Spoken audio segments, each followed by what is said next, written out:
Qinshi Seoul were capital city family eldest grandson. The opening refused to bind the system of the family, causing the system are angry fried. The system instantly blackened, madly upgraded self-CPU, and directly began to sign up for rewards without tasks, and laughed so hard that Qinshi bound the system again. Chapter 1, The Qin Family. Parallel Blue Planet. Qin Family Yunding Manor. I'm a soul walker? Qinshi woke up with a jolt on the luxurious bed, and at the same time, the memories in his mind and that of his self in the parallel blue star were deeply fused, while the original self had died suddenly. After a quick fusion of memories, he learned who he was on this parallel blue planet, the eldest grandson of the Qin family in the capital, the first successor of the Qin family. The family owns trillion-level heavy industrial enterprises. The power of the family. Qinshi, just through simple imagination, has already felt very shocking. Qinshi's mind was slowly emptying at the moment, already accepting this fact in his heart. At the same time, he thought freely about his leisurely life in the future. But just at this time, a pleasant female voice rang in his head. Say a system binding has begun. Does the master start binding the system? The system waits for the master to answer, behaving himself and waiting. When Qinshi heard this voice ringing in his head, he was also startled. He also didn't expect a system to appear after Soulware. After all, the power of the family at the moment had fully satisfied his needs.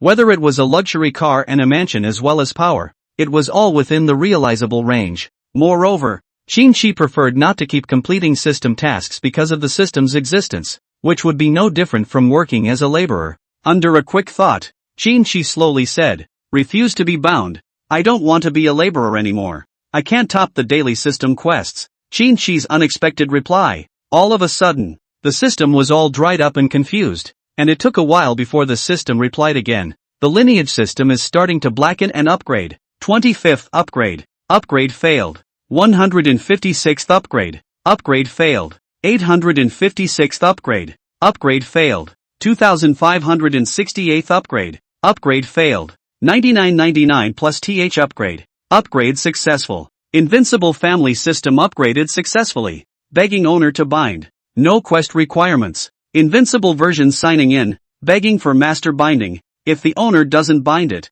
the system will be completely blackened. Master, if you don't bind, the system will be completely blackened. Master, please tie me up. And Qinshi also listened to the cute girl's voice when this system kept upgrading, so he had to say, bound. When he was bound, he was also looking forward to what kind of surprises this invincible worldly system would bring him. With a flash of white light, Qinshi could already feel himself becoming one with this system, while the system's voice kept ringing in his mind. The invincible family system is being upgraded. It's being rapidly upgraded. Invincible check-in in progress. Congratulations to the host for signing up to the world's luxury car book, which contains all kinds of luxury car brands, as well as all kinds of luxury cars, sports cars, and the latest concept vehicles of all generations, including a total of 435 vehicles, with a market value of $50 billion. The owner's personal information on major luxury car brands has been synchronized and updated. When Qinshi heard about this system, which actually directly signed up for so many luxury cars, he was also very surprised, though it was very simple for him to own a sports car under the power of the lineage. But this system signed up so many at once, literally signing up all the luxury cars that have ever appeared in this world as well as sports cars that are still in concept. That was something that surprised him greatly. It was still unimaginable after all. All of a sudden it also gave him a sense of what it meant to be cracked up and happy. A moment ago, he was sputtering about how he needed to keep doing quests in order for him to have the system's quest rewards. And now when he can have such a large number of sports cars and top-of-the-line luxury cars with just an easy automatic check-in, it makes him slightly more excited. At this moment, the system was also working hard after sensing Qinshi's happiness, as it had to keep proving its strength. The system is being upgraded frantically. Please be patient. Master. 236th upgrade. Upgrade failed. 3600th upgrade. Upgrade failed. 8867th. Upgrade successful. When Qinshi heard the system's prompt of a successful upgrade,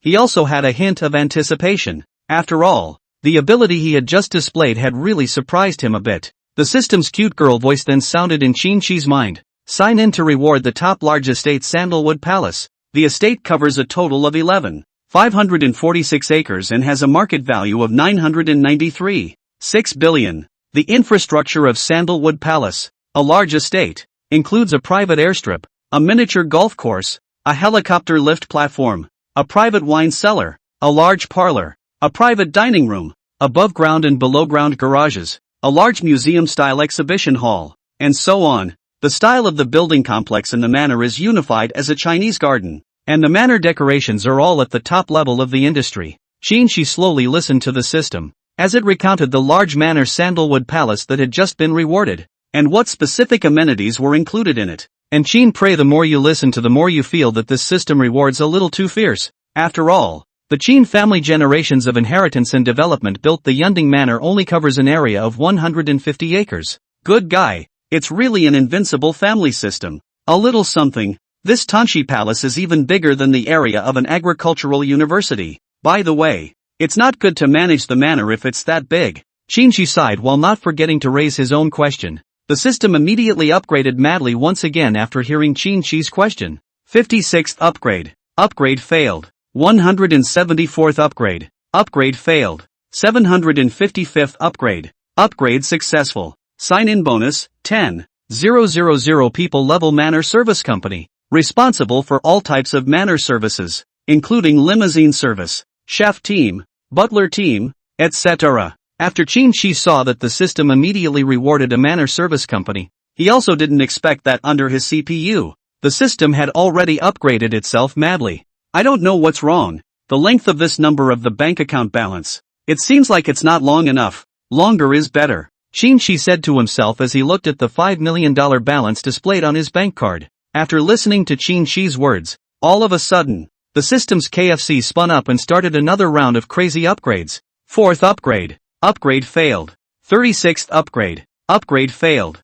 598th upgrade. Upgrade successful. Sign-in reward, 5 trillion blue star coins, already transferred to the owner's bank card. In a matter of moments, Qinshi watched the length of the bank card's balance figure grow rapidly, so long that he couldn't count it. At the same time, Qinshi is well aware that he now has a house, a car, and a bit of money. Just at this time, a phone rang. Qinshi casually picked up his cell phone and opened the speakerphone, putting it aside. Good day, Mr. Qin. I am Chen Yili, the president of Blast Ultra Sports Club. I would like to invite you to join our club. Our Blast Ultra Sports Club, as the #1 ranked club in the country of Huaxia, is able to provide the most pleasurable ultra sports car service for Mr. Qin. Chen Yili on the other end of the phone said in a very kind and sincere manner. Chapter 2, Sandalwood Palace. Chen Yili attached great importance to this invitation, because he knew that this Duke Qin owned multiple Bugatti Veyron supercars. The strength in the domestic Blast Supercar Club can be ranked in the top 5.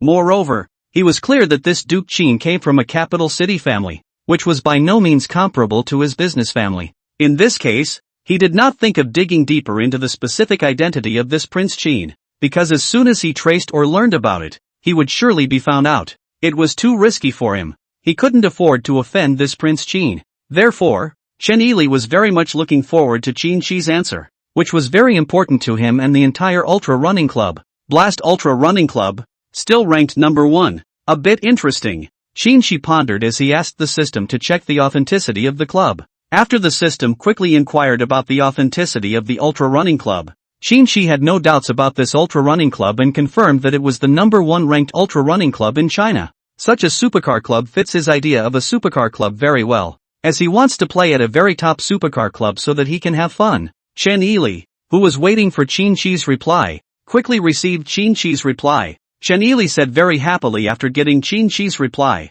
Mr. Qin, thank you very much for joining our club. Our club is having a welcome dinner tonight, and you will be joining several newcomers who have recently joined. It's really an honor for us to have you join our club. Ah, well, that's good. Can I drive a couple hundred sports cars over for the dinner? Qinshi asked curiously. President Chen Yili on the other end of the phone answered in surprise, as he knew that Mr. Qin was only joking. Then he immediately said, the club is huge. Of course it can park hundreds of sports cars. Qinshi heard Chen Yili's reply and said that's good. I'll drive a few hundred sports cars over for the dinner. After hearing Qinshi's reply, Chen Yili felt that this Prince Qin had a great sense of humor, and ended up hastily saying fine. Fine. Qinshi ended the conversation after a few polite words, and at the same time began to imagine the luxurious scenery of this large manor. At this time, the system was still signing in non-stop. 100th upgrade. Upgrade successful. Signing in for divine driving techniques.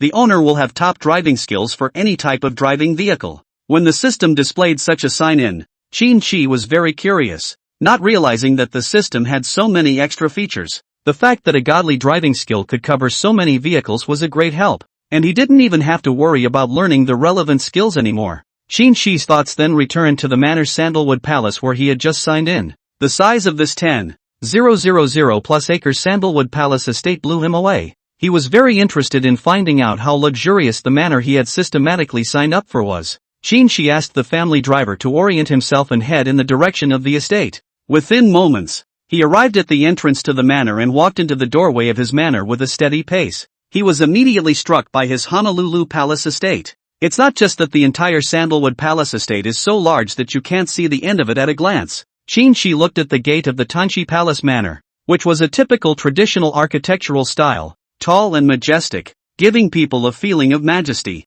The main body of the gate is made of precious mahogany, which is a deep red color and gives off a luxurious shine. The auspicious motifs carved on the main door are very rich and basically cover the auspicious elements in the traditional style. Every detail is exquisitely carved, demonstrating the mastery of traditional craftsmanship. When Qin saw the 10-meter mahogany gate, he knew that it was worth a lot of money, and he also saw that the tall red stone pillars on both sides of the gate also had auspicious patterns that expressed the charm of traditional culture. At that moment, a team of professionally dressed butlers stood in front of Qin, arranged in neat rows to bow to him. Everyone was neatly dressed in uniforms, white gloves, and polite smiles on their faces, showing a very professional enthusiasm. As the manor's steward, Li Yuan took a step forward and bowed slightly. "Welcome home, Mr. Qin." His voice was gentle and strong, making people feel comfortable and respected. At this moment, Qin felt the comfort brought to him by this professional team and gave this Li Yuan butler a smiling expression while saying,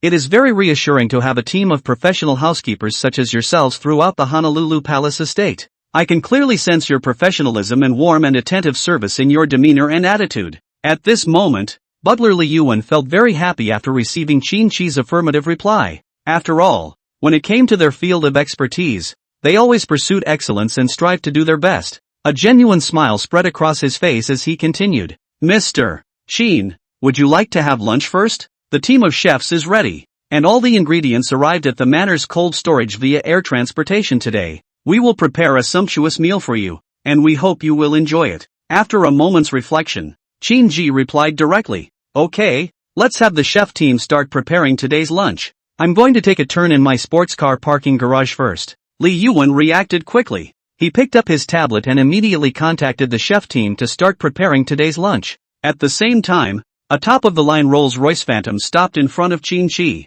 Li Yuan walked forward and gently opened the car door, elegantly making an invitation gesture to Qin. His movements were smooth and natural, full of gentlemanly demeanor. Qin gazed at the overall staggered architecture of the Tanshi Palace Manor, as if it was a miniature city cluster, displaying a unique artistic aesthetic. In front of him was a huge fountain with various sculptures scattered around it, which together created an elegant and dignified atmosphere. The sculptures come in different forms and are so lifelike that they seem to tell their stories to people. When Qin sat in this Rolls-Royce Phantom, he felt top-of-the-line comfort and an overwhelming sense of accomplishment that made him unable to help but smile slightly. The entire Honolulu Palace estate is so large that the distance is indeed far without a vehicle to walk on. But everything was made easy with this Rolls-Royce Phantom, and there were 50 other such cars on the estate. A little later, Qin arrived in the parking lot of several hundred top-notch sports cars. He looked around at the sports cars, which were neatly arranged in the manor's parking lot like a flowing scroll.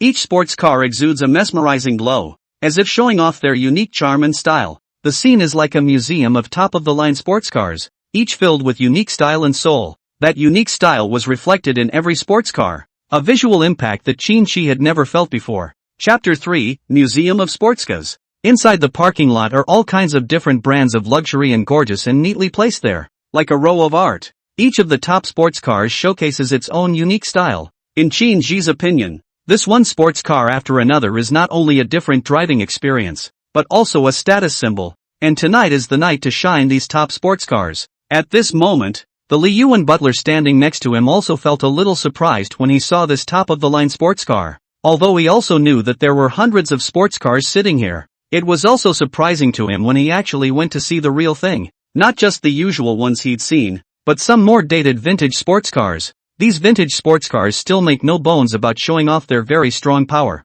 Qin then looked at the butler and said, "Right. Where is the person in charge over here? I want to see him." "Yes, I'll connect you now," the butler said. In less than a moment, a mature middle-aged man quickly walked up to Qin. Qin looked at this man in a suit, his hair neatly combed and meticulous, showing off his strict character. His complexion dark and healthy from the outdoors and the years. Just from his exterior image, Qin felt that he was very professional. "Mr. Qin, do I need to do something?" Dong Hao said with a smile on his face. These hundreds of supercars already have a corresponding service team that is carrying out routine maintenance work. Qin looked at this very professional head of supercars, Dong Hao, and said, "Tonight I'm going to the Blast Club Supercar dinner, so you need to help me find a few hundred chauffeurs to help me drive my car inside the club. By the way, that Bugatti concept car is fine for me to drive." Hearing what Qin said, Dong Hao was also slightly surprised. It's also a bit of a challenge to get hundreds of valets to drive all these cars to the Blast Club at once, but after he thought about it for a moment, it wasn't something that couldn't be done with the help of his contacts in the circle. At the same time, he kept reminding himself that the Blast Ultra Running Club, that was the #1 club in the country. The threshold for joining the club was very high, but Dong Hao looked at the hundreds of top-of-the-line supercars again, and realized in a flash that the so-called threshold didn't mean anything to Qin. In the end, Dong Hao looked at Qin and nodded violently. "All right, Mr. Qin, I will complete this matter, please rest assured." After Qin nodded his head easily, he looked at butler Li Yuan at the side again and said, "I've finished explaining things over here, then let's go back for lunch first." The butler smiled and nodded gracefully after hearing this and made a gesture of invitation to Qin. A top-of-the-line Rolls-Royce Phantom also stopped in front of Qin. Li Yuan walked forward and gently opened the car door, elegantly making an invitation gesture to Qin. His movements were smooth and natural, full of gentlemanly demeanor and professionalism. At this very moment, there is a group of state banquet chefs in the kitchen of the manor house who are busy preparing today's lunch. Qin sat in the Rolls-Royce Phantom's car while enjoying the scenery outside the window. The entire large manor had one building after another, which were staggered and displayed their unique functions. The overall garden design presented a subtle Chinese beauty. The system is still sticking to its check-ins. This system has a strong determination to keep upgrading, and it shows in check-in after check-in. System upgraded for the 136th time. Upgrade failed. System upgrade 763. Upgrade failed. System upgraded for the 1154th time. Upgrade successful. Signing in rewards a divine face. The owner will be able to build on his original handsomeness and reach the pinnacle. The system is rapidly improving the owner's face value. As a stream flowed rapidly through his body, Qin felt the changes that the system had brought to it. However, before he could fully digest the sudden change, the system continued to sign in again. System upgraded for the 10th time. Upgrade failed. System upgraded for the 100th time. Upgrade successful. Sign-in bonus golden gun shock, with superb staying power. Allows the owner to gain unparalleled long-lasting endurance in all kinds of physical exercise. When Qin heard that the system had rewarded him with another skill, he felt that this system was really interesting, and the golden gun impact skill sounded very visceral. Before Qin could return to his senses, he digested the skill, and at this moment he could also feel the changes in his body. This change is not just a physical improvement, but a spiritual awakening. He felt as if he had become an explorer who was constantly tapping into his potential, with each upgrade bringing him new revelations and inspiration. Even so, the system didn't stop upgrading and was still in a continuous frenzy of upgrading. After thousands more failed upgrades, the system was once again successfully upgraded, signing in rewards a divine physique. The owner will have the physique of a hallowed martial artist, and his body's flexibility and combat power will reach peak levels.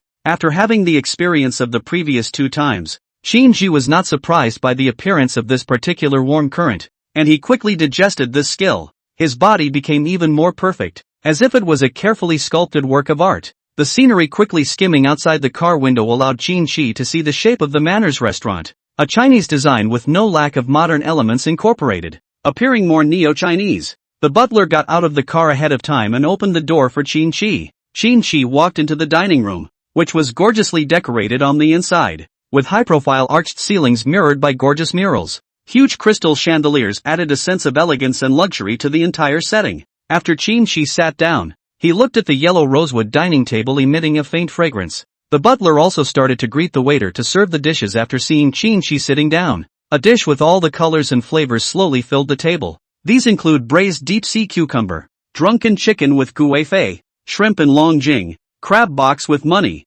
phoenix shark's fin and lotus leaf, September crab meat soup bun, almond shrimp balls, sweet and sour squirrel fish, monkey head in cloud slices, vegetarian on Dinghu Lake, steak with porcelain drums, and more. Each dish demonstrates the exquisite skills and rich cultural connotation of Chinese cooking. As Qin Shi tasted the dishes, his taste buds were instantly awakened, and he felt the kind of sweet, crispy, and rich taste of the different dishes, which also gave him a deeper understanding of the level of the state banquet chef team. Qin Shi continued to eat as he felt the rich layers and flavors of the dishes linger in every bite. After a while, he finished his lunch as well, and he sat very comfortably on the leather couch enjoying the view of the garden outside the window. The clouds in the sky at the moment kept sweeping by, symbolizing the passage of time. Night also slowly descended over the capital. Chapter 4, The Dinner Party. In fact, Dong Hao had already made all the preparations. The several hundred valets only needed to wait for Qin Shi's departure signal.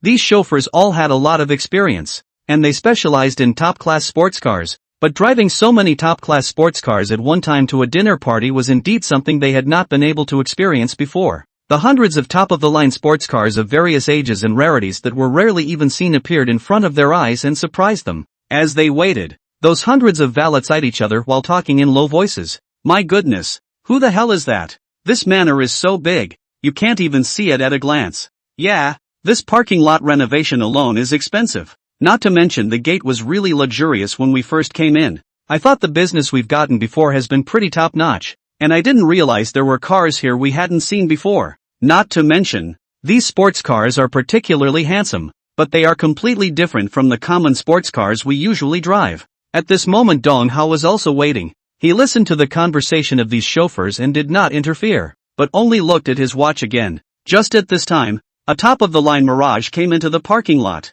and Qin Shi stepped down from the Mirage and walked directly to the Bugatti Veyron Concept Spirit Fantasy next to get into the car, while saying to Dong Hao, "Alright, you can go now." Hundreds of chauffeurs then quickly sat in the corresponding sports cars, hundreds of top sports cars, and drove in the direction of the Blast Supercar Club. Meanwhile, the dinner party of the Blast Club was being prepared. The Blast Club was bustling with activity at the moment, and the outdoor parking lot was decorated with one of the club members' supercars, highlighting the strength of the club members. In the luxurious banquet hall, tender grilled meats, fresh seafood platters, colorful fruits, all the delicacies were neatly arranged. But the ballroom was the least crowded, as all the club members were on the outdoor terrace next to the only access road into the Blast Club, and were watching a supercar drive into the club. More importantly, today was an orientation dinner, which meant for them that new members were about to join. These members of the Supercar Club kept talking with red wine in their hands, very curious about who those newcomers were that the president was talking about.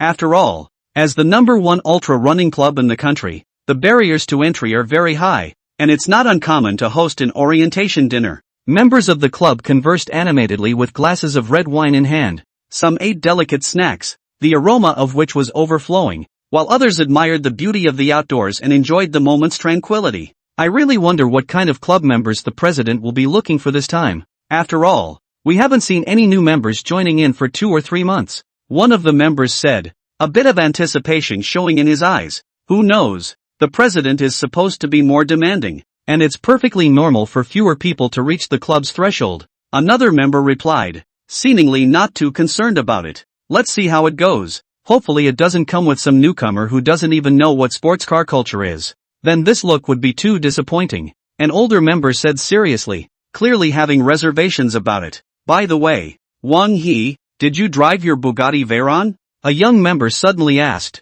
his eyes fixed on the red wineglass in Wang Yi's hand. Hearing their questions, Wang Yi slowly put down the red wineglass in his hand and turned around to answer. I definitely drove my Bugatti Veyron here this time. I didn't come over for the last maintenance. Young Master Wang Yi's Bugatti Veyron, and it's still 3 of them. You can really walk sideways in the club. A member said respectfully. Wang Yi smiled slightly after hearing this, but remained calm and said, this couldn't be more normal. We're the #1 club in the country. After all, the other clubs are no match for us. The members of the club nodded their heads in agreement.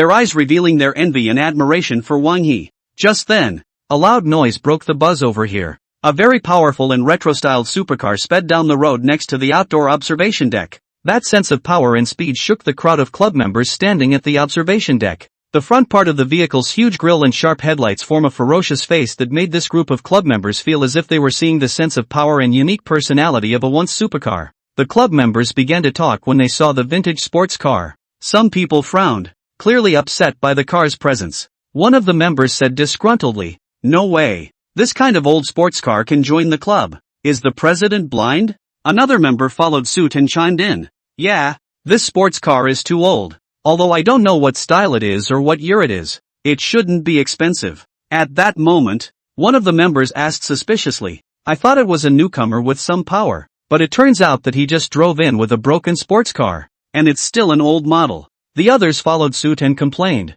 "Doesn't this completely bring down our name as the #1 club in the country? That doesn't match our strength at all." Wang Yi frowned slightly when he saw the old red sports car drive in. Wang Yi secretly cursed in his heart, how can there be such an old car? This chairman is not senile, is he? Can this broken car join the #1 club in our country? The members of the club sputtered, none of them expecting a beat-up old sports car to join their club. Disappointment and disbelief were written all over their faces. However, before they could get back to their senses, one after another old sports car with different shapes and unique styles drove in through the doorway. The scene shocked them, coming in as if in chronological order. Some of those vintage sports cars have been retired for years, but each one has been meticulously maintained and looks new. They whizzed by with their own sense of extreme power, and it was as if the club's supercar members were watching a spectacular luxury car exhibition show. After a minute, the convoy of old sports cars drove slowly by. Immediately afterward, a Lamborghini supercar roared past them.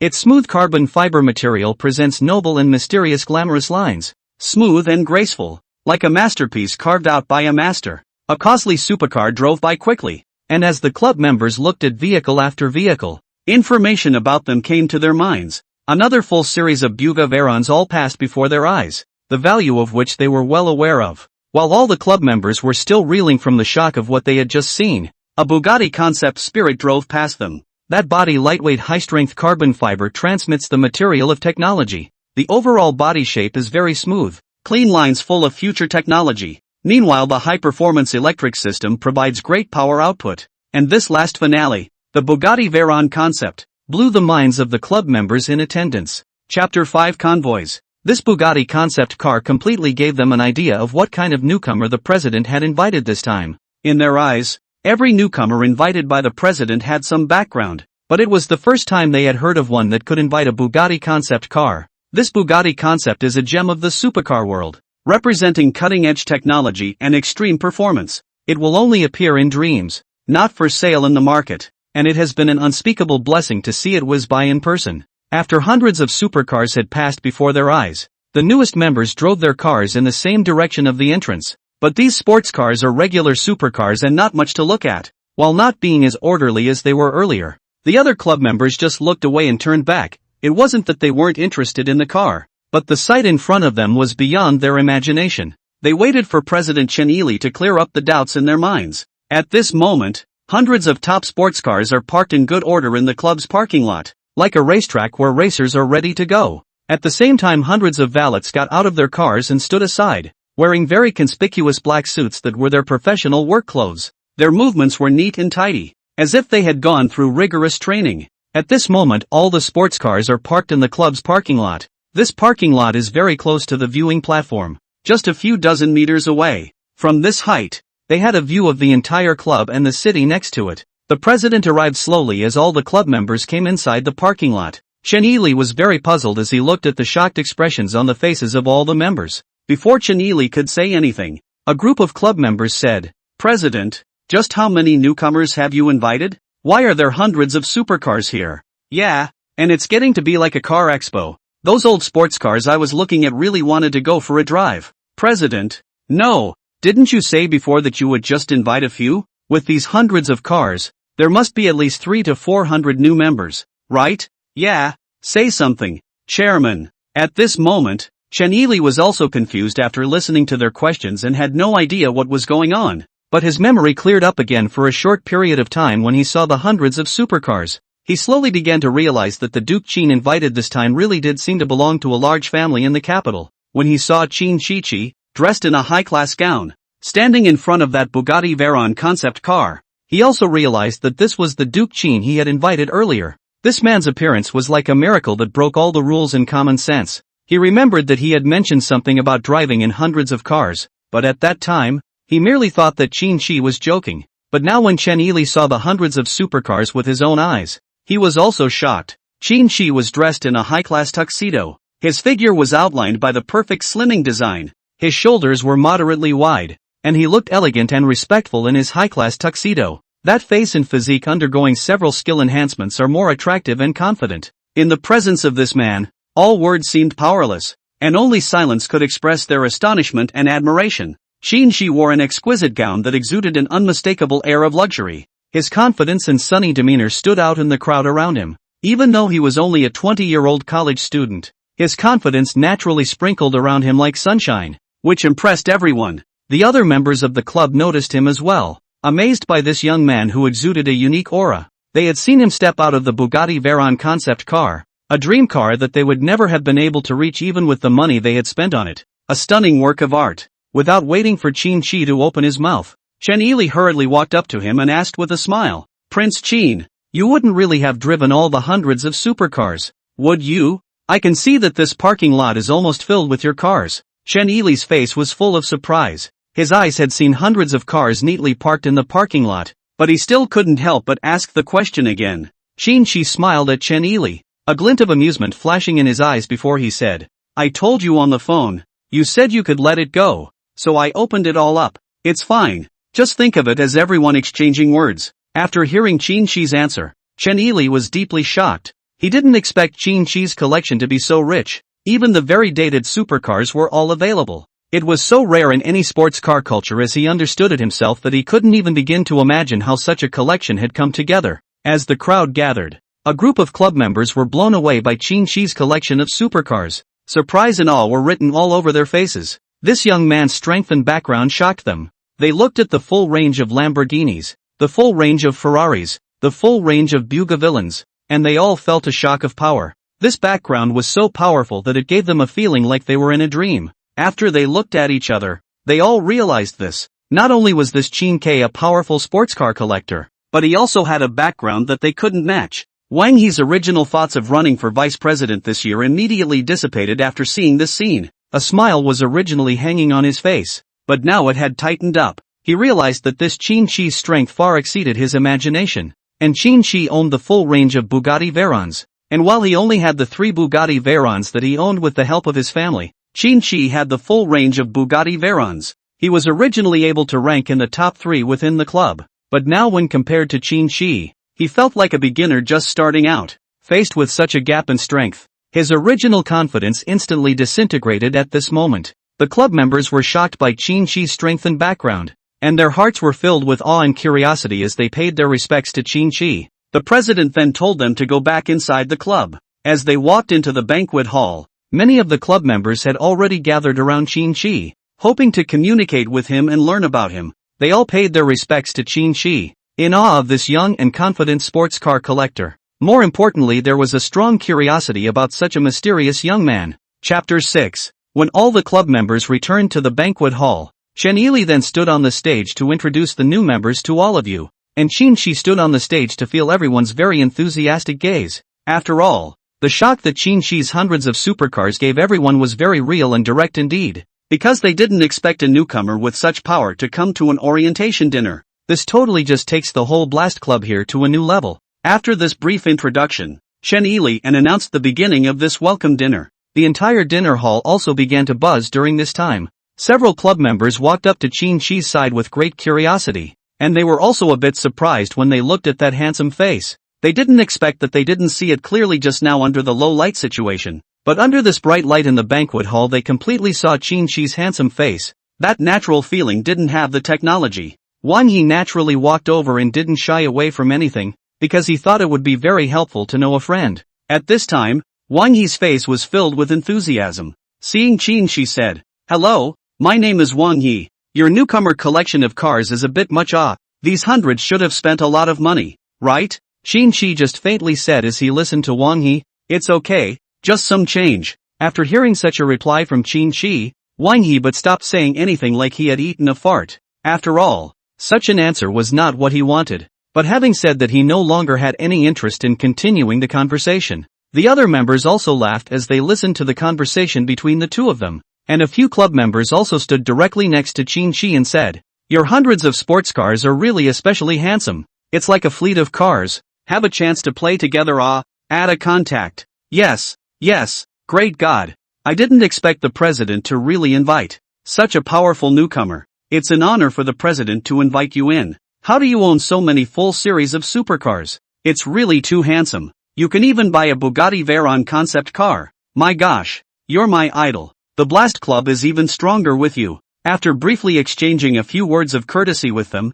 Qin accepted the request to hand over the contact method. At this time, Chun Yu, who was standing on the sidelines, spoke up. Your several hundred supercars can already top the entire club. I am Chun Yu from the Chun family in the capital. I am very happy to meet you. Add a contact. Hearing Chun Yu say this, Qin then recalled the entire capital city in his mind's memory. The 10 major families in the capital owned different industries, and these industries were the barriers of the families. And as the eldest grandson of the Qin family, it would be good for himself to get to know more friends. In the end, Qin and Shen Yu exchanged contact information. After exchanging contact information, Shen Yu left. At this moment, Shen Yili on the stage picked up the microphone in his hand and said to a group of club members, "Members, let's start the next session. This time we have invited 10 of the world's top racing drivers, who will bring us a very exciting racing show. After all, our club owns a racetrack, so come on, let's all go to the observation deck and see what it's like for the newcomers to get a feel for what a supercar can do on a racetrack."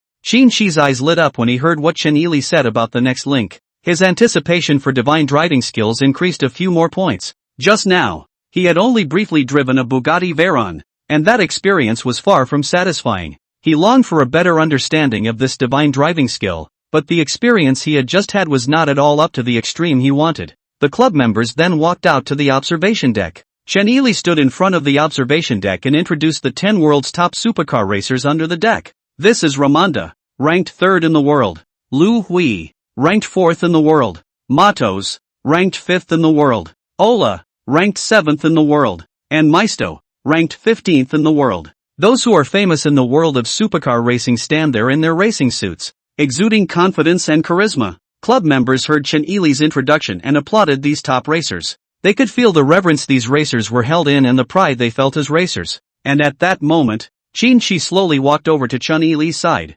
excitement shining in his eyes as he looked at Chun Yili and said, "President, I want to spar with them." The request shocked all the members of the club, whose faces were filled with astonishment, and some even suspected that their ears had misheard. However, Wang He didn't look favorably on Qin's proposal as he loudly questioned, "Although you have hundreds of supercars, the difference in strength between you and the racers is huge. Are you planning to seek death? Competing with them on the same stage is not only a challenge of speed, but also a test of driving skills and level." Wang He's words are poignant, but they also reveal reality. The other club members did not refute Wang He's words, and their views were similar to Wang He's. The difference in strength between Qin and the professional racers was huge, and they didn't think Qin had the ability to compete with these top players. Shen Yili was also startled when he heard Qin's request, and he hurriedly said to Qin, "They are the world's top racing drivers, and the supercars they drive are as obedient as docile ponies. But you're different. In your hands it's like a ferocious beast. I really don't recommend you cut your teeth with them. Their driving speed is far beyond our regular driving speed." Shen Yili's concern overflowed. However, one of the racers under the viewing platform accepted Qin's challenge. "I heard you want to spar with us? Come on, we accept your challenge. Just hope you don't cry in the car. After all, we won't be kneeling down to the gentry like everyone else." The words carried obvious provocation and disdain. A stone stirred up 1,000 waves, and the whole club was suddenly filled with a tense atmosphere. The professional riders standing on the sidelines, however, are very used to such unforgiving behavior from Ramonda. They know that this is the rule of the race and their work ethic as professional racers. They don't show mercy just because their opponents are amateurs, because on the track, only the fastest runner wins the race. So they didn't interfere with Raymonda's mouthy behavior, and they were even older friends who knew Raymonda's character. In such a tense atmosphere, The club members couldn't have predicted how things would turn out. And at this moment, Qin-Chi smiled. Chapter 7 Challenges. When the members of the Ultra Racing Club heard Raymunda's remark, they chose to remain silent in response. After all, a top racer ranked third in the world had spoken, and they had nothing to be ashamed to refute. Besides, they didn't start this challenge. They were just a spectator. Qin-Chi, who was standing beside the viewing platform, smiled faintly when he heard Raymunda's words and said, "Since you've accepted, let's compete and spar on the same stage." When Raymunda heard Qin-Chi reply so dryly, she first froze, then felt a bit amused. However, he didn't let that dissuade Qin-Chi from the idea of cutting. Chenili could no longer stop Qin-Chi and Raymunda after seeing that they had already agreed on the idea. He glanced at Qin-Chi and said, "In the club's locker room racer's uniform, put it on, it will protect your body effectively." Qin-Chi nodded and walked in the direction of the club's locker room. While Qin-Chi left, the others began to talk in twos and threes. Is this guy really not afraid of death? Others are the top racers in the world, and he's being duped like this? The president's vision is still not working. This Qin-Chi is like a little cutie. Can't he see the strength of that Raymunda? He's a world-class racer. Qin-K probably thinks he's got it made with that Bugatti Veyron concept. I just looked it up and it's a very nice sports car indeed. What's the use of this supercar? If you can't do it, you can't do it. How can you compare it with others? This guy doesn't realize the difference between himself and a professional racer at all. Does he? Whatever. We'll see. Failure is inevitable anyway. Wang He, who was standing at the side of the viewing platform, was even more expectant, and Qin-Chi's light-hearted reply just now made him feel very unhappy. He looked forward to seeing the way Qin-Chi was about to hold his tongue, a feeling that would make him feel good inside. Chen stood at the observation deck and looked at the 10 racers under the grandstand, also frowned slightly. He thought for a while and then said, "Maybe a little bit of a chance. Then forget about it. That's the world's third-ranked Raymunda. The gap between them is not a little bit." Chenili stood on the observation deck and let out a heavy breath, not expecting such an unexpected thing to happen to a program he had specially prepared. His original plan was to show Qin-Chi the driving skills of a top driver. How could he not expect Qin-Chi to take the initiative to challenge a professional racer? The change was completely unexpected. After he sighed again, he saw that Qin-Chi had already changed into his racing suit, and that robust physique was even more emphasized. Qin-Chi descended the stairs from the observation deck and entered a wider area where a group of club members and top racers were gathered for final preparations.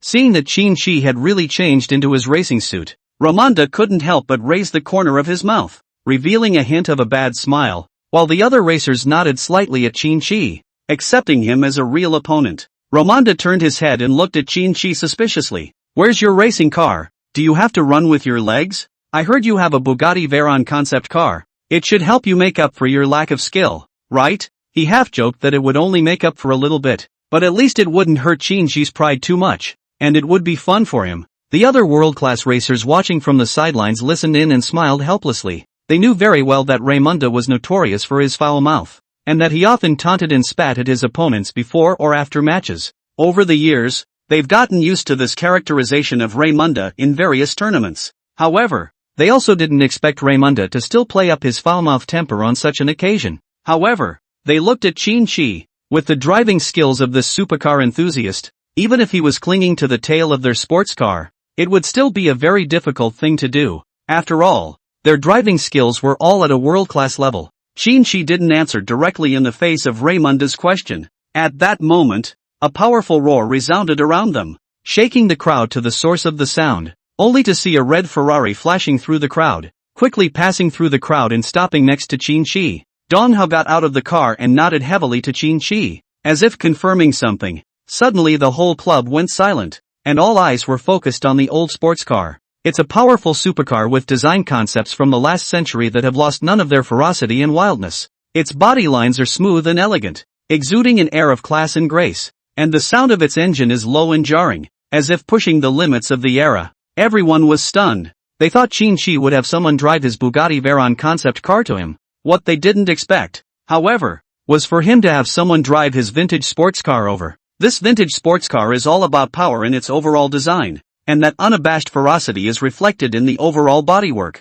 One can even imagine how the driver of this car would have ridden it down the highway in those days of the last century. The club members looked at the red sports car and said in amazement, "Isn't he looking for pure abuse by comparing this car to a supercar race car? Why doesn't he compare it with his Bugatti Veyron concept car? They wondered. Isn't there no advantage in hardware or technology? And aren't you going to be sucking the exhaust fumes of professional racers when you take your car to the track? All the club members were confused. Even Chen Yu. He had expected Qin Shi to take out his concept car of a Bugatti Veyron. After all, there would indeed be an advantage in terms of performance, but the fact that Qin Shi directly had someone drive over an old supercar made him suspicious. Chen Yili looked at the old red sports car and was equally very puzzled. He frowned, looking at the sports car as if trying to find some answer in it, but in the end he shook his head and said no more. And Wang He, who was standing on the viewing platform, was very concerned about how things were changing. He couldn't help but smile when he saw the old sports car. He scoffed, compare this piece of car to others. Why don't you look at what level others are at? The others are professional racers. He laughed even more. Let's see how you win when you're allowed to have your way there. Probably not even qualified to suck tail gas behind this side. At this moment, Wang He's smile was even brighter than earlier, as if the fire in his heart was half released. Meanwhile, all 11 cars were simultaneously ready on the track and parked neatly. The referee is adjusting the big screens and motion cameras, ready to get a quick photographic record of the whole situation. Emotions began to run high among the club members on the observation deck at the sight of such a scene. They began to murmur and were skeptical of Qin Shi's move. And by this time, Qin Shi had already walked over to the old red sports car and was ready to start his challenge. Chapter 8 Racing. Before the start of the race, the arena was filled with noise and tension as high-speed light columns illuminated every corner with dazzling flashes of light. Meanwhile, the roar of the supercar engines was deafening, making people feel their hearts racing as members of various clubs waited excitedly for the race to begin. The referee stood by, waving a flag to signal that the match was about to begin. With the sound of an air gun, it symbolized the start of the official race. A supercar drove out at the same time, and the roar resonated throughout the track. Sitting in the old red sports car, Qin Shi gradually became one with the car and began to show his superior driving skills. He shifted gears nimbly and picked up speed slowly. Although it was true that this old sports car had a slower pickup compared to the supercars of the pros, but Qin Shi did not find it difficult. He drove this old sports car like a swimming dragon. 11 cars sped around the track like lightning. Their tires leave a black mark on the track, demonstrating the power and excellence of supercars. The club members watched the red sports car on the track lagging far behind the 10 supercars in front of it and had already made up their minds in advance. They thought that the win or loss had been a foregone conclusion for a long time. However, under Qin Shi's driving, the red sports car showed an amazing speed, gradually catching up with the sports car in front. He drove so well that he didn't miss a beat in the corners and started to catch up with the sports car in front of him. Raymunda, currently ranked number 1, was driving the supercar, which he handled so skillfully that he had honed his skill at driving it into a kind of muscle memory. He can make this supercar fly around this track like a steed with just a few simple maneuvers. At this moment, Qin Shi was driving the red old-fashioned sports car like a ball of flame speeding on the track, quickly overtaking one sports car after another. The professional racers who were left behind by Qin Shi were all shocked and amazed as they watched the red old-fashioned sports car getting farther and farther away. One of the racers couldn't help but shout in surprise, "No! How did this pass? This is my latest supercar." His voice was filled with loss and incredulity. Qin Shi's overtaking skills were simply too exquisite, leaving everyone surprised and admiring. Just after saying these words, Qin Shi once again overtook a sports car and directly sped away quickly. It was as if he had wings now. As the old red sports car breezed around the track, displaying the smoothness that comes with godlike driving skills, Qin Shi felt the relaxed and easy feeling that god-level driving techniques had for driving a sports car. It was as if he had merged into the vehicle and danced with it. The scene amazed the crowd of club members standing on the observation deck, their jaws dropping. They watched the shocking scene of the old red sports car as it deftly changed tracks on the racetrack, with professional racers being overtaken by Qin Shi. They couldn't believe their eyes. It was beyond their imagination. The club members were surprised. What's going on here? How come these professional racers have been overtaken by Qin Shi? They saw that Qin Shi's driving skills were so powerful, moving flexibly and quickly like a swimming dragon without any mistakes. So Qin Shi is so powerful. No wonder he dares to challenge so many professional racers. The atmosphere on the observation deck boiled over. They didn't expect this program arranged by the president to be so wonderful. Some of the club members praised the president for having such a great vision. With Qin Shi's zero-mistake maneuvering, his skills were at their most extreme, and he was on the verge of seeing Raymunda, who was in first place, and only needed to go through another rapid acceleration to completely overtake him. Raymunda also saw the old red sports car in the sports car's rearview mirror. He also frowned when he saw the old red sports car. He didn't expect the situation to be like this, and he couldn't help but curse after seeing it. He felt threatened, and Qin-Shi's outstanding performance put him under pressure. Qin-Shi drove his red sports car like a bolt of lightning on the track. He was unaffected by the corners and each turn was so smooth and natural. His driving skills are stunning, both in terms of speed and agility, to an amazing degree. He held the vehicle close to the ground, as if forming a strong bond with it. His driving is more than a skill, it's an art, a performance to be marveled at. Another quick sharp turn. Qin-Shi turned very sharply with a zero-miss technique. As he pulled into the corner, his entire body seemed to float in the air of the track, the tires clinging to the ground. The landing is sharp as a cat's paw, steadily sending the red sports car hurtling down this track. Qin-Shi was firmly planted on this runway and continued to accelerate as if he were driving alongside the wind. The strong push left a very deep black tire mark on the track. The car continued to pick up speed with the roar of that engine of this old sports car. He transformed into a residual shadow and overtook one supercar after another. At this moment, Qin-Shi was on the verge of closing in on Raymunda. He stared tightly at his opponent in front of him, his heart filled with confidence. He was ready for a fierce battle with Raymunda. Only Raymunda remained in front of Qin-Shi. When Raymunda saw Qin-Shi, who was following closely behind him, he was slightly surprised. Now that he's realized he doesn't have much of an advantage, it's time to get serious. Then Raymunda sat up straight, looked ahead, and took the drive very seriously. He had only one thought in his head, which was to play at all his professional levels to win this one. Every move he made became cautious. Every decision he made became wiser. Those standing in the middle of the viewing gallery who saw the change in Raymunda's overtaking were also fully aware that the pro was about to get serious. Everyone watching this was also very nervous. After all, this was a very tough and exciting match for them. They held their breath and stared nervously at the two sports cars battling it out on the track. At this moment, looking at the supercar in front of him, driving on a steady and fast trajectory, Qin-Shi could also realize that Raymunda was going to get real. However, Qin-Shi only smiled faintly and said, "Quite good. Come on, let's show you what it means to be a god-level driving skill." Perhaps the professions have also failed to reach such a level. Qin-Shi was also more serious than earlier, as he gripped the steering wheel and operated it with precision, displaying the ultimate level of divine driving skills. The two sports cars were engaged in a fierce battle on the track. They have considerable strength and speed and skill, and every cornering, acceleration, and lane-changing technique gets the blood pumping. This game is not just a simple competition, but a feast of skills. Qin-Shi's speed was getting faster and faster, and his driving skills had reached an amazing point. He stared ahead at Raymunda, trying to find a break in him, and not to be outdone. Raymunda kept adjusting his piloting in an attempt to suppress Qin-Shi's offense.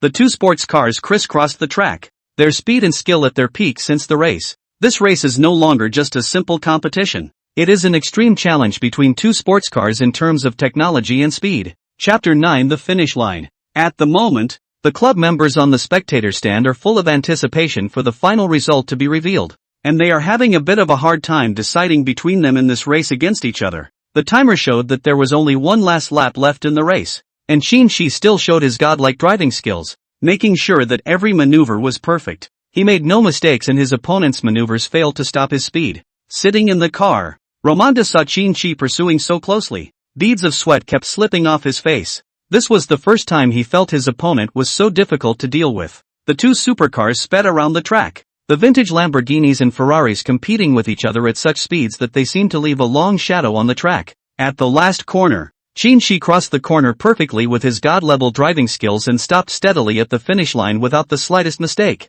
In the final straight line section, Qin-Shi continued to speed up, and this old red sports car let out a very shocking roar as it sprinted towards the finish line. However, Raymunda lost control of the car and it turned due to a small mistake, and it took a great deal of effort to bring the car to a steady stop on top of the track. He continued to accelerate towards the finish line, and when he saw the old red sports car at the end of the line, he had realized the endgame. The image of Qin-Shi crossing the finish line was shown on the big screen, his speed and skill frozen in that wonderful moment. The club members looked at the old red sports car on the big screen and cheered and applauded Qin-Shi for his performance today. After the game, the club members cheered and their cheers and applause intertwined in an exceptionally lively scene. Chen Yili also saw this scene, and it seemed to him that this scene was just too unexpected. He knew full well that the 10 professional racers he had invited were at the top level of the world. Thinking of this, Chen Yili couldn't help but applaud as well. With such a contrast, he truly did not anticipate such an ending.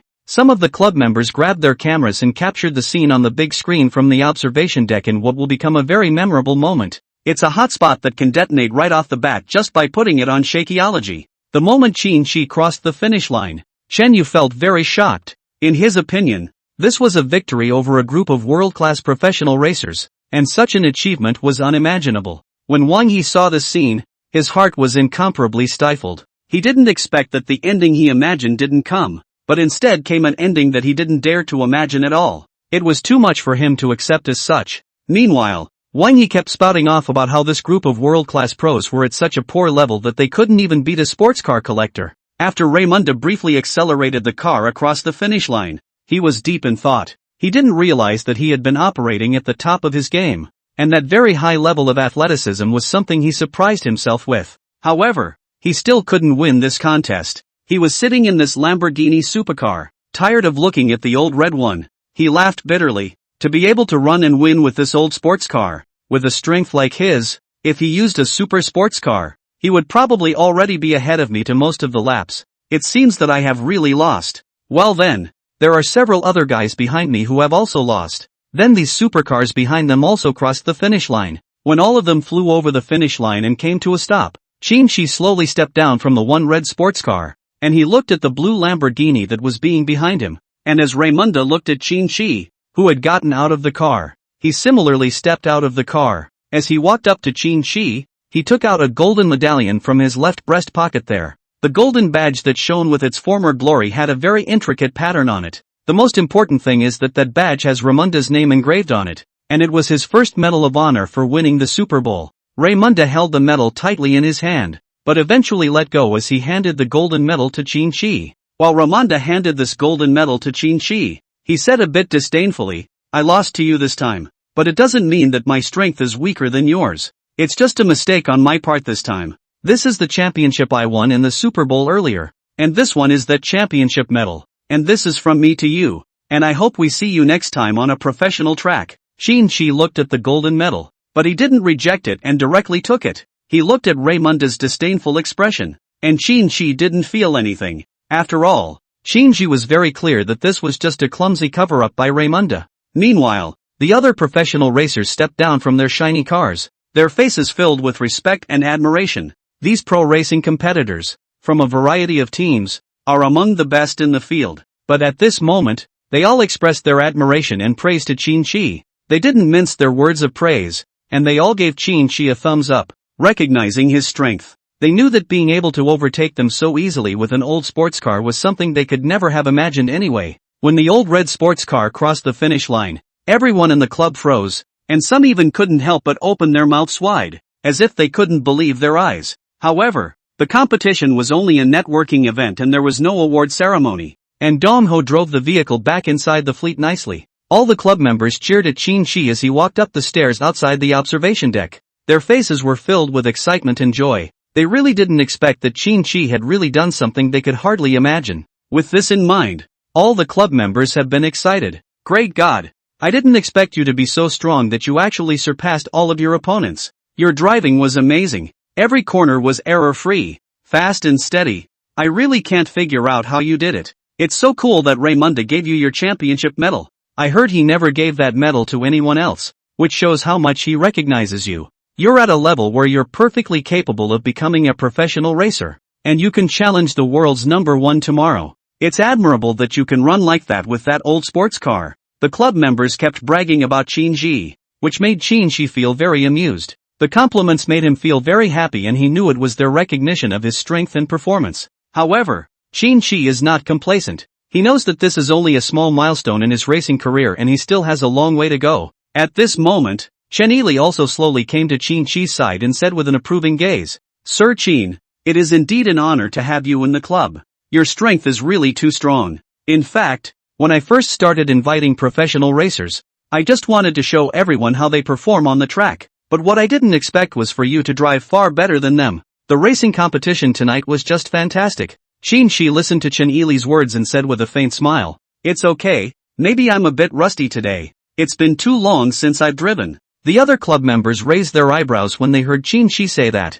not realizing that he was pretending to be so unobtrusive. However, in their hearts, Qin-Shi's strength and performance had already shocked and awed them. Chen Yili then proceeded to announce the orientation dinner. All the club members went back to the rhythm of the conversation they had just had. But in this case, they still look back on the night with fondness. Qin-Shi took a seat in a corner of the observation deck as he sat on the leather couch and looked out at the outdoor view. He took a deep breath, feeling the scent of racing in the air. Chapter 10, Is the System Arrogant Again? After the club's crowd's push and shove, this welcome dinner came to a perfect end. Qin-Shi did not drink alcohol, so he was able to drive home himself. He came to the passageway under the observation deck, when Dong Hao also drove the Bugatti Veyron concept car to his side. This black and technologically advanced supercar is understated and powerful, with unrivaled performance, and despite the latest electric motors, it's no slouch in terms of speed compared to fuel vehicles. Qin-Shi ended up in this black concept car. He took the wheel and drove through the gates of the club.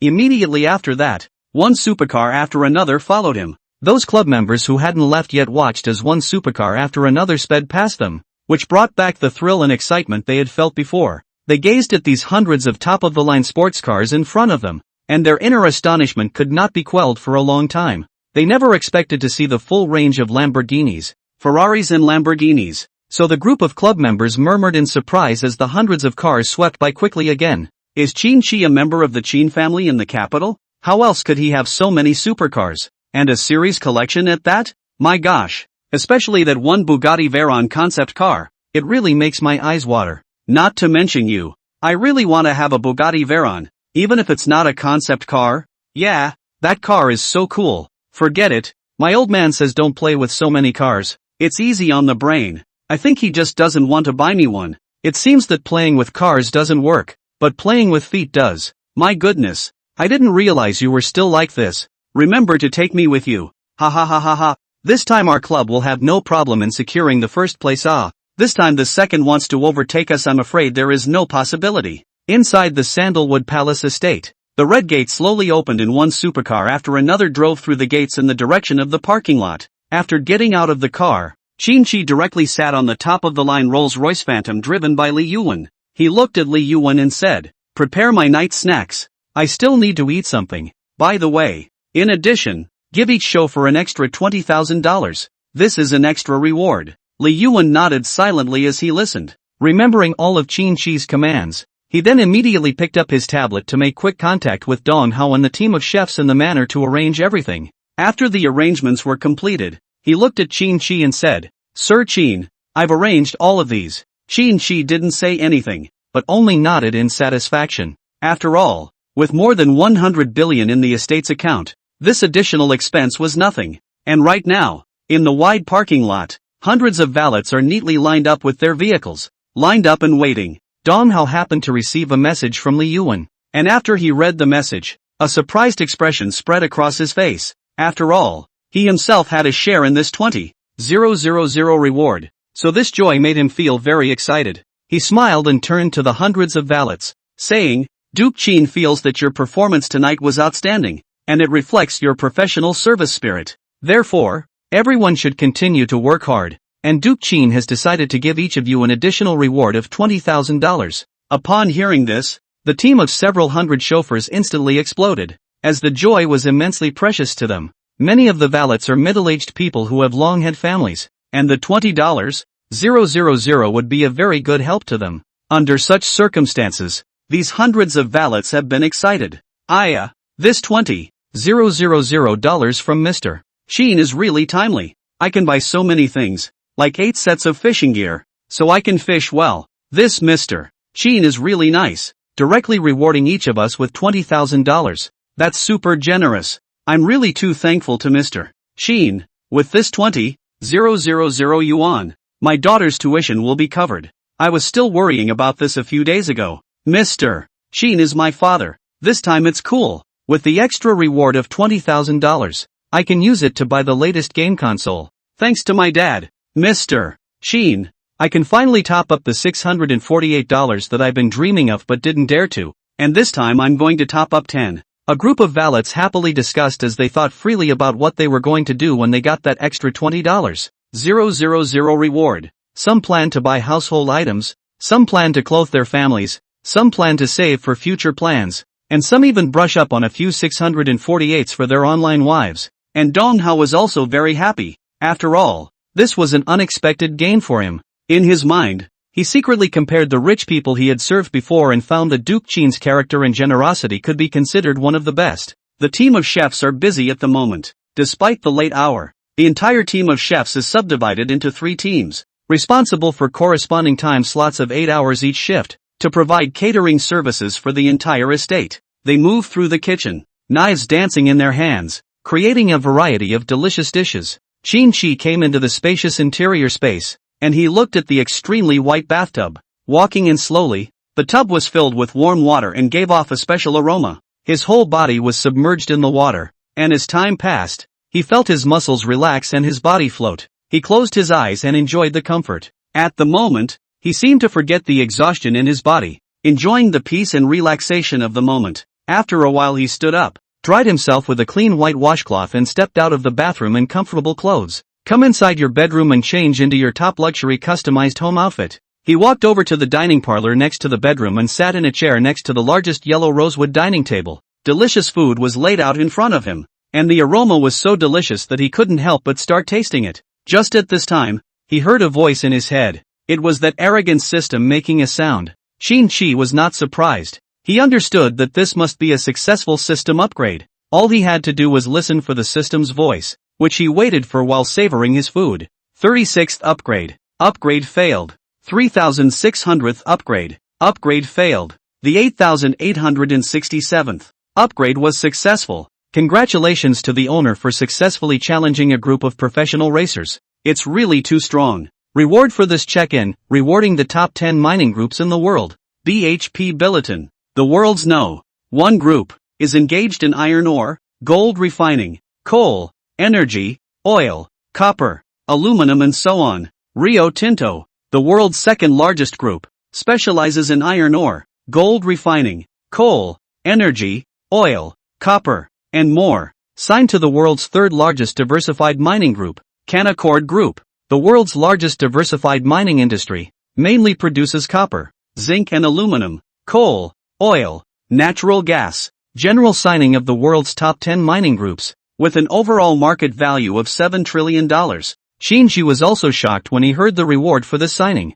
He also didn't expect another big signing. This made him unable to help but say, "Good man, there's something to be busy about again." He lifted the wine glass in front of him and savored the red wine in it, pondering how he should utilize the resources of these mining groups next. At the same time he paid attention to the other information within the system. He found that the system also provided a detailed map of the world's minerals and price charts for individual minerals. This information was very important to him, and the rewards of the system check-in made him feel satisfied. Chapter 11. Qin Shi looked at the information of these mining companies, thinking about how to utilize them while keeping an eye on the time. It was a little after 1 a.m. when he realized it was time to go to bed. He washed up briefly and the housekeeping team took charge of his bedtime routine. Several maids in maids' outfits helped him make up the large, luxurious bed. Silk sheets, down pillows and a soft comforter were ready. Qin Shi walked into the bedroom and fell asleep when he laid down on the bed. Early the next morning, sunlight flooded the entire Honolulu Palace estate,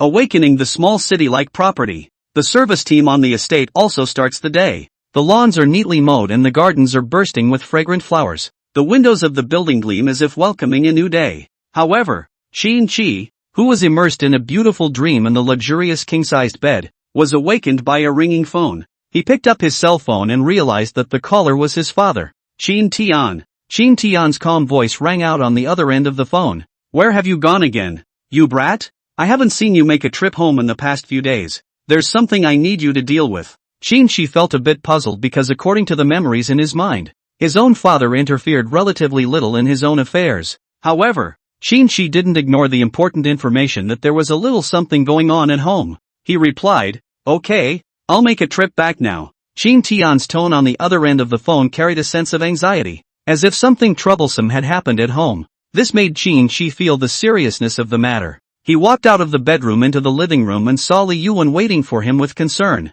Li Yuan asked, "Does Mr. Qin need me to do anything?" Qin Shi nodded slightly and said, "Prepare a car for me. I need to make a trip home." Li Yuan immediately picked up the tablet in his hand and ordered the nearest Rolls-Royce Phantom to come in front of this villa. The driver was ready to go and everything was in order. Sitting in the middle of the Rolls-Royce, Qin pondered what had gone wrong in his house. As a part of the capital city's family, the Qin family, his industry is closely connected to his family, and the problems at home will definitely affect his career and his family. He speculated that an important issue related to the family estate or the family's reputation might have arisen. Within moments, Qin arrived at his home. He looked at the familiar Yunding manor and felt that this manor was far smaller than his own, as if he could see the end of it at a glance. The contrast made him uncomfortable. He didn't have much time to get used to it, though, as he walked right in. At that moment, he saw his father, Qin Tian, sitting on the leather sofa with a frown on his face. When Qin Tian saw Qin come in, he looked up at him and said, "It's a small thing that I called you over this time, but I need to know what you think. The Zhao family has joined forces with the Wang family and joined forces with other foreign companies to sanction our raw iron ore, causing some problems with our recent production. What they want is for the Wang family's youngest daughter to marry you. So I want to ask you, do you want to marry the Wang family's youngest daughter?" Qin fell into deep thought after hearing this. After a short period of reflection, he found himself recalling in his memory what his father had said about the Wang family's youngest daughter. He instantly thought of that tiger tank, the youngest daughter of the Wang family who was over 300 pounds in size. If he was asked to carry out a family marriage, he couldn't even raise the slightest bit of interest. After all, although he was very tall and fit, he still couldn't resist the power of a tiger tank. At this moment, Qin Tian looked at Qin difficult face, so he knew what Qin was thinking. After all, he also knew that the Wang family's youngest daughter's 300-plus pound physique was indeed a bit pearly. This girl was like a moving tiger tank, full of power and majesty. However, this matter wasn't something that was difficult for the Qin family to resolve, but he still wanted to have Qin come back for a bit and talk to him about this matter. Afterwards, he looked at Qin and waved his hand, saying, "It's fine. If you don't like it, just don't like it. I'll just discuss this matter with your eldest uncle. After all, they're united with the world's fifth-ranked mining group, which is a little bit tricky for us as well. We've offered to invest in shares before, but there's still no way to make a breakthrough. That's why there's a lack of some basic accumulation in the ore raw materials for this kind of industry." As Qin listened to what Qin Tian said, he also understood exactly what the problem was. But once he heard that it was about the mine, he relaxed a little. After all, he had just signed to the world's top 10 mining group, which was a very good problem for him to solve. After all, the business is all his own, just a matter of words. But Qin didn't intend to settle this matter so quickly, because he still had to know how the Zhao and Wang families were actually connected to his mining group. After Qin looked at Qin Tian and nodded, he walked out of the large living room of this house and went to the garden that he was very familiar with. He saw that the little tree he had planted had also grown considerably, its tender green leaves swaying in the breeze as if beckoning to him. He couldn't help but think of the time he planted it as a child, and a faint warmth welled up in his heart. While sitting on the leather sofa, Qin Tian was thinking about his next countermeasures. After all, the Zhao family and the Wang family had joined forces, and both families had been entrenched in the mining industry for many years, so they were indeed not easy to deal with. What's more, minerals are a very important part of a heavy industrial business. Qin Tian was puzzled as he thought, and just at this time, his phone rang. After Qin Tian casually picked up the phone, the voice on the other end of the phone immediately rang out. "Qin Tian, what on earth do you think? My family's little daughter is definitely a perfect match for your family's son. After all, my family's daughter is so cute and chirpy, isn't she? If we become in-laws, it wouldn't be impossible for mining and industry to join together to form a larger enterprise. You also remember that last capital city family dinner, right? At that time, my youngest daughter was there to see your son. She fell in love with him at first sight. Now, she can't eat or drink. I can't help it. She's been starving and losing a few pounds lately. It hurts me." Listening to Wang Limin, who kept talking on the other end of the phone, Qin Tian also felt that his ears were getting calloused. It was as if he could see the rich businessman, with his fat belly and an anxious face, pacing back and forth in the house with the phone and mumbling under his breath. Then Wang Limin continued, "Why don't you come to our house and be our guest for a while? The mining matter is very easy to solve. Let's just talk about it." When he heard that he could talk about it, he didn't want to make the relationship so stiff. After all, there was no very direct conflict with the Zhao and Wang families before. It was just some small friction of business before. He wanted to learn more about the Zhao and Wang families to see what kind of capital they actually had to cooperate with his own mining group. Under such circumstances, Qin Tian also directly said, "Alright, I'll bring my son over right now and just have a good talk with you." When Wang Limin heard that Qin Tian was going to bring his own son over, he happily and hurriedly said, "Yes, yes, future in-laws." It seemed like they couldn't wait to become in-laws with the Qin family. After hanging up the phone, Qin Tian turned his head to look at Qin Shi and said, "Qin Shi, let's go to the Wang family. Chapter 12, please return." Then, a gleaming Rolls-Royce Phantom shone and slowly stopped at the entrance of the villa. When Qin Shi stepped into the car, he immediately felt the uniqueness of this Rolls-Royce Phantom. The interior of the car was lavishly decorated, showing off the aristocratic atmosphere, and almost every detail was branded with the Qin family's logo. The interior of this Rolls-Royce Phantom is spacious and the seats are comfortable as if they were tailor-made. However, it seemed slightly old compared to the sleek and up-to-date model he had on the estate. Qin Shi felt that this Mirage was slightly less powerful in terms of design and power than the one he had at the estate. Looking at Qin Shi's contemplative look, Qin Tian couldn't help but smile. He realized that he had been so busy with his business that he had seldom been with his son growing up, and he couldn't help but feel a little guilty. But seeing Qin Shi's handsome face at this moment, he secretly sighed at the excellence of his genes. At that moment, Qin Tian's gaze couldn't help but turn to his wife's picture again. He knows that his genes are not the only advantage, and that his wife's beauty adds to the charm of their children. Soon, this Rolls-Royce Phantom drove into the Wang family's manor. Stepping into this manor for the first time, Qin Shi saw the entire manor in its entirety. In terms of overall appearance, it was very similar to the Qin family, both measuring around 100 acres. Both manors have a unique flavor and history. This comparison made Qin Shi profoundly realize that his Tangxi Palace estate was so grand. After all, the difference between covering more than 10,000 acres and more than 100 acres can be seen at a glance. After a period of time, the Rolls-Royce Phantom steadily parked in front of the Wang homeland villa. At this moment, Wang Limin watched the arrival of this Rolls-Royce Phantom with excitement, because he knew that this special model Phantom was the very car of the Qin family. Wang Limin quickly walked to this Mirage and enthusiastically assisted Qin's family to get out of the car.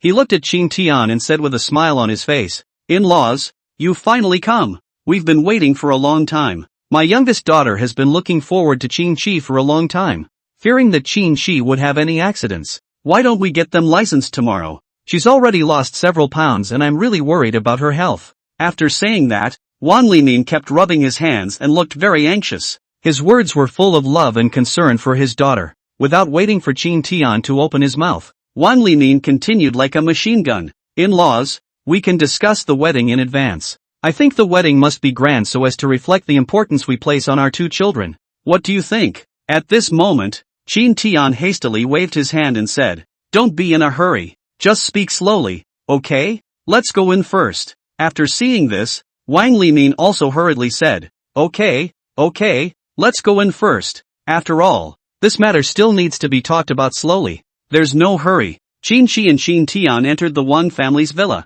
and the decoration style surprised Qin Shi. The decoration style here was different from his own home, but at the same time, it gave off a luxurious and cozy feeling. At the same time, Qin Shi also saw Wang Rongyun sitting on the sofa that Tiger Tank. When Wang Rongyun saw Qin Shi was also very happy. Her smiling face has been very happy to close her mouth. A few months ago, at a family gathering in the capital, Wang Rongyun had met Qin Shi, and during this time, her thoughts of Qin Shi had grown stronger. Therefore, the moment Wang Rongyun saw Qin Shi, her heart thumped as if she had seen the person she wanted to see the most in her heart, and that feeling of longing surfaced all at once from her face. Her cheeks flushed and her expression softened. Wang Limin glanced sideways at his youngest daughter sitting on the couch and saw that she was very excited. And that's when he realized that he had done the right thing. It had taken him quite a bit of effort to get the Zhao family and himself to join forces to sanction the Qin family, but Wang Limin felt that it was all worth it. Wang Rongyun was very embarrassed, and with a red face,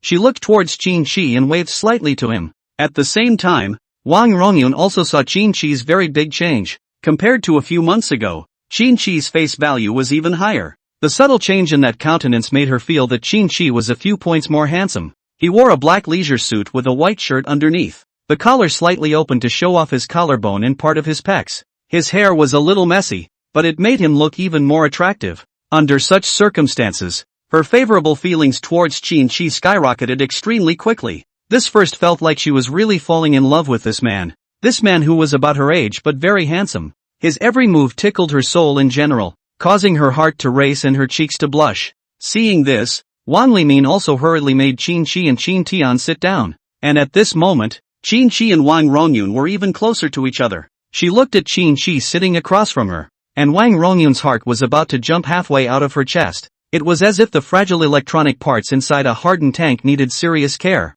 Wang Limin said very directly, Qin Tian, we are the future in-laws. As long as the children of our two families are united in marriage, then the problem of the mining industry will be solved in one go, and I can even bring you along to invest in the foreign mining industry. Haven't you always wanted to pave the way with money? I have the doorway, and as long as we become in-laws, that won't be a problem. Wang Rongyun, who was sitting by the side, also said with a shy face as she listened to her father's very direct words, Dad, why are you so direct? I didn't even say that I must get married to Mr. Qin. When Wang Rongyun finished her sentence, she covered her face even more shyly. She lowered her head and rubbed her feet against each other, looking a little anxious. When Qin Shi saw the scene, he couldn't help but swallow his saliva as well. He didn't expect things to develop so swiftly, and at the moment, he was somewhat speechless. Without waiting for Qin Shi to speak, Qin Tian also replied directly, It's not that I don't agree, but we have to respect the choices of the two children.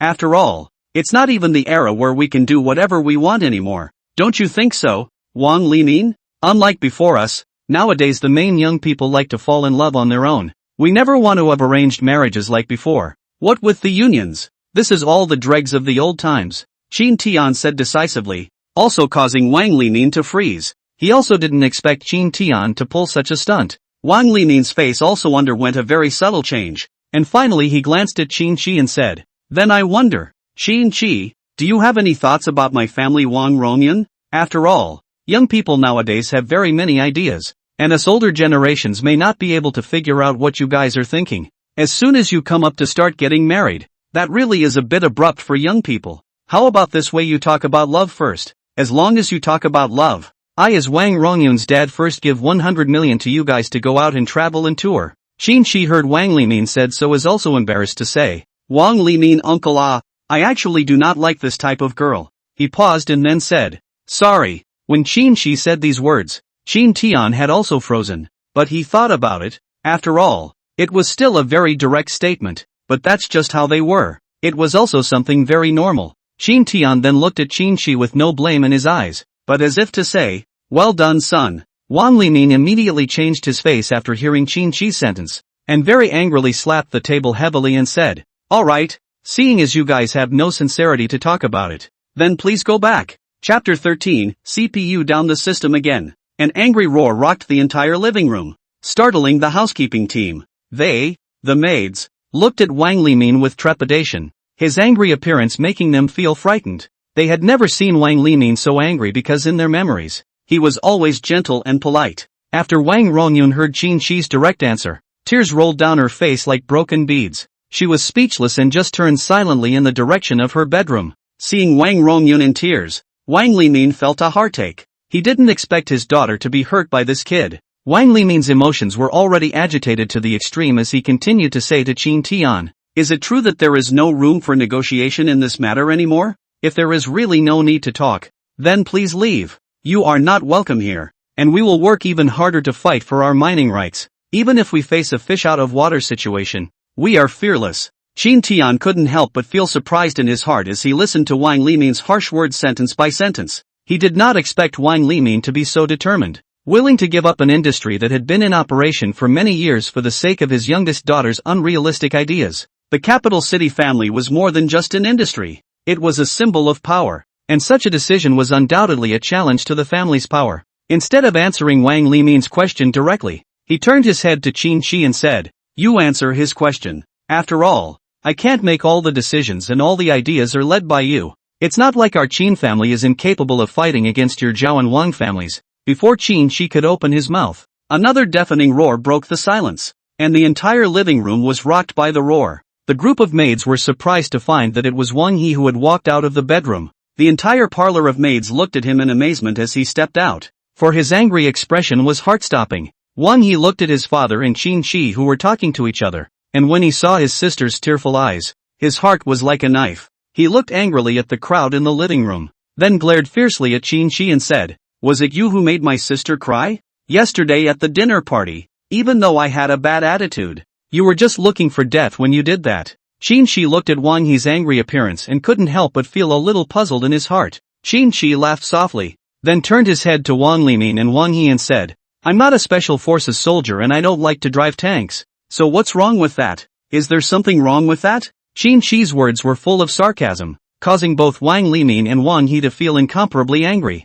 They were so furious that their faces turned blue and their veins rippled in a way that shocked the maids present. In unison, they angrily drank. "You brat seeks death." Looking at these two angry people, Qin Tian felt that this conversation was no longer meaningful. He didn't want to bother with them anymore. So he spoke faintly, "There's nothing to talk about. Let's go. There's no need to bother with two rascal dogs about anything. After all, biting doesn't hurt, but it's annoying." Qin Tian's words made Wang Limin and Wang He even angrier. They watched the Qin family leave, their hearts filled with anger and helplessness. At this moment, they knew that they could no longer stop the Qin family's decision. Qin Shi and Qin Tian also returned to the top-of-the-line Rolls-Royce Phantom car, and with a roar of the car, they left this Wang family's manor. After leaving the Wang family manor, Qin Tian directly said, "You still weren't ruthless enough to curse just now as well. You need to be ruthless enough. After all, you're going to be in charge of the entire Qin family in the future. That kind of ruthlessness still needs to be practiced. But you're still young now. It doesn't matter." Qin Tian paused for a moment and continued, "It's just that Wang Limin is a person who was originally more composed, and he's been in the mining industry for quite a few years, but I didn't expect him to be so out of sorts for the sake of his own little daughter. Forget it, maybe this is the love of parents for their children." He sighed and continued, "After all, it's perfectly normal for the Wang family's youngest daughter to like you. If you don't like it, just reject it. It's just that I wanted to bring you here to talk about it, so that they understand what your attitude is. It is estimated that they will do more maneuvering inside this latter period of time. After all, the harsh words have also been put out. Just take your time and think of a good way to deal with it. By the way, what was the dinner party that the third son of the Wang family was talking about just now?" Hearing that his father had found a very crucial piece of information within what Wang He had just said, Qin Shi quickly thought for a moment before replying, "I've recently joined a supercar club," Qin Prayer said, "and the dinner he was talking about was the orientation dinner last night."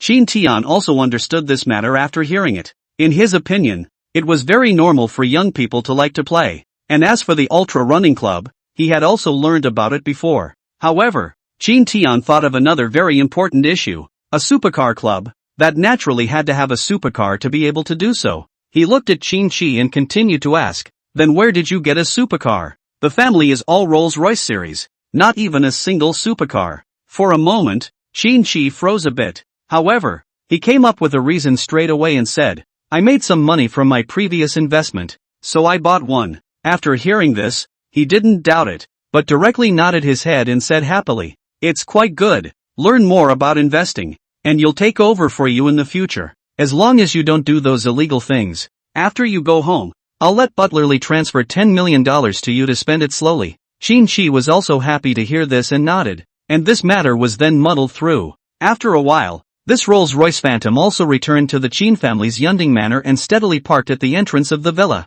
After returning home, he immediately instructed Butlerly to transfer $10 million to Qin Shi. The $10 million arrived in Qin Shi's account very quickly, but Qin Shi wasn't like he used to be, and after he had seen 50,000 billion blue star dollars, the 10 million or so had become less conspicuous on this account, but he was still happy. Qin Tian then instructed Butlerly that he could prepare today's lunch. Finally, Steward Li then contacted the team of chefs to start preparing today's lunch. While preparing, Qin Shi was also thinking about what kind of maneuvers the Zhao and Wang families would use. After all, he wasn't in a hurry to strike all at once. He still needed to gain some insight into the Zhao and Wang family's cards, and Qin Shi also knew that the information he had obtained was too little, and that he needed to expand the channels through which he obtained information in order to be able to do so. He also came to his study and began to deal with the group's business today. After all, there were just too many things that this huge heavy industry group needed to deal with, and this matter of the Zhao family and the Wang family joining forces was only a part of the things to be dealt with.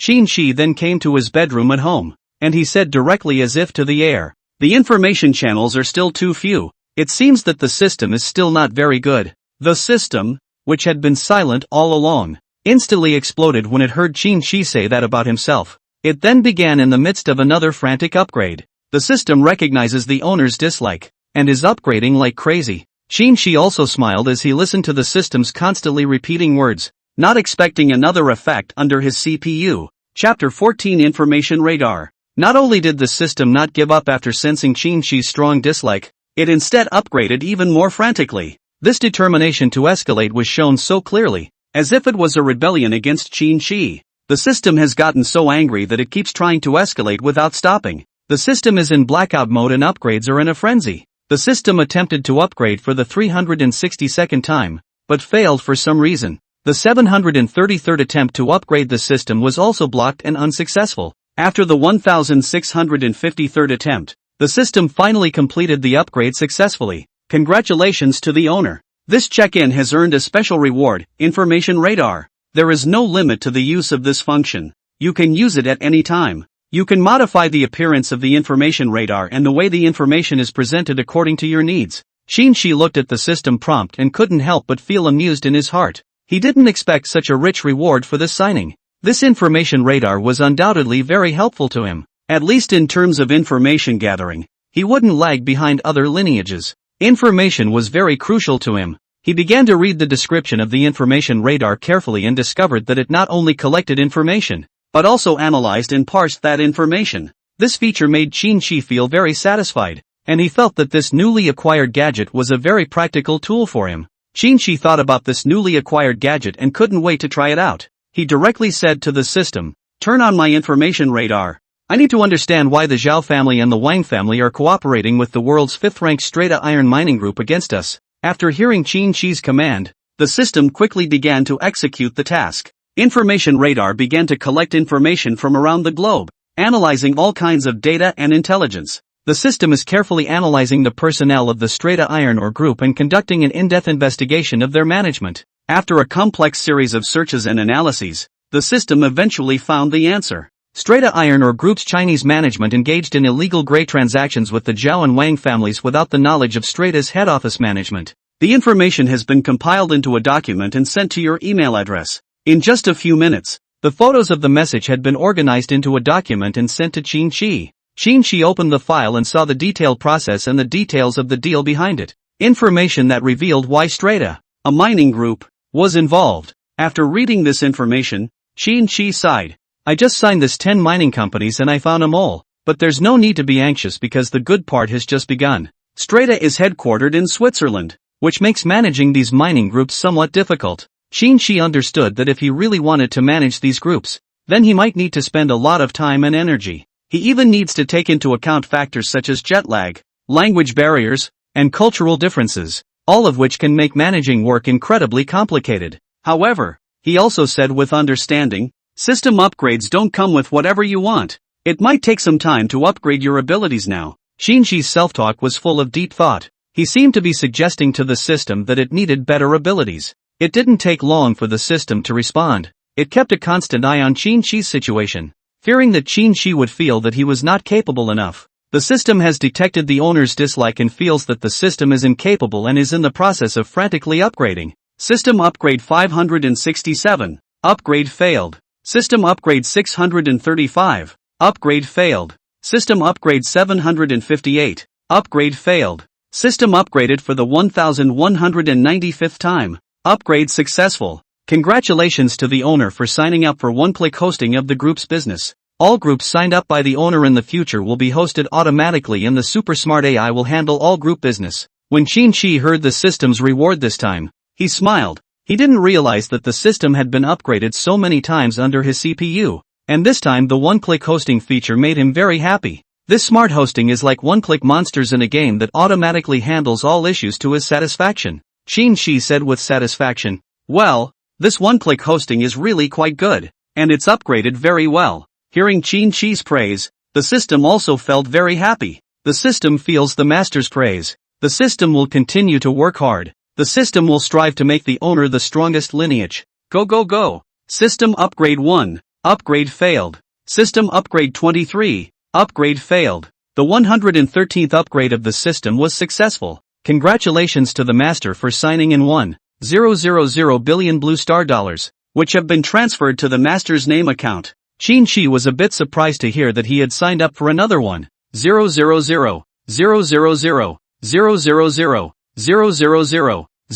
000 blue star dollars. 10,00060 000. At the same time he looked at the market capitalization of the world's top 10 mining groups that he had signed up for, and he was shocked. The number was so staggering that it would take him some time to digest it all. He's starting to think about how he's going to use this huge fortune to fulfill his plans. At that moment, he received an alert on his cell phone's WeChat from his father reminding him to go to lunch. Qin Shi stood up from the leather couch in the bedroom and walked in the direction of the dining room. His appetite increased as he saw the various dishes on the table. He told Qin Shi to start eating, and he talked about what he was worried about as he ate. Qin Tian said as he ate, Wang Limi must have been prepared this time when he said such harsh words. I'm not quite sure why the Zhao and Wang families were able to hook up with Strata, since family-based mining companies like Strata are usually very exclusive. However, he decided to eat first, as the follow-up or plan was not important to them. Qin Shi nodded in agreement. He knew what their final card was, so he appeared very relaxed and wasn't worried about anything unexpected happening. After the meal, Qin Shi took the family's Mirage to SKP, the capital's bustling commercial center. He looked at the bustling commercial center, and although the entire grand estate of Tianxi Palace was like a small city, it still wasn't as paper-thin as this place. Qin Shi looked at this SKP mall. The system also showed the information of this mall. The mall was partially designed by top British architects. The interior consisted of high-end department stores, restaurants, theaters, etc., where the first floor was mostly luxury brands, and the second floor was dominated by light luxury brands and restaurants. Qin Shi looked at such an introduction curiously and walked in. Chapter 15. Start by buying a bunch of Patek Philippe watches and jewelry. As soon as Qin Shi walked in, he also felt the aura of this top-notch luxury business center, and at this moment, the luxurious atmosphere revealed by the private customization that Qin Shi was wearing at this moment, likewise attracted the attention of many luxury store counter attendants.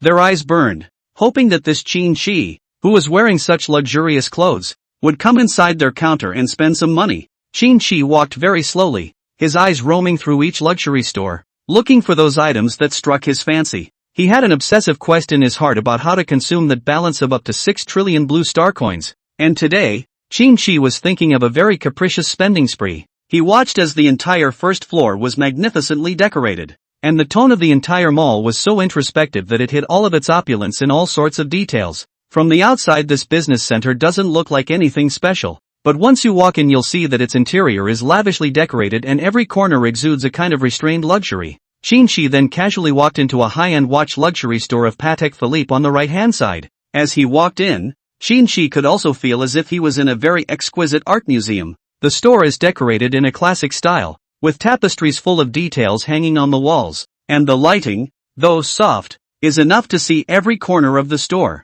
The overall display shows the aristocratic flavor of this brand and its long history. Inside, the space is very open, with homes and decorations that emphasize the brand's sophistication and noble antiquity. The wooden furniture is all beautifully carved with ornate gold accents to emphasize the elegance of the brand. On one side of the store is set up an exquisite display case with watches and jewelry accessories from all collections of the Patek Philippe brand. Each display case has been very carefully designed, and the intervals at which the products are placed have been meticulously designed to emphasize the elegance and order of the brand. At this moment, Qin Shi felt as if he was in an elegant and noble world. And although the waitress at the counter had a standard smile, she couldn't hide the undisguised admiration in her eyes. She noticed Qin Shi's privately customized outfit, the texture, which was simply a visual treat, not to mention Qin Shi's worldly aristocratic temperament that was reflected in this outfit. The store manager also noticed Qin Shi. He didn't dare to slow down and came over, smiling. Hello sir,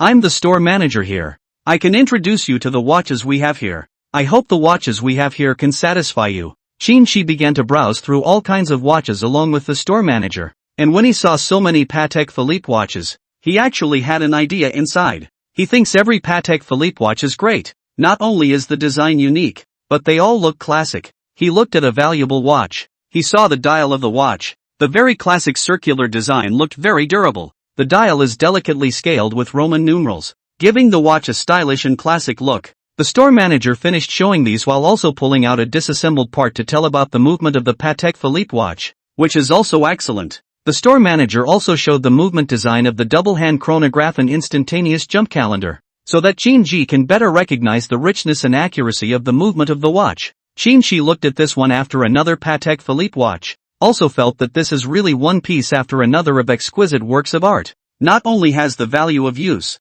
but also quite valuable for collection and investment. Then the store manager invited Qin to sit down. At the same time he also took there are a few more valuable watches. Law Jiwei looked at Qin said with a smile, "Sir, my name is Law Jiwei. May I ask Mr. your name?" Qin said directly after hearing this. "Exempt from your surname Qin." After getting the information of Qin name, Law Jiwei was even happier to introduce it. After all, this big customer can't be missed. For the sales of the whole store is a very big help. At the same time he worked very hard to show his professionalism accumulated in those 10 years. Rao Jiwei slowly introduced the watches that he had just brought over, showing the artistic expression as well as the very different craftsmanship of these watches. Qin Jiwei watched as Law Jiwei introduced one watch after another, and also felt still satisfied. The artistry of all these watches made him feel pretty good. He then said bluntly, "These watches are pretty good.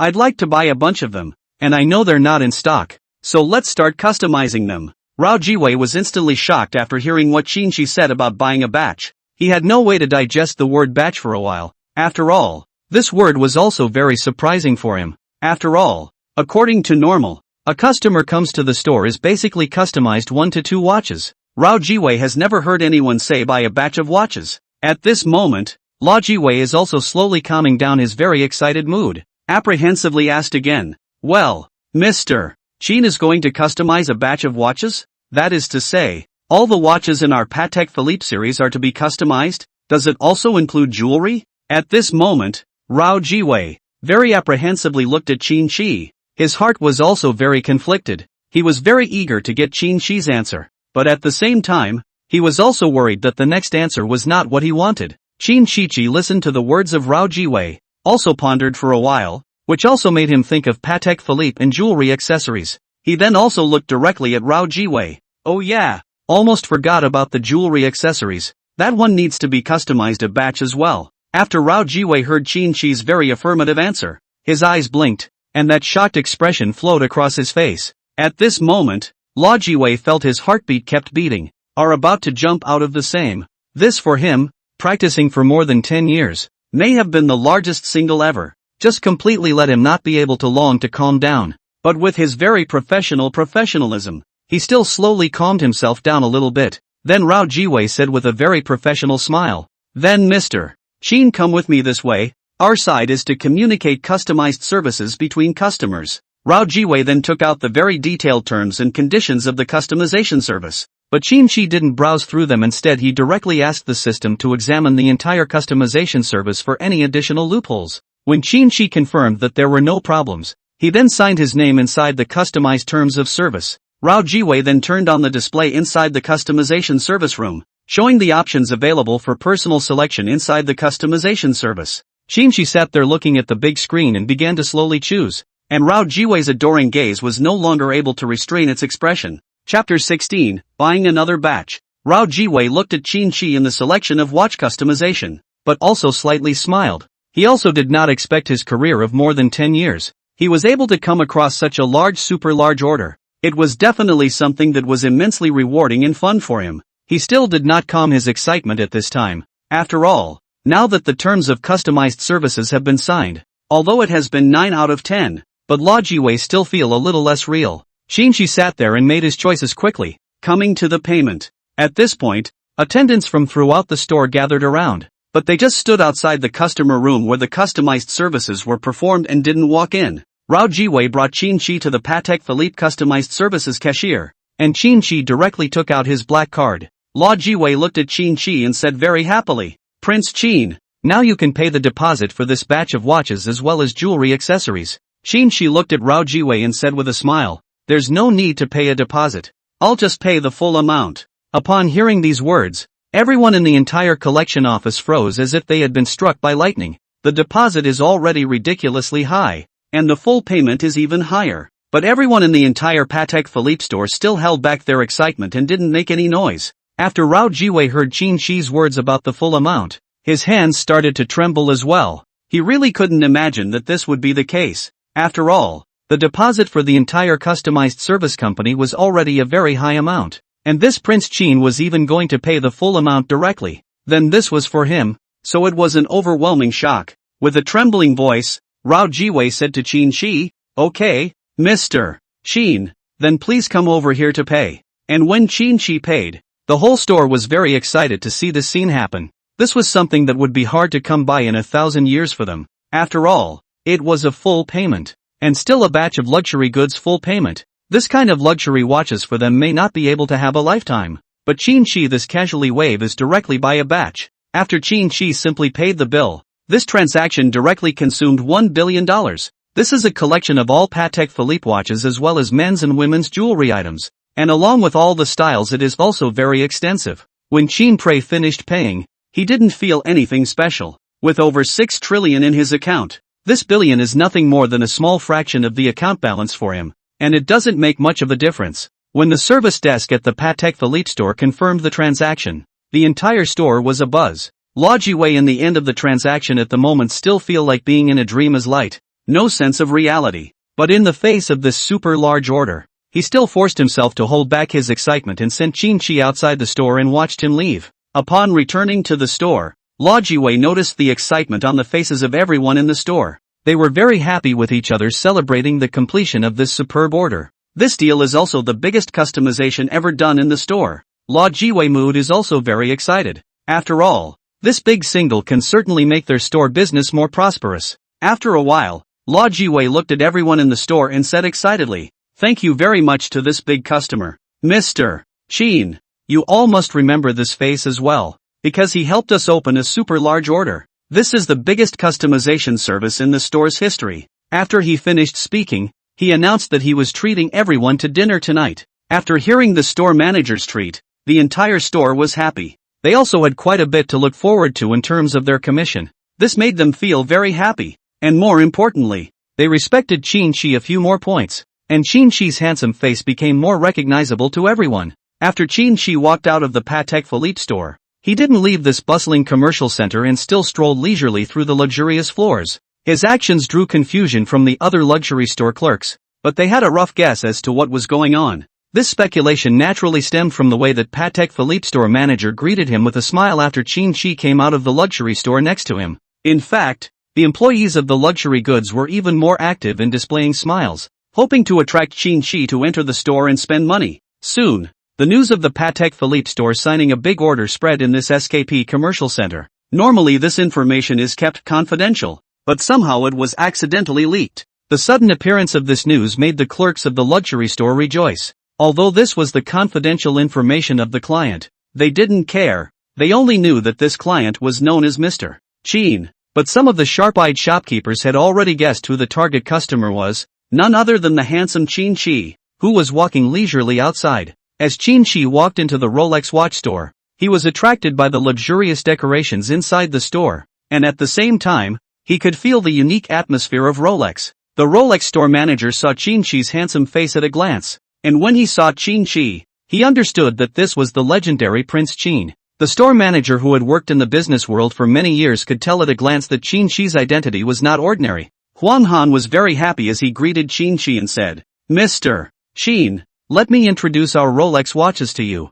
Qin Shi was a bit surprised by the store manager's direct address, but after he figured it out, he didn't pursue it any further. However, Huang Han noticed the change in Qin Shi's face at this moment, and he suddenly realized that he might have been too presumptuous this time, not realizing that directly addressing Mr. Qin had already revealed that he knew his name. Embarrassed, Huang Han hastily apologized and said, "I'm sorry, I only heard Mr. Qin's name from the grapevine, but please believe that we, Rolex, will introduce our watches in detail for you. I'm sorry Mr. Qin, I acted rashly just now." Hearing Huang Han's apology, Qin Shi did not pursue anything as he nodded and began to listen to Huang Han's introduction. After hearing this, Qin Shi thought it was good, so he turned to Huang Han and said, "Then let's order a batch here. I'll take both male and female watches, so I can order them in batches." When Huang Han heard Qin Shi's words, although his tone was calm, it was as shocking as a bolt from the blue to him. For a moment he felt unable to calm down and was in a bit of a trance. At the moment, Huang Han feels like he is going to fly to the sky, which is undoubtedly great news for him, as this is a customized service in batches. The staff at the Rolex store were also shocked, and they experienced the same shock that the Patek Philippe store staff did at the time. Chapter 17, Buying It All. Without saying a word, Huang Han directly led Qin Shi into the private customization area of the store. Their appearance undoubtedly became the focus of all the customers in the store, while Huang Han led Qin Shi to open a door hidden behind a mural, which displayed various Rolex customization services. He explained these services in detail while secretly observing Qin Shi's reaction. Qin Shi listened without moving, smiling and nodding as he browsed through the services. He was already well aware of these terms as he had already had an in-depth knowledge of the customization services for such watches. Huang Han was very familiar with the entire process of customization services, and directly led Qin Shi to the payment link. At this point, Huang Han learned a very important piece of news from the grapevine. Duke Qin would pay the full amount directly, which shocked him a bit because the full amount was quite huge. When Qin Shi arrived at the Rolex's customized service cashier, he expressionlessly took out a black card from his pocket and prepared to pay. Everyone in the store was dumbfounded when this deal was done. The amount of money was as good as heaven to them. Like last time, Qin Shi didn't spend too much money and only spent about 500 million to complete the deal. Despite the fact that the Rolex was not in stock and could only be customized, Qin Shi was not in a hurry. After all, it was just a casual expense. Huang Han is keen to invite Qin Shi to a Rolex client's dinner party, but Qin Shi politely declines. Huang Han was a bit regretful, but still smiled and said, "I wish Mr. Qin a happy life and look forward to seeing him next time." Qin Shi then left the Rolex store, and the counter girls looked at his handsome back and were so amazed at this perfect man that they were about to treat Qin Shi as the object of their fantasies. Qin Shi didn't stop because of what he had just spent. He continued walking and turned into a luxury store, Hermes. Hermes store manager Chen Sishao immediately realized upon seeing Qin Shi that this was the legendary Duke Qin, the one who threw away thousands of dollars without any expression on his face. At this moment, his heart was beating wildly, unleashing its extreme energy like the engine of a supercar. "Good afternoon, Mr. Qin," Chen Sishao said with great excitement. At this moment, he couldn't be happier. He had finally waited for this moment. Immediately afterward, the rest of the store greeted him in unison, greeting him not with any dislike but with excitement. Their voices are loud and full of charisma and can cover the entire store. Other people from the luxury store looked this way curiously. When they saw the tall Qin Xian, they all realized that they were receiving a very important VIP. Qin Shi heard them call him Prince Qin and knew that the whole mall had already spread the news that he had gone on a spending spree at the two stores. He didn't care about that though, he just smiled at the store manager. This Hermes store manager Chen Sishao reacted very quickly. He seemed to have insight into Qin Shi's thoughts and said to him very happily, "Is Mr. Qin going to buy all the bags in the Hermes store? With all the accessories and whatnot?" Qin Shi looked at Chen Sishao who reacted so quickly and nodded his head, not saying anything, but instead feeling very amused. However, this nod of the head was a very happy and exciting sign for Chen Sishao, because it meant that they were about to make a super big order, and this commission was something unimaginable for them now. Seeing this, Chen Sishao turned to look at those Hermes counter sisters, who at the same time were very excited and said, "What are you guys getting here? Hurry up to give Mr. Qin to go pack the ones that are in stock. Properly pack the ones that are in stock, and the ones that are not in stock start doing customized services for Mr. Qin." As soon as the words fell, all the counter ladies in the entire Hermes store got busy, and the customization service as well as the packing of the stock were going on rapidly, because they know that this batch of luxury goods will be signed, an order that is immensely big for them. Not only were all the counter girls in the Hermes store shocked, even those luxury store counter girls next to them cast their gazes over with curiosity. After all, they also knew that this matter of Qin Shi was festering, but they didn't expect it to be like this. At this moment, some of the shoppers who are in the Hermes store are also feeling incredibly shocked, which is also something unseen for them. It was a batch-by-batch incoming purchase, which was just shocking to them, although they also have some funds, but for the purchase of such luxury goods, it is still out of the scope of consideration, rather than like Qin Shi like direct batch-by-batch of goods in general. This can be called a violent way of stocking up and buying, but also let a person side-eye. At the same time, the whole Hermes store this exceptionally lively situation, but also attracted the attention of very many passing customers, which for them is really too novel. After all, for a luxury store, it doesn't transact very often, but is in a steady state of trading, and bustling is much less the norm for a luxury store. This unusual buzz also ushered in a gaze from the other luxury store counters who stood at a distance. A gaze that was very burning and with a hint of desire at the same time. This is subject to the professionalism of the counter keepers. The counter keepers cannot leave at will, but as the store manager of a luxury store, that naturally has a certain degree of freedom. Then a host of luxury store managers also paid attention to the buzzing state of the Hermes luxury store. They watched as one teller after another happily packed up one luxury item after another, no matter what the style, and put it right into the package. A moment also let them instantly associated with that rumor that came out of the gossip. At first, as the store manager of the luxury store, they naturally do not quite believe this kind of rumor general information, but with such an incomparably real scene happening in front of their eyes, they had to believe that this thing had actually happened. After seeing this, the Louis Vuitton luxury store manager also returned to the store. He looked at the counter sisters in the Louis Vuitton store who were very excited and happy and said, "Now immediately get all the packages in the store ready. Get ready to sign a super big order. If this order can be signed, I'll treat you tonight." The counter girls looked at the store manager's excited expression and could realize what was going on, and they immediately began to get busy. Even if Qin Shi didn't come to their store, this kind of preparation was very much needed. And at this moment, Qin Shi made his choices quickly between Hermes customization services, and in doing so, he made these choices. He also glanced at the counter ladies who were happily wrapping one luxury item after another, and also felt that it would indeed be quite time-consuming if he waited for them to finish wrapping all the luxury items. Then after Qin Shi briefly thought about it, he looked at Chen Xishao and said, "You help me prepare all of these. Pay now. The packaging aspect is taking too long. Then I'll go first." "Right. Send all of my luxuries to my manor. When you get to the manor side, there will be a butler of mine who will dock with you guys. Make the payment directly." Chen Xishao could also realize the preciousness of Qin Shi's time after listening to it. And inside the various information Qin Shi had just said,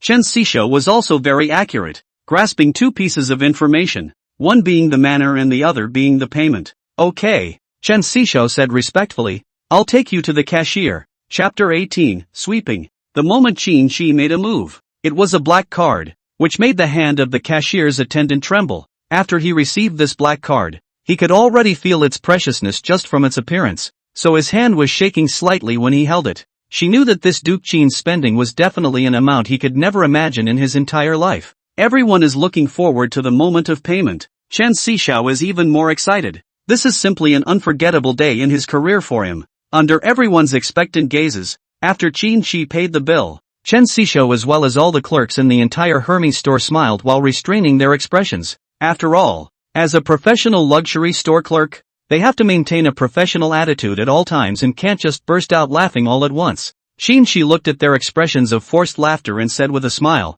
"It's okay, you all don't need to hold back any longer. I know you're quite happy as well. It's good to be happy. It's good to laugh out loud." After hearing such a sentence from Qin Shi, Chen Xishao was even more excited and said, "Yes, listen to Mr.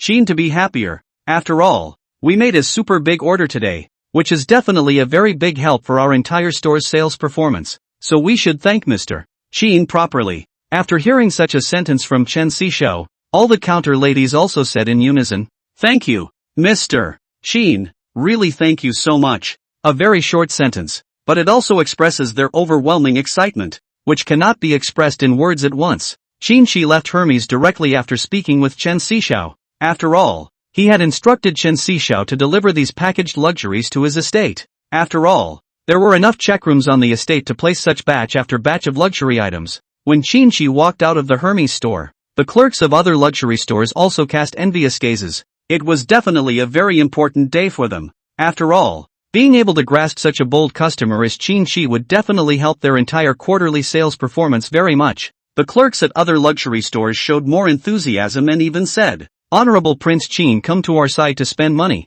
We have all kinds of luxury goods that look like works of art on this side. They are all designed by top foreign designers, and they will definitely fit a noble temperament like yours." "Yes, yes, yes, Mr. Qin, we can do the same on our side. We also have a very wide variety of luxury goods on our side.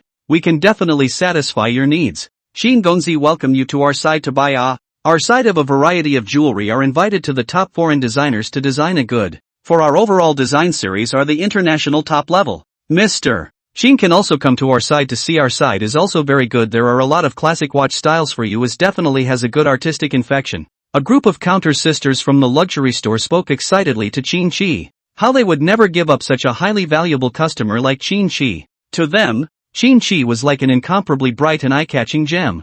Customers at this luxury center were overwhelmed by the sight. The clerks of these luxury stores were usually known for their high-flying attitudes, and to welcome this young man so warmly was indeed a great surprise to them. The customers cast curious gazes at Qin Shi's slowly walking figure. They saw the privately customized high-class clothing that Qin Shi was wearing, and that extreme luxury was instantly recognizable. When they saw this scene, they also realized why these luxury stores had welcomed Qin Shi so warmly. This scene also attracted the attention of many passers-by, who looked at Qin Shi and spoke excitedly. This little brother is so handsome. It's just too handsome. Just by looking at that dress on him it must be very expensive. Just by looking at the material it feels like a luxury item. This young man is actually welcomed by so many luxury sales clerks. His background must be very unusual. By the looks of this it's obviously a certain great young man from the capital city's family, but were relatively rare. But it's normal for them to appear inside this SKP. His entire body is literally like a level of perfection. Every size of his body is just right, and it looks like the golden ratio no matter which way you look at it. At a glance, this young man is rich and handsome. Otherwise how could there be so many luxury sales clerks surrounding him? At this moment, a group of watching customers looked at Qin Shi. At the same time that Hermes store manager couldn't help but say when he saw such a flurry of hilarious customers. Yes, this Mr. Sheen has just ordered a batch of luxury goods inside our entire luxury store, with a total value of more than $15 million. The reason why Qin Sishao dared to directly tell this group of customers the amount Qin Shi had just consumed was because she had spoken to Qin Shi about this matter before. And naturally, Qin Shi did not care and agreed. It was simply a matter of indifference for him. After all, as the existence of a lineage, he naturally wouldn't worry too much about his safety. When the Hermes store manager said this sentence, all of a sudden in the middle of the crowd exploded. This is for them simply cannot believe things. 50 million? That is 50 million ah. For a while the whole crowd of watchers and customers were stunned, although they also have some assets, but for spending 50 million at once, for their assets will be difficult. No way. This young man spent $50 million in the luxury store in one go. What kind of family background is it to be able to do something like this? Then it must be the young master of a family in the capital. Otherwise how could he have such capital? Gosh, if only he were my husband. So handsome and rich and swashbuckling I guess. Cool. I have someone to dream about tonight. I feel like it would be nice to dream him up and meet him tonight, and then have him splash his cash for me, even if it's in a dream. Such a person is simply like an existence inside a novel. It's really too powerful. I really think it's awesome. That's $50 million. At this moment didn't wait for this group of customers to express their feelings. Huang Han, the store manager of the Rolex store, also saw the Hermes store manager's active advertising for his store, so he also came over with great interest. Chapter 19, Shocking Numbers. Huang Han walked in full of joy, and at the same time he noticed the group of customers with him. The look of surprise was as if he had witnessed a historic moment. However, he is still contemplating whether or not to announce the shocking news. After all, it is nothing less than a huge challenge for them to calmly accept this amount of spending. After a momentary weighing of his options, Huang Han decided to speak up. Huang Han walked into the middle of this group of curious customers and glanced once again at the Hermes store manager, Chen Sishao, whom he was somewhat socializing with. He gazed at store manager Chen Sishao, then scanned the crowd of onlookers before finally choosing to speak up. He said, 50 million isn't an understatement. The biggest spending of the day probably happened in our store. Duke Qin booked a batch of goods in our Rolex store as well, and he took all the watches we've ever had, and did a wide range of high-end customization services. He took a deep breath and mysteriously revealed, and he spent exactly $500 million in our store. When he clearly stated the number, the entire group instantly exploded as if struck by lightning. This is something that is simply unacceptable to them. The 50 million just now had already surprised them, and this tenfold increase in spending was enough to shock them. Upon hearing this news, Hermes store manager Chen Sishao's eyes widened as she looked at Huang Han in shock. No, are you telling the truth? That's 500 million ah. He just spent $50 million in our store. This is already our biggest ever big order in so many quarters. This shocking amount of spending not only stunned the group of customers watching, but even the store manager, Chen Sishao, felt very shocked. This spending amount was 10 times more than what he had just said, which definitely proved that Qin Shi's spending power far exceeded their imagination. Qin Shi he can directly take out 500 million liquidity for spending, which is not so easy even for some big enterprises. And yet, Qin Shi had spent 500 million so easily, which was undoubtedly unbelievable to them. A group of customers were more excited and at the same time very unbelievable. This could not be more exaggerated news. They have said, "No, is this really real news? That one is 500 million 500 million for me is simply give me 10 lifetimes cannot earn over Can it be untrue? Didn't you see the badge of someone's store manager? That's a statement of reality in terms of reputation. And that really is $500 million. My gosh, that 50 million just now already made me tremble. I didn't expect 500 million. It's like I've never seen the world before. My gosh, spending $500 million straight away. What level is this? You can customize all the products of an entire luxury store, and it's still using the highest level of customization, right? Boing boing, I want to be rich too. I didn't realize that's what it felt like to splurge like this. This is amazing. Before they could get back to their senses, at this very moment, the store managers of Patek Philippe also noticed the noisy crowd in the distance. At the same time, Rao Jiwei also saw Huang Han and Chen Xixiao in front of him, and seeing their excited expressions, he also walked over curiously. After all, Lao Jiwei's mood today was really too good. Just now Qin Shi directly waved $1 billion, which for him was like flying to the sky, generally happy. When this Patek Philippe store manager walked inside the crowd, he looked at the very happy expressions of Chen Xixiao and Huang Han, and all of a sudden, he also realized why they were so happy. Before Patek Philippe's store manager, Mr. Luo Jiwei, could say anything, Huang Han said excitedly to him, "How much did Mr. Qin spend in your store? Just now he spent $500 million in our store. That's customizing all the high-end services in our Rolex store, and it's still the highest end. Even the materials used are the most sophisticated. And he also wants our headquarters to hire a group of very skilled craftsmen to keep an eye on this batch of watches specifically for him. How much did he spend in your store? Just now, Mr. Qin said that he could publish as much as he wanted, and the amount he just spent was used as an advertisement." When the Patek Philippe store manager Lao Jiwei listened to what Huang Han said, he was also slightly surprised. Lao Jiwei also didn't expect Qin Shi to actually go to the Rolex store and spend 500 million after spending 1 billion just now at the Patek Philippe store. This is just very crazy spending. As Lao Jiwei looked at Huang Han's excited expression, he also said slowly, "Just now he also used a very high-end customization in our store, and it is still our Patek Philippe's most high-end customization service, which will use a group of family heritage craftsmen to customize a batch of watches he acquired. So the total amount of gold consumption is $1 billion. Another surprising number Razivi stated very accurately and unambiguously. All of a sudden, all of the customers who were watching froze, which was an even more shocking number than just now.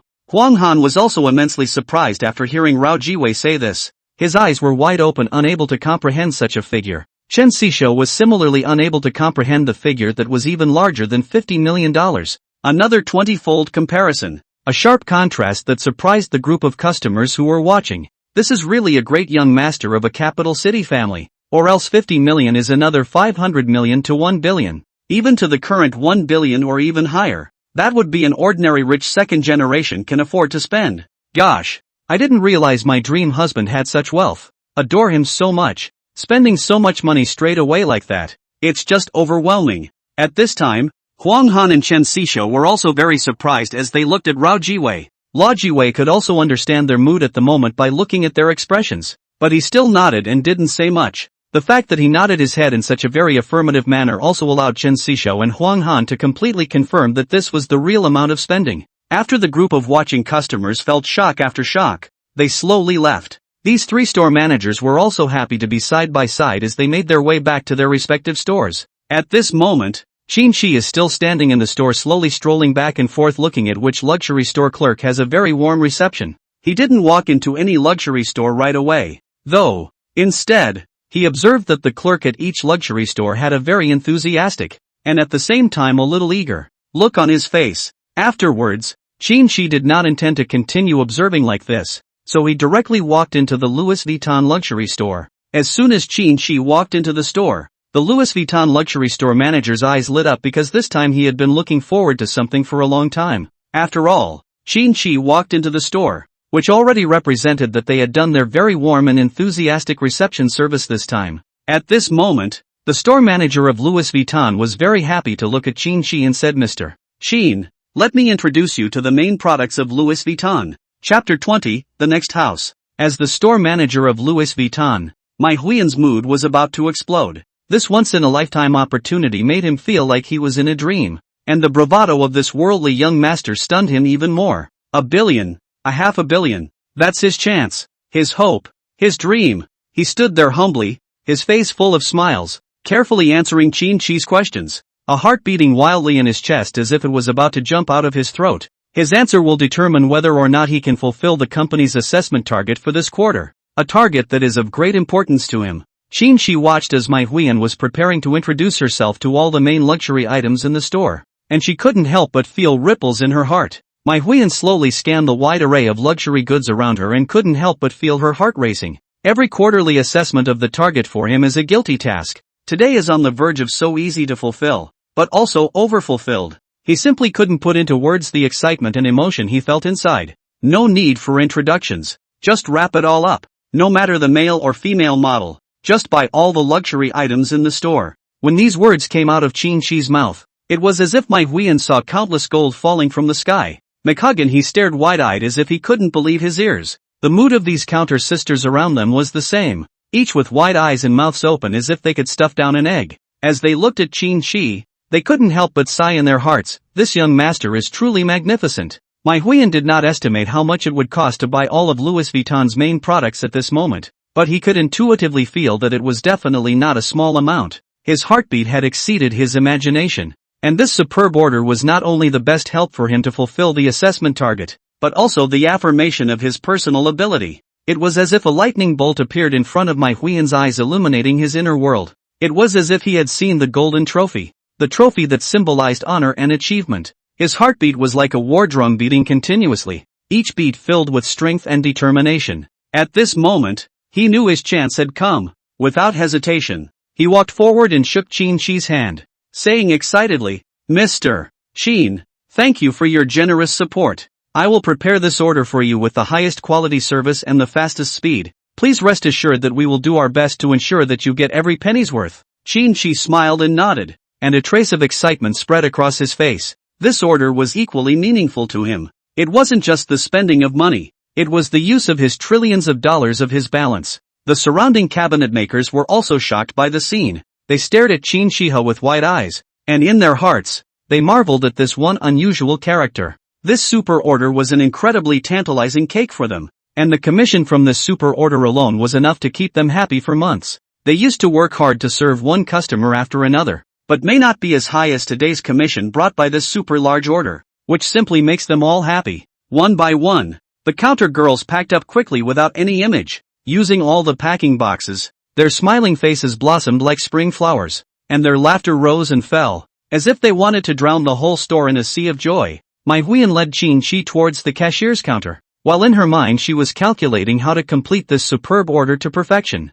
The success of this order is not only a recognition of his ability but also a great promotion for his future career. When Qin Shi once again pulled out that black card to directly and cleanly pay for this batch of luxury goods, Qin Shi looked at the entire batch of luxury goods. Consumption amounted to more than 30 million. Does not feel surprised. After all, this whole Louis Vuitton, all the main products, is just too complicated. However, Qin Shi didn't care how much was spent. After all, for an amount in the trillions, this counted as a not-so-obvious expense. Mai Huiyan was even happier when she saw the order that had been completely traded successfully. At this moment, his heart was beating faster, completely devoid of the slightly worried mood he had just had. After all, at this point it's all but certain that the deal has gone through, and it's still upwards of $30 million in trade orders. A big order that's a big enough overrun for him to meet his goal for the entire quarter. Mai Huiyan, adhering to their very professionalism, without showing any emotion, looked at Qin Shi, smiled and said, "Mr. Qin, all custom orders, have all uploaded to the headquarters? Will be as soon as possible to give you a batch of customized Louis Vuitton products under the banner of Louis Vuitton. We Louis Vuitton will provide you with the highest level of membership, the gold medal membership services," McHuggan said respectfully, all the professionalism embedded in that one dripping sentence. Qin Shi looked at his very professionalism and also nodded with satisfaction. Then he also walked straight out of the Louis Vuitton luxury store. The Louis Vuitton luxury store is still busy with their packing work. Of course, at this moment there are also a lot of counter sisters without get together to discuss what just happened. Despite the heavy work of packing, the face of each teller is full of joy. For them, the fulfillment of this order meant the perfect success of their mission. Everything paid off. Thinking back to the scene when I watched Qin walking slowly, and now their busy and enthusiastic smiles. All the hard work had been responded to in the best way possible. At this moment, their hearts were filled with excitement and gratitude. A few counter sisters in the packing at the same time, but also busy while chatting. The whole packing room is full of laughter. This man not only makes them proud, but also makes them work harder. Qin every word and action shocked them, and his handsomeness and confidence were unforgettable. In front of this man, it was as if they saw their future, the future that was full of infinite possibilities. Qin then tells Mai Huiyan to deliver the luxuries to the manor. Mai Huiyan listens respectfully to Qin orders. It's definitely a very good day for him. This instantaneous sales alone had already surprised him beyond measure, and Mai Huiyan still respectfully escorted Qin out of the store. He then looked at all the counter girls inside the store, who were packing one luxury item after another very happily, and likewise felt in an unbelievably relaxed mood. And Qin didn't stop going to the next luxury store.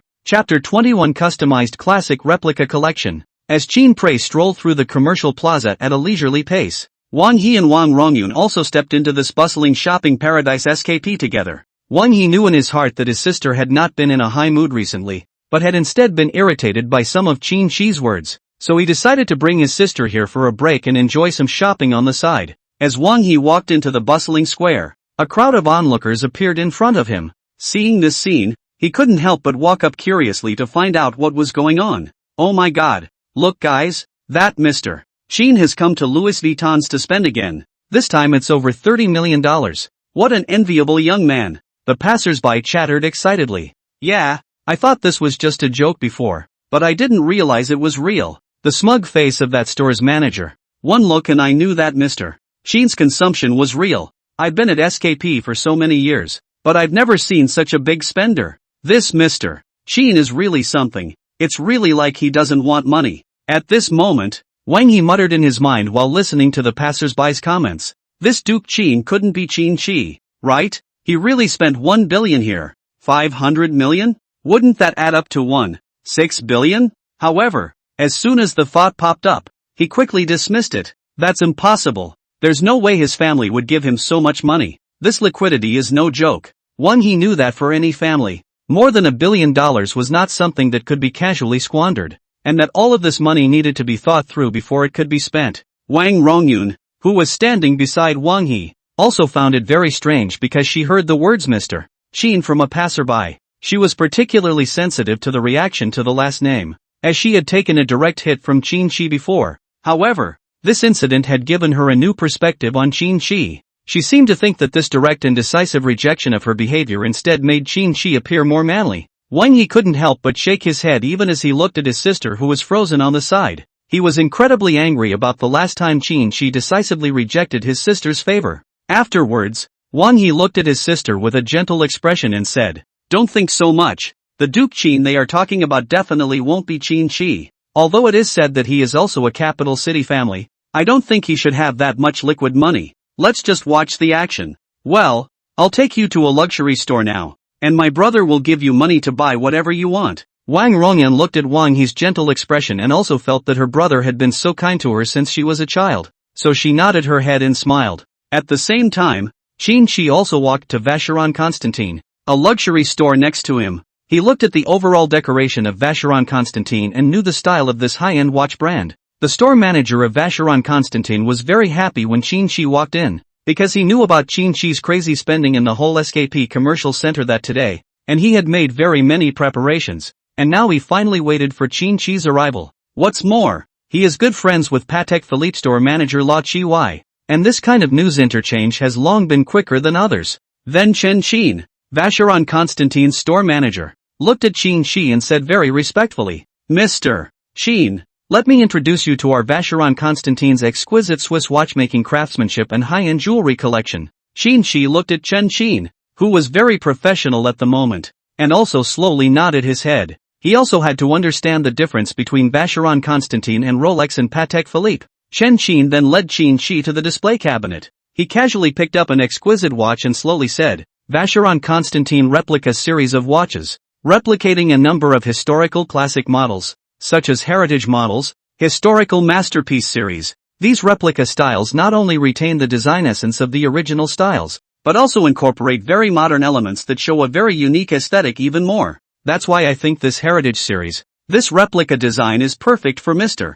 Qin, because his overall image is already very modern, and adding some replica classic watches from the heritage series will give you a more historical and classic aesthetic when you wear the watch. Then Chen Qin picked up this replica style watch one after another in the display cabinet and showed it to Qin Shi, while introducing it specifically, which made Qin Shi very satisfied. With such a simple introduction, Qin Shi already had a general understanding of the brand Vacheron Constantin. He then looked at Vacheron Constantin's store manager Chen Qin and slowly said, these watches are all quite good. Vacheron Constantin's historical replica series as well as the modern series are all customized, a batch of them for me. I quite like them. Chen Qin listened to Qin Shi's slow but very powerful words, and all of a sudden his heart blossomed. It was simply wonderful music for him in general. Qin Shi then followed Chen Qin to a very private room with customized services for clients. Qin Shi is also very familiar with such customization sessions now, and under Chen Qin's narration, one by one, he started to customize them in a very personalized way.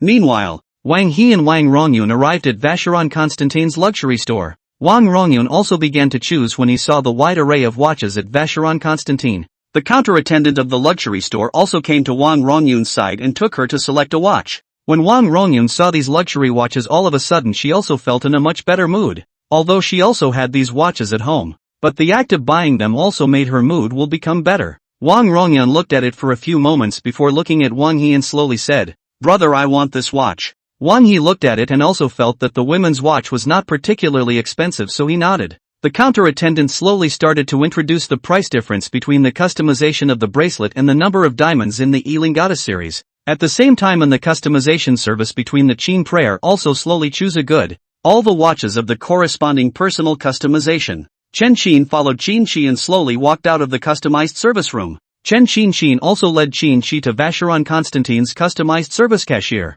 and Chen Qin didn't say anything more, because he also knew very well that Qin Shi was paying the full amount directly, and there was even less need to remind him unnecessarily. Qin Shi casually took out his honorable black card. The full payment was then made directly at that Vacheron Constantin customization service cashier. A total of 400 million was spent, and this amount of spending was completed in one go. When this whopping $400 million in customized service spending is complete, Chen Qin was very grateful to look at Qin Shi and said, thank you very much, Mr. Qin, for choosing our Vacheron Constantin. By the time this purchase is completed, you will have become the most precious and highest level member of our Vacheron Constantin. Qin Shichi nodded his head with the same pleasure. Having spent another 400 million, this was indeed a very smooth spending for him. Wang He and Wang Rongyun choose Elingata's series watch bracelet service. He was curious to see the structure of the entire Vacheron Constantin store, and as he looked around, he suddenly saw a face that he hated. Chapter 22, Wang Yi's shock.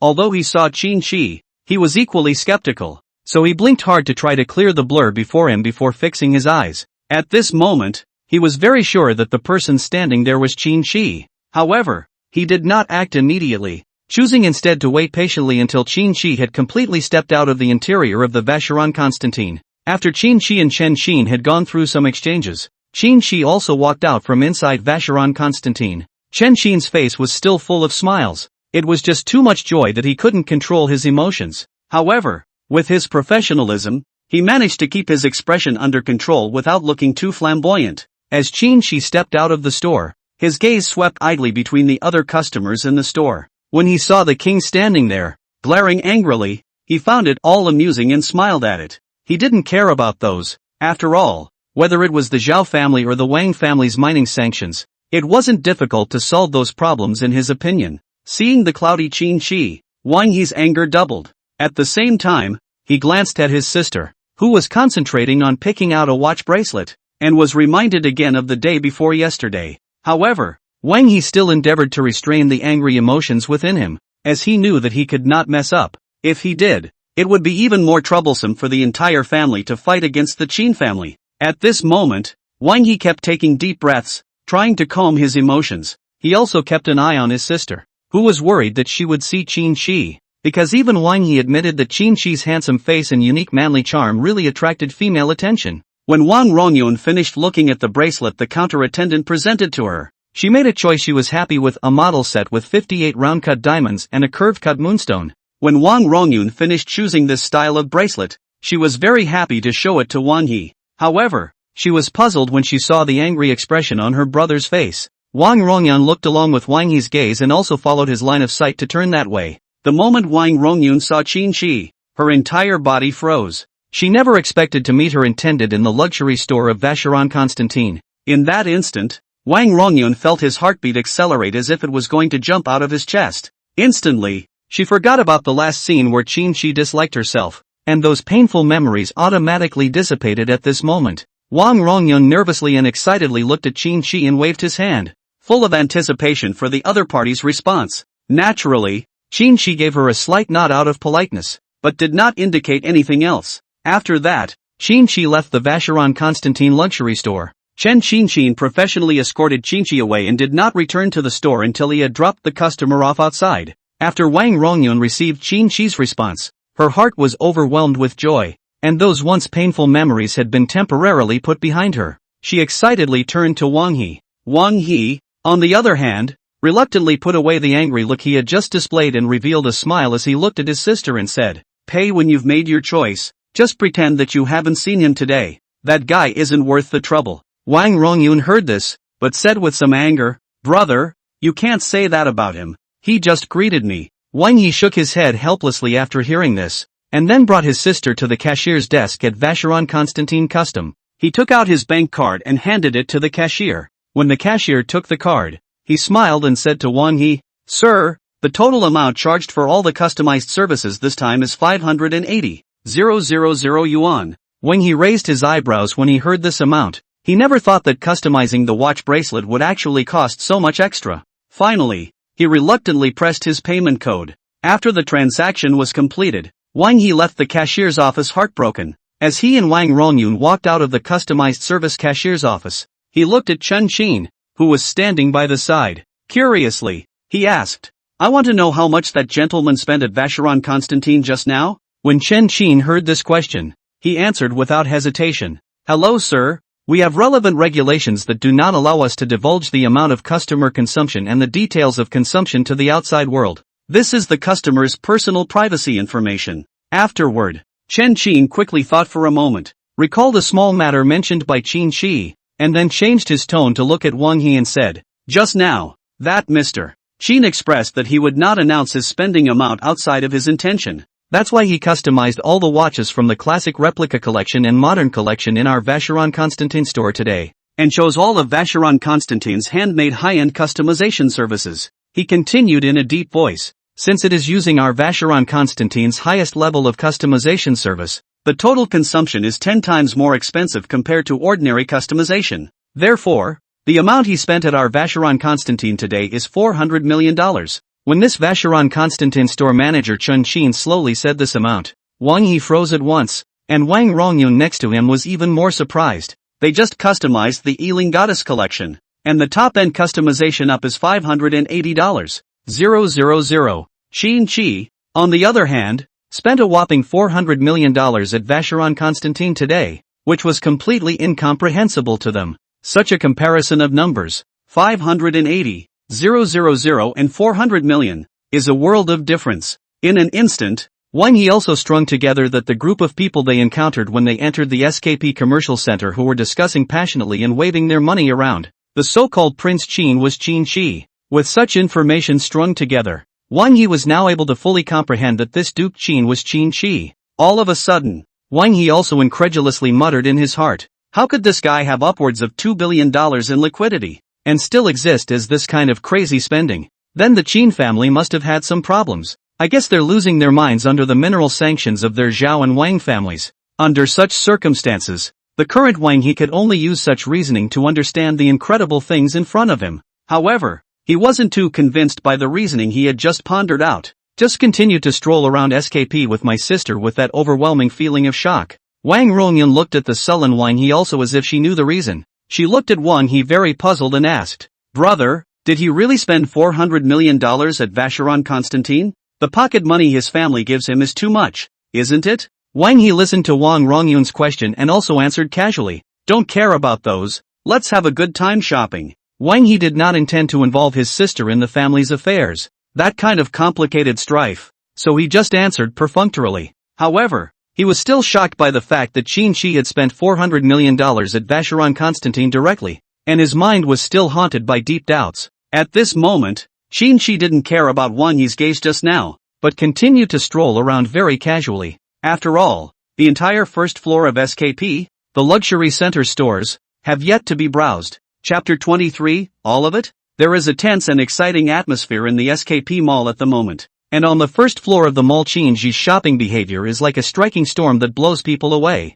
His figure stood out among the bustling crowd, and with each store he passed, the atmosphere inside was instantly different, filled with tension and anticipation. And these luxury shopkeepers know how fast he can shop and dazzle, as if there is no hesitation or lingering in selecting items. This shopping frenzy shocked Zhu Gozhong, who is the general manager of SKP, and he didn't expect this at all. Even though SKP is a top luxury business center and there is often lavish spending, this shopping spree was unbelievable for Zhu Guchong. He couldn't believe his eyes when he read the news in his work group. He could fully expect Qin Shi's crazy shopping behavior to have a huge advertising benefit for the entire commercial center. At this moment, Zhu Guchong was sitting in his office, watching one message after another on WeChat skimming by, and his mood was getting more and more tense. He glanced at the assistant beside him and said, "Hurry up and check out Mr. Qin's shopping updates for me. I think we should invite him to be our company's guest. Such consumer behavior is really a very good advertising topic for our mall.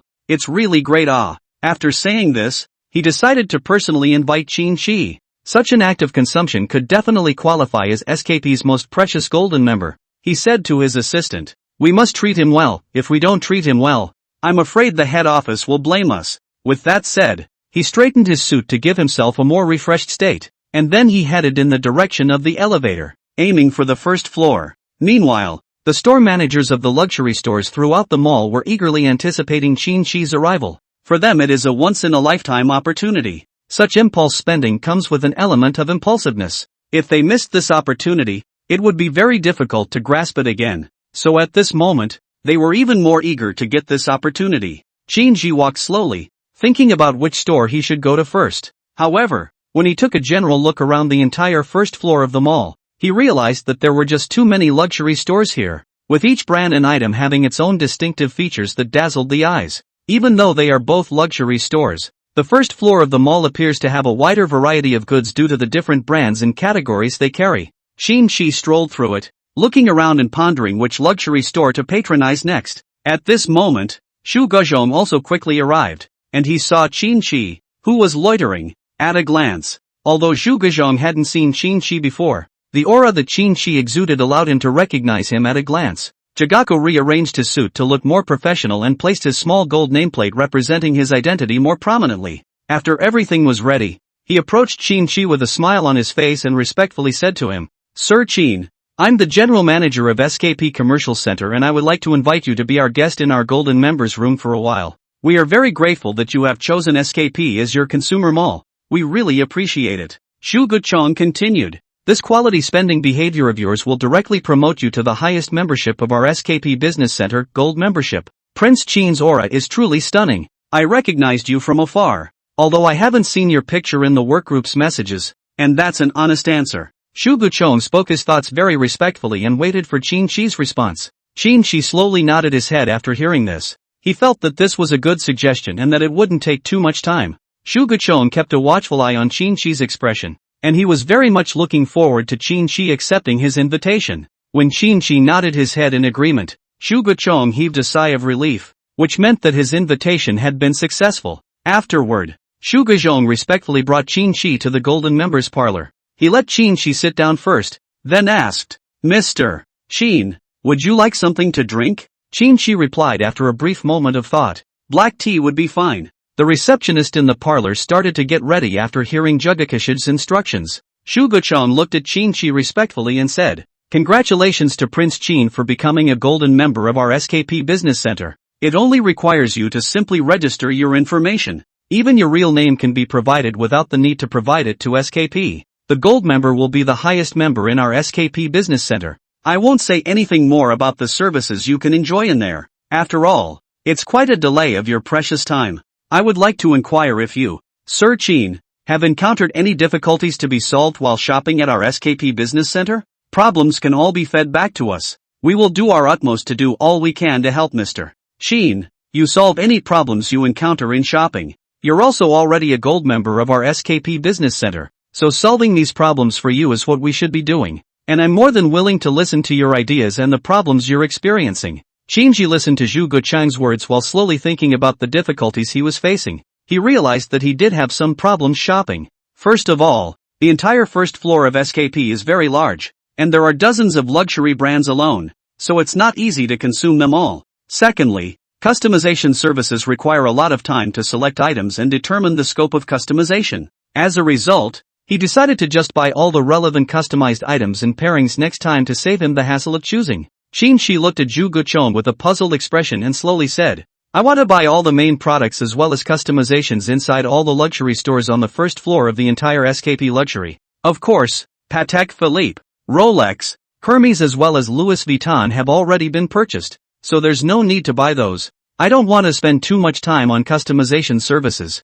After all, it's just too time-consuming to customize each item. Yes, I plan to buy them all. That's the difficulty I'm having. I wonder if Manager Zhu can solve it. Zhu Guchong was very surprised after hearing this, and his eyes were wide open. His heart felt a very great psychological change, because this was simply the most unimaginable thing for him in his career. But he had never thought that someone would buy everything on the entire first floor of the SKP Commercial Center. He slowed for a moment before saying slowly, all of them? The answer was full of doubt and disbelief. Chapter 24, Frozen. At this moment, Zhu Guchang's heart was filled with confusion, and his doubts had accumulated to the point of being unspeakable because what he had just heard of Qin Shi's request was beyond his comprehension. And it was the kind of thing that was beyond his comprehension, and it made his head go down halfway, and he couldn't think of anything like it. At the moment he slowly calmed himself before he began to think about it. He couldn't help but aggravate his tone after he calmed down and turned to Qin Shi once again, asking incredulously,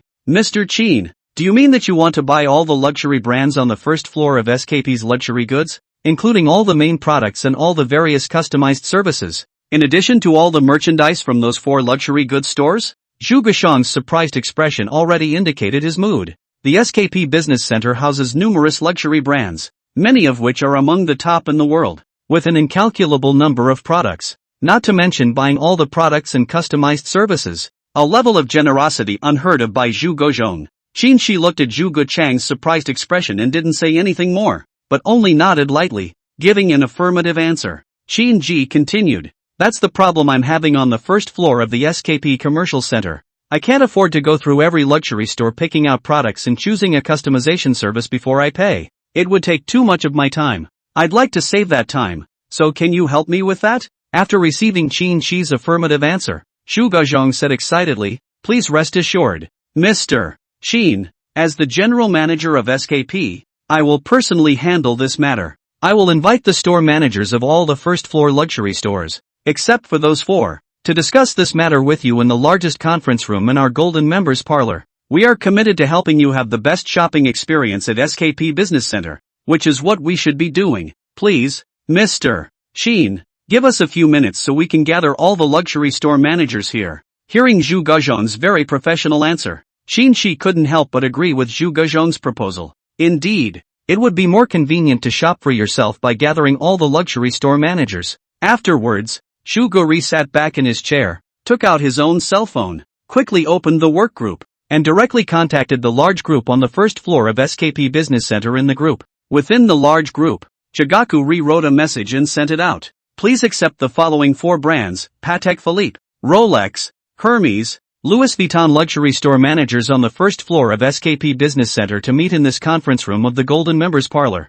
Urgent meeting news to be announced. This short message was sent out and immediately received many replies. Since this is a work group, luxury store managers pay close attention to group news. Soon the whole work group started to talk, because there were many different opinions. Why not have a meeting now? I'm waiting for Mr. Qin to come over and spend money on our side. We can't miss such an opportunity. Yeah, Manager Zhu, You shouldn't be having a meeting right now. Delay the meeting a bit more. This isn't the time for a meeting. We're all now constantly on the lookout to see if Mr. Qin will come to our store. Indeed, Manager Zhu, if I let me miss this opportunity, you can be responsible. This meeting I do not open. I told you. Manager Zhu, usually you are a very professional one. Now at the emergency time you call us over for a meeting, isn't this a waste of our time?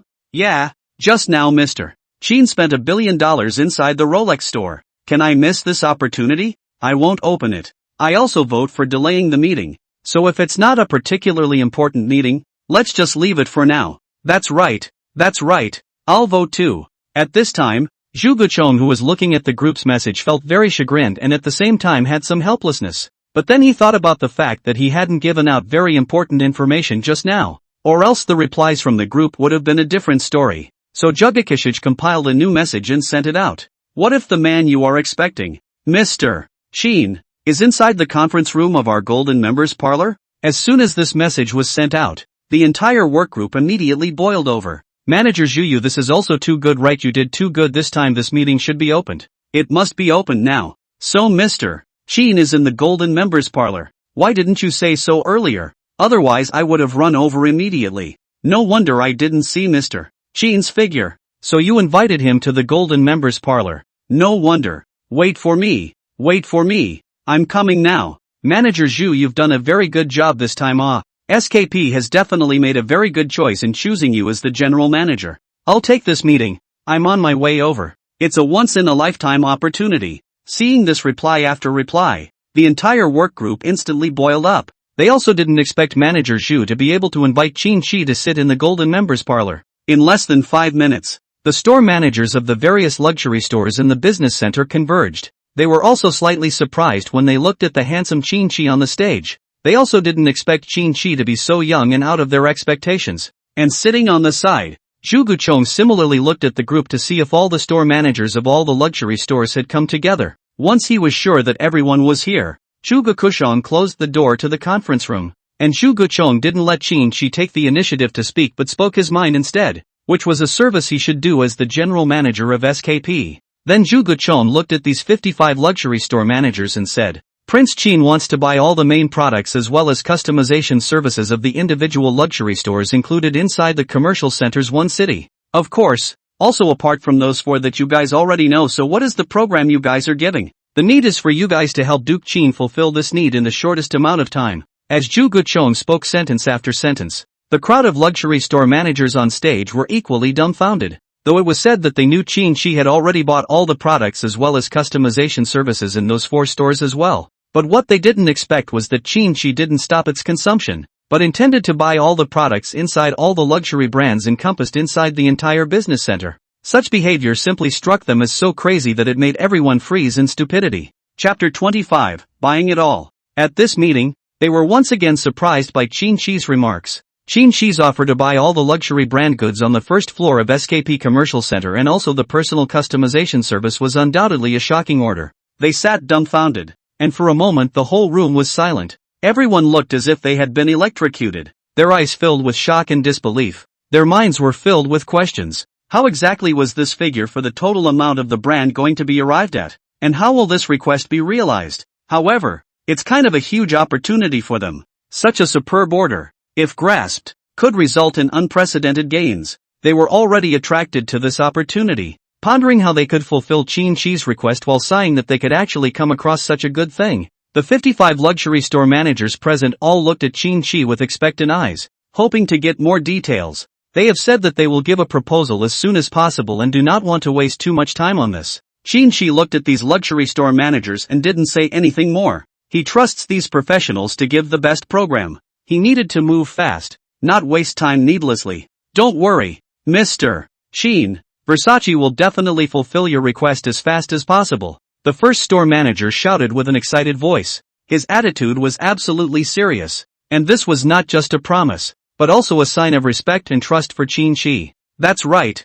so is Zegna. And Mr. Qin's idea is a key part of how we're going to fulfill the order. The Zegna store manager echoed with a big smile on his face. The elegant store manager was incredibly honored to be working with Qin Shi. Ferragamo is already on the move and our exclusive team has fully started counting the amount of all customized services to meet your needs. The store manager of Ferragamo said in a firm tone. Behind him is an efficient and professional team, who are working hard to count the product inventory and the overall amount of customized services. Bulgari's main product range is rich and varied, catering to your every need for luxury spending, and professional inventory staff are stepping up to count the number of products. Bulgari's store manager said confidently. They had a wide range of products, from everyday items to haute couture, which would undoubtedly satisfy Chinchi's various needs. Fendi's various series of merchandise are also quite abundant, and we can definitely satisfy all of your needs, Sir Chin, for which we are deeply honored. Fendi's store manager said enthusiastically. They are confident in their products and believe that they will be able to fulfill Chinchi's expectations. All of Montblanc's products are really very much in line with Mr. Chin's temperament. Your temperament is very similar to the tone of our brand, and also very much thank you for choosing our brand. Well, we are working as quickly as we can to give a very definite amount of program for a demand like yours, Montblanc's store manager said in a tone tinged with gratitude. They knew that Chinchi's choice was a recognition and trust in their brand, which made them feel honored and determined to come up with the best solution to respond to this trust. The whole conference hall instantly buzzed with activity as all the luxury store managers began to express their determination and confidence. They were all in high spirits. And sitting there, Zhu Gazhong also felt that these luxury store managers had done a very good job. All the words were dripping with water. And at the same time, he was more than confident in those professionals behind these luxury store managers. For a detailed inventory of all the main products of the brand and the different styles that make up the customization service one after another,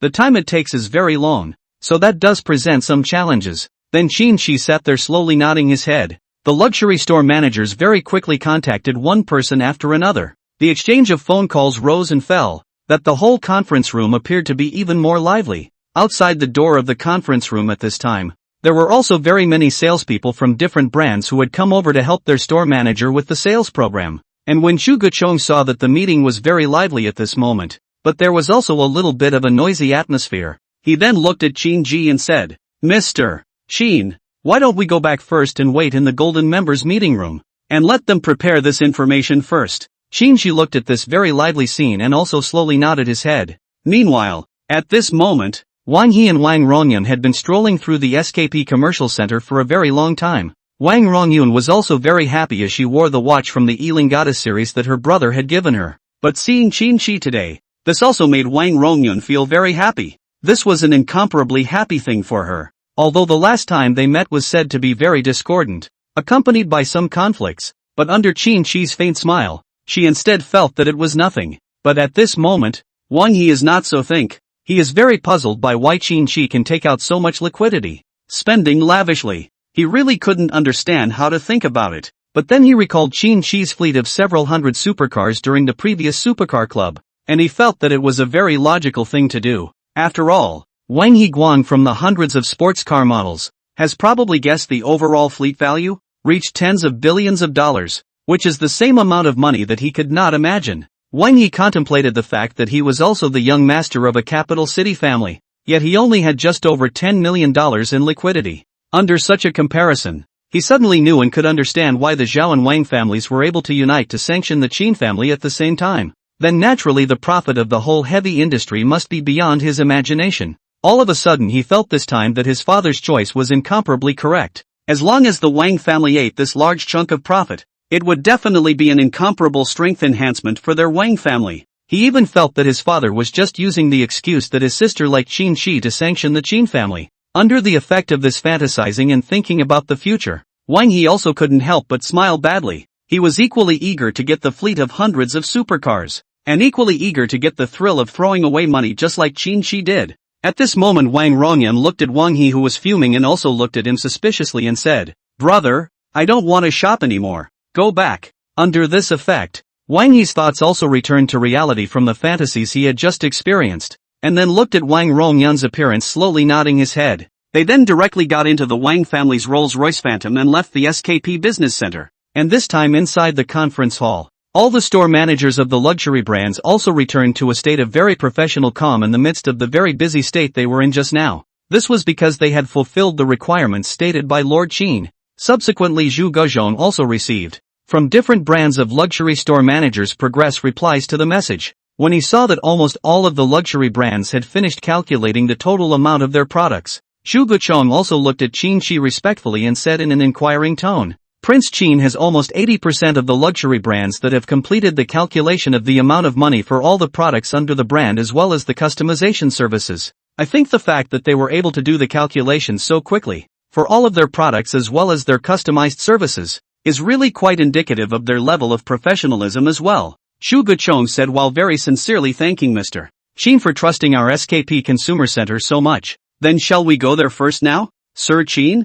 Zhu Guchong inquired about Qin Shi's opinion. After listening to Zhu Guchong say that 80% of the luxury brands have already finished calculating all the amounts, Qin Shi also slowly nodded his head. He glanced at the Patek Philippe watch he was wearing, its slowly beating hands symbolizing the rapid passage of time. Chapter 26, Private Jet. Qin Shi's arrival filled the luxury store managers with anticipation. The challenge they faced though was extremely difficult, needing to organize all of the store's main products and customization services in such a short period of time, and needing to detail specific pricing for multiple styles and the customization services. But they still managed to accomplish this task with professionalism. After Qin Shi walked into the conference room, he briefly browsed through the room and nodded in satisfaction as he looked at the store manager's expectant eyes. He smiled and said, "You've done a great job. Now start lining up one by one and I'll take my time signing and paying." As soon as these words came out, the entire conference room immediately boiled over. They had been waiting for this moment for too long.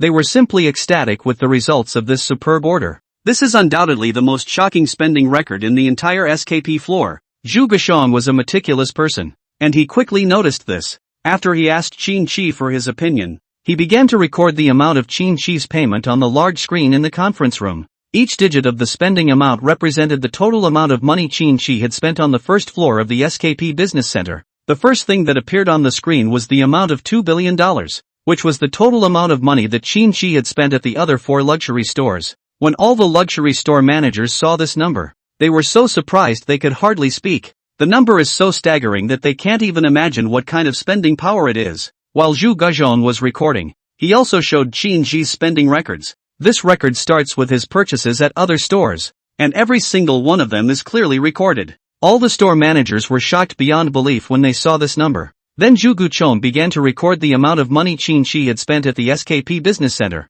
This number was even more astonishing, and all the store managers were overwhelmed. None of them could imagine that this spending record would be so high. Throughout the conference room, the atmosphere grew more and more enthusiastic. All the store managers are feeling very excited. They have finally waited for this moment to witness the birth of this one superb order after another. This is certainly an incredible consumer miracle. After quickly arranging the queue, a group of experienced luxury store managers looked at Qin Shi, who were in an unusually excited mood, clutching all the customization contracts under their respective brands in their hands. However, not all of these customization contracts are displayed, as not every customized product is under a separate contract. This was also a contract customized by the legal department inside the headquarters of these luxury brands, especially for Qin Shi's crazy spending, expressing the most extreme respect for Qin Shi. So when these luxury store managers were presented with this unique customized contract, they were both honored and a bit shocked. For a long time,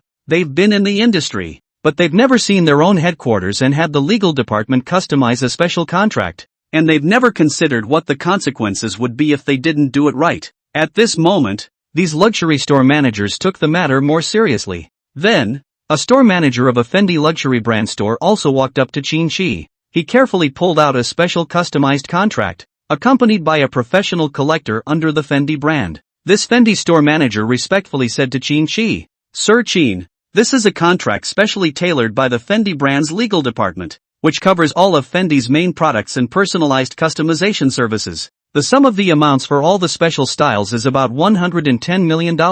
Then, this Fendi store manager pointed his finger to the signature column in the lower left corner of the contract and said gently, "Mr. Qin, please write your name here, which means that you have purchased all the products and customization services under Fendi." Instead of reading these contract terms directly, Qin Shi let the system quickly skim through them. After confirming that there were no problems, he signed his name to the contract. After seeing Qin Shi sign his name, the Fendi store manager's cashier was very surprised to receive Qin Shi's black bank card. He examined the material of the card and realized it was completely different from all the credit cards he had seen before. This card is more like being made of gold than regular plastic. However, he only took a quick look at it and then swiped the card on the portable cash register device. Qin quickly entered the password and the transaction was completed. The cashier's heart races at the sight of a successful transaction of $110 million.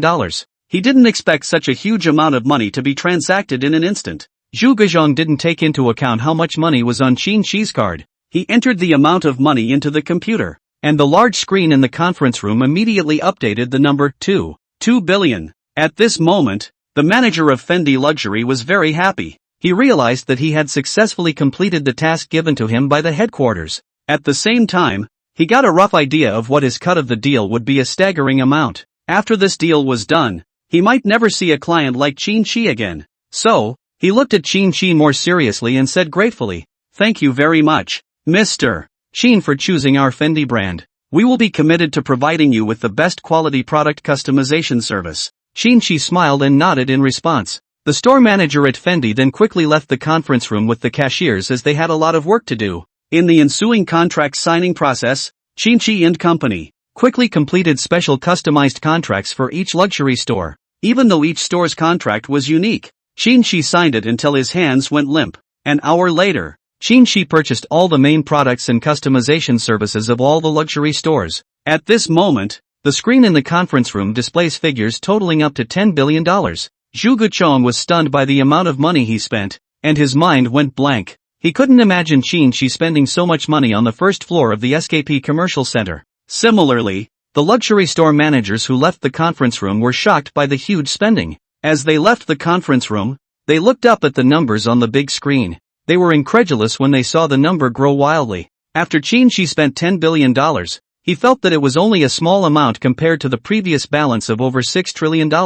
At this time, the system's arrogant voice sounded again. "Congratulations to the owner for spending tens of billions of dollars at SKP Commercial Center. The owner is so handsome and spends money without reason. The system is trying to upgrade." The system failed for the 135th time. The 353rd upgrade of the system was successful. The 3543rd upgrade of the system was successful. This signing congratulates the owner for obtaining the world's top private jet, 10 customized models of the royal family, with a market value of tens of billions of dollars. The owner has taken ownership of all commercial airlines worldwide and can travel anywhere in the world at any time. Qin looked at the sign-in reward message that popped up from the system and nodded in satisfaction, finding it very interesting. Chapter 27, The Bookstore. Qin looked at this sign-in reward, and his heart was already happy. He never expected that the system would directly sign up for 10 world family private airplanes after a new round of upgrades, which undoubtedly gave him a great boost, because the airstrips and hangars on his large estate are still empty.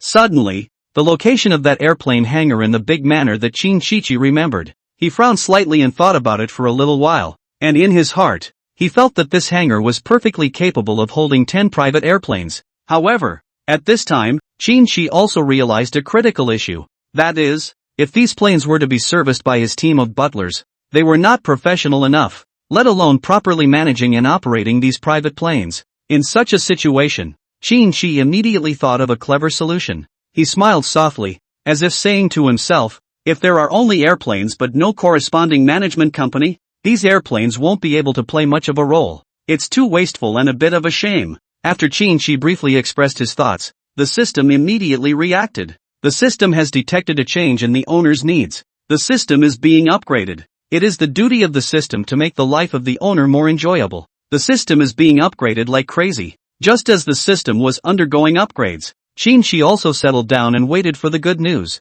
System upgraded for the 135th time. Upgrade failed. System upgraded for the 1353rd time. Upgrade failed. System upgraded for the 2453rd time. Upgrade successful. Congratulations to the owner on this successful check-in. A private jet management company that will fully service the owner's takeoffs and landings around the world as well as logistics. The overall service company will take the owner's needs into account to maximize the ease of use of the private jet. With the successful upgrade of the system, subtle changes occurred within the entire Sandalwood Palace manor. A professional private jet management team has been stationed at the Sandalwood Palace estate, where they meticulously maintain the 10 private jets, ensuring that the estate's airstrip and hangars are kept in tip-top condition at all times. At the same time, they are also responsible for establishing close ties with the world's commercial airlines, creating a nanny-style airline service for Qin. The emergence of the private jet management company not only solved Qin's worries, but also greatly enhanced the convenience of using his private jet.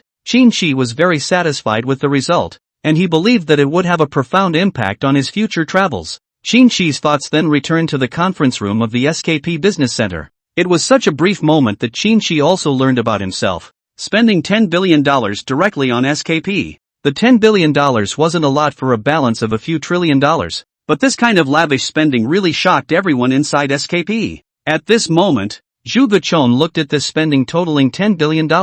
This figure of $10 billion made him feel incredible as well, and there was no way he could imagine how many luxury items he would buy with all this $10 billion spent on luxury goods. What's more, Zhu Guchong knew that Qin, in these luxury goods purchase, but bought all the luxury brands inside the bag of customization services. At this time, Zhu Guchong still maintained that respectful attitude and looked at Qin and said, "Prince Qin, you have spent $10 billion inside the SKP Commercial Center this time. This is definitely the most surprising order inside the SKP Commercial Center. This is simply also that I have no way to imagine that it is you alone who spends. Just the daily SKP Commercial Center as a whole is not more than 400 million. Then Zhu Guchong looked at his hand again, just received those text messages. He roughly looked at that text message after. All of a sudden, he also understood the meaning of the SKP headquarters, and that would be to promote Qin to be the only diamond level member inside the SKP Commercial Center. This is the highest level of membership designed by the SKP Business Center headquarters and will enjoy the highest member treatment in the SKP Business Center.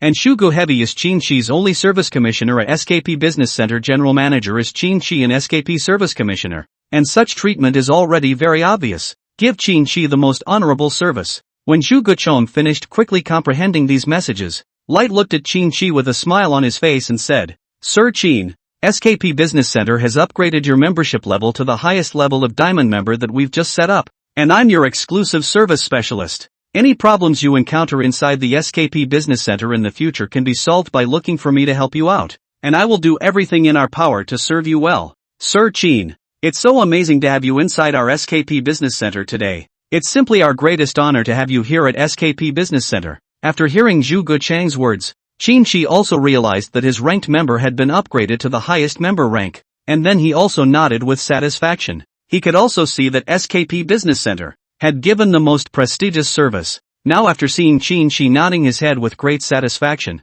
he also smiled slowly. He could already sense that Qin was satisfied with the treatment of this only diamond member. At the same time, Zhu Guchong continued, "May I ask Mr. Qin if there is anything else we need to help you with at our SKP?" After briefly thinking about it, Qin Shiqi had already spent $10 billion at the SKP Commercial Center himself. The $10 billion spent had made him feel pretty good, and there was nothing that needed to be fixed. Then he looked directly at Zhu Guchong and said, "I don't have any more problems. I'll just hang out over here by myself for a bit. I'll look for you if there's anything." Zhu Guchong hurriedly nodded his head as he listened to Qin's words and respectfully stepped aside, standing at one side and respectfully saying, "Okay, let's not bother you first. I'll go back to deal with things first. Duke Qin can contact me at any time if there's anything going on. 24 hours a day online." Qin then walked out from inside the golden membership parlor back into the mall of SKP Business Center. He looked around. The clerks of those luxury stores on the entire first floor were flying around.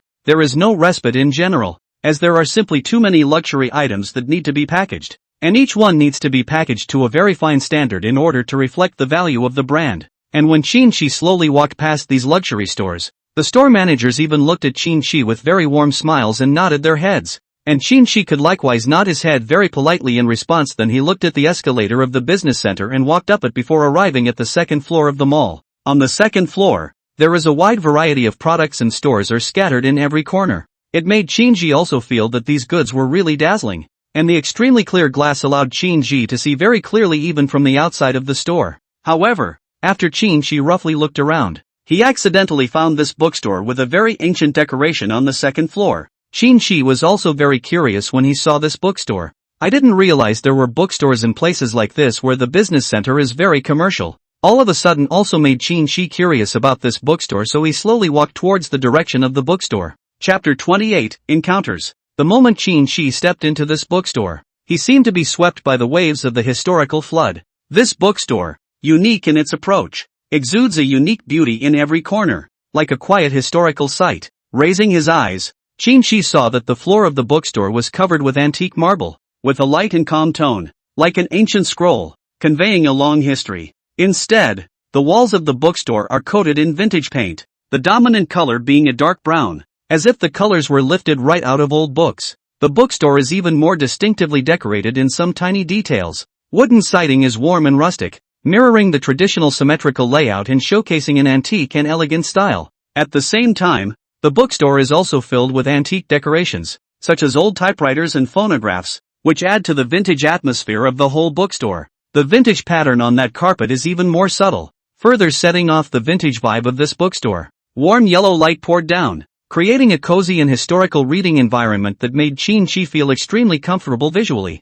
Qin strolled through the bookstore and felt an atmosphere of peace and tranquility. Soft classical music flows through the air, calming the soul. At the same time, Qin also looked around. The entire store was not particularly crowded. There were only a few sparse people. It seems like a peaceful haven compared to the bustling crowds outside the mall. Qin appreciated the environment of the store while starting to look for the books he was interested in. Exquisite details and consistent style are evident at every corner. Qin walked slowly through the bookstore, feeling the scent of paper and ink in the air. It was the smell of knowledge, a source of peace of mind. He passed between the rows of shelves, searching for a favorite read. Qin was strolling between the bookshelves, enjoying the peace and solace that books brought him. Suddenly, he was hit hard on the head, which made him cover his head. He looked in the direction of the impact, only to see a young girl dressed in an antique-style black dress, standing apologetically on a high wooden treading platform. The dress on the young girl was a blend of antique and modern design, but it still looked extraordinarily expensive. Obviously, the black antique dress was customized for her personally, which indirectly showed that the young girl came from an extraordinary background. With these very detailed details, Qin guessed that she should be the daughter of some rich merchant or family in the capital. Qin pretended to be in extreme pain and pressed his head tightly where he had been hit, an action that made the young girl even more at a loss for words. She hurriedly stepped down from the high-stepping platform, approached Qin, and said with an apologetic face, I'm sorry, I didn't mean it. I just accidentally pulled this thick book out and didn't realize the corner would hit your head. Are you alright? I will definitely be responsible for you, and I will be responsible for your medical expenses as well as the nutritional expenses in the back. Su Sinyu's expression was very sincere. Qin lowered the hand covering his head and replied easily, It's okay, it was just a small accident. It's fine now. In fact, Qin didn't care about such an impact. After all, it was only a short-lived pain like being hit by a soft object. However, Su Shinin was still worried and asked, Really? Without waiting for Qin to answer, she said more nervously, You don't have to worry about the money. I'll take care of it. Qin looked at Su Xinyue's worried expression, smiled bashfully and said, It's okay, it's really fine. Even though Su Xinyue repeatedly emphasized that she was willing to take responsibility, Qin never changed his attitude. Su Shinin gathered her courage and finally said the words hidden in her heart. Why don't I add you to WeChat and transfer a little to you to check first? Qin couldn't help but feel a pang of doubt in his heart after hearing this proposal, because he had never seen this young girl before in his own memory. His curiosity about her identity was even greater. After adding WeChat, Qin saw Su Sinyu's avatar, which was a white kitten, which also made Qin feel quite cute. After a while, Su Shinin immediately transferred $100,000 to Qin, and her real name was sent over. Qin was a bit surprised to see the cost of this examination, and also felt as if Su Shinin didn't quite understand the outside world. Qin also learned that she was from the Su family, so naturally it was the Su family of the capital city family. Immediately after, when Su Shinin was ready to transfer another sum, Qin quickly said in a hurry, It's just a simple checkup for a brain impingement. There's no need for $100,000 at all. You don't need to transfer that much. Su Sinyu was puzzled after hearing this, but she quickly nodded her head in agreement. She muttered, So why don't you transfer some back to me? I don't have much left. Qin felt very amused as he looked at her aggrieved yet brave look. He teased, I'll turn it around for you next time I meet you. For now I'll take it. When he said that, he just clicked on collect. Su Shinin looked at Qin's confident appearance and believed his words without any hesitation. Not creating any doubts, she asked with anticipation, So when's the next time you'll meet? My next time out will be 3 days later. Then I'll wait for you at the bookstore in 3 days. Qin listened and roughly understood Su Xinyue's situation, and her living habits over the years. It seems that she isn't free to come out of the family, and should be in a special customized program at a family-style school. Qin Shi directly nodded his head and agreed before listening to Su Xinyue's suggestion. When Su Xinyue saw Qin Shi nodding in agreement, her joy overflowed. For many years, she has been searching for her soulmate in this bookstore with its heavy and quaint atmosphere, and the friends she made this time unexpectedly made her feel doubly happy. After bidding farewell to Su Xinyue, Qin Shi directly left this bookstore. When Qin Shi looked back curiously, he realized that Su Xinyue was still looking at herself from afar, and there seemed to be some reluctance in her eyes. However, Qin Shi did not stay much longer and turned around to leave the very busy second floor of SKP and came to the door of the first floor. At this moment, a Rolls-Royce top-of-the-line Phantom stopped in front of Qin Shi, and Li Yuan stepped down from the car and respectfully opened the door for him. After Qin Shi sat in this mirage,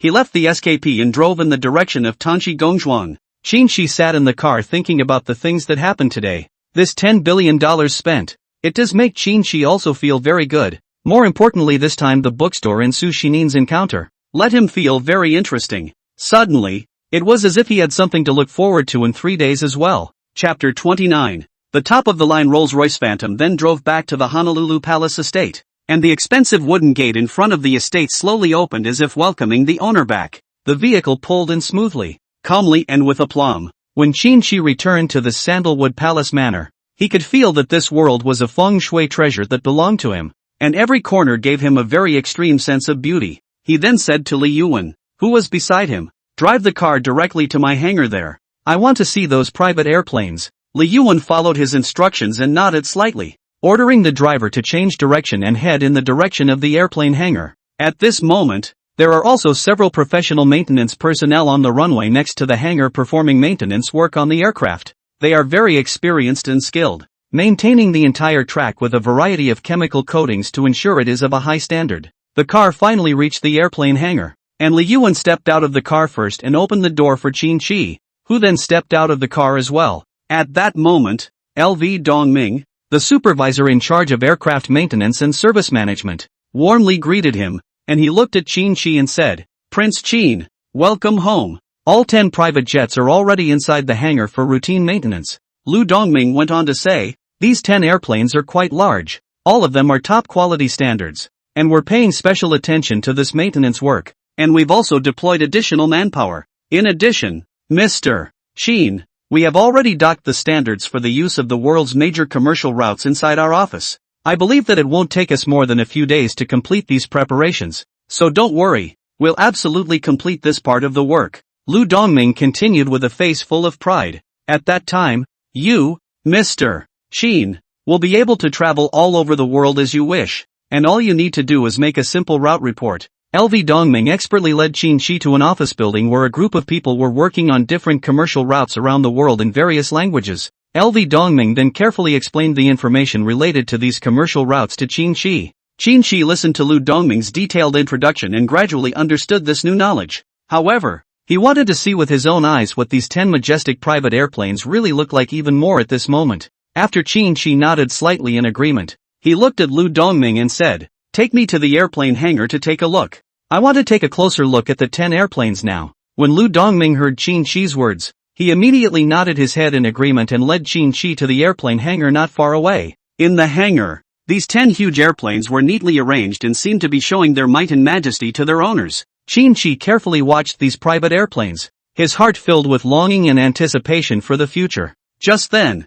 Qin Shi's eyes were attracted by the size of the 10 private airplanes. These airplanes are quite huge, like large airliners, but with a much more aesthetically pleasing shape. Each airplane had a different aura, and the styles were very different from the outside, which made Qin Shi very much look forward to knowing what was inside. Lu Dongming looked at Qin Shi's satisfied expression and said happily, "Sir Qin, let me take you to see the inside of these airplanes. I believe that when you customized these planes, you shouldn't have had the time to take a good look at them. After all, they weren't physical at that time, they just existed inside the renderings." Subsequently, the hatch of the private jet closest to Qin Shi slowly opened, as if a sound of air pressure being compressed followed. Qin Shi slowly walked up the stairs and stepped into the hatch. The first thing that caught his eyes was the glorious decor. LV Dongming, as the chief person in charge of the maintenance of these 10 airplanes, he knew very well the construction of the inner space of these 10 airplanes. Lu Dongming led Qin Shi and slowly browsed through the private jet.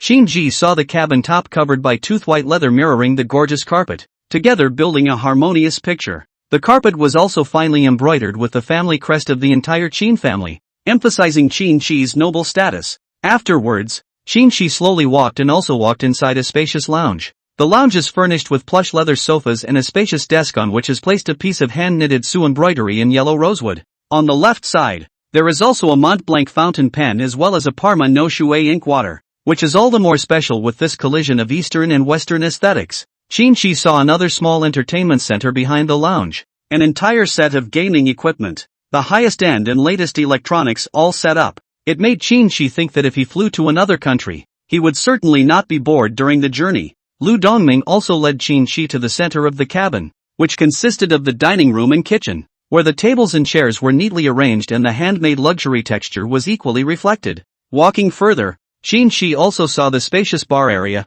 placed a variety of fine wines. A variety of different years of different wineries of red wine placed there. He approached a little closer, looking at the labels of these red wines, but also from all these labels can be felt the history of the time roll and the labeling of the traces. After passing through the middle of the cabin, Qin Shi came to the rear of the airplane, and the location of the rear Chinese master bedroom and bathroom came into view. The master bedroom is equipped with a huge double bed. The head of the bed is made of gilded metal in a special beauty, and the sheets and pillows are partly made of the highest quality silk. It is complemented by a full range of luxury skincare products as well as perfumes. When Qin Shi saw the cockpit, he curiously asked if he could see the cockpit. Lu Dongming respectfully led Qin Shi to the head of this airplane, and then opened the cockpit door at the head of the airplane. When Qin Shi walked in, he saw that in the center of the cockpit was a three-person driver's seat, made of high-quality black leather. In the center is a huge dashboard covered with various switch buttons as well as displays. The instrument panel displays important data such as flight data,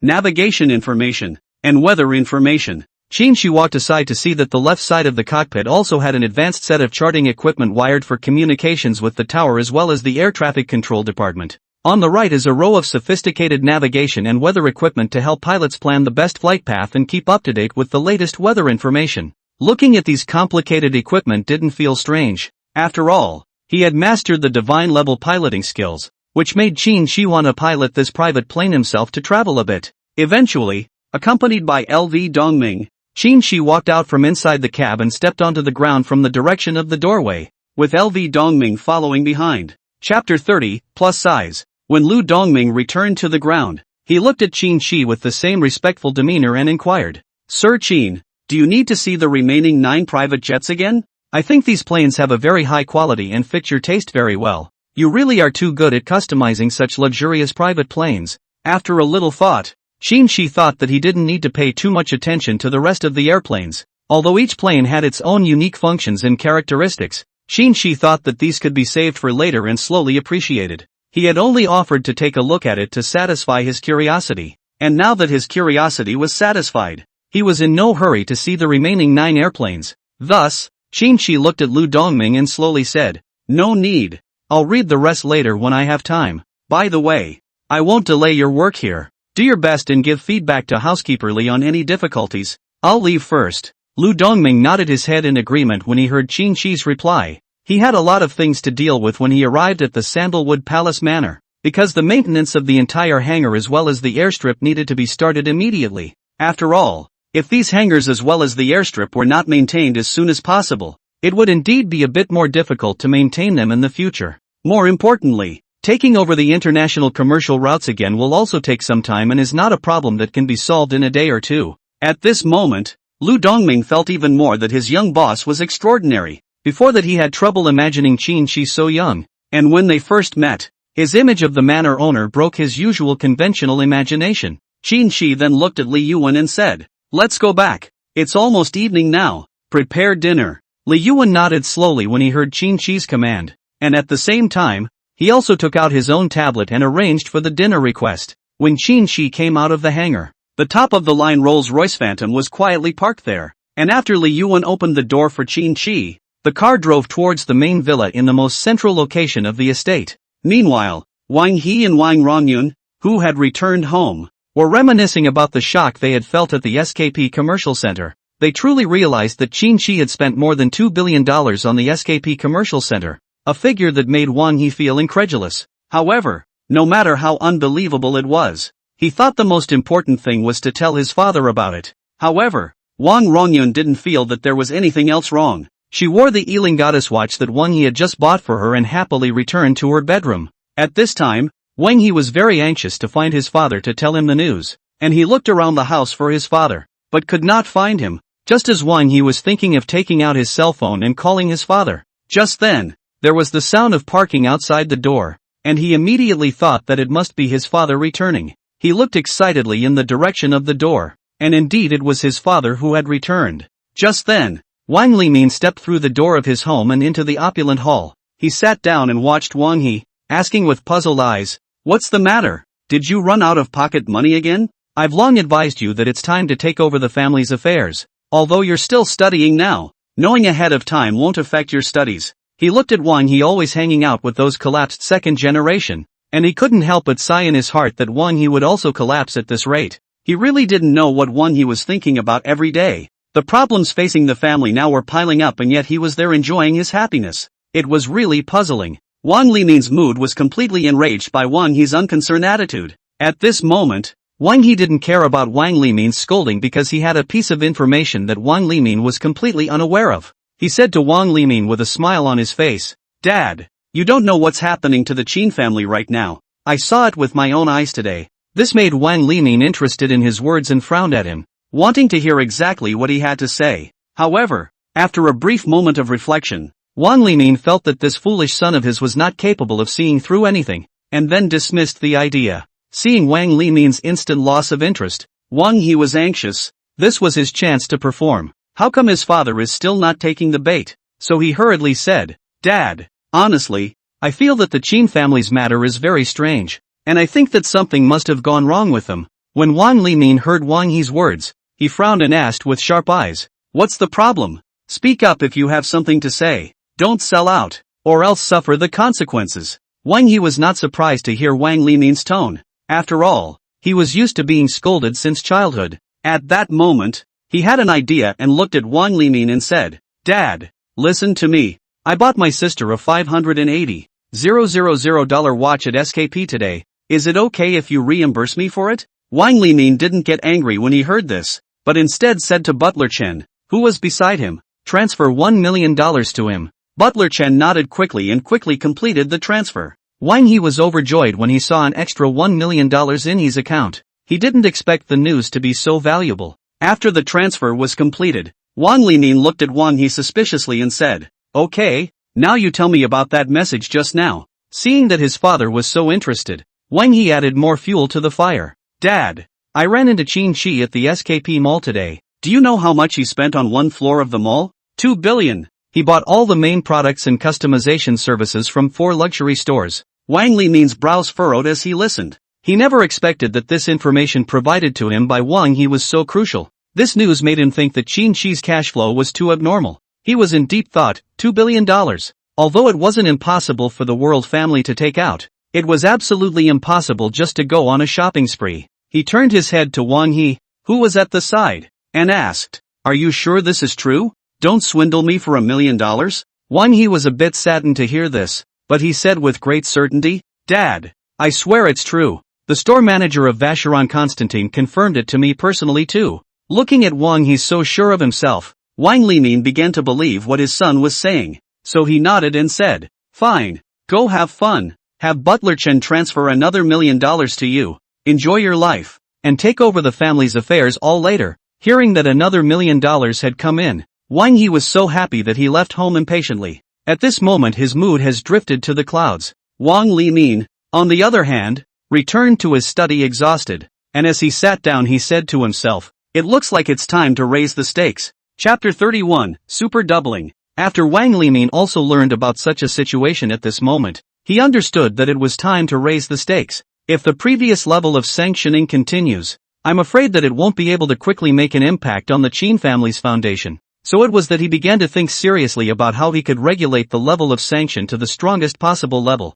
While he was deep in thought, he opened his cell phone in passing and dialed Zhao Honglong, the head of the Zhao family. When the call went over, Zhao Hunlong picked up the phone directly, and without waiting for Wang Limin to open his mouth, he said eagerly, "Is it time to accelerate the sanctions? I always felt that our previous sanctions were irrelevant to the Qin family. Not even some of his basic businesses were affected. It was almost as if we were doing nothing." Zhao Hunlong continued. "So I think it's time to increase the sanctions. I suggest we enhance the level of sanctions by 5 times directly. I'll see how he responds. As long as we swallow the Qin family's industry, it will be profitable." Zhao Hunlong slowly said, "My youngest son has already headed to your house. Talk to him in detail. He should be at your house soon. I told him to leave early." Wang Limin listened to the phone call, and in his heart, he was also very clear that Zhao Hunlong had already guessed his thoughts and had asked his youngest son to come over in advance to discuss the matter. After hanging up the phone, Wang Limin sighed softly in his study,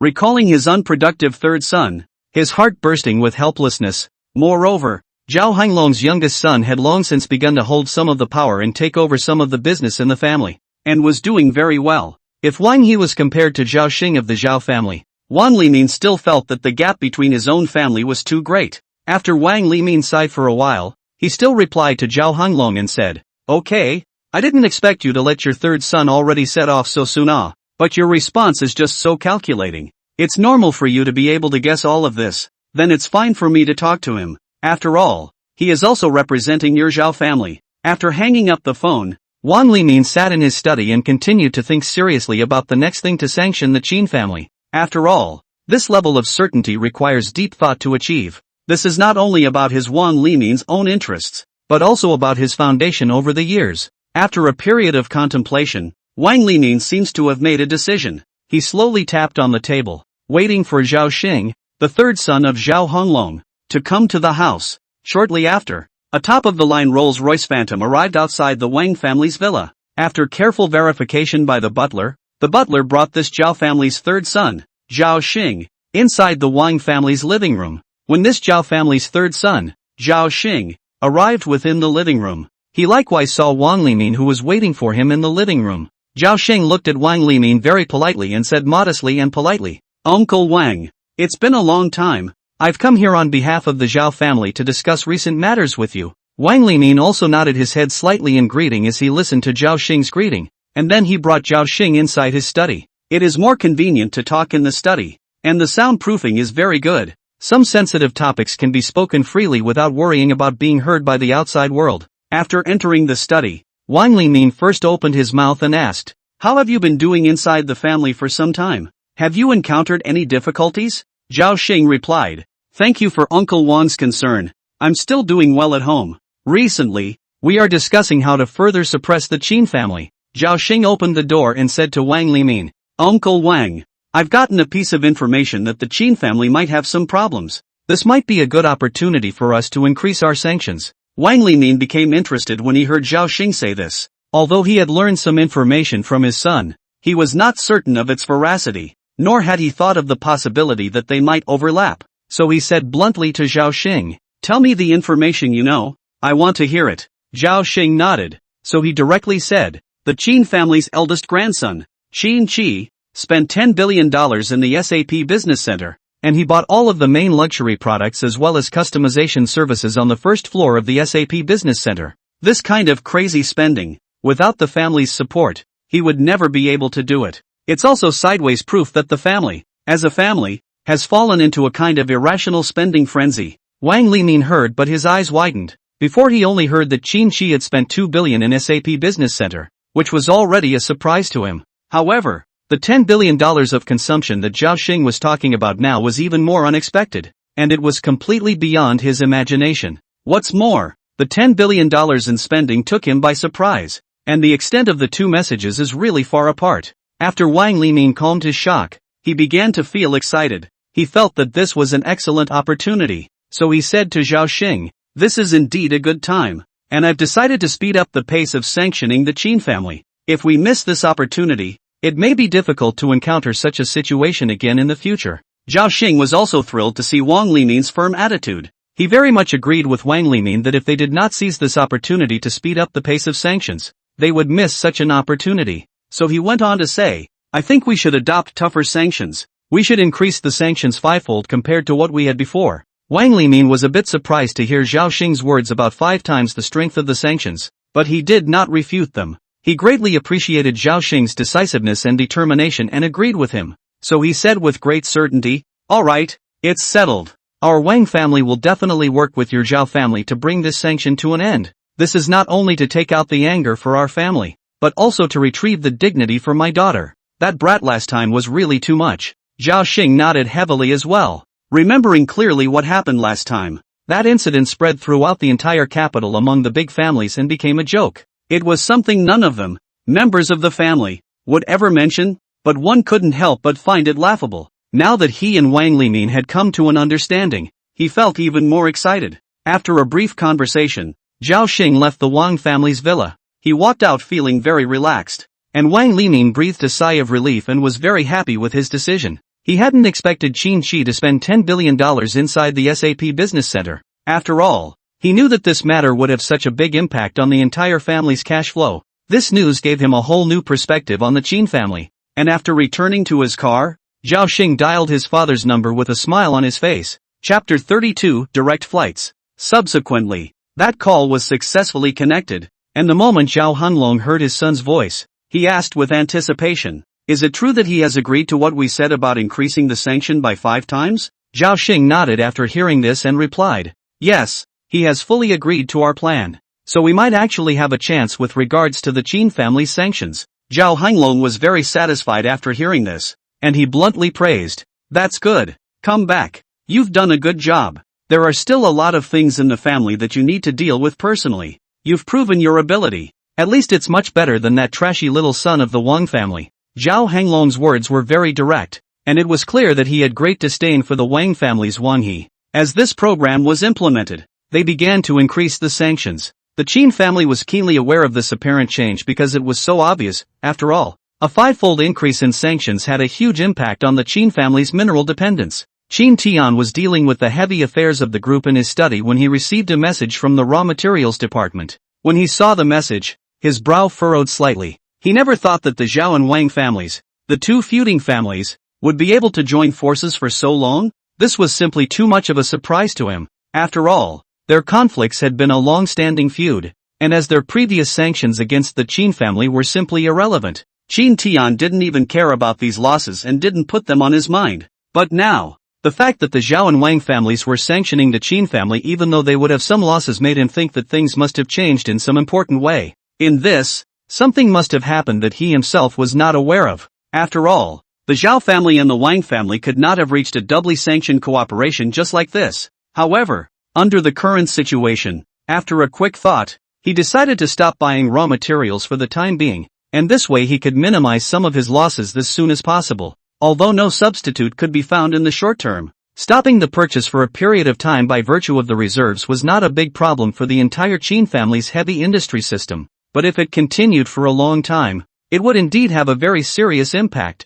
and such an impact was indeed difficult to resolve. Thus, Qin Tian reacted quickly and directly ordered the raw materials department to stop purchasing minerals. The raw materials department would quickly stop buying minerals after receiving Qin Tian's executive order, instantly minimizing the losses of this part. The raw materials department then also fed back the implementation situation to Qin Tian. Although it was said that the raw materials department was also curious as to why the mineral raw materials had skyrocketed, but they only needed to do their part. He read it and responded briefly, then stopped asking questions. He knew that this sanction could not last long. After all, this was a money-losing deal for the Zhao and Wang families, and this kind of money-losing deal must not last long. So he was even less worried about anything and took his time to play along with them. Without delay, Qin Tian began to work on other matters. There were simply too many things going on in the entire group. At this moment, Qin Shi was enjoying the delicious dishes prepared by the team of state banquet chefs, and the flavor of each dish made him rave. While enjoying the food, Qin Shi was also thinking about how best to take over these 10 mining groups. After all, the problems of the Zhao and Wang families were still unresolved now. Although Qin Shi didn't know what the Zhao and Wang families would do next, the storm had already caused him to be wary. He decided that he had to deal with this tension as soon as possible. At that moment, he felt a familiar wave of information ripple through his mind. The sound of an information radar. Information radar is detecting new dynamic information. The Zhao and Wang families have jointly increased their sanctions against the Qin family. and some of the Qin family's businesses have begun to suffer. The Qin family's heavy industry chain has suffered a serious impact and the situation is worrisome. The joint doubling of sanctions by the Zhao and Wang families is regarded as a money-losing operation, and the extent of the loss will be calculated from now on. Qin Shi looked at the new message displayed on the information radar and couldn't help but be a little surprised. He had originally thought that the information radar could only reveal information that was unknown to him, but he didn't realize that it could also provide the function of updating the relevant background of an event, a function that was practically tailor-made for him. Why hadn't he thought of that before? Through this detailed information, Qin Shi realized that the Zhao and Wang family sanctions this time would lead to losses for the Qin family, which showed that they had already pulled out all the stops. At the same time, Qin Shi also realized that the last marriage was just a bait, and the Qin family's huge heavy industry group was their real target. The more Qin Shi thought about it, the more he felt that he needed to solve this problem as soon as possible, and he decided to take care of the matter at hand first. So, he said to Li Yuan, who was standing by the side, "You inform Lu Dongming that I'm going to Australia tomorrow. Tell him to immediately prepare a private jet and arrange a flight route, and fly directly there tomorrow morning. I need to deal with some group affairs." Li Yuan looked at Qin Shi's thoughtful appearance and immediately nodded, knowing that this must be something very important, so he immediately contacted Lu Dongming, who immediately called an emergency meeting after hearing this. They discuss how to quickly hit the commercial routes in Australia and do a good job of docking.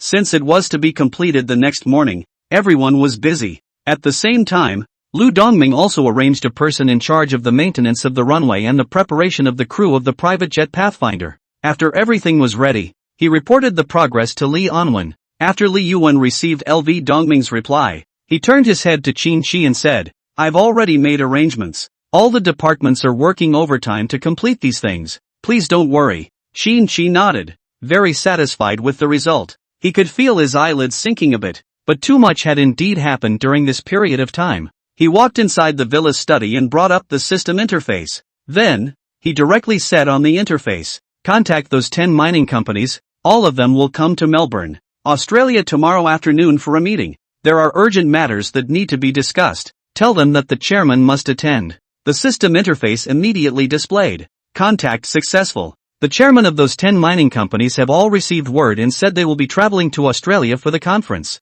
They were curious and looking forward to what the rest of the meeting would be about, as they knew nothing about the mysterious boss. After arranging tomorrow's trip, Qin Shi smiled with satisfaction. Tomorrow's direct flight to Australia had already been arranged. Chapter 33, Doubling Up. At this moment in the Wang family, the atmosphere could be described as heated. After Wang Liming learned that Qin Tian had decided to directly stop purchasing or raw materials, he was secretly glad that he had made the right decision in joining forces with the Zhao family. This is like hitting the Qin family's 7 inches, making them suffer in the predicament of a serious lack of raw materials for heavy industry. Even though the Qin family had a certain amount of reserves, it was difficult to support even the most adequate reserves in the face of the huge daily consumption. Wang Liming, who was seated, had a smug smile on his face and tapped the table gently in his hand. A springy look came into his eyes and he began to think deeply about his next move. The Qin family had stopped purchasing these or raw materials, but this kind of money-losing sanction was only short-lived after all, and more forceful means had to be used. He quickly combed through the means and connections available to his entire family in his mind, while remembering the united Zhao family as a powerful weapon. After a quick thought, Wang Liming made an even more decisive decision to continue to raise the stakes and take this sanction to the extreme. He was anxious to pick up his cell phone and dialed Zhao Hanglong's number. Zhao Hanglong's sleepy voice came from the other end of the phone. "It's so late. Can't we say it tomorrow? It's 1 in the morning. Why aren't you asleep yet? You really aren't afraid that this old bone of yours will die suddenly and staying up all night?" Wang Liming smiled when he heard that he didn't feel that he was old bones when he was already nearly 60 years old. He joked, "Hey, I'm still young enough to not die suddenly that easily, but now is not the time to joke with you. We need to execute the next step in our plan as soon as possible." He went on to say, "The Qin family has already started to stop purchasing ore materials, and now the initiative of the Longhua districts or materials is really in our hands. But we have to take this opportunity to quickly cut off their other or procurement channels,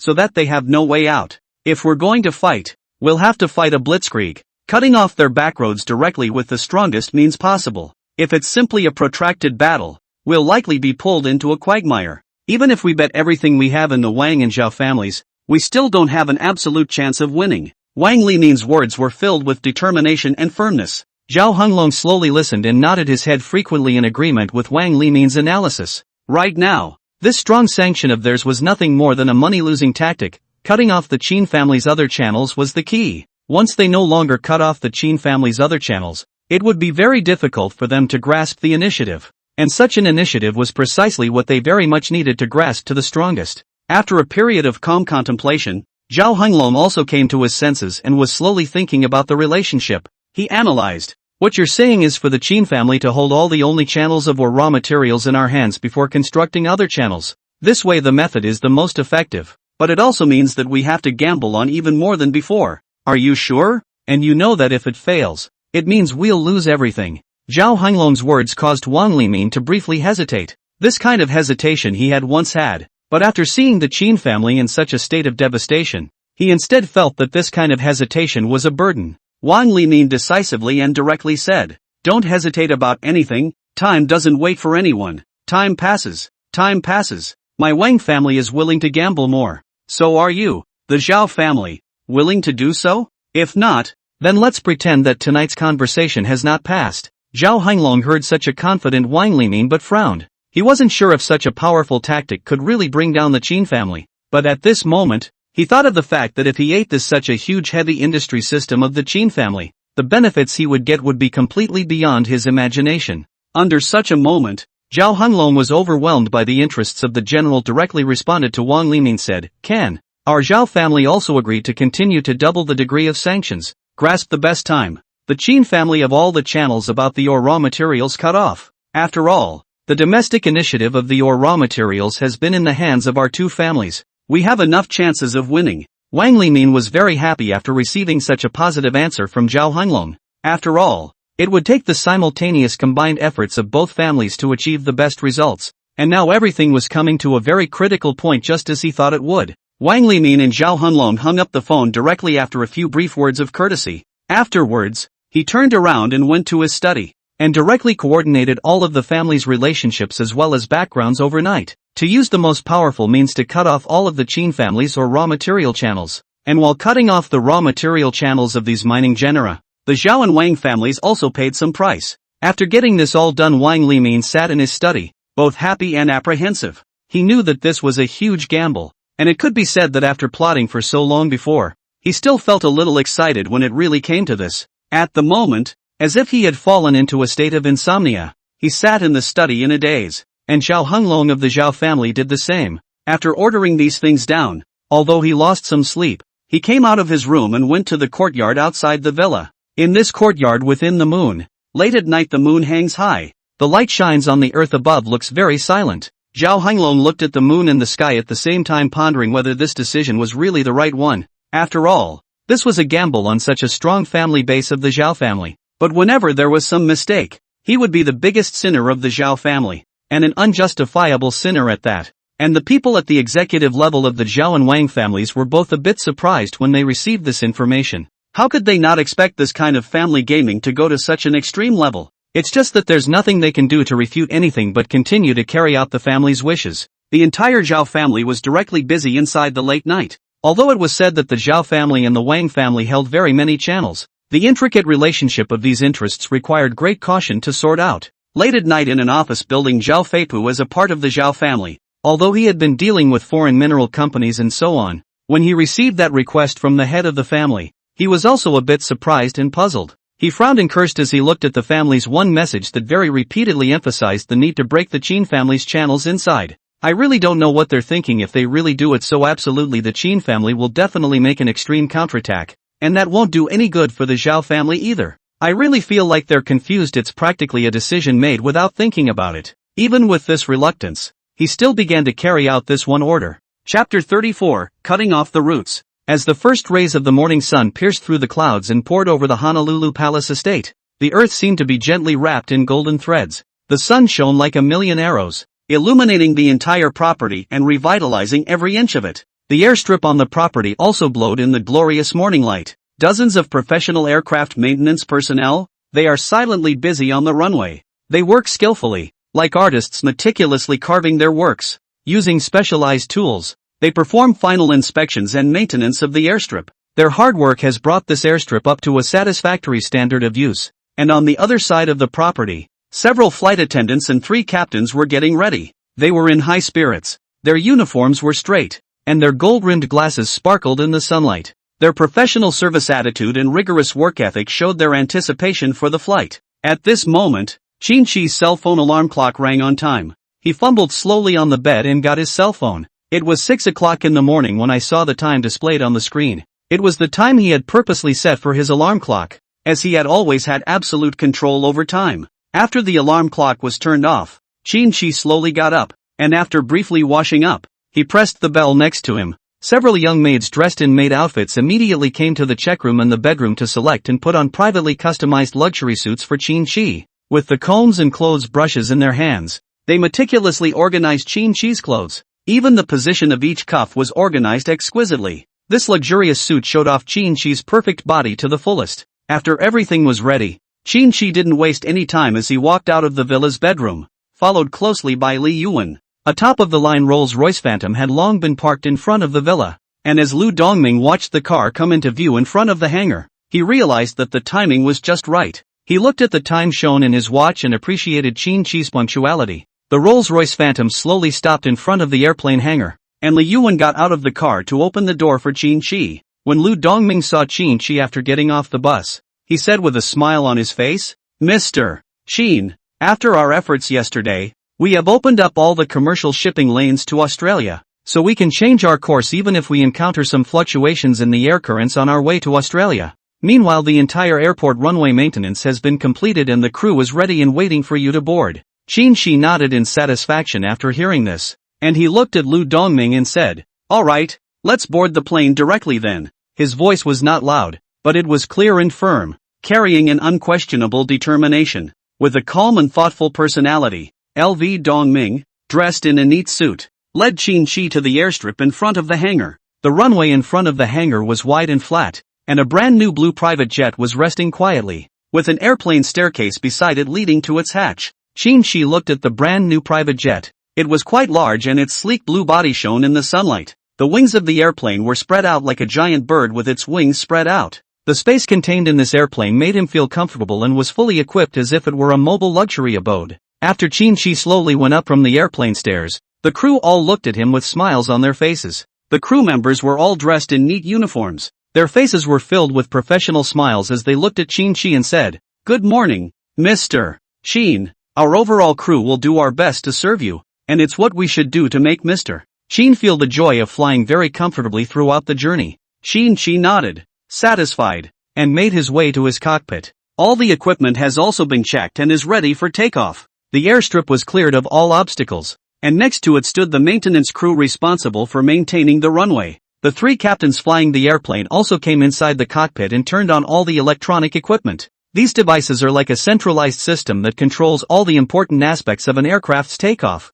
flight and landing. The airplane's powerful propulsion then brought this plane up to speed, moving quickly down the runway. As the speed increased, the airplane began to taxi for takeoff, and with the powerful thrust, the airplane gradually flew into the sky. The sound of the engines was deafening and broke through the clouds. After the airplane flew into the sky, Qin-Shi felt a sense of weightlessness, but the discomfort didn't last long. After all, this private jet has made the experience the best it can be. At this moment, a flight attendant walked over to Qin-Shi's side. She was wearing a neat flight attendant uniform, with a tall figure, long hair draped over her shoulders, and a gentle smile on her face. She looked at Qin-Shi and said, "Mr. Qin, our current flight is a direct flight from Australia and will land at Melbourne Airport. Flight time is 10 hours and will arrive at Melbourne Airport at 16 o'clock in the afternoon. I am the head attendant of this flight, Xiao Cheng, and will be responsible for the main services of this flight." Flight attendant Xiao Cheng used a soft voice to introduce the flight in detail to Qin-Shi.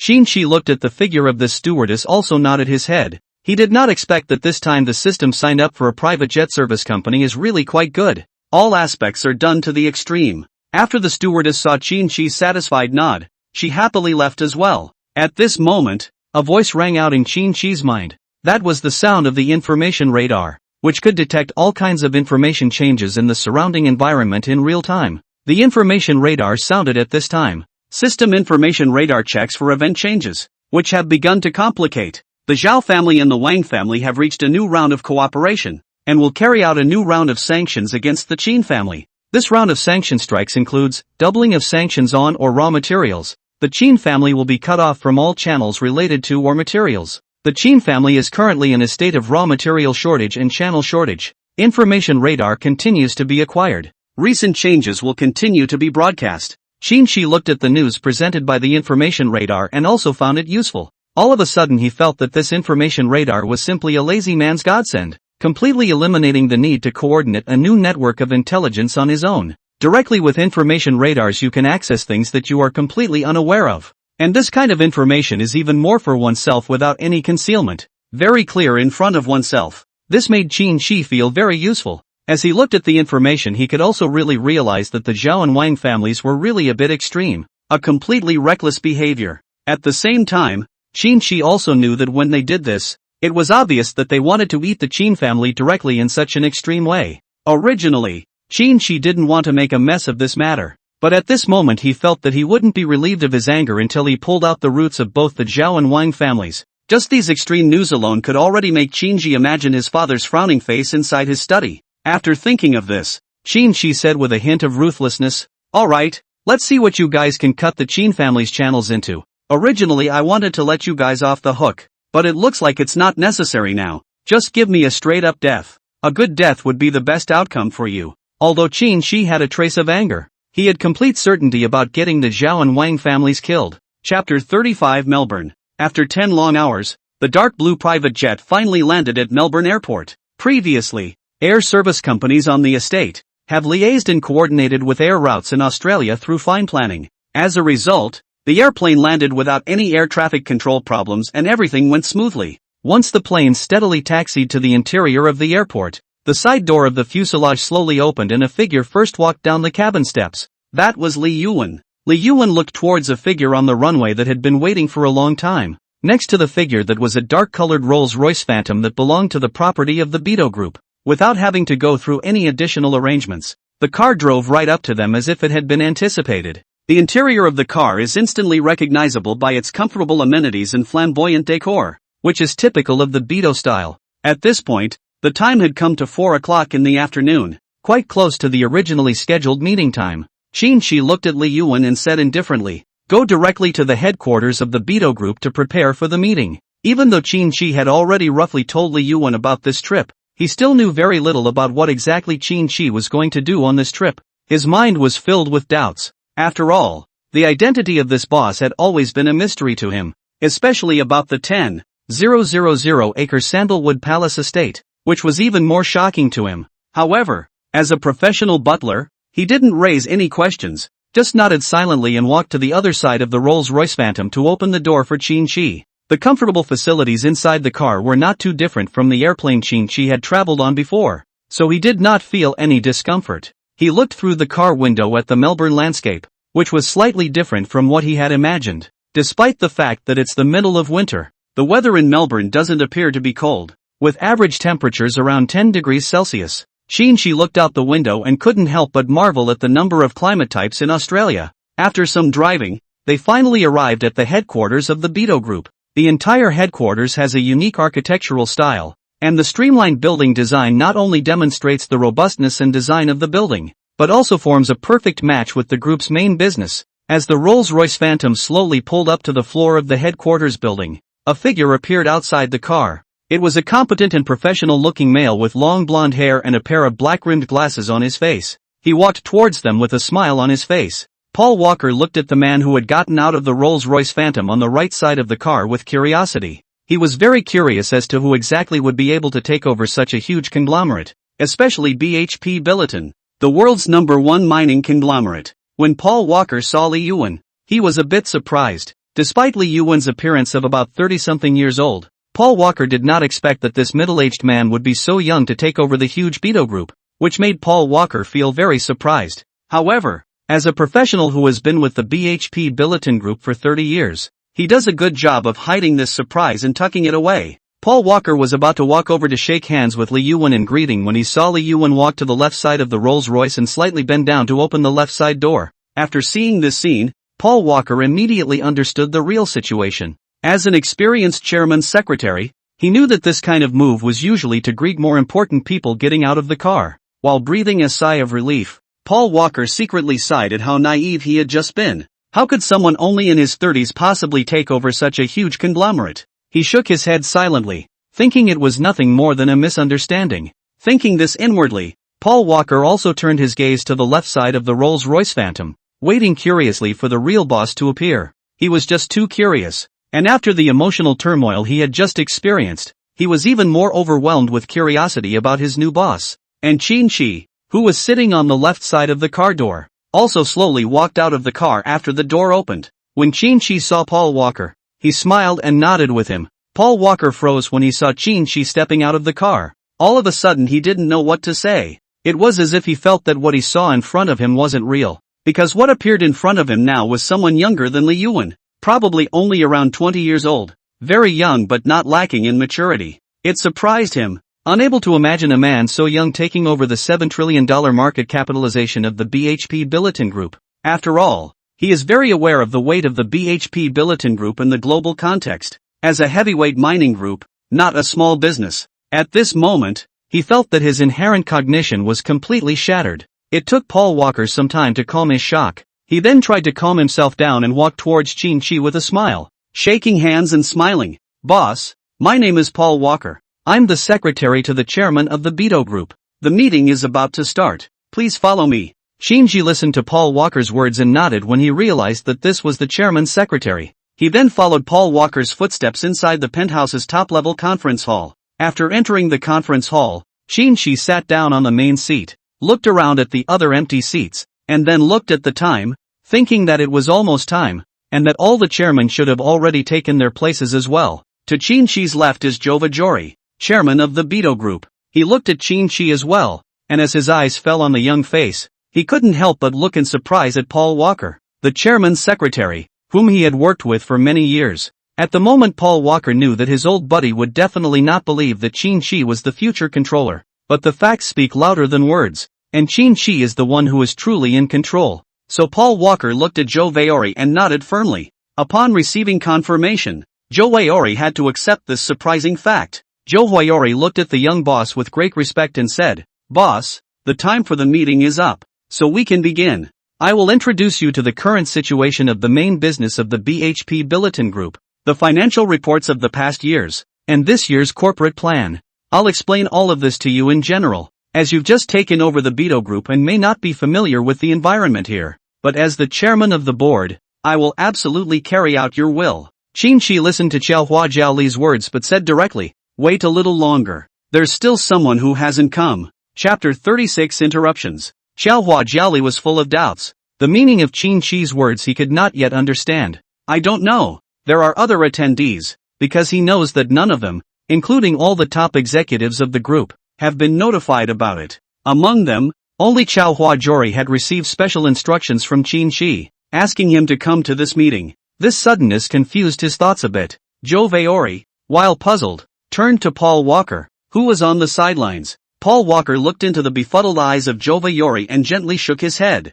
He, too, as a close friend and business partner of Zhou Weiori, knew nothing about the meeting. He merely knew that there was such a meeting, but was completely ignorant of its specifics. What's more, the meeting was so urgent and tight that the executive order was given directly yesterday. At this moment, Qin sat in the main seat of the conference room and scanned the watch on his wrist once again. He thought it was about time, and he thought to himself that the other 9 chairmen were almost there too. At that moment, the door to the high-level conference room slowly opened, and 9 people stood in front of the door and stepped in. Qin was satisfied with their arrival. It was all in his plan. After the 9 chairmen sat down one after another, Zhou Weiori looked at their faces and felt very surprised, because these faces, that were really more familiar. He'd seen these faces too many times inside so many years of competition. It could be said that even he could dream of these people when he was dreaming. So it was this level of familiarity that could no longer be summarized in simple words. He never expected that these 9 chairmen would show up in the conference room of this group's headquarters. After all, they each had their own unique business areas in the mining industry, creating fierce competition, despite years of business rivalry and the grudges it has brought. As the 9 chairmen looked at each other in the conference room, they suddenly realized that the invitation to this meeting could mean something different from the past. They knew each other. but they hadn't been able to sit down and talk for years because of business rivalries. When all 9 chairmen were seated, their gazes were focused on Qin Shi, who was in the main seat. Seeing this young face, they were all surprised. The young Qin Shi looked at their somewhat tense expressions and was somewhat helpless in his heart. He understood the doubts and surprise in their hearts. After all, they had all been business rivals before, and it wasn't easy to sit down and talk calmly all at once. But Qin Shi was also very understanding about these things. However, Qin Shi knew that he had to do this, and if the chairman of these groups didn't remove the kind of disconnect they once had as soon as possible, it would be a troublesome existence. So he decided to break the ice first and said to them, "Why don't you all introduce yourselves?" Qin Shi's English was very fluent, a kind of standard British pronunciation, so they had no difficulty hearing it. So Zhou Weiori took the initiative to stand up and break the silence that no longer existed in this conference room. "I'm the chairman of the Beto Group." Then the other 8 chairmen got up and introduced themselves. "I'm the chairman of Vale responsible for execution. I'm the chairman of Fortescue Metals Group.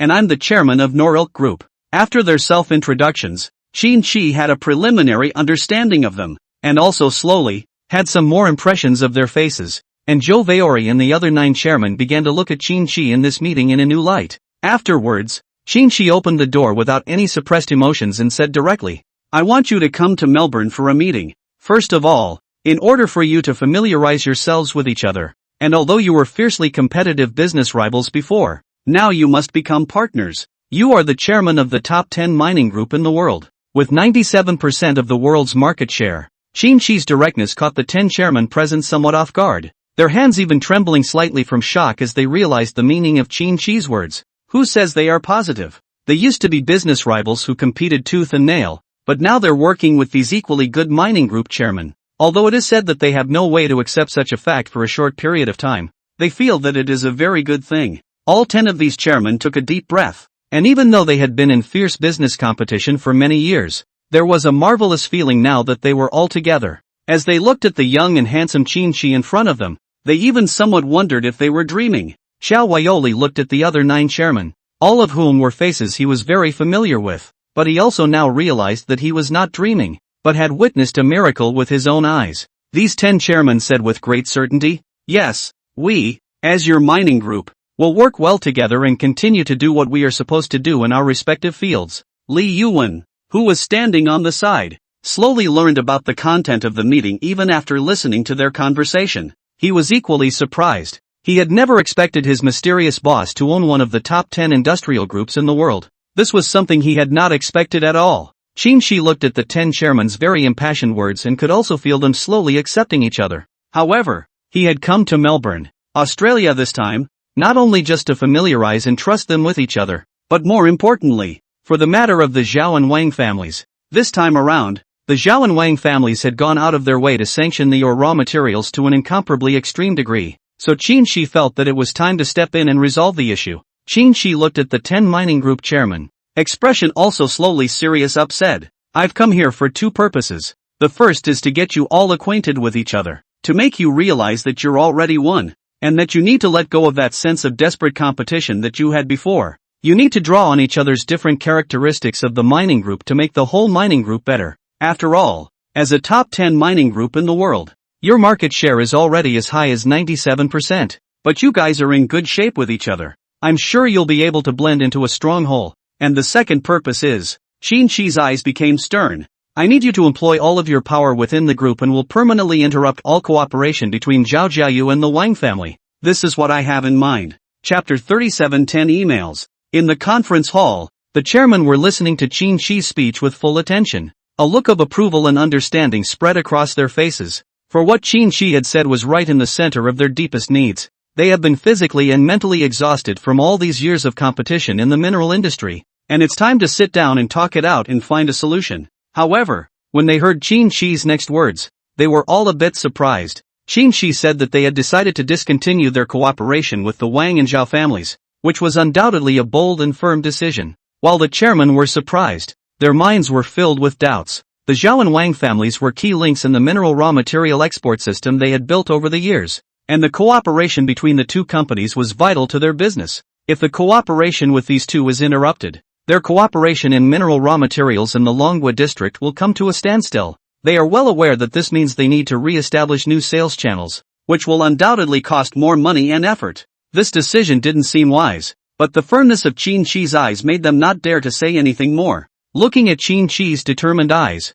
Xiaohua Jiaoli couldn't help but feel a little uneasy in his heart. He knew that Qin Shi was young but incredibly persistent about things. He signaled everyone to be quiet. Then spoke, "Boss, our top 10 mining groups channel in the Dragon Kingdom region is the Zhao and Wang families. This channel has been established years ago, and if we break our cooperation with them now, we need to reconstruct a new channel." Qin Shi nodded. He understood their worries. He knew they were worried that reconstructing new channels in the short term would hurt sales, but to him it was a small loss. He looked at everyone and said in a firm voice, "I know what you're worried about, and it's true that sales will suffer, but it's a loss we can afford." He paused and continued, "I have already selected a new channeler, the Qin family, the representative of the heavy industry in the Dragon Kingdom region. In the future, we will have a deep cooperation with the Qin family and provide all the mineral resources to the Qin family without reservation. In terms of price, I will give them the most favorable price. Even cost price doesn't matter.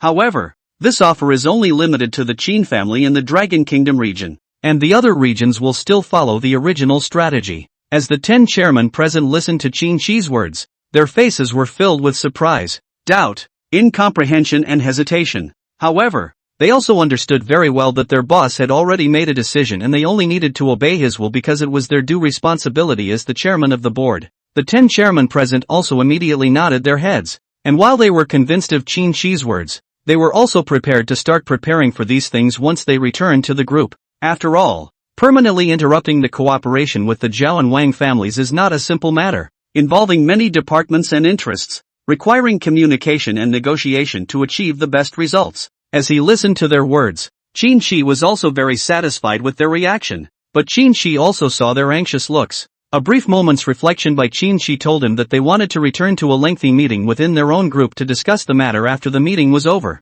It was just that if it was an ordinary matter, Qin Shi wasn't in a hurry, but at the moment, Qin Shi didn't want to wait that long. He wanted to see the results right now. Qin Shi then looked to Paul Walker, who was beside him, and said, "Prepare 10 laptops and bring them to the conference room, and make sure to get the network and equipment working." After Paul Walker heard Qin Shi's words, he was slightly puzzled, but he still nodded without thinking, and immediately began to manipulate the whole group. Laptop can be said to be very much. After a while, the 10 laptops were delivered one by one to the conference room by Paul Walker. When these 10 computers were placed in front of each chairman, their eyes also revealed some doubts. When Xiaohua Yuri looked at this one laptop computer was equally puzzled. He was very puzzled to look at Qin Shi said, "Boss, do we need to go through all this now? Guess we need to go back within the mining group and go through a meeting to do better. After all, building a new sales channel really isn't something that can be solved overnight. There are too many contracts and things to negotiate in terms of transportation routes."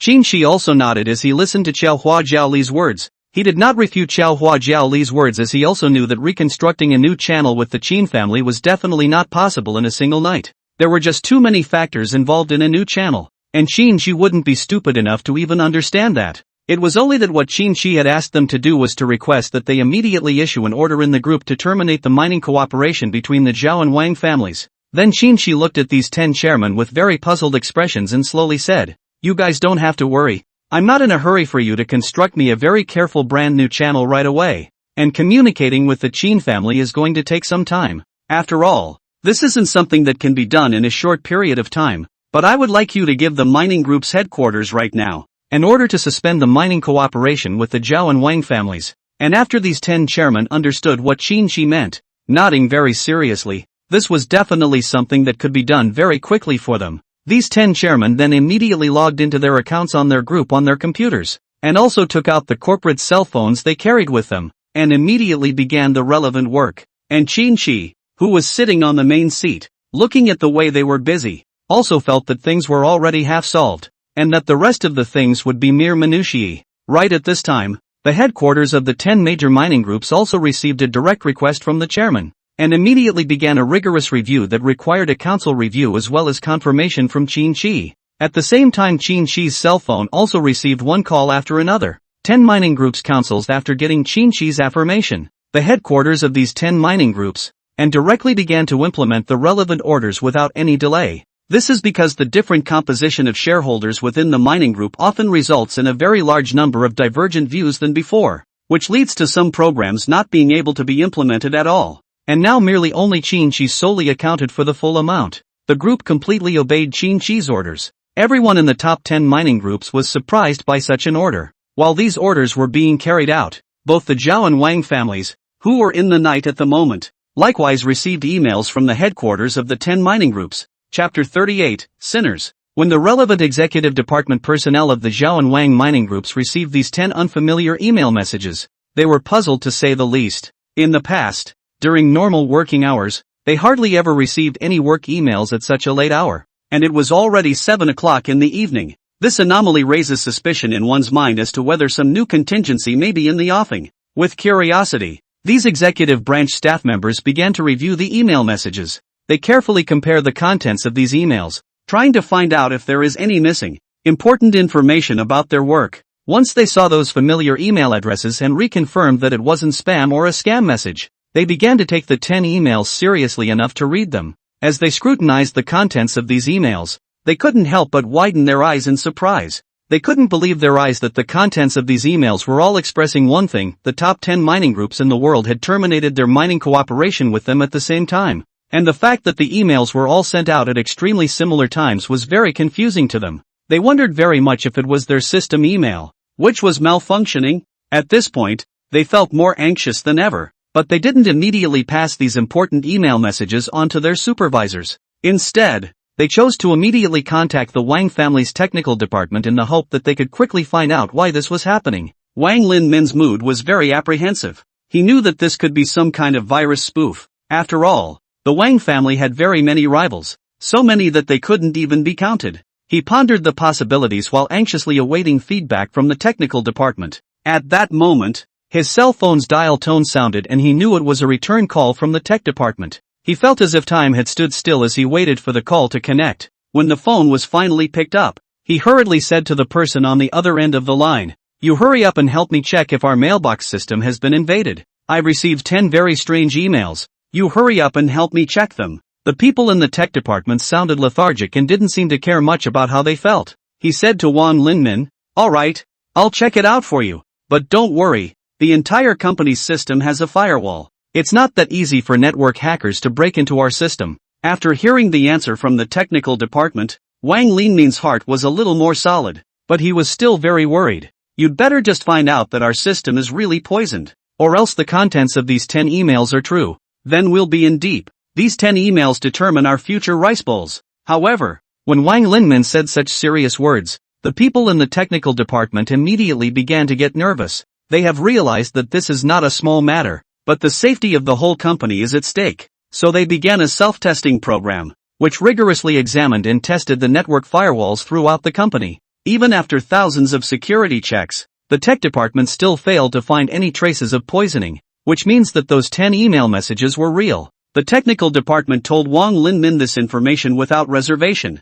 and Wang Linmin hung up the phone immediately after hearing it. He was panicking now, fully able to realize what these 10 email messages meant. They meant the collapse of the entire Wang family group. After Wang Linmin reported this information to his superiors, he stopped asking about this matter because he knew that his current ability was not enough to intervene. This vital piece of information was eventually made known to Wang Limin after being passed through the layers. At this moment, Wang Limin was sitting in his study, gazing at the 10 email messages on his computer screen, reading them over and over again, his heart pounding. He sighed deeply and said, "How could this happen? That's 10 mining groups that have been cooperating with us for many years, and to issue such an announcement at the same time is too unexpected." Wang Limin shook his head, picked up his cell phone, and dialed the Zhao family's number. The tone of Zhao Honglong on the other end of the phone was also very anxious, because this matter was equally serious for the entire Zhao family, and it might not even be able to keep its roots. Zhao Honglong exasperatedly questioned over the phone,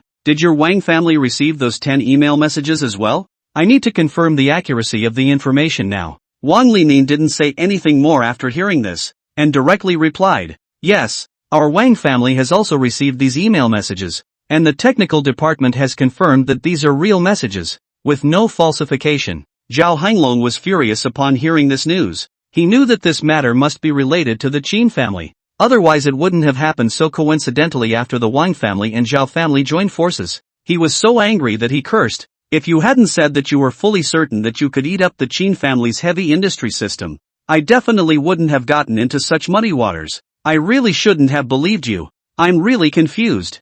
Zhao Honglong continued to speak excitedly. Now that the top 10 mining groups in the world will be de-linked from our Zhao family. What does this mean? You are very clear about it. Do you need me to explain it to you? Zhao Honglong became angrier and angrier as he spoke. His emotions like a volcano about to erupt. Now that the Zhao family didn't gain anything but lost everything instead. I don't know what kind of tactics the Qin family used, but what's certain is that being able to get the top 10 mining groups to completely disassociate themselves from us. And you know that means what kind of strength is required to do that? Zhao Honglong became angrier and angrier as he chided.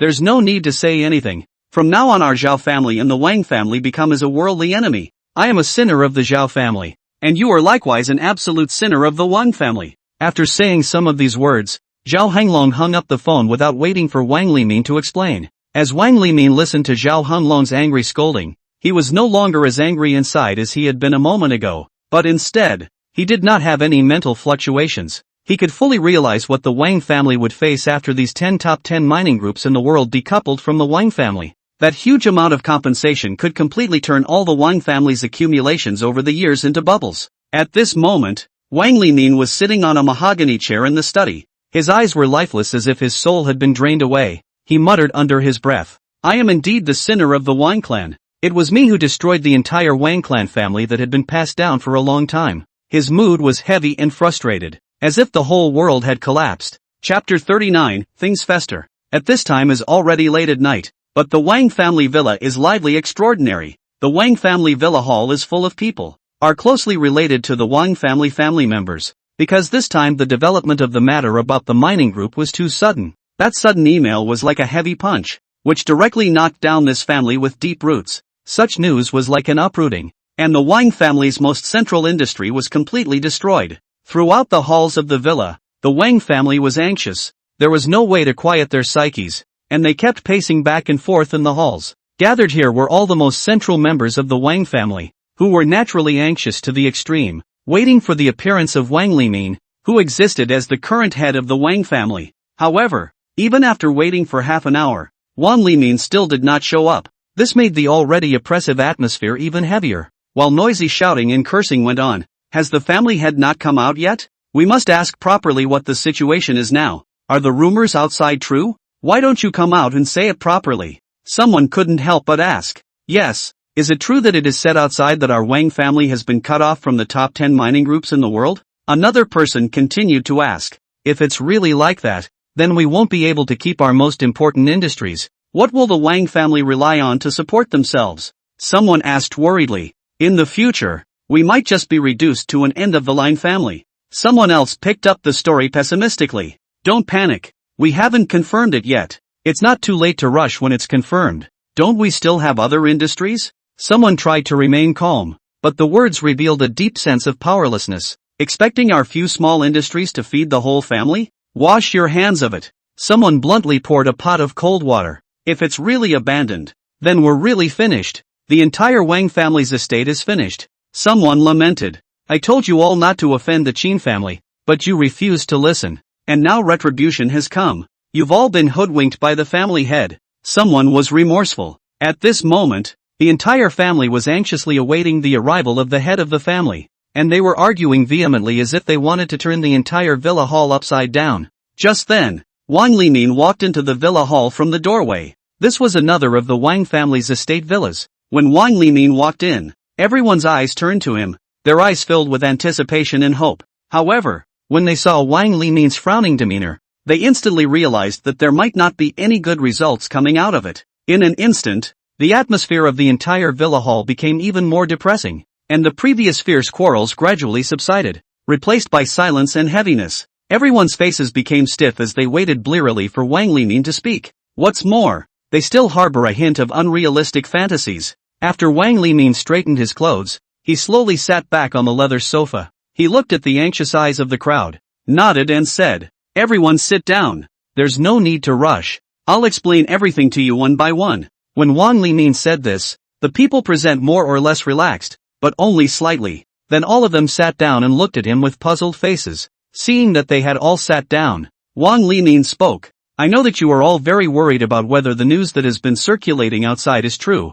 I am now telling you all very responsibly that the news is true. Not only our Wang family, the Zhao family also similarly received an email from the top 10 mining groups in the world with the exact same content, which means that the Wang family and the Zhao family have been sanctioned at the same time, and they will be terminating the many years of cooperation between us. Moreover, our Wang family will also face the problem of all the mineral contracts and the fact that the delivery of the mineral raw materials will not be completed on schedule. Therefore, we will face astronomical liquidated damages. And this is the problem that we are facing now, Wang Limin said in a serious tone. When Wang Limin slowly spoke these words, the crowd was stunned. They hadn't expected that the news rumored from the outside world would be true, and that the actual situation would be worse than they had imagined. Not only do they have to lose the ore channels that they have been operating for years, but more importantly, they also have to face huge amounts of compensation, which will instantly wipe out the industries and assets that they have accumulated over the years. In an instant everyone in the hall held their breath, unable to accept this fact. Things came too suddenly. Afterward, some people from the Wang family immediately looked at Wang Limin with mixed feelings in their hearts. Is it because we joined forces with the Zhao family to sanction the Qin family that we have incurred such consequences? If we make peace with the Qin family and even take the initiative to compensate them with some money, would things turn around? When the others heard this idea, they also expressed their approval and hurriedly said, Right. Let's lose money. It's always okay to lose more, right? At least it's better than losing these channels, right? I think you're right. We can't give up the roots we've built over the years just to sanction the Qin family. Why should we just give up these channels? Another person chimed in. At this time, another person raised a question in a very puzzled manner. Then why didn't the Qin family establish their own or raw material channels for so many years? They have been using our side of the channel for incoming raw materials for so long since they developed their heavy industry system. When this person made this point, the others immediately realized what the problem was. In an instant the entire villa hall instantly came to their senses and realized the seriousness of the problem. While sitting there, Wang Limin heard the crowd's discussion but shook his head and said, This matter is definitely related to the Qin family. That's why they've been using our side of the channel to buy goods before. But it doesn't mean that they don't secretly have dealings with the world's top 10 mineral groups. And this thing happened too strangely, especially when it happened when we and the Zhao family were working together to increase the sanctions against them.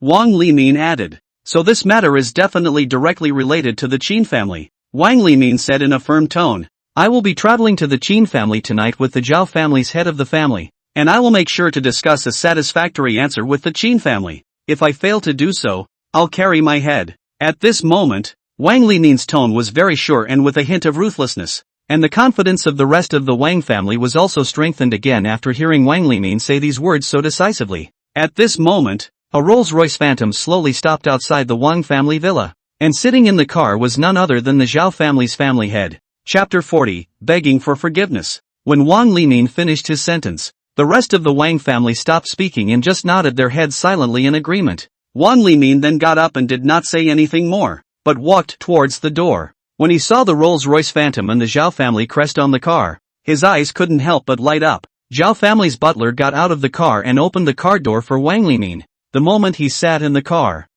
door slammed shut, and then the vehicle started and left the Wang family villa. On the way to the Qin family, Zhao Honglong watched Wang Limin's expression and couldn't help but sigh and say, Didn't you say before that this matter had nothing to do with the Qin family? Why are we running over to beg him now? It's so humiliating. When Wang Limin heard Zhao Honglong's words, he didn't show any interest in playing along and directly retorted, Then aren't you here as well? Aren't you also afraid of the Zhao family's destruction? Face is not important at all right now. Keeping our family alive is vital. Zhao Honglong didn't say anything after hearing Wang Limin dislike himself so much, but instead turned his head to look out the window, drifting along with his thoughts, thinking about what kind of tone he should use to talk to Qin Tian after arriving at the Qin family. Soon after, the Rolls-Royce Phantom with the Zhao family's family crest drove into the Qin family's manor, and it was already after 11 o'clock at night. The whole estate seemed extraordinarily quiet. The vehicle stopped in front of the Qin family villa's main residence, and the Qin family's butler came to the door to greet Wang Limin and Zhao Honglong.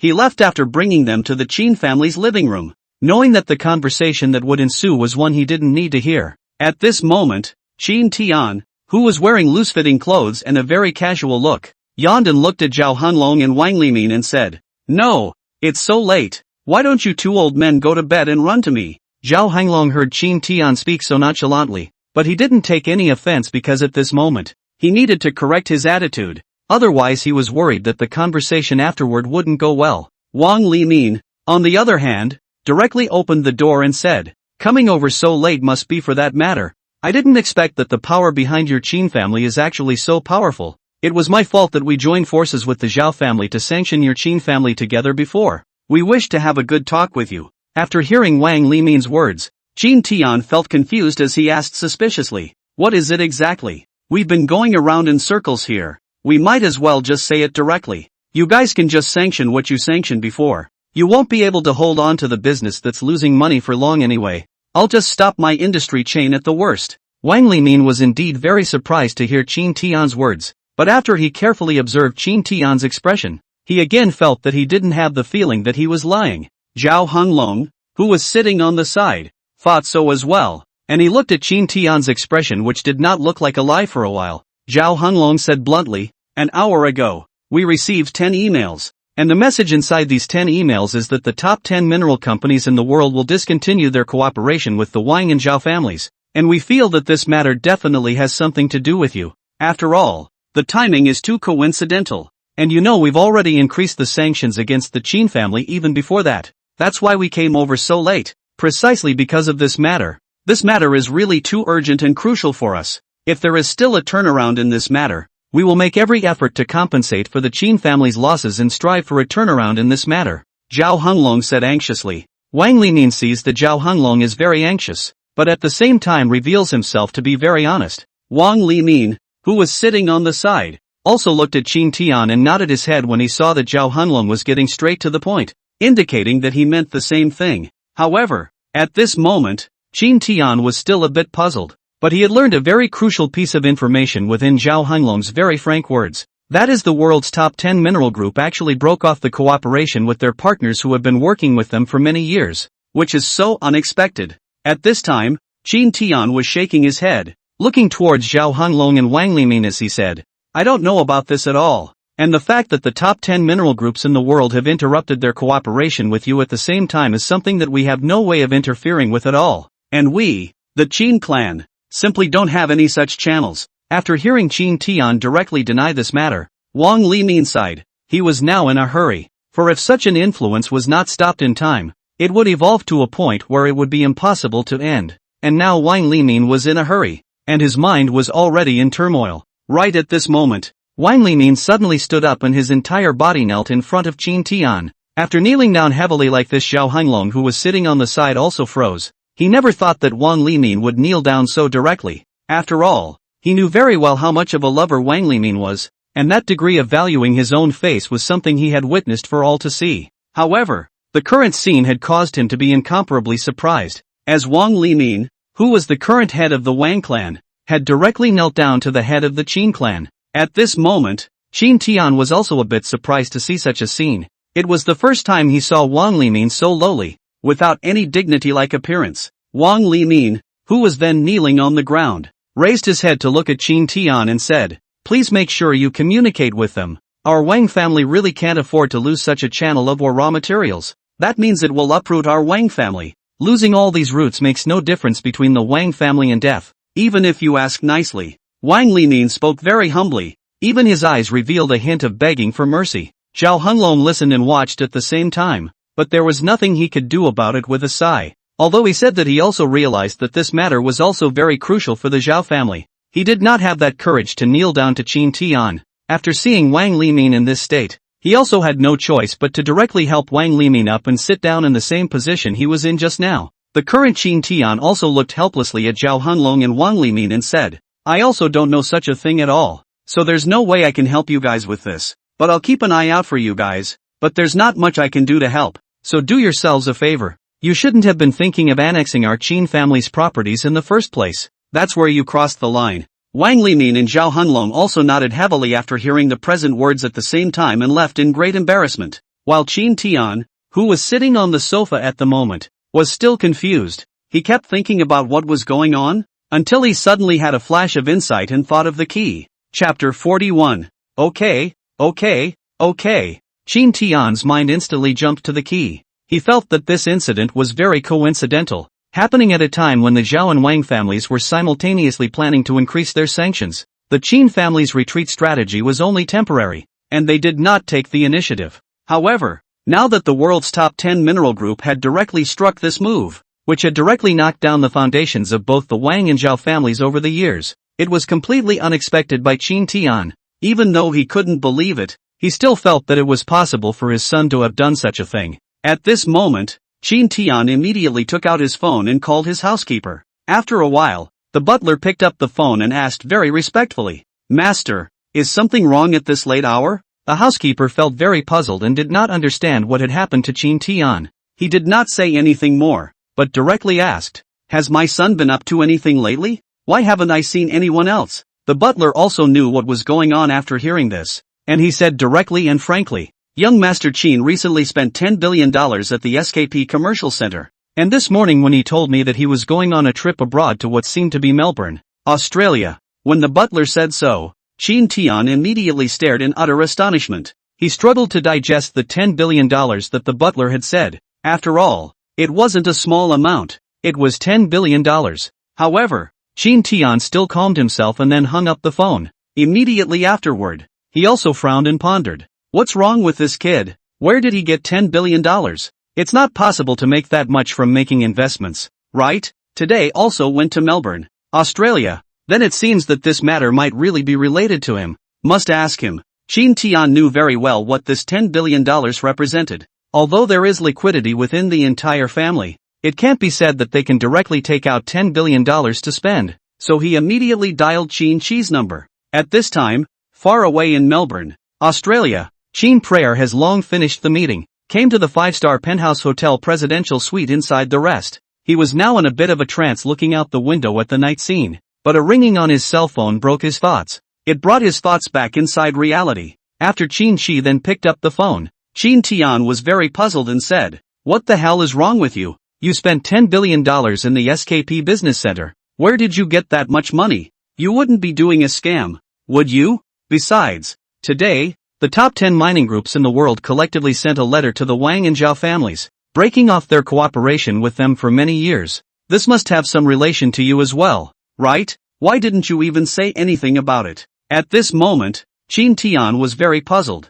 but there was no way for him to fully understand Qin Chi's situation, and Qin Chi smiled as he listened to his own father's question, but it also occurred to him that he really hadn't, in advance, told him about his current situation. Qin Chi picked up his cell phone and smiled and said, "Dad, it's okay, $10 billion I earned from my previous investment. It's normal to use it for spending.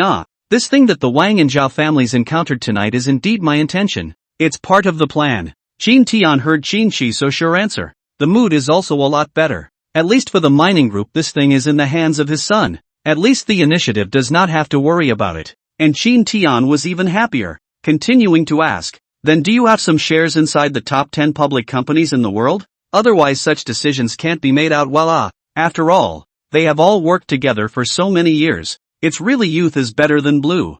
I didn't expect that you can really have some shares inside the top 10 mining companies in the world. This is something that our Qin family hasn't been able to do for many years of hard work. It's really too good to be true. Tell me, how many shares do you have in this to make me happy?" At this moment, Qin Tian was very happy, and there was no way to express his happiness in words, because Qin Chi had already done what the entire Qin family had failed to do for so many years. This had channels about or raw materials, which were all their weaknesses before, but now became channels that they could utilize. Qin Chi had some doubts after hearing Qin Tian's question, but he quickly gave an answer. "I wholly own the top 10 mining companies in the world, so the shares should be 100%, so it can be understood like that." After hearing Qin Chi's light and breezy answer, he froze for a moment, and at the same time, he didn't dare to confidently ask again, "Son, this can't be nonsense. Wholly owned the world's top 10 mining companies. That is the market value of 7 trillion. Listed companies. Qin Chi listening to Qin Tian again asked more very sure. "This is indeed true. Our Qin family will replace the Zhao family and the Wang family to become the global top 10 mining group of the Longwood district of the channel business. So in the future, the ore raw materials of our heavy industry system will not be constrained at all. And at the time of my order inside the group, for our own industry, All the ore raw materials purchase price is based on the bottom price. He was even happier after hearing Qin Shi's affirmative answer once again. All of a sudden, he felt that this son of his was just too powerful. It directly opened up channels that they had never thought of. After all, this was an ore group with a market capitalization of $7 trillion, which was completely beyond his imagination. Because Qin Tian was very clear that the Qin family's entire heavy industry group was roughly $3 trillion, which was a completely different volume comparison. And such a comparison in volume, something his own son had done alone, was too much for him to be proud of. Qin Tian then came back to what happened just now. He said directly, "Just now both the Zhao and Wang family clans came to our home. Wang family head Wang Limin directly knelt down to me and begged not to interrupt their channel. The decision is not mine, so I need to ask you." Qin Shi said decisively after hearing this, "Keep the original plan. I won't change anything." Qin Tian also said appreciatively after hearing his son's very affirmative answer, "This is how it should be. You didn't let me down, and even exceeded my imagination. You keep up the good work. It looks like I can also retire." Qin Shi also hurriedly said after hearing this, "You don't want to think about retiring now. Recently I let the group's people start docking with the family's people about the channels." Qin Tian was very happy to hear this and quickly said good. After a few brief sentences, this call had also ended. After the conversation, Qin Shi was looking out the glass window of the top floor presidential suite, and the view of Melbourne at this time also made a difference to him. Chapter 42. What? Full buyout. After Qin Tian received a very positive answer from Qin Shi, he also immediately called Wang Limin. When Wang Limin received the call, he asked hurriedly, "How is it? Have things turned around? Our Wang family can make compensation." Qin Tian heard Wang Limin's words but directly said, "This is something I can't interfere with. So be it." A very short sentence, but Wang Limin heard it but inwardly felt incomparably pale, which completely proves that the Wang family has no chance. It was only a matter of time before the Wang family ended up becoming a last-rate family. At this moment, Wang Limin no longer struggled for anything, and after hanging up the phone, he sat paralyzed on the chair in the study. At the same time, Qin Tian told Zhao Hanlong the same news in the same way. Zhao Hanlong's reaction wasn't any different from Wang Limin's. He knew what it meant. In this short night, the Wang family and Zhao family in the capital city, due to the interruption of the mining group's cooperation, became an unstreamed family, and has been unable to gain a foothold inside the top 10 family forces in the capital city. At the same time, the Zhao and Wang families were not the only ones who got the news. The entire capital's entire lineage knew of such news, and it was Qin Shi who had taken the initiative to reveal it. After all, Qin Prayer also knows that the so-called sanctions, just these are not enough. Using public opinion to fight the living forces behind is another effect. All of a sudden at night the whole capital is also very lively. What's more, they didn't have the means to get to the very core of the news either, and what was revealed was just scratching the surface. It was only that after Qin Tian had finished talking to Wang Limin and Zhao Hanlong on the phone,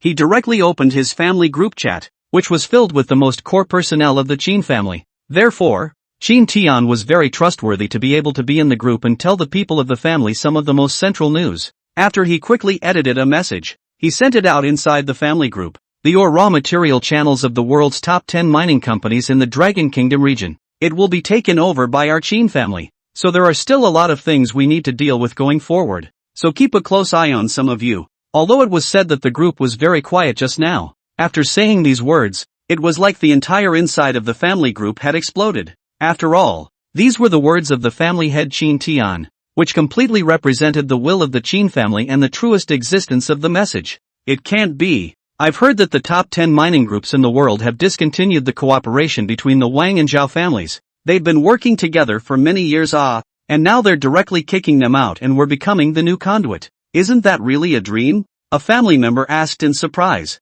Gosh, before we have been sanctioned by the Wang and Zhao families, I was miserable during that time. The entire industry chain inside the management was affected. Humph. Now the Wang and Zhao families have finally fallen on hard times. Another family member gloated. Family Master, you are truly amazing. You must have put in a lot of effort during this period of time. Otherwise, how could you have gotten the qualification for the channel? Great. Now our Qin family can get rid of the constraints of the ore raw materials, since we are the channeler ourselves. I really can't imagine. Now that the ore raw material is no longer our bottleneck, production will be much easier this time. Who exactly helped us? Oh, Family Master? We should at least know. Who is our benefactor? This is something that has helped us greatly. It's completely boosting the strength of our entire Qin family. At this moment, the entire family group was also very lively inside. They all sighed the importance of ore raw materials for the Qin family's heavy industry system, and the help was even greater. At the same time, they were also very curious about the person who facilitated this cooperation. Which character of the Qin family was it? After all, this was not something that could be done casually. At this moment in this group inside curiosity, but they waited for a while, also still did not see Qin Tian reply. They are more excited to continue to ask. Family master, you quickly say ah. Are their own people afraid of what ah? Too curious. In the end, who is it ah? Yeah, this is definitely the biggest help for our Qin family. Directly solving what was a big headache for us before. Indeed, before, the Zhao family and the Wang family were using these channels to jam us, making us not use the ore raw materials in a timely manner every time we needed a large production was them tripping us up. Speak up, family master, don't beat around the bush. It's too curious. At this moment, the people inside the family group were filled with curiosity, waiting for Qin Tian's reply. Qin Tian looked at one message and realized that their curiosity was just too strong. Then Qin Tian also thought about it. This matter really should be known to the people of the family. So he stopped hiding anything and said directly, my son wholly acquired the world's top 10 mineral group. So naturally, this cooperation went on smoothly. So it's all our own people, but things can't be sloppy. Qin Tian spoke very frankly. When this message was sent out in the family group, the entire family group froze. This was completely different from what they had even imagined. They had thought that someone from another family had helped the Qin family, but then the thing that they didn't expect in any way was actually Qin Shi's wholly owned acquisition of the world's top 10 mineral group. They have been involved in the heavy industry system for so long, that they are very aware of the market value of these mineral groups. And more importantly, they also knew very well that the entire assets as well as cash flow inside the entire family combined might not be able to acquire these huge mineral groups. So under such simple thinking, everyone inside the family group realized that this matter did not have the help of the family head, but rather something that Qin Shi had done all by himself, because they also know that helping won't help much. All of a sudden, everyone in the entire family's perception of Qin Shi's strength had even reached an unprecedented peak. Qin Shi is too strong, isn't he? At a young age he actually wholly acquired the world's top 10 mining group. It's really great for the Qin family to have him. The Qin family should have this kind of young talent. No wonder the world's top 10 mining group is so determined to cut off the cooperation between the Wang and Zhao families.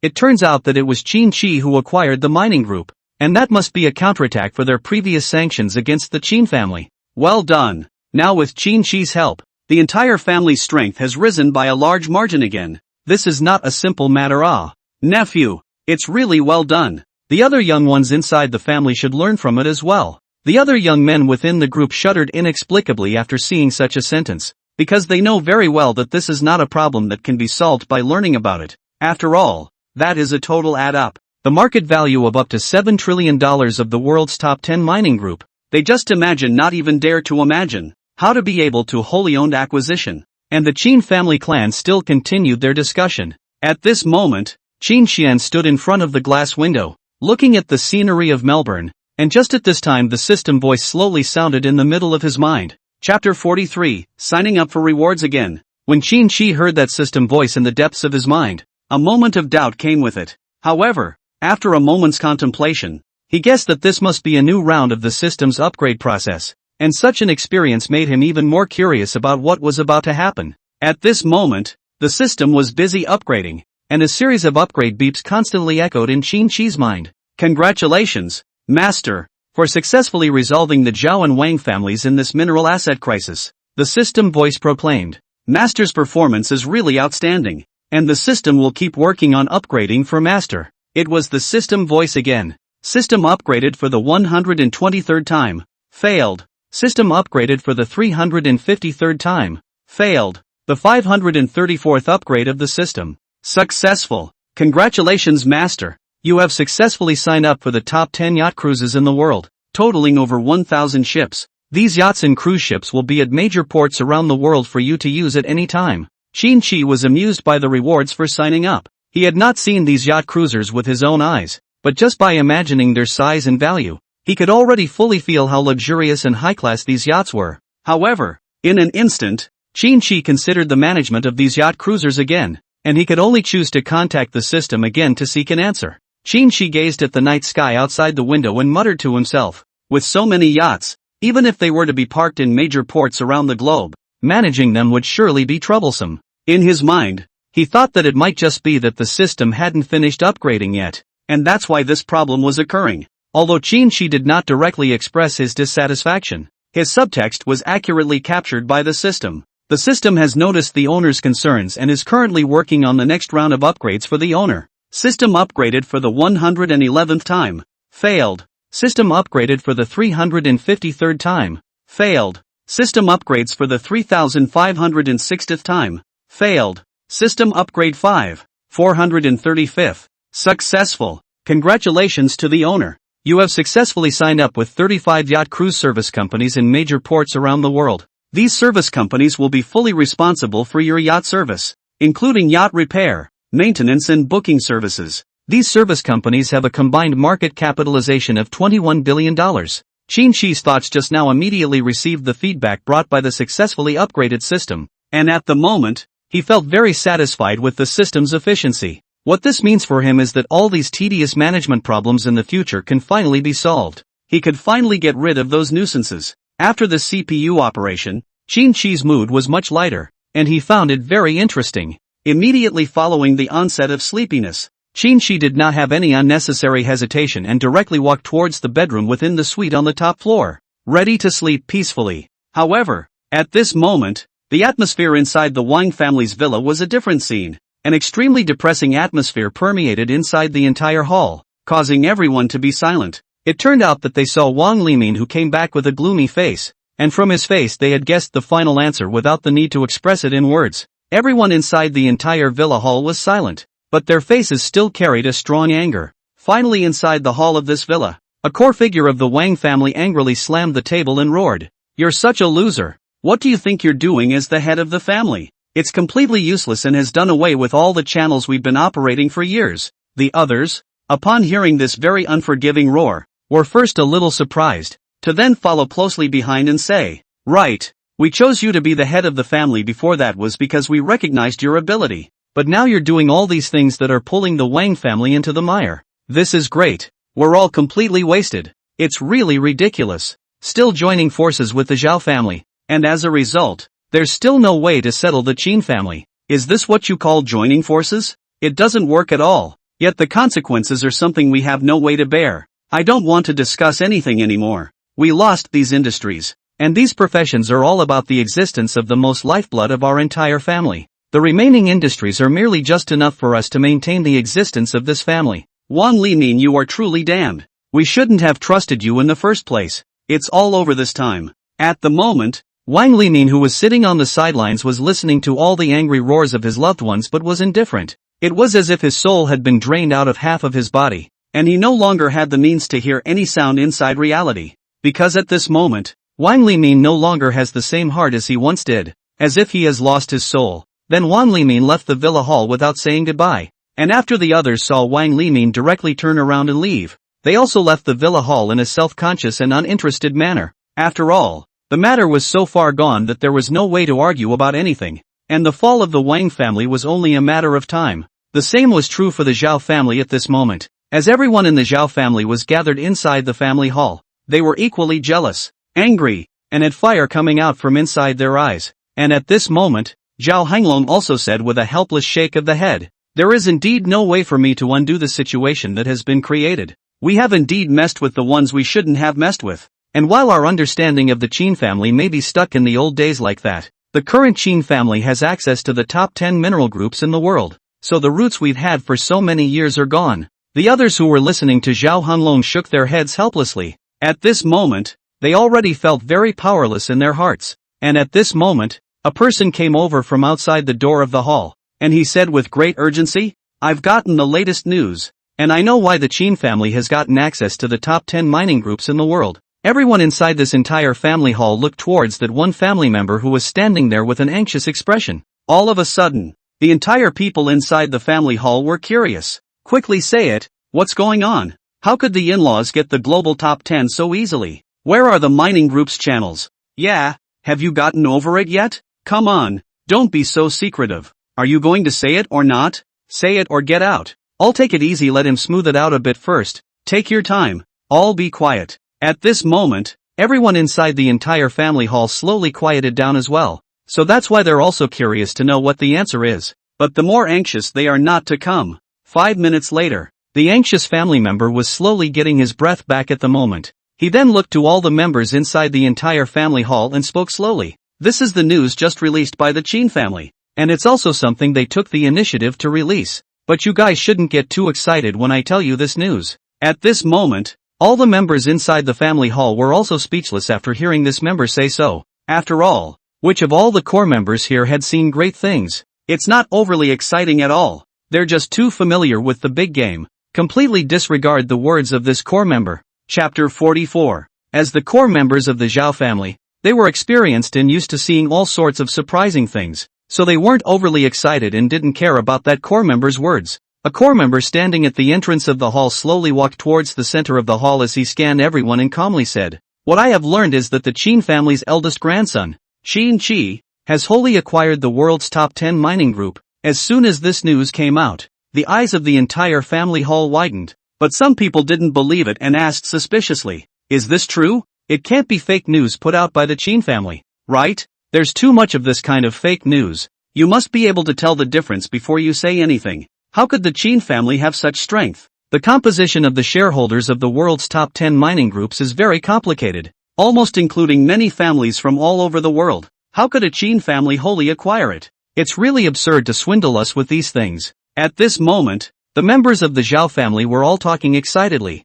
questioning what that core member had said. Seeing that no one believed him, that core member shook his head helplessly, thinking that there was no way for him to prove that what he said was true, so he could only sit back quietly. And at this moment, Zhao Hanglong sat there listening to everyone's comments and sighed deeply before looking up and saying, "Isn't everyone questioning what he just said? Then I'll call Qin Tian now and question him personally." Zhao Hanglong took out his cell phone and called Qin Tian's number, and the call was answered. But on the other end came Qin Tian's angry scolding. "Are you nuts? Why are you calling me so late at night? You love to die or not? Don't bother me." Zhao Hanglong didn't get angry or refute anything when he heard Qin Tian's angry scolding, but calmly asked, "It's rumored outside that your Qin family's eldest grandson, Qin Qi, has wholly acquired the world's top 10 mining group. What do you think of this news?" Qin Tian was silent for a few seconds after hearing Zhao Hanglong's words, then said, "This isn't a rumor. This is the truth. I'm going to sleep. Stop bothering me." Then it immediately hung up without any politeness. Zhao Hanglong turned his head to look at everyone after hearing Qin Tian's reply, and the entire hall instantly fell into silence, so quiet that even the sound of a pin dropping on the ground could be heard. Everyone was so stunned by the shocking news that they didn't know what to say. They looked at each other and both saw a look of shock and disbelief in the other's eyes. The news was so unexpected that it was simply too much to take in. At this moment, there was no focus in their eyes and their breathing became more rapid. After all, compared to what the members of his own family had just said, there was absolutely no falsehood in the Qin family head's words. Such a sentence was like a thunderbolt, and the entire family hall exploded. "No! How is this a real news? Is it really not a rumor? Impossible, right? How is it possible to completely acquire the world's top 10 mining groups? We are very aware of the composition of the shareholders inside the world's former mining groups. That kind of complexity is completely unimaginable to us. It's over. It's completely over this time. We've offended the Qin family. I'm afraid we won't be able to keep those small mineral channels in the future. That's the world's top 10 mining group holding 97% of the world's market. That's how vast it has to be. And if our Zhao family could own it, it would be a leap forward. The Qin family's Qin Qi is too terrifying. How could he do this? He seems to be only a 20-year-old young man. None of the young people in our family can compare to him." At this moment, inside the family hall, everyone's faces were still in a very surprised state. There was no way for them to imagine what kind of power it took to do that, and they knew very well that even if the Qin family poured their entire family's strength into this matter, they might not be able to fix it, because they hadn't expected Qin Qi to be an even more terrifying existence than his father at all. And at this time, Zhao Hanglong also looked at everyone in the family hall and said helplessly, "So let's not struggle for anything." Qin Tian said that he has no way to interfere, so naturally that's very normal. After all, this top 10 global enterprise only belongs to Qin Qi. Don't even think about it too much. It's a foregone conclusion that the Zhao family will end up being an N-ranking family. Adjourn the meeting. The current Zhao Hanlong was no longer as determined as he once was, but instead had more of a godly sadness, and he was the first to stand up and walk out of the family hall. Compared to the previous scene where the core members inside the family were clustered around Zhao Hanlong, but now there was only loneliness. The other people in the family hall, likewise, shook their heads helplessly and left inside the family hall. They could only take time to digest such a cruel fact. They no longer even had the strength to fight back. But scenes like the Zhao family's Wang family, which was very down and out, didn't happen inside other capital city families. And the other capital city families were even happier after getting such news. After all, this was an increase in strength for the Qin family, and it was a leap of faith. So the marriage was even more crucial for the entire family. Although it was already late at night, the discussion inside the family halls of some of the capital cities' families was still very lively. Whenever these family members of the capital city families talked about Qin Qi, they were very happy, because if they married their daughters to such young talents, then it would be quite a lot of enhancement for their family's strength. And at this moment, what these capital city families were talking about discussing was precisely the matter of marriage with the Qin family. Because such news was just too much beyond one's imagination. A total market value of $7 trillion huge mining group are owned by the Qin family. This is indeed very shocking. At this moment, inside the family meeting hall of the Su family, a group of people were discussing with great excitement. I think we should be more proactive. We're definitely not the only Su family that wants to marry the Qin family. I'm sure there are definitely other families that will be stupid enough to do so tomorrow. That's what I think. The other world families won't be as considerate of their cheeks as we are, and maybe even more extreme in terms of trying to get what they want. Right. This initiative of ours is very correct. Otherwise the opportunity is lost. That would be a very great regret for the Su family. In just such a short period of time, the entire core members of the Su family had reached a unanimous consensus. Chapter 45, Changing Winds and Clouds. Overnight, the entire capital has been shaken by this storm.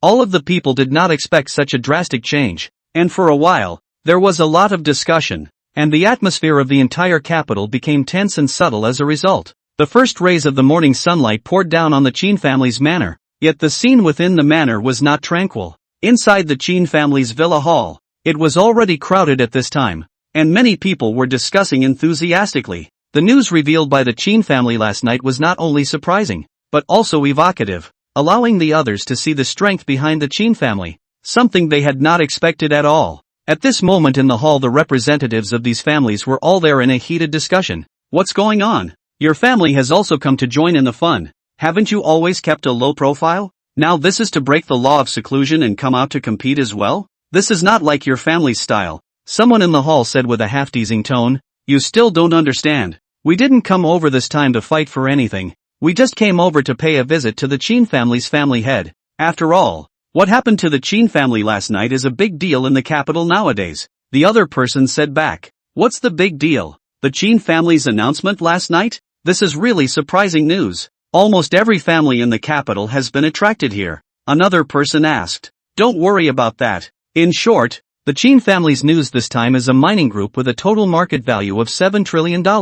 It's been half an hour of waiting. And the Qin family's family head still hasn't gotten up? I can't wait a little bit. The people in the hall were still talking. Just then, a figure walked out from the interior of the villa and walked into the hall with a steady pace. This was a face that everyone was familiar with. He was none other than Qin Tian, the head of the Qin family. Qin Tian saw all sorts of faces in the hall. Familiar and unfamiliar intermingled together, making him feel that the hall was very lively at the moment. He smiled and nodded before heading towards the group. All of you have traveled a long way. It's really hard work. Please have a seat. My housekeeper Chen's hospitality is alright, isn't it? Qin Tian said with a smile. The people in the hall were relieved when they heard Qin Tian's polite words. They were originally guessing what kind of attitude Qin Tian would have. After all, if one could achieve such a powerful accomplishment, one's mindset would more or less change. However, after they saw Qin Tian's still calm and relaxed demeanor, they all secretly sighed at the goodness of his mind. After everyone had sat down, Qin Tian continued. Everyone has come over here early today, so I'm sure there are some things they want to say to me straight away. There's no need to be formal, just say what you have to say. Especially if there are some old friends. There's no need for us to hide them. Qin Tian's frank attitude made the people in the hall jump even more. Their original constraints gradually dissipated after Qin Tian's words, and all of them began to express their thoughts. Chan Sirui, The representative of the Chen family of the capital city family smiled politely at Qin Tian and opened his mouth. Our Chen family is here this time with a strong will to cooperate with the Qin family. We know that the Qin family has taken over the Zhao and Wang families, leaping into the top 10 total channels among global mining companies. This is undoubtedly proof of the Qin family's great strength and excellent business vision. Therefore, we very much hope to reach a cooperation with the Qin family. No sooner had his words fallen than a young representative of the Chen clan opened his mouth. Actually, there can be many aspects of cooperation between our Chen family and the Qin family. First of all, we can reach a cooperation agreement on mining raw materials and jointly develop and utilize mineral resources around the world. In addition, we can also cooperate in trade and logistics to further expand our market share. Of course, we prefer to have in-depth cooperation in talent training and technological innovation to jointly promote the development of the mining industry. The people in the hall nodded their heads in agreement when they heard these words. They know that it's not just about cooperation. It's an opportunity for a strong alliance. For the two lineages, such a union would undoubtedly bring more opportunities and challenges. Just as everyone was immersed in this thought, Chen Sirui spoke again. Actually, our Chen family has another idea, which is that we wish to exchange with the Qin family. We feel that the Qin family's eldest grandson, Qin Qi, is a talented individual and a perfect match for the younger generation of our Chen family. We hope to organize a dating event for them, so that they can have a chance to get to know each other better. The entire hall froze at those words. Although their purpose of coming here was similar to that of Chen Sirui, they did not expect to hear such an offer. But they also quickly realized that this was not just an offer, it was an opportunity. For both families, such a marriage would undoubtedly further strengthen their ties and cooperation. The representative of the Su family also looked at Qin Tian seriously and spoke. The Qin family's eldest grandson, Qin Qi, is indeed talented. To be able to wholly acquire a mineral group that ranks in the top 10 globally, this is definitely not an easy thing to do. A number of people throughout the hall froze at those simple words of praise. They had received the latest news last night and knew that the Qin family had replaced the Zhao and Wang families as the new general channel. But this news spoken by the Su family was too important for some second-rate clans that were more close to information. After all, their speed of acquiring information was obviously not as fast as these top families. And these words from the Su family's representative made some of the small, unidentified clans start to think about what was going on. They quickly realized that this was not simply a matter of channel cooperation, but involved deeper issues such as partners and alliances. At the same time, the representatives of some second-rate clans began to become eager to try. They also expressed their thoughts. Our family and everyone else thinks the same way. I really didn't expect everyone to think the same way. It's indeed quite a coincidence. The Qin family has just become the new general channel. This is indeed a very celebratory thing. We're also very much congratulating the Qin family for becoming the new Dragon Country District General Channel. And even more congratulations to the Qin family for owning one of the top 10 mining groups in the world. For a while, the entire villa hall was filled with people exchanging pleasantries with each other. They expressed their thoughts and congratulations and grew closer to each other. And in this atmosphere, Qin Tian was also very clear about the meaning of their words. They definitely wanted more exchanges between the young people of the Qin family. And the idea was to be able to bring the two families closer together. After all, this kind of strong combination is the most wanted by the families, which is not only for the two families a kind of strength growth, but also a strong connection. So this idea is also a hope for the future. Qin Tian then also looked at the crowd and prepared to speak. Chapter 46. Qin Tian scanned everyone in the hall and spoke. Since everyone has the same idea,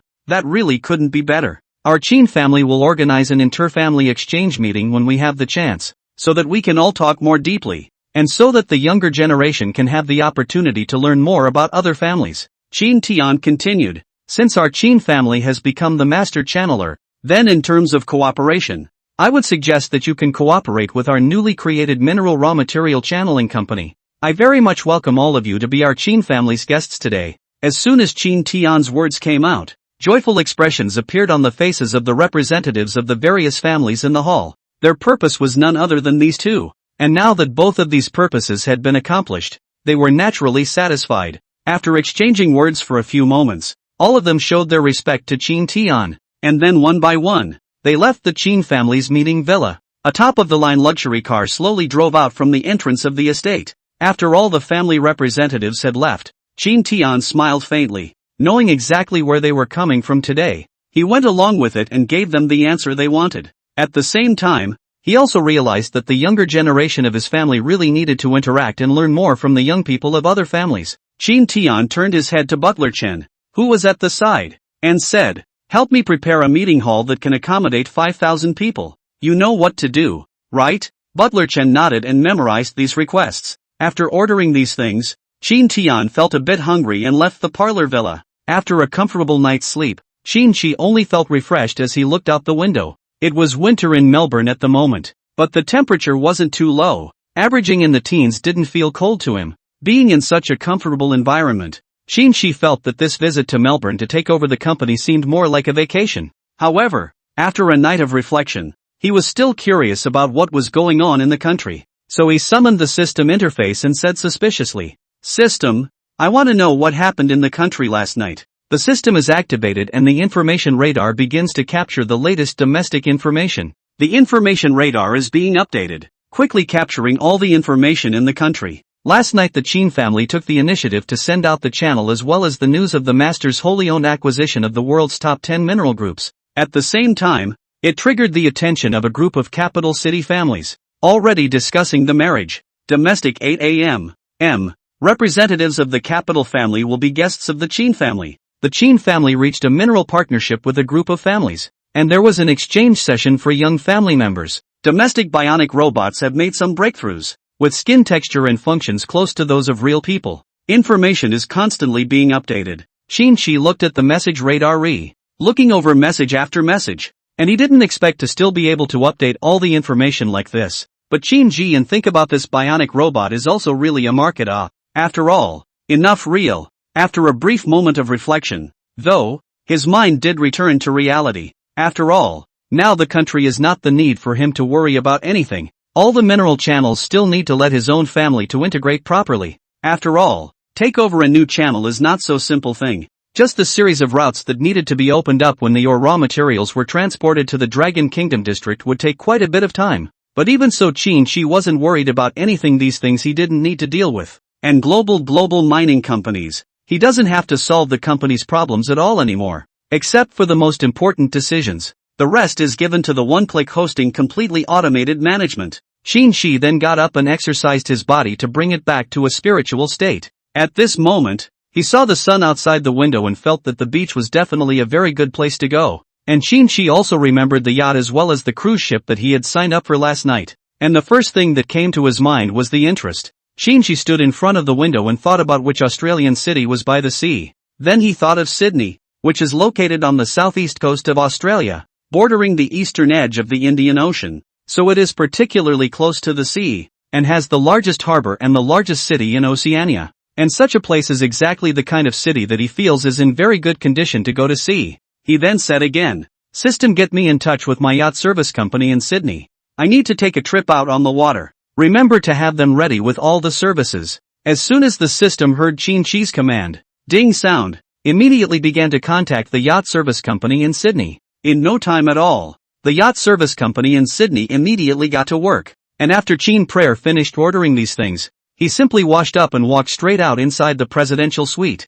At this moment, Li Yuan had also stood outside Qin Shi's door and waited. Since he had come to Melbourne this time to see his boss's truest strength, he had already had more respect for Qin Shi, because Li Yuan was also very clear about what it meant to be a top 10 global mineral group. With a market capitalization of $7 trillion, this was a completely unimaginable figure for him. And more importantly, all the treatment given by Qin Shi for the entire housekeeping team is definitely much higher than that of the industry. At least 5 times higher. So at this moment, Li Yuan, who was waiting outside the door, saw Qin Shi, who had already stepped out from inside the presidential suite, and revealed a sincere smile as he looked at Qin Shi and said, "Good morning, Mr. Qin. Do you need me to do anything today? I will do my best to serve you." At this moment, Li Yuan, full of gas, but the tone is very moderate, said to show his professionalism. At this moment, Qin Xian thought about it. There were indeed some things that needed to be done by him. After all, the butler was a professional in terms of service. He then looked at Li Yuan and nodded his head with a smile and said, "Let's make a trip to Sydney today. You help me contact the airplane crews at Melbourne Airport and ask them to coordinate the commercial routes. We'll just take a plane directly over there. It's about an hour or so." Li Yuan also nodded his head after hearing what Qin Shi had proposed. Standing there immediately, he pulled out his own tablet and began to operate it. He soon contacted the crew of the airplane that had stopped at the Melbourne airport. It didn't take long for the aircraft crew to coordinate the private jet Pathfinder on the commercial route, while ATC in Australia made a full report. When that was done, the crew reported the situation directly to Li Yuan. When Li Yuan got the information, he looked at Qin Shi and said, "The crew of the airplane parked at the Melbourne airport. Mr. Qin has completed the preparations on the commercial route, so we can move to the airport." Qin Shi also nodded in satisfaction after hearing this. Then he arrived at the downstairs of the 5-star hotel, got into the Rolls-Royce Phantom with the Beto Group logo, and drove towards the airport. Chapter 47 Sydney Harbour. The top-of-the-line Rolls-Royce Phantom that marks the Beto Group is parked securely in the VIP parking lot of Melbourne Airport, next to a dark blue Trailblazer private jet. This private jet, like an eagle, is ready to spread its wings and head in the direction of Sydney. When the Rolls-Royce Phantom stopped next to the Pathfinder airplane, Li Yuan immediately got out of the car and opened the door for Qin Shi, which was a very professional habit he had been doing for a long time. He moved elegantly and skillfully, showing off his gentlemanly demeanor. After getting out of the car, Qin Shi did not drag his feet in the slightest and walked directly onto the airplane. By this time, the crew of the plane had been waiting for a long time, and they were looking forward to the flight to Sydney. They know that for them, it's part of the job, but outside of work, they look forward to having fun in the well-developed city of Sydney. After Qin Shi was seated, the three captains in the cockpit of the Pathfinder began to activate all the highly sensitive equipment in the cockpit to prepare for takeoff. Meanwhile, airport staff quickly cleared a takeoff runway.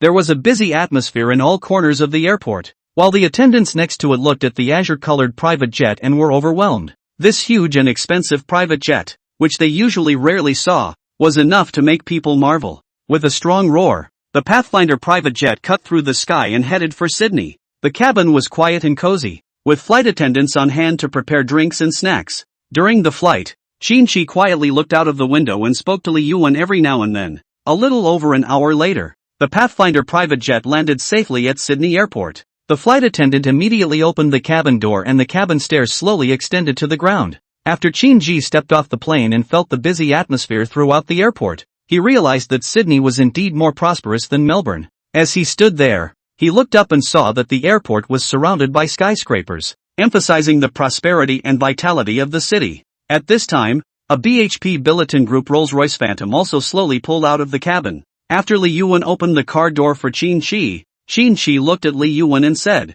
"Let's go directly to Sydney Harbour." Hearing Qin Shi's instructions, Li Yuan nodded and immediately communicated with the driver. The chauffeur skillfully drove the Rolls-Royce Phantom through the bustling crowds and traffic in the direction of Sydney Harbour. Yacht services companies in Sydney Harbour have also found their rhythm in this hustle and bustle. They had just handed over 50 yachts not long ago and everything needed to be properly aligned. They were busy preparing for various services. When they received Qin Shi's request, they immediately prepared without stopping. After all, this was their boss's order. However, the staff of these yacht service companies were overwhelmed by the sight of 50 huge luxury yachts and cruise ships. The yachts and cruise ships they could see were all somewhat famous, but they never expected the entire Sydney Harbour to be filled with yachts and cruise ships. These yachts and cruise ships are like a sea of boats. Tom Brown, managing director of Sydney Yacht Services, looked at the luxury yacht configurations in awe. He had been in the business for many years and had never seen such a horrible configuration. After all the yachts and cruise ships he could see were ones he could call his own. But how he didn't expect to actually park the entire Sydney Harbour. He froze, not knowing what to say for a moment. He gazed at the yachts and cruise ships in front of him as if he were admiring an ocean of twinkling stars. He took a deep breath as he tried to calm his excitement, but the shock was still rippling through him. Each of these yachts and cruise ships were like sparkling jewels set in a seaside scroll, and their value, he estimated, was surprisingly high at more than $70 billion. The number was like a thunderbolt that made his jaw drop. He began to understand why Sydney Yacht Services employs more than 10,000 people, because these yachts and cruise ships not only need someone to drive them, but someone to maintain them and clean them. However, at this moment, after Tom Brown glanced at those luxurious yachts again, he exclaimed, "With so many employees, I'm afraid it's not enough." After saying that, he immediately began to greet his men and began to prepare. Although the owner had only asked them to take the yacht out to look at it, he, as the general manager, knew there had to be a yacht with the most basic services. It's the only thing they can do for a short time. Tom Brown wasn't too worried about the refueling and operation of the yacht. After all, That was their specialty. Soon the whole of Sydney Harbour began to buzz with activity as Tom Brown took his staff and began to get busy. An hour later, Qin Shi also arrived at the yacht service company in Sydney Harbour. As soon as he got out of the car, he saw a smiling Tom Brown in the distance, looking meticulous in his brown suit. Tom Brown was a little surprised the moment he saw Qin Shi. He originally thought that the middle-aged man standing aside was the owner of the company, but after seeing him with the air of a professional butler, he immediately overturned that idea. It was because he could tell that the high-fashion clothing Qin Shi was wearing was different and exuded a unique aura. Tom Brown then said to Qin Shi with a smile on his face, "Hello boss, I'm Tom Brown, the general manager of the company responsible for servicing these 50 yachts in Sydney Harbour. Since we have just moved in here, we don't know much about yachts here, but I've already started refueling the 50 yachts in turn according to your request, so I may still need you to wait for another hour, and I'm really sorry for not being able to leave at the agreed time. But we've already started preparing some of the most basic services inside the yacht inside one of the Khalifas, such as restaurants, lounges, entertainment lounges, and other facilities, so when the time comes, you'll be able to take the Khalifa on a voyage through the vast waters outside Sydney Harbour." Qin Shi smiled as he watched Tom Brown detail the situation over here, although it was still some time before the agreed time, but Qin Shi did not mean to blame. After all, this service company has only been in Sydney Harbour for a short while, so it's perfectly normal to be caught off guard. Qin Shi then nodded, still patient. "That's okay, I'll just hang out at the pier on this side of Sydney Harbour and come back later. Or just give my housekeeper a call when you're ready." Tom Brown's taut nerves relaxed quite a bit when he heard Qin Shi say this, as he really didn't know much about this boss of his character. And Li Yuan also walked around the side of the observer of the surrounding situation. Recently the situation abroad is also very complicated. He did not have a full understanding. Naturally, very worried about the safety of his boss. But Qin Shi smiled after seeing Li Yuan, who had a somewhat nervous expression, and said, "It's okay, we're just wandering around this side, there shouldn't be any problem." Chapter 48, Look at my yacht, $20 million. Qin Shi and Li Yuan walked slowly along the dock road, their moods gradually calming down. Being in a foreign country, Li Yuan was still a bit uncomfortable with the atmosphere here. While learning the skill of stewardship, though, a lot of cultural knowledge was acquired. But coming into an unfamiliar environment in person has raised his guard. However, at this moment, after Qin Shi said a few words, he wasn't as nervous as he was just now. Qin Shi smiled slightly after seeing Li Yuan's expression that had eased down. The two then walked slowly down the path that led to the docks, drifting away. There are many yachts of all kinds docked throughout the marina. Sydney Harbour seems to perfectly accommodate the unique style of each yacht. Qin Shi saw these yachts, and after a brief comparison, he realized that there was a clear gap between these ordinary yachts and the 50 luxury yachts and cruise ships he had in Sydney Harbour. At that moment, a middle-aged man wearing a suit came over, pointing at the yacht that Qin Shi had been looking at earlier, and said, "Young man, are you interested in yachts? When I was as young as you, I expected to want to have one soon, but it wasn't until I was 50 now that I actually owned this one yacht." He paused for a moment and then said, "I just happened to be taking a trip out to sea. Do you want to come up and take a look? Don't worry, I won't charge you. After all, I know it's normal for young people to not have much money. By the way, my name is John Legend. Interested or not?" John Legend said very proudly. After all, this yacht does have a very unusual significance for him. It's a yacht he's worked hard for most of his life to get, and being able to show off his accomplishments at the moment to someone as young as Qin Shi also made John Legend feel some sense of refreshment. John Legend looked at Qin Shi with anticipation, wanting to see how the young man would react. Meanwhile, after Li Yuan heard such a conversation, he immediately looked at Qin Shi, his eyes clearly advising Qin Shi not to approach these people. He knew very well that these people were not worthy of contacting Qin Shi, and was even more worried that these people had other intentions. However, at this moment, Qin Shi was using the information radar system to look up the middle-aged man's information in a short period of time. After confirming that there wasn't any threat, Qin Shi also relaxed. Afterward, Qin Shi looked at the smiling and slightly confident John Legend in front of him, gently nodded, and said, "All right, I'll check it out." Hearing Qin Shi's affirmative answer, John Legend was overjoyed. In his opinion, there were too many young people like Qin Shi who had no money but were pretentious, and his own achievements were something that these young people couldn't reach in any way. John Legend then smiled and headed in the direction of the wheelhouse, which he needed to pilot the yacht out of Sydney Harbour Marina. When he takes the boat out, he naturally leaves it in the hands of his deputies. Li Yuan didn't say anything else after hearing Qin Shi's reply, but followed him to this yacht. When he stepped onto this yacht, he looked around and recalled the 50 luxury yachts of his boss just now, and couldn't help but feel a great sense of contrast, thinking that this yacht was just too small. To his great confusion, the middle-aged man exuded a mysterious confidence that left him speechless, but as a butler, he didn't say much else superfluous. The yacht then set off from Sydney Harbor. Gusts of white waves rolled in as if to see the yacht off, and at that moment, Qin stood on the plywood, feeling the gusts of sea breeze. He didn't expect to feel that strong and speedy sea breeze even on this not-so-large yacht. At that point, John Legend also stepped out of the cab, leaving the piloting duties to the deputy. He looked at the enjoyable look of Qin standing on the yacht's platform and couldn't help but smile as he walked over. Looking at Qin's enjoyment, John Legend smiled and asked, "How is it? This yacht is not bad, right? I spent $20 million on it." He then turned and pointed to another yacht and said, "And that's a Volkswagen model, not like this one." Qin looked in the direction of John Leg's finger and saw a yacht a little larger than this one. But even so, the two yachts still looked not too far apart in comparison. "I see you are well-mannered. You should be working in an office, right? What do you do in Australia? Do you mind saying a bit?" John Legend asked with a face full of curiosity. John Legend looked somewhat hesitantly at Li Yuan next to Qin after he finished speaking, but Li Yuan didn't have a friendly look in his eyes. He just stared coldly at John Legend. Despite this, John Legend was still looking forward to Qin's answer. Because his guess was right, Qin must be some clerk or business person or something like that working in an office. Qin thought for a moment after hearing John Legend's words, then answered directly, "My work is related to minerals, right?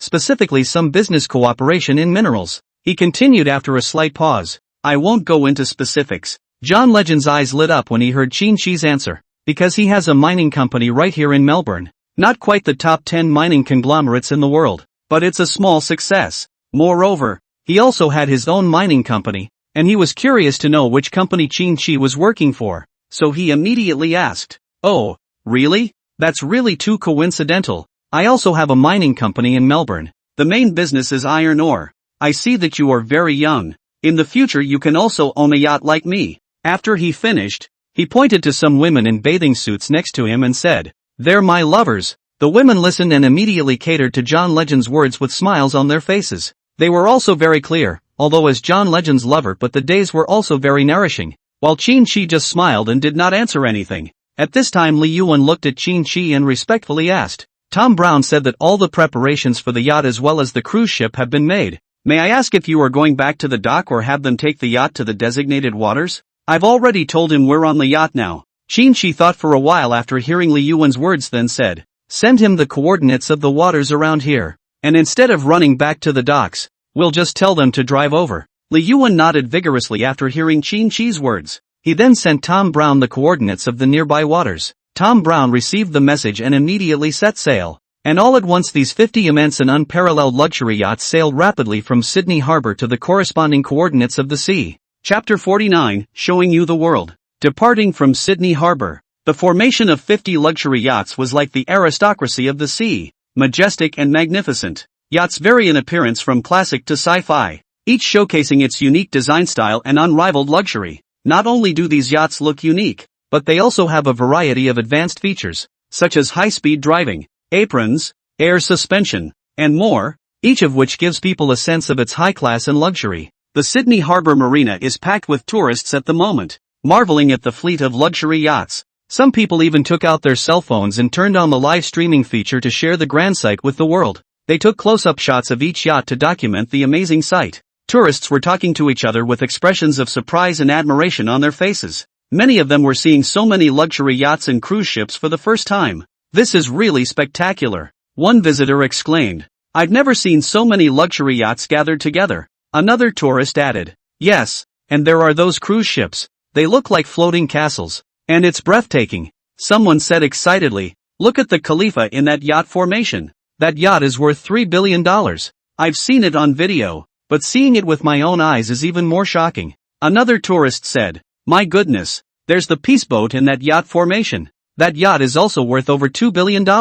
This yacht formation is so cool." Some tourists began to calculate the total value of these yachts. One visitor said in amazement, "The total value of all 50 yachts is probably over tens of billions of dollars." Upon hearing this number, all the tourists at the Sydney Harbor Marina were amazed. They didn't realize they were witnessing a luxury yacht formation worth tens of billions of dollars. Other tourists were also very surprised by this number. They don't know much about these luxury yachts and cruise ships, but they know they must be very expensive. Many people have taken out their cell phones and started searching for information about these luxury yachts and cruise ships. Some people start imagining what it would be like to own such a luxury yacht. They discuss the various advanced features and comforts of these yachts. It must be great to own a luxury yacht like this, one visitor exclaimed. Imagine how exciting it must be to be able to take a dip in the sea in a yacht like this. This was echoed by other tourists who felt that being able to own one of these luxury yachts was a very enviable way of life. With the departure of this formation of 50 luxury yachts, waves swept in. They were all moving towards the coordinates of the sea area issued by Li Yuan. Tourists stood at the edge of Sydney Harbour and witnessed the departure of this formation of luxury yachts, each one in awe. Some of my friends who like to play with social media have already uploaded the photos they just took to their media accounts, which is a rare hotspot enough to make a difference. These tourists write all sorts of thunderous headlines on their media accounts, such as, "Shocker! Luxury yacht formation surprises in Sydney Harbour. Reveals the story behind 100 lovers." Who would have thought that the mysterious move of the posh gentry would be for? From Sydney Harbour, speculations on a luxury yacht flotilla. Tracking, what is the mystery tycoon's fleet of luxury yachts up to? A yacht formation saga that shocks Sydney Harbour, you can't miss it. Magnum opus. The Duke sets out a luxury yacht formation just to catch a mermaid. Revealed. A fleet of luxury yachts in Sydney Harbour with a mysterious tycoon in search of the elixir of immortality. Shocker. Mysterious tycoon's disappearance triggers family search as luxury yacht formation appears in Sydney Harbour. The legend of the treasure comes true? A mysterious tycoon has launched a fleet of luxury yachts in search of a mysterious treasure in the sea to become the king of the seas. These outrageous captions vary, but there is no difference in the content of the images. When the figure of the luxury yacht formation completely disappeared at the end of Sydney Harbour, the tourists slowly dispersed, but their hearts were always full of doubts. How could they not figure out why so many luxury yachts suddenly appeared? Meanwhile, Qin Shi was still standing on the platform of the yacht, bathing in the sea breeze. He watched the waves churning on the surface of the sea, and every now and then a fish or two would leap out of the water. He noticed that the scales on some of the fish glistened in the sunlight and gave off a golden glow, which he found very intriguing. At this moment, Li Yuan walked over to Qin Shi and respectfully said, "Prince Qin, Tom Brown has already led the 50 luxury yachts in Sydney Harbour to set off, and will arrive at our nearby waters in about half an hour." Qin Shi nodded as he listened. Not in a hurry. He could wait patiently for his own yacht formation to arrive. He bathed in the sea breeze, feeling the vastness and serenity of the sea. It was at this point that suddenly a huge shadow next to this one yacht covered the entire yacht before he turned his attention to the much larger one. It was a more lavishly decorated and beautifully styled yacht, larger than John Legend's. At that moment John Legend was talking and laughing with his many lovers when he suddenly heard a loud noise from the engine of the yacht next to him. Before he could even look up, he was already very angry. While making angry noises, "Which ungrateful one dares to park next to my yacht? Don't you know who I am? Daring to provoke me here. It must be some dead poor guy who rented a boat bigger than mine to compare with me." Jorek's group of lovers nodded their heads in agreement with his words. They too felt that Jorek had a point. When John Legend looked up and saw the man standing next to him, on the platform of the 30-meter luxury yacht, his face immediately changed. He changed into a false smile and looked at the middle-aged man standing on the yacht and said excitedly, "Today is really too coincidental. I didn't expect to meet you here. This is really my honor. John Legend said while showing great excitement. The middle-aged man standing on the yacht, on the other hand, felt very funny when he looked at John Legend's pleasing appearance. He looked at John Legend curiously and asked, "I was right. This yacht is yours, isn't it? Why are you free to come here for a vacation today? I know all your lovers. Who are the other two?" Chapter 50, Show You My Friend's Boat. Jess Lemp stood on the deck of the yacht, surveying Qin Shi and Li Yuan with curious eyes. Dressed in a white leisure suit with a pair of dark jeans and a pair of leather loafers, he looked both casual and unassuming, but it didn't change the air of vulgarity. Meanwhile, John Legend was thinking away. He saw the haughty, confident look in Jess Limp's eyes and realized in his heart that he couldn't afford to slack off on this man who was even more powerful than he was. So he curtly said to Jess Limp, "Look, Boss Limp, these two young men I just met. I was just about to go out to sea when I was in Sydney Harbour, and when I saw their eager eyes, I brought them up here to show them the world." Jorek then added, "After all, as you know, these young people can't reach the heights we have, no matter how hard they try." His words were full of hypocrisy and ingratiation. giving the impression that he had other intentions. Oh no! It should not reach such heights as yours. Again, John Legend re-emphasized the uniqueness of Jeslamp and his own shortcomings. In his heart of hearts, John Legend knew that his company was clearly on the down low compared to Jeslamp's mineral company. The market value of the other party's mineral company was at least 5 times higher than his own, and with such a comparison, he certainly couldn't afford to slack off on this person who was even more powerful than himself. And the fact that his own company was often taken care of by some of Jeslamp's business dealings made him even more determined to curry favor with Jeslamp. Jeslamp also smiled after hearing John Legend's explanation. He also didn't expect there to be such a young man. However, Jeslamp was not interested in sizing up Qin and Li Yuan, but instead looked to John Legend and said, "Would you be interested in coming to see my yacht? It's a yacht I customized 3 years ago, and now it's finally been delivered. It's worth $50 million, maybe slightly better than this yacht of yours." When Jeslamp said this, the mood was very pleasant, and at the same time there was immense pride in his face. Such a yacht could be said to be very much to his liking. After John Legend heard Jeslamp say that the customized price of the yacht that was more than 30 meters long actually cost $50 million, he was also surprised for a while, and at the same time, he secretly felt that Jeslamp's strength was really too strong. Afterwards, John Legend looked at Jeslamp with great excitement and said, $50 million. This one of mine plus some of my loans cost me a total of $20 million. For you this one of mine is really too bad. Really very much want to see the configuration of this yacht of yours. John Legend said full of excitement, while not forgetting to look at Qin and Li Yuan next to him, and continued, "What's up? This time there is an even more luxurious yacht. That one is a $50 million luxury yacht. Do you guys want to take a look at it? Don't worry, I definitely won't charge you. I'm just taking a look." Speaking of which, John Legend didn't forget to pat Jeslamp on the back. "Boss Jeslamp was so generous to let you guys see the world. You should thank him properly." When John Legend had finished those 2 sentences, he looked back to Jeslamp. At the moment, Jeslamp felt comfortable being patted on the back by John Legend and had a satisfied smile on his face. After Li Yuan heard what John Legend said, although he was inwardly disdainful, as a professional private butler, he didn't show this emotion. He cast an inquiring glance at Qin, as he was their boss and everything had to be based on his wishes. Qin slowly nodded after seeing Li Yuan's gaze. He didn't outright show his true emotions, as he had already probed Jeslamp with his information radar, and the results weren't anything to worry about. Afterward, Qin and Li Yuan followed John Lek onto Jeslamp's yacht. This luxury yacht is more than 30 meters long and shows its extraordinary nature in detail. John Legend, who had just boarded the yacht, looked around curiously, and realized that there were many details on the yacht, which also made him understand that the value of the yacht far exceeded that of his own 20 million yacht. Just as John Legend was marveling at the situation, Jeslamp suddenly realized that Qin didn't have much of an expression on his face, and he simply looked around. Feeling very curious, Jeslamp asked, "Young man, now that you're up here, why don't you take a closer look at the yacht? Opportunities like this don't come along very often." He continued, "This is a specially customized yacht that I spent $50 million on, although it's not as good as those multi-billion-dollar yachts, but this is out of reach for ordinary people. Don't you think so?" Jeslamp said while looking at Qin curiously. He wanted to see what the young man was really thinking this way. Qin didn't care about anything when he heard Jeslamp's words. He looked at his watch just thinking that the time was almost up. As Qin Prayer was looking at his watch, Jeslamp noticed the detail. He looked at the watch on Qin's hand and frowned slightly, because he was sure that the watch was one of Patek Philippe's very expensive customized watches, worth $25 million.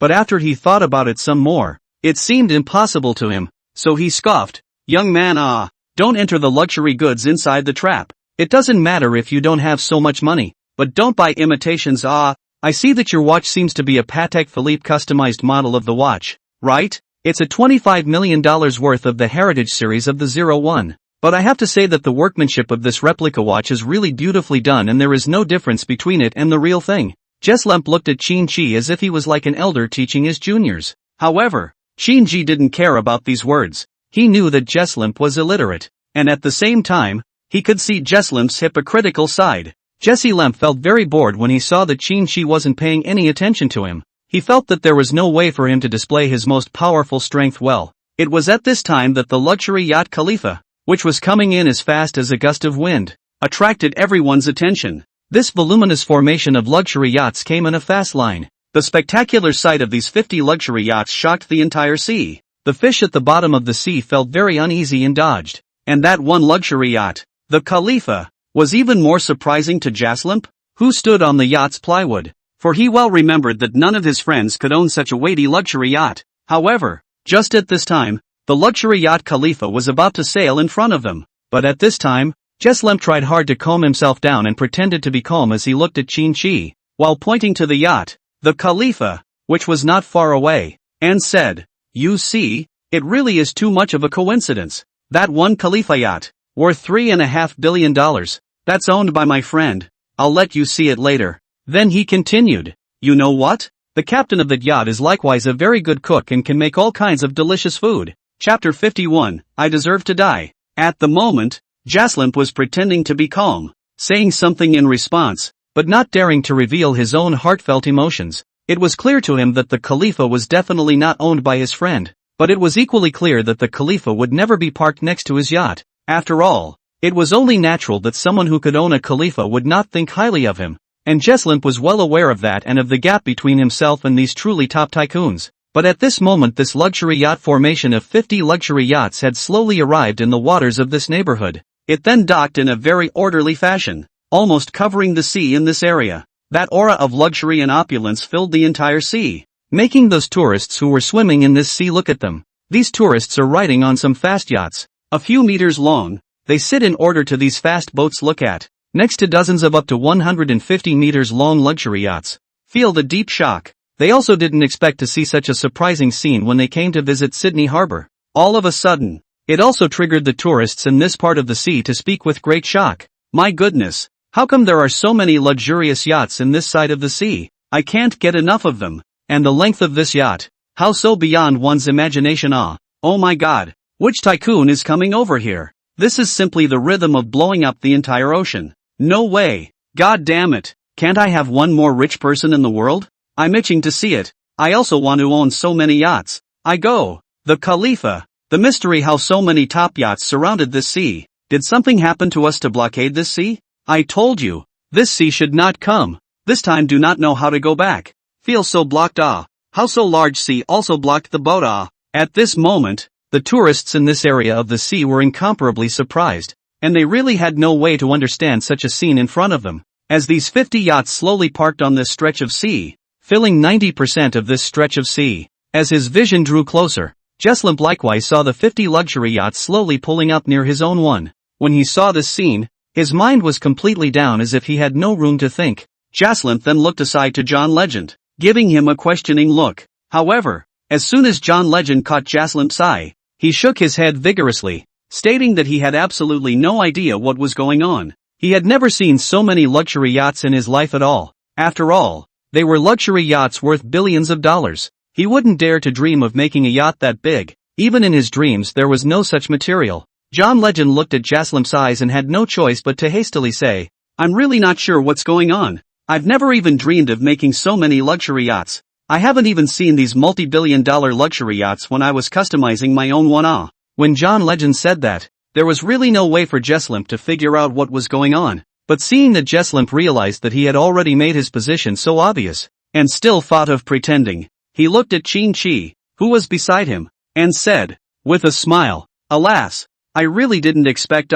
It's too coincidental. So many of my old friends together to bring so many luxury yachts over just to meet with me. I don't know how I should say it," Jaslamp said while gesturing with his hands. "Look at these old friends of mine. Each yacht is worth billions. The total value of these dozens of yachts adds up to at least tens of billions, right? This time let you see the world, right?" Qin Shichi stood there, also finding it very funny to listen to Jaslamp's words. He hadn't expected Jaslamp to be able to fake it so calmly either, but he wasn't so quick to dismantle it, instead wanting to play with it for a little while longer. Qin Shi looked at Jaslamp, pretended to be a little excited and said, "Wow, so many luxury yachts, but also a few tens of billions of it. Really great. Can you let them come over? I want to get on the boat to observe and observe." As soon as Jaslamp heard Qin Shi's words, he instantly tensed his expression, because he wouldn't know the owners of these luxury yachts at all, let alone have other yachts on board to observe. This is something he can't do at all. Jaslamp had a bright idea,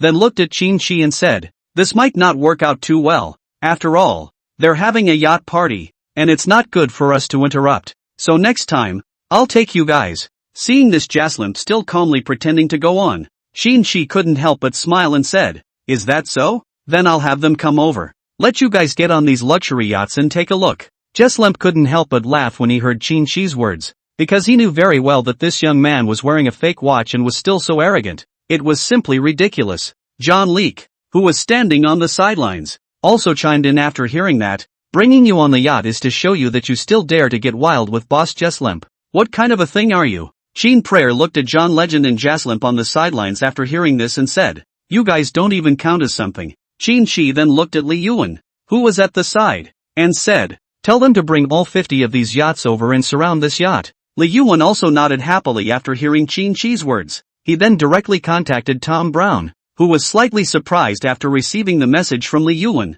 but still meticulously began to carry out his boss's orders. All of a sudden, the waves of this sea rose up in all directions, and one wave after another continuously swept towards these 50 yachts, as if in a very experienced formation. The 50 luxury yachts contracted the area of the sea near Jaslamp's yacht, until the 50 luxury yachts had Jaslamp's yacht surrounded. One huge figure after another completely covered the bright light of the Jaslamp yacht like night. The Khalifa, which was 100 meters long and tens of meters high, and several other luxury yachts around it, completely surrounded the surrounding space, like a solid wall pressing down on this yacht of only 30 meters. At this moment, Jaslamp and John Legend saw the scene. Their legs are to be scared soft. They are terrified to look at this one after another huge figure. The white hull of the ship as if a solid wall surrounded them. All of a sudden, they also clearly recognized Qin's strength. John Legend, with a horrified look on his face, knelt down in front of Qin, and kept fanning his face with his palms while saying continuously, "I really deserve to die. I really deserve to die. Please let me go. I really shouldn't have been so mouthy. I'll slap my mouth. Slap my mouth." Jorek kept on talking, and at the same time frantically slapped his face with his own hand. And all of a sudden his face was so red that it was on the verge of having a reddish mark of blood on it. Chapter 52, completely finished. At this moment, John Legend's mood fell into an abyss. He looked around at the luxury yachts surrounding him, a gesture that was definitely not for someone of Jaslamp's caliber. He couldn't imagine what he had offended, and this fear of the unknown made him feel overwhelmed with despair. Jorek even felt an involuntary shudder run through his body. John Lek shivered as he watched Qin's expression. The handsome young man was intimidating, his eyes revealing a coldness and a majesty that could not be ignored. Nonetheless, John Legend rolled and crawled to Qin's side, and continued with a pleading tone, saying, "I'm willing to give you this yacht worth $20 million, so please be generous and let me off the hook.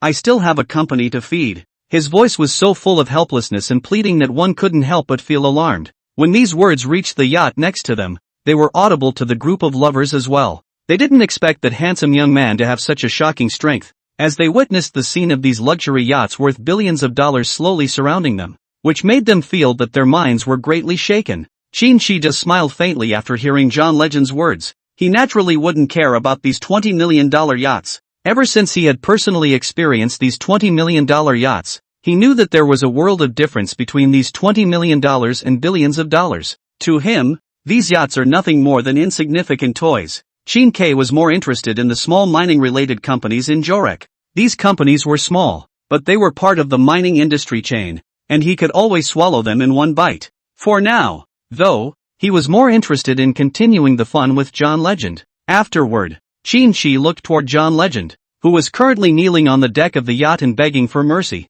and said indifferently, "I own 50 luxury yachts in Sydney Harbor. Do you think I have to have your $20 million yacht? It's good to hear that you still have a company. I also have a mining group background, so I guess your company won't be open for long." When Qin said that, John Legend's mood instantly fell into an icehole, because he heard what Qin said, mining group, not mining company. He knew how big the gap between the two. John Legend immediately understood Qin's approximate strength, and an intense feeling of powerlessness caused him to kneel there, not even having the strength to stand up. He knew in his heart that if he confronted Qin, he would definitely be striking a stone with an egg and taking his own life. And naturally, Jaslamp, who was listening to the conversation between the two, was horrified, and at the same time, he also got a side view of Qin's strength. At this moment, his heart was half cold. Jaslamp knew clearly that his situation was very dangerous, and if he did not take action in time, he was afraid that he would be implicated as well.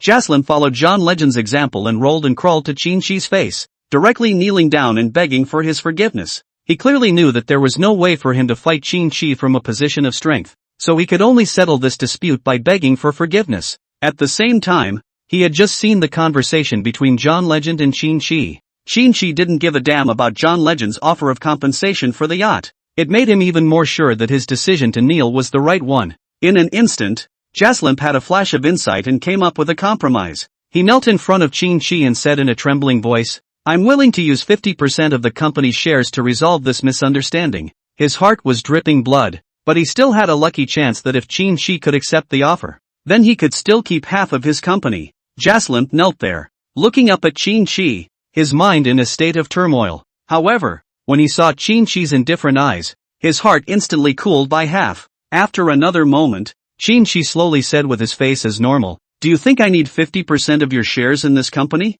Qin Shi's tone was as contemptuous as it could be, and Jaslim already understood the final answer. He really didn't expect that this leisure vacation class trip to the sea would get him into trouble with such a big shot that he would never dare to mess with. Jaslim, listening to Qin Shi's blandly self-effacing reply, still harboring a trace of doubt, shouted angrily, "And who do you think you are? I've been fighting in the mining industry for so many years, and no one has ever dared to let me close down just because I've closed down. Your dozens of luxury yachts are all rented, and you still want to scare us?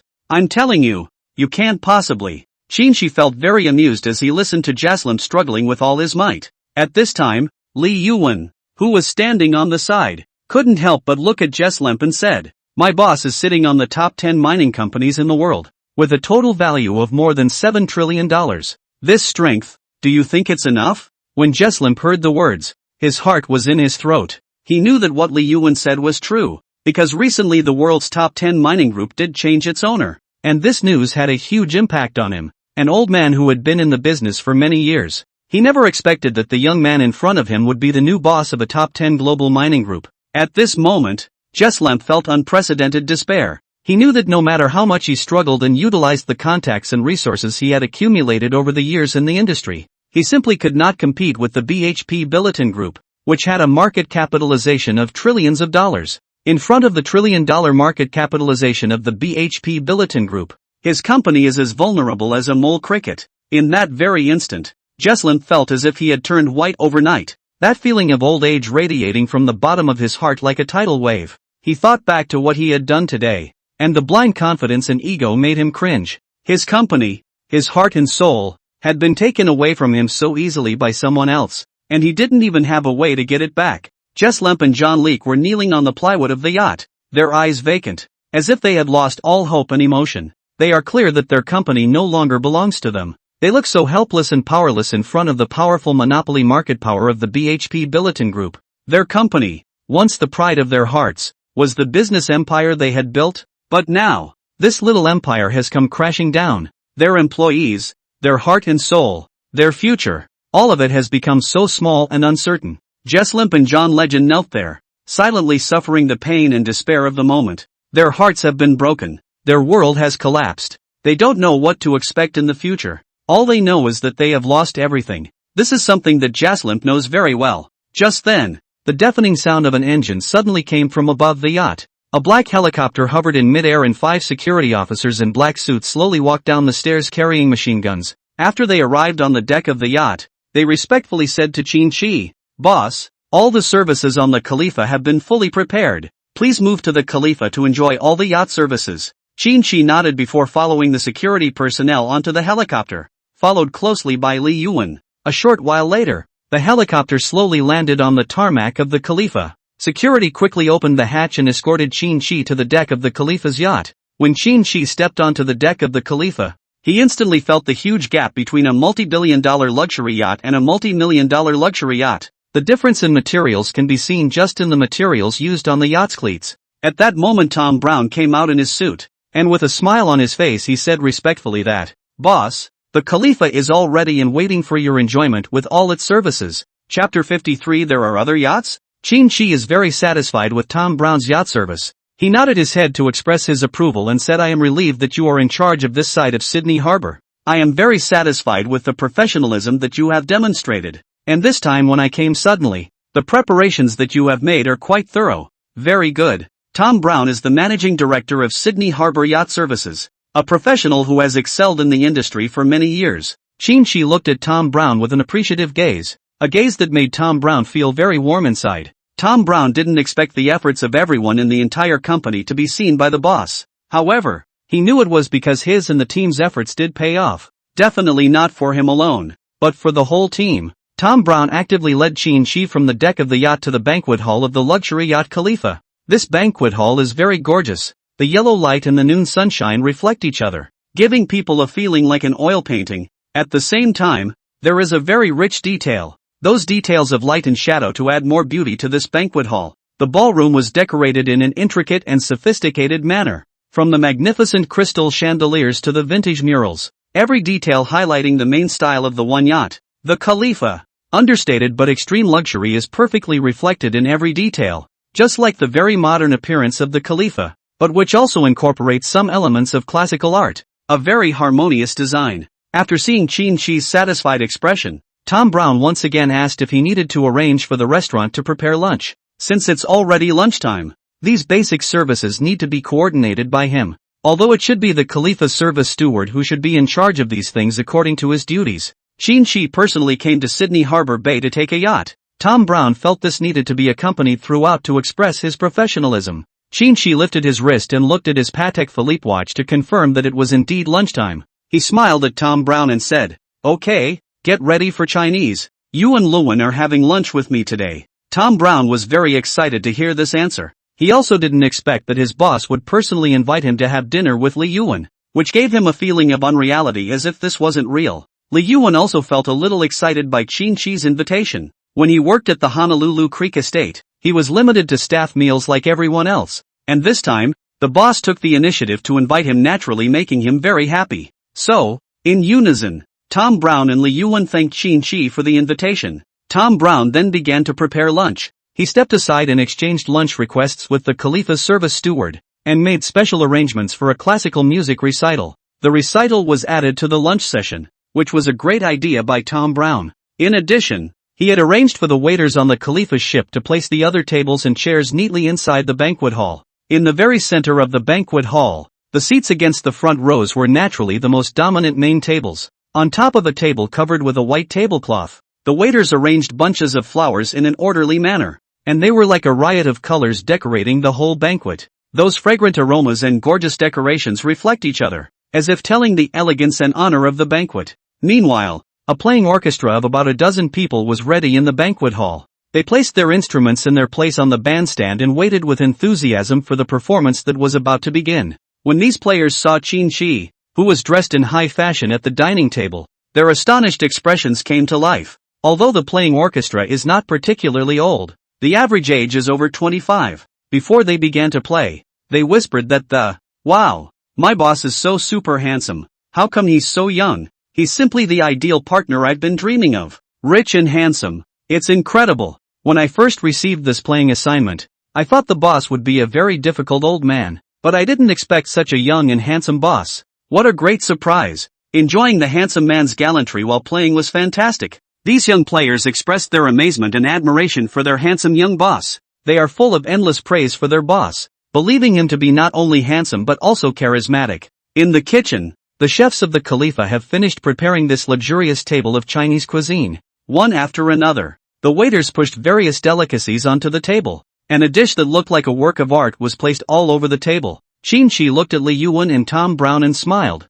There's no need to be so formal. Just relax and enjoy the food. Once the two saw Qin started eating the food, Li Yuan also picked up his chopsticks and started savoring the food. However, Tom Brown is not good at using chopsticks and can only use a knife and fork to savor the delicious Chinese food bit by bit. The orchestra in the ballroom began to play classical music. Violins, cellos and pianos together intertwined melodious melodies, forming a long river that flowed like liquid gold. Each note seems to dance as if the sea breeze has crossed the surface, carrying with it the vigor of life. The delicious Chinese dishes are enhanced by the classical music. Qin's mood gradually soothed and his tense nerves were eased by the music. Just as Qin was enjoying the food and music, Tom Brown couldn't hold back the doubt in his heart and turned to Qin and asked, "Boss, won't these 50 luxury yachts continue to do something else when they're parked in Sydney Harbour? Like developing tourism or something like that?" Tom Brown spoke earnestly, thinking that the suggestion might be of some help. However, he wasn't sure about his boss's character.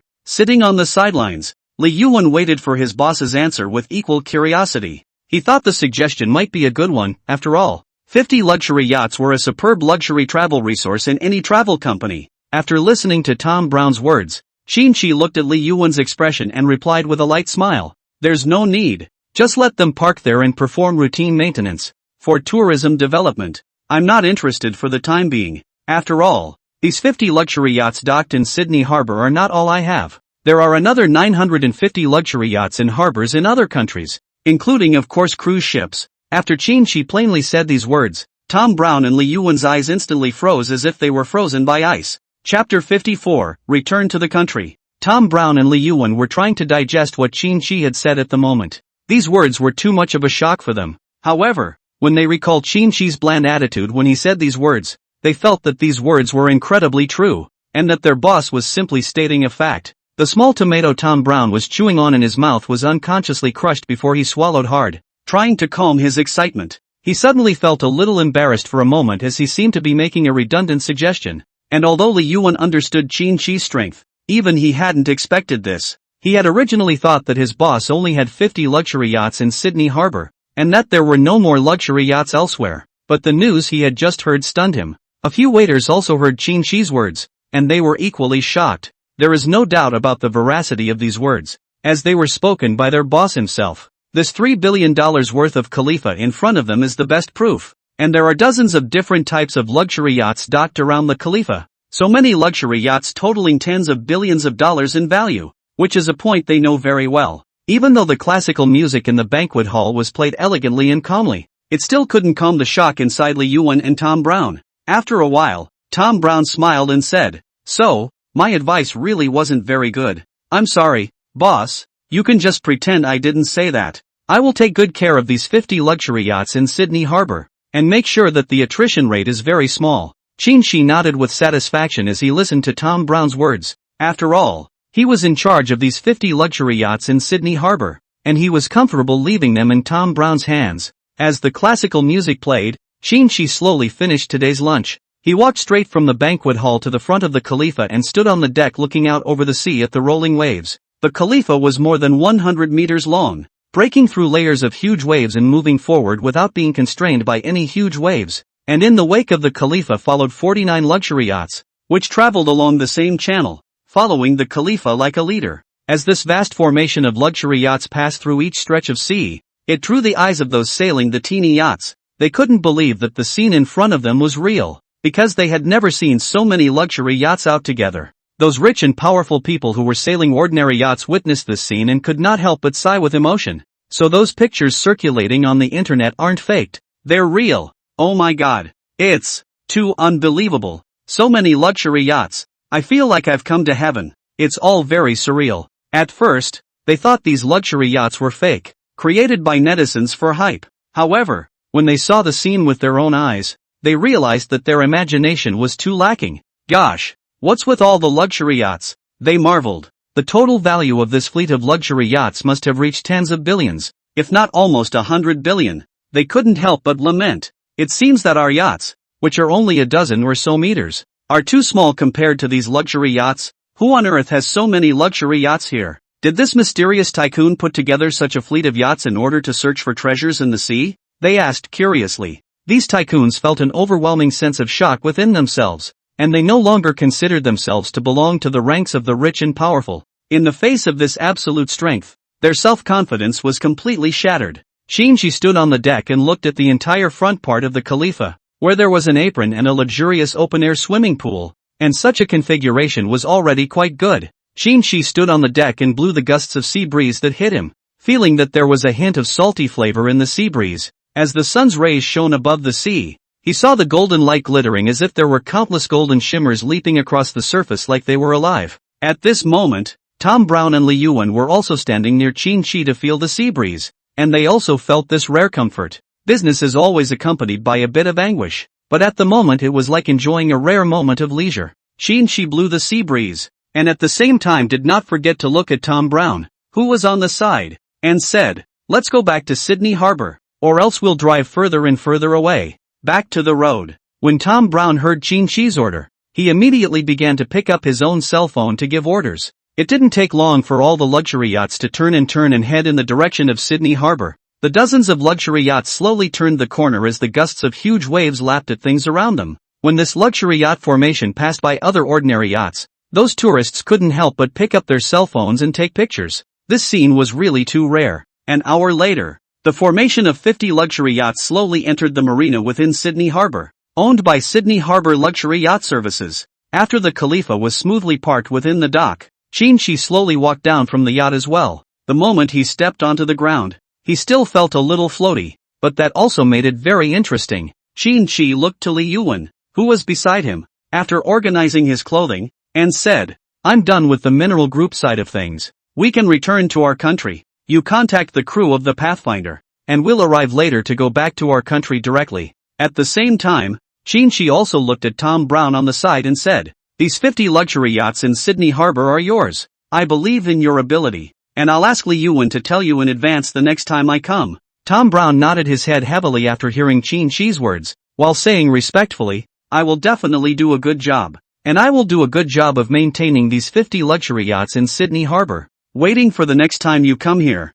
boss." Qin-Shi nodded in satisfaction at Tom Brown's words. A top-of-the-line Rolls-Royce Phantom, the business car of the Beto Group, then pulled aside. Li Yuan immediately opened the door for Qin-Shi, and after Qin-Shi got on the car and Li Yuan followed, the driver drove this Mirage in the direction of Sydney Airport. While driving to Sydney Airport, Li Yuan's cell phone suddenly received a message from the crew. But after he looked at the specific content of this message, he couldn't help but frown. Chapter 55, Splash of Tomato Juice. Li Yuan couldn't help but feel a pang of doubt as he looked at the message sent to him by the Pathfinder crew at this moment. It was too much of a coincidence that it happened, and they were about to return home when they received such news. "Boss," Li Yuan said, turning to Qin-Shi, who was off to the side. "The Pathfinder crew sent a message saying that domestic ATC would not allow our private jet to enter, that there was some problem with our numbering, and that it would take a week of coordination to resolve the issue." After Li Yuan told Qin-Shi about this news, Qin-Shi also felt that this matter was a bit unexpected.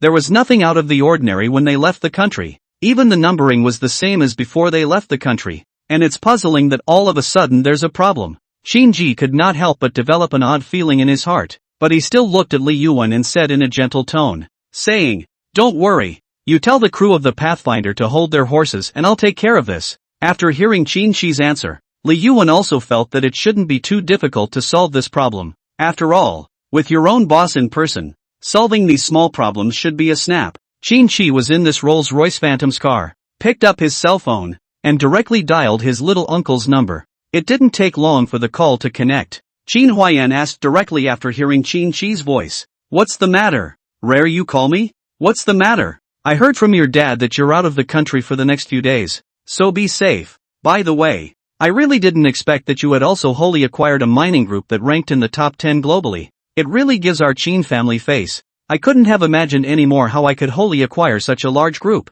Qin-Shi smiled as he listened to Qin Huayan's words, then replied, "The acquisition of that matter is alright, although it was said that there wasn't much progress before, but now after the wholly owned acquisition, it's indeed a kind of strength enhancement for our Qin family as well. I'm calling this time because I want to ask you to help me find out if there was some problem with the numbering of that private airplane pioneering number when I left the country, because the ATC said that there is no way for me to return home because there is a problem with the number of my private airplane." Qin Huayan listened to Qin-Shi's words and pondered for a moment. He thought of the problem at once. As the head of ATC, he had no way of knowing the specific workflow as well as the progress of each department on a daily basis. But he clearly remembers that the second son of the Wang family was in charge of the formalities for access to foreign airplanes in the Air Traffic Control Bureau. So those two things in tandem should be the answer, because these two things are too much of a coincidence. So Qin Huayan gave a direct answer. The Wang family's second son is in charge of foreign aircraft access procedures within the ATC Bureau,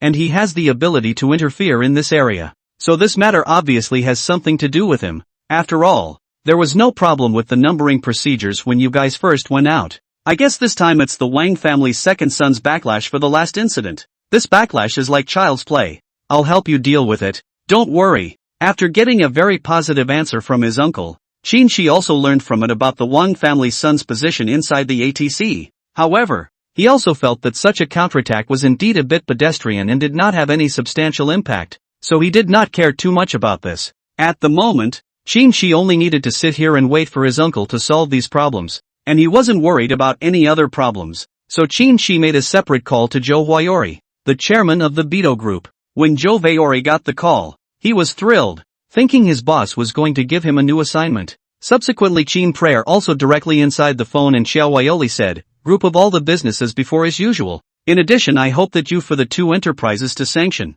at the same time the acquisition. Don't give them a chance. This is my request. The document I now send you." After Qin finished speaking, he glanced at Li Yuan, who immediately began to operate, sending an email to the email address in Xiao Hua's appointment with the document attached to it. Xiao Huayuli in the phone at the end of Qin said the words, also nodded vigorously, although he said that he did not know what the name of the two enterprises, but the boss commanded down. He will do his best to do. Then Xiao Huabot saw an email that had just been received in his mailbox, and when he opened the email, he looked at it roughly before inwardly saying with some doubt, how is it that the boss would be interested in these two small Australian-based mineral companies? It's just too strange, but nothing. The boss's idea is the most important. After reading the specifics, Xiao Huajori quickly answered Qin question. He said excitedly, "Okay, boss, the business of BHP Billiton Group will be carried on according to the original plan, and I will also acquire these two small Australian local mineral enterprises as soon as possible,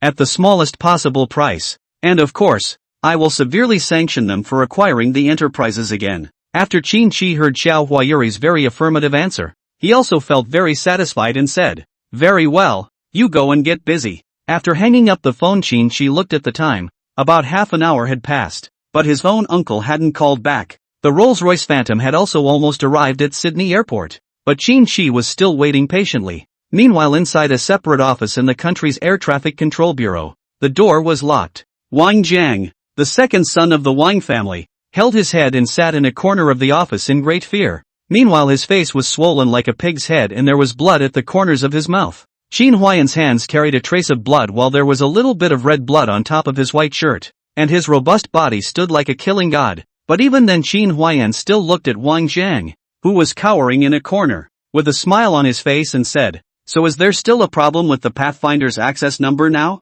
When Wang Jiang heard Qin Huayan slowly uttered words, he was so frightened that he quickly waved his hands and said, "There's no more problem. There's no more problem. I can go and deal with it right now. Don't hit me again, sorry." Qin Huayan heard Wang Jiang's words and just lightly smiled and said, "Okay, I didn't hit you. The red color on my body now is that I accidentally splattered on it by eating the tomato I just ate. Very good. Have a nice life. I'll leave first." After thinking about it, Qin Huayan Pomelo turned to Wang Jiang once again and said with a smile, "It's the juice of the tomato, right?" Wang Jiang nodded his head fiercely after hearing this, not daring to say a word. Qin Huayan straightened his white shirt and opened the locked office door. In an instant he resumed his civilized air, corrected his gold-rimmed spectacles, and walked in the direction of his office. When he returned to his office, Qin Huayan called Qin directly. He said with a smile, "Well, now that the problem has been solved, you can apply for the formalities for private jet access for foreign journeys." After hearing this,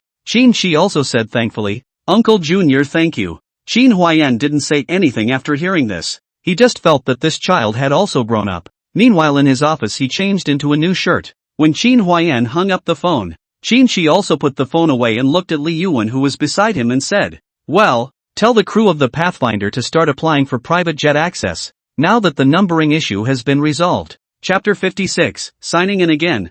Blitzed. When Li Yuan heard Qin's words, he nodded in agreement and then immediately began to make contact with the crew of the Pathfinder. Let them reapply for access to domestic airports. It didn't take long for this foreign private jet access permit to come through without any obstacles in the process, and even the previously mentioned numbering issue was properly resolved. At that moment, a Rolls-Royce Phantom marking the Beidou Group slowly pulled into Sydney Airport and parked next to the Pathfinder. Li Yuan stepped out of the car and opened the door for Qin, and when Qin got out of the car, Li Yuan followed close behind. The Rolls-Royce Phantom then left Sydney Airport and headed in the direction of the Beidou Group, ending the mission. After Qin walked up the stairs from the Pathfinder, the crew of the Pathfinder looked at Qin very respectfully and said in unison, "Mr. Qin, everything is ready to go back home." Qin didn't feel bad about this title, because there wasn't much difference between Mr. Qin and boss. Shi looked at the crew and said with a satisfied nod, "Let's go back home." The 3 pilots on the crew then returned to the cockpit of the aircraft and began coordinating the takeoff with air traffic control at Sydney Airport.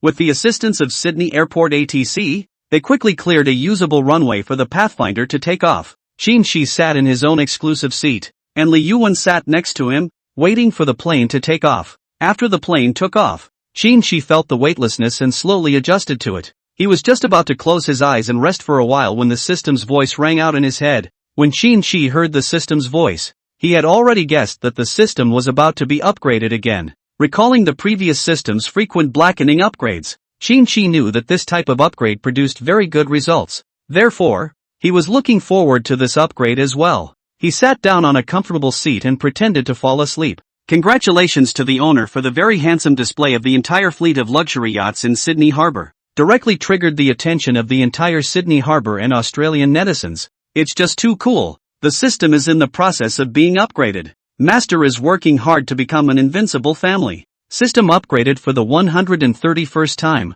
Upgrade failed. System upgrade 321. Upgrade failed. System upgrade 562. Upgrade failed. System upgraded for the 356th time. Upgrade successful. Congratulations to the master on this system upgrade. The master has signed up to the top 10 security groups in the world. The Williamson Security Group employs more than 620,000 people and is active in 90 countries around the world, with major group bases. Blackwater Security Group, with its 50,000 employees and elite security personnel, is known for having the most advanced security facilities in the world. Security Group, with 350,000 employees, provides guards, patrols, security monitoring, security equipment maintenance and security consultants, etc. Amargo Security Group. Services include time management, risk assessment, security consultancy, etc.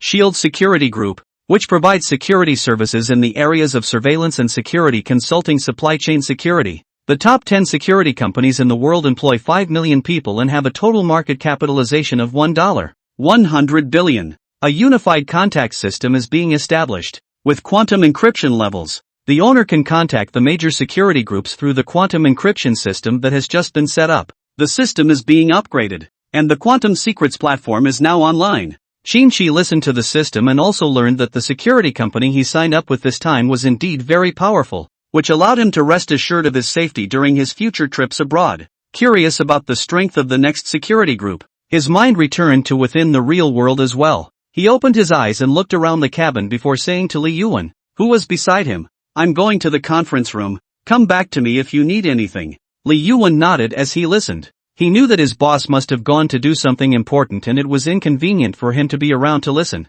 As a top professional butler, he knows that these things are very sensitive. Then Shin Prey came to the conference room that had been brought aboard the Pathfinder. When he walked into the conference room, a huge LCD screen was already displaying a pending status. After turning on the large LCD screen and communication device, Shi conversed with the system. "Open the quantum secret platform for me. I need to talk to the chairman of a security group that is in the top 10 in the world." As soon as the system heard Shi's request, it immediately started contacting the chairman of the security groups. These chairmen had already been informed in the first instance that the entire security group had changed hands and were mentally prepared, all anxiously awaiting contact from the new boss. At this moment, the quantum confidentiality platform had been established, and Shi's face was displayed on the large screen. Because there are a lot of things in the security industry that are inconvenient to publicize, it's good to have video conferencing. 20 minutes later, the video conference officially began. The large screen displayed Shi's face as well as the faces of the other 10 security group chairmen. Shi looked at the faces of everyone on the big screen, and it was clear from their expressions that they were very surprised. He knew that this was to be expected. After all, they had been rivals to each other for many years, and now that they were suddenly sitting together and making peace, it was indeed a bit uncomfortable. Afterwards, Shi looked in the direction of the camera and smiled. "You guys don't need to be too formal. In the past, you might have been competitors and at the same time, you might have had strong clashes because of some business matters, but now that this global top 10 security group is under my umbrella, you guys try to keep it a bit more harmonious. I'm not going to force you to let go of your preconceived notions about each other all at once, and at the same time that's not going to happen. so it's good that you're as cordial as possible. Okay, you guys can let your guard down a bit. After Qin Shi finished speaking, these 10 security group chairmen looked at his handsome young face and froze a bit, because they really didn't expect the new boss to be such a young man. And more importantly, their own boss had acquired the top 10 security groups in the world at the same time, and the strength behind them was so powerful that they shuddered. Under these circumstances, they also gradually relaxed their guard and said in unison, "Okay, boss." Qin Shi looked at their expressions and also realized that they had gradually relaxed and were not as guarded as they were just now. He smiled and said, "Well, why don't you guys introduce the group's line of business, and I'll have something for you to do later." Chapter 57, The Real Undercard. When Qin Shi said that, the 10 chairmen in the video conference also appeared slightly puzzled. They really weren't sure what that thing Qin Shi mentioned was. However, even so, they were immediately refreshed because this was a video conference organized by their boss himself. And at this point, the top 10 global security groups have become a new kind of collective, not named after a new group in the public eye, but an alliance of sorts has been formed. These chairmen are well aware that this league belongs only to their new boss, but what made them even more puzzled was that they didn't know what their boss's name was, and they didn't know anything about any information about him. Qin Shi, who was sitting in the conference room, looked at the puzzled looks of those chairmen in the video and suddenly remembered something, because he really hadn't taken the initiative to introduce what his name was, and more importantly, they had no way of knowing any of this information, because all of this identity transformation had happened in a very short period of time. Then Qin Shi considered this matter. He smiled, then looked in the direction of the camera and said, "I forgot to introduce myself. My surname is Qin. You guys can just call me Boss Qin." After hearing Qin Shi say this, the 10 chairmen of the board of directors instantly gained some understanding of Qin Shi, and at the same time, the surname Qin was also somewhat familiar to them. The recent news of the wholly owned acquisition of the world's top 10 mineral groups by the grandson of the Qin family of the Dragon Kingdom had spread throughout the entire international community, triggering a very heated discussion. More importantly, the other foreign families didn't know particularly much about this mysterious Qin family, so naturally, as the chairman of the security groups, they were the first to learn this information, but there was still no way for them to grasp the specific information, as if those deep information had been shielded long ago. However, at this moment, after listening to Qin Shi's words, these security group chairmen seemed to have an answer in their hearts because it was all too coincidental. Blackwater Group's chairman, Kaplama, couldn't help the curiosity in his heart and looked in the direction of the camera, asking suspiciously, "Boss Qin, did you know that the Qin family of the Dragon Kingdom has wholly acquired the top 10 mining groups in the world? I think the strength of the Qin family is definitely worth our cooperation with them, and this way it's also a good cooperation channel for our entire security group. Very much worth considering." Qin Shi listened to Keplama's words and understood why he thought that way. It was simply because he wanted to understand his relationship with the Qin family in such a way. Qin Shi then continued quite frankly, "There's no need to think of ways to guess like this. I am the eldest grandson of the Qin family. A few days ago, I did wholly acquire the world's top 10 mineral groups, and now those groups all belong to the name of the Qin family's assets." When Qin Shi said this very frankly, the security group's chairman instantly understood, because this was not a coincidence, but a fact. At this moment, when Keplama heard Qin Shi speaking so frankly, he also felt that he was a bit abrupt, and at the same time, knowing that his boss had long since read his mind, he said somewhat apologetically, "I'm sorry, Boss Qin, it was me who did wrong." When Qin Shi heard Keplama's apology, he just nodded slightly, indicating that he didn't care. He then cut to the chase, stating that he was well aware of the capabilities of the top 10 security groups in the world, but didn't know much about some of the deepest elements that would require them to show their truest strengths. The chairman of the security group knew very well what Qin Shi meant, and naturally they were prepared to make it clear to their boss what the security group's strongest strengths really were, and not the ones that were displayed on the surface. After the chairman of the Blackwater Group understood Qin Shi's meaning, he quickly took the initiative and said, "Boss Qin, let me show you the truest strength of the Blackwater Group." Keplama then turned around and pointed the camera at the large screen inside his conference room. He entered a key after opening the large screen before actually opening the folder. When Keplama did so, the other security group chairmen were equally curious, because they were also not quite sure what degree of real strength the Blackwater Security Group had reached as the world's top security group. Qin Shi was likewise very much looking forward to Keplama showing him the truest strength of the Blackwater Group. When Keplama opened that hidden folder, some pictures were presented on the big screen as well, which showed fighter jets and tanks. as well as some actual pictures of bombers. Keplama then sat up straight and carefully introduced himself. The Blackwater Security Group not only has some of the equipment we have on the surface, such as armored and bulletproof vehicles, the most elite security personnel and state-of-the-art security equipment. These are the basics. Blackwater's truest strength is the possession of two of the world's top fighter jets, the F-35 Lightning, the world's most advanced and versatile fighter jet with stealth capabilities as well as advanced electronic warfare systems capable of performing a wide range of missions in the air,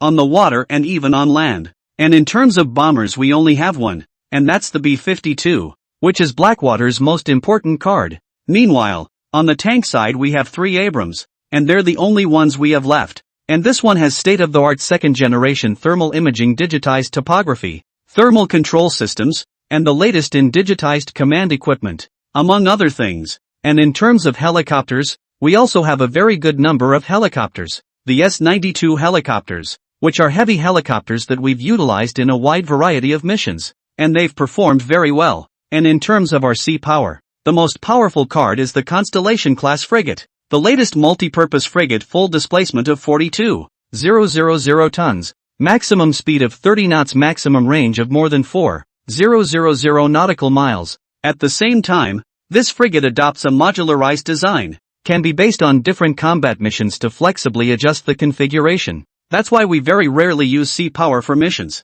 and that's stored as a base card inside Blackwater. When Keplama so introduced, the other security group companies were also surprised. They all did not expect as the world's most top security group Blackwater their reserves actually so shocking. These undercards can be described as a luxury lineup that shakes up any small country. Qin listened to Keplama's report and slowly felt that these undercards were indeed the truest strength for the Blackwater Group. Chapter 58, Escorts. The other security group chairmen looked at such a luxurious lineup and felt a deep sense of emotion in their hearts. They felt that the gap was just too big. For his part, Keplama was content to watch Qin expression to feel what he was thinking, and when he saw Qin satisfied expression, he let go of his heart. He was previously worried that the true strength of the Blackwater Group that he had displayed would cause Qin's displeasure. Now, Keplama didn't have to worry about Qin's dissatisfaction. Afterward, Keplama continued, "Boss, I'll introduce the Blackwater Group's truest strength undercard here, and I won't describe too much of the other strengths that can be inquired about on the surface."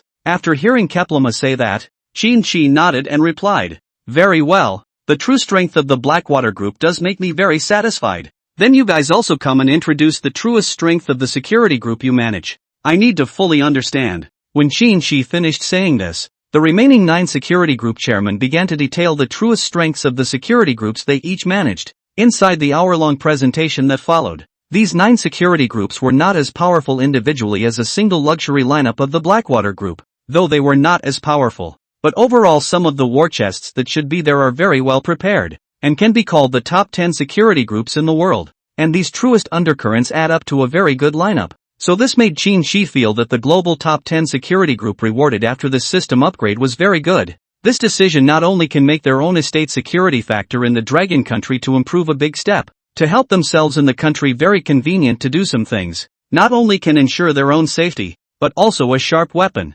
More than that, they can ensure their own safety when they go abroad, and will not be as restrained and worried about security as before. After all, the security force of their own estates in the country is really too weak. At the same time meet some unexpected situation, also can be very good to deal with clean. After these security group chairmen finished their introductions, they all turned their gazes to Qin's screen, waiting for him to continue commanding the requirements of the job. After Qin paused for a while, this time continued, "You guys, this time very detailed introduction of the security group's truest undercard. This point I am very satisfied. Our entire global top 10 security groups, the total number of real undercards adds up to an absolutely luxurious lineup, so there will be even more business that can be done than before. But most importantly you need to learn to accept each other." Speaking of this, Qin paused for a moment and continued, "This is not that easy, and it will require you to spend a very large amount of time transitioning to this never-before-seen stage. As for the issue of collaboration, I won't say much.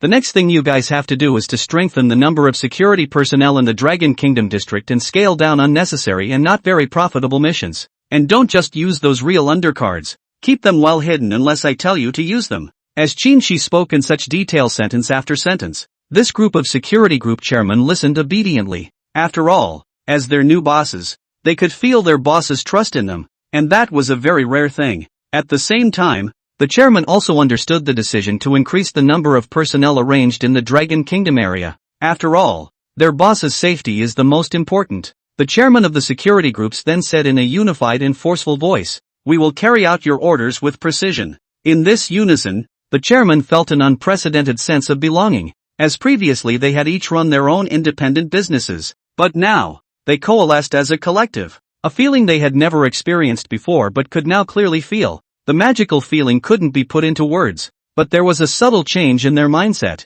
Their loyalty to Qin Shi increased as a result, and they began to trust the young, handsome boss who was more capable than they were. Qin Shi continued, "You have to increase the number of security personnel in the Longwood district. It doesn't have to be distributed according to a very centralized principle, but it has to cover the entire Longwood district as much as possible. Of course, the Blackwater Group will be in charge of the highest level of security tasks at my Sandalwood Palace estate, while the other group's business will proceed as planned." Alright, the meeting is adjourned. By the way, Keplama will leave later. When Keplama heard that Qin Shi had asked him to stay behind, he was a little uneasy and wondered what had been given to him to do. However, he thought that his boss must be handing him some challenging tasks, so with apprehension and incomprehension, he asked, "Boss Qin, do you need me to do something? I'll do my best to do a good job. Please don't worry, boss." Qin Shi looked at Keplama's very serious expression and smiled to ease the atmosphere. "Ha ha, there is actually nothing going on.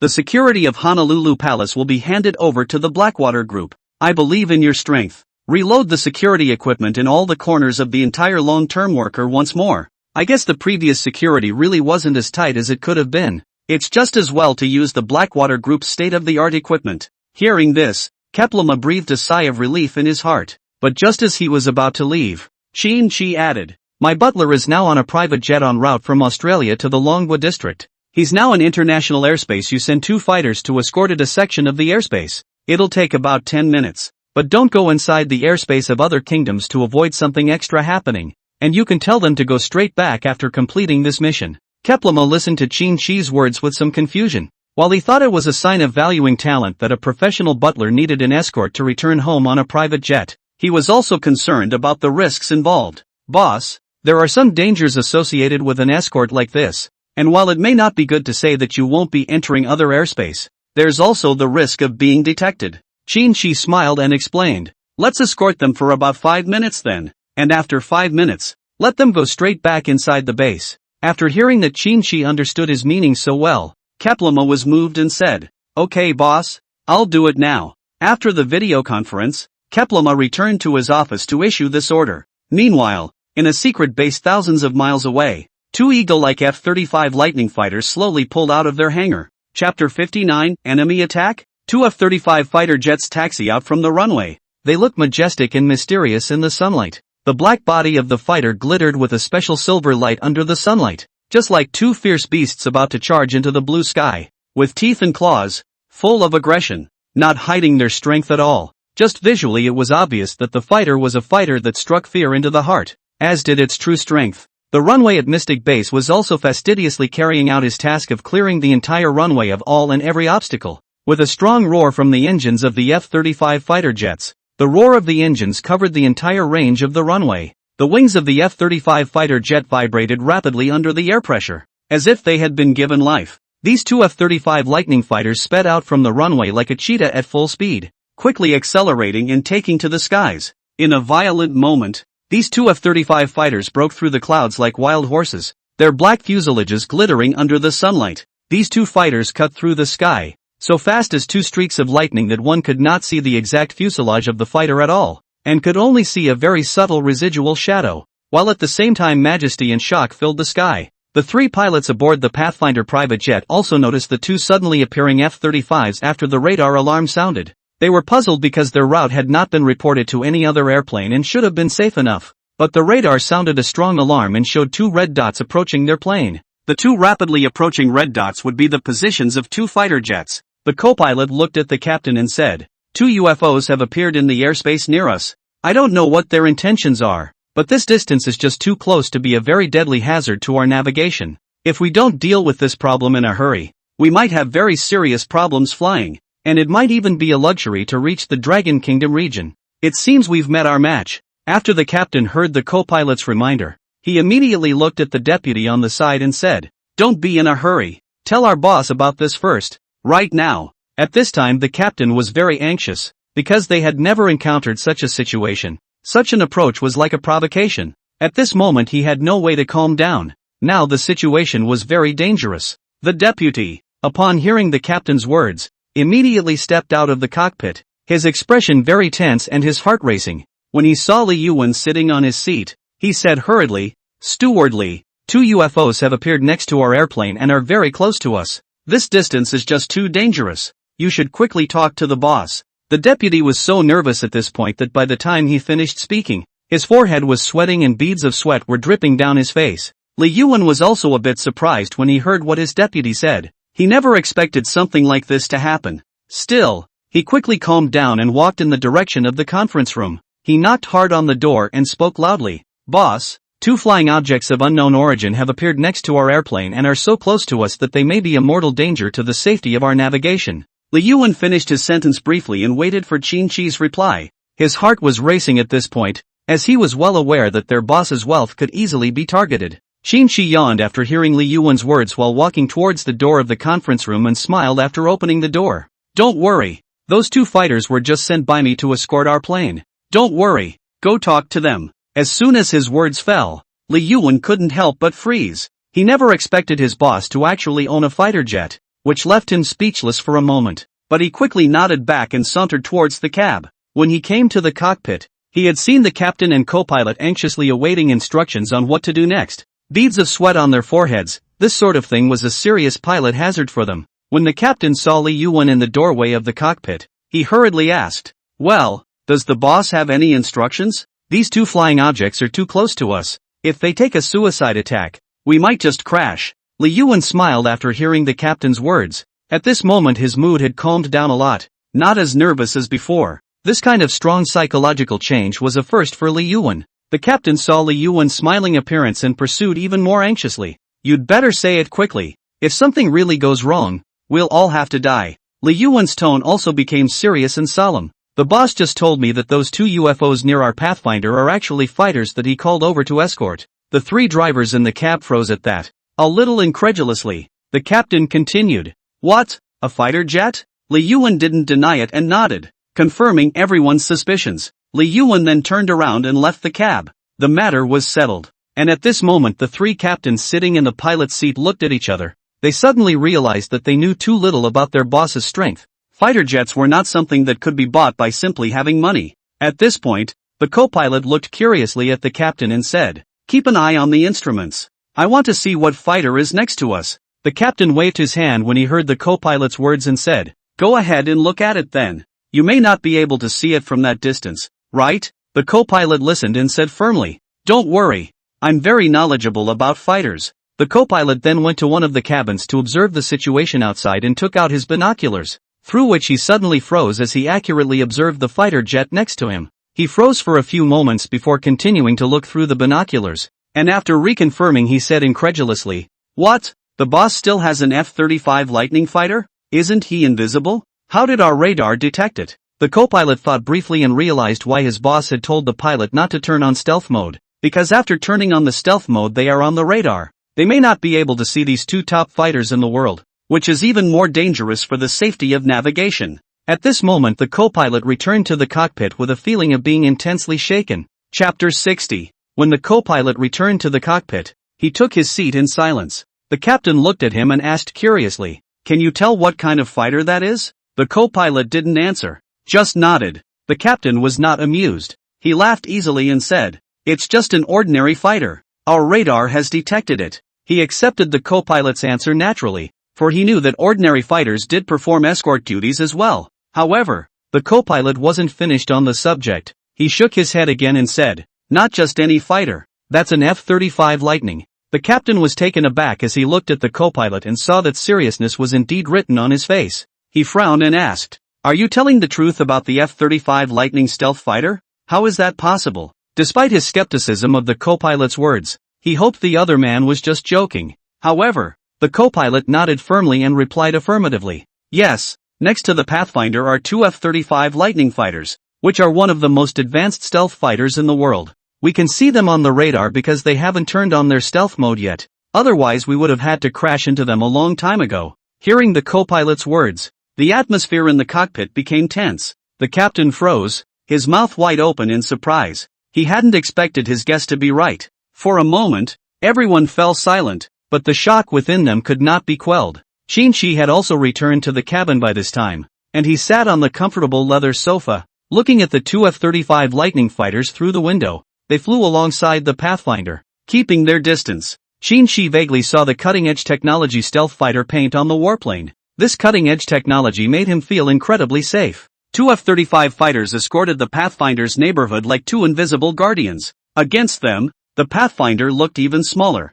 Yet even so, the Pathfinder still maintained its original speed, firmly heading in the direction of the Dragon Kingdom. After about 5 minutes, those two F-35 fighters made a quick turn and left the airspace at supersonic speeds, returning to the mysterious base, as the original mission called for. The captain and co-pilot in the cockpit looked at each other as the two red dots disappeared, and the co-pilot spoke. Maybe those two fighters have turned on stealth mode, so the radar isn't showing the two red dots anymore. Let's just continue our voyage. The co-pilot beside him also nodded heavily after hearing this, and at the same time felt really safe with the place where the fighters were. And as Qin sat on the leather sofa looking out the window at the clouds, both looked at their watches and already knew that the two fighters had left. However, he was also very satisfied with this kind of show of force. After all, in this meeting he had learned the truest strength of the Blackwater Group and other security groups, which would be very helpful for some of the things he was going to do next. After 10 hours of sailing, the Pathfinder landed steadily on the runway of Honolulu Palace's airport, and the Pathfinder slowly followed the direction of the guide car and drove back inside the hangar. After parking in position, the Pathfinder shut down the aircraft engines, symbolizing the perfect end to this cross-country voyage. Qin slowly walked out from inside the cabin and walked from the airplane to the ground. And the moment he stepped onto the ground, there was an unprecedented sense of solidity. At this moment a top-of-the-line Rolls-Royce Phantom will also have been waiting here. That is, Li Yuan had already instructed the estate driver to bring the car over before landing. Li Yuan walked up to this Rolls-Royce Phantom and opened the door slowly, waiting for Qin to get on. When Qin got into the car, Li Yuan followed, and then this car drove directly in the direction of the main residence villa. The crew of the Pathfinder saw the Rolls-Royce Phantom that was slowly moving away and were satisfied with the end of the day. After a while, this Rolls-Royce Phantom was parked in front of the main house villa. After Li Yuan opened the door for Qin walked straight in. Returning to this familiar place also made Qin feel very comfortable,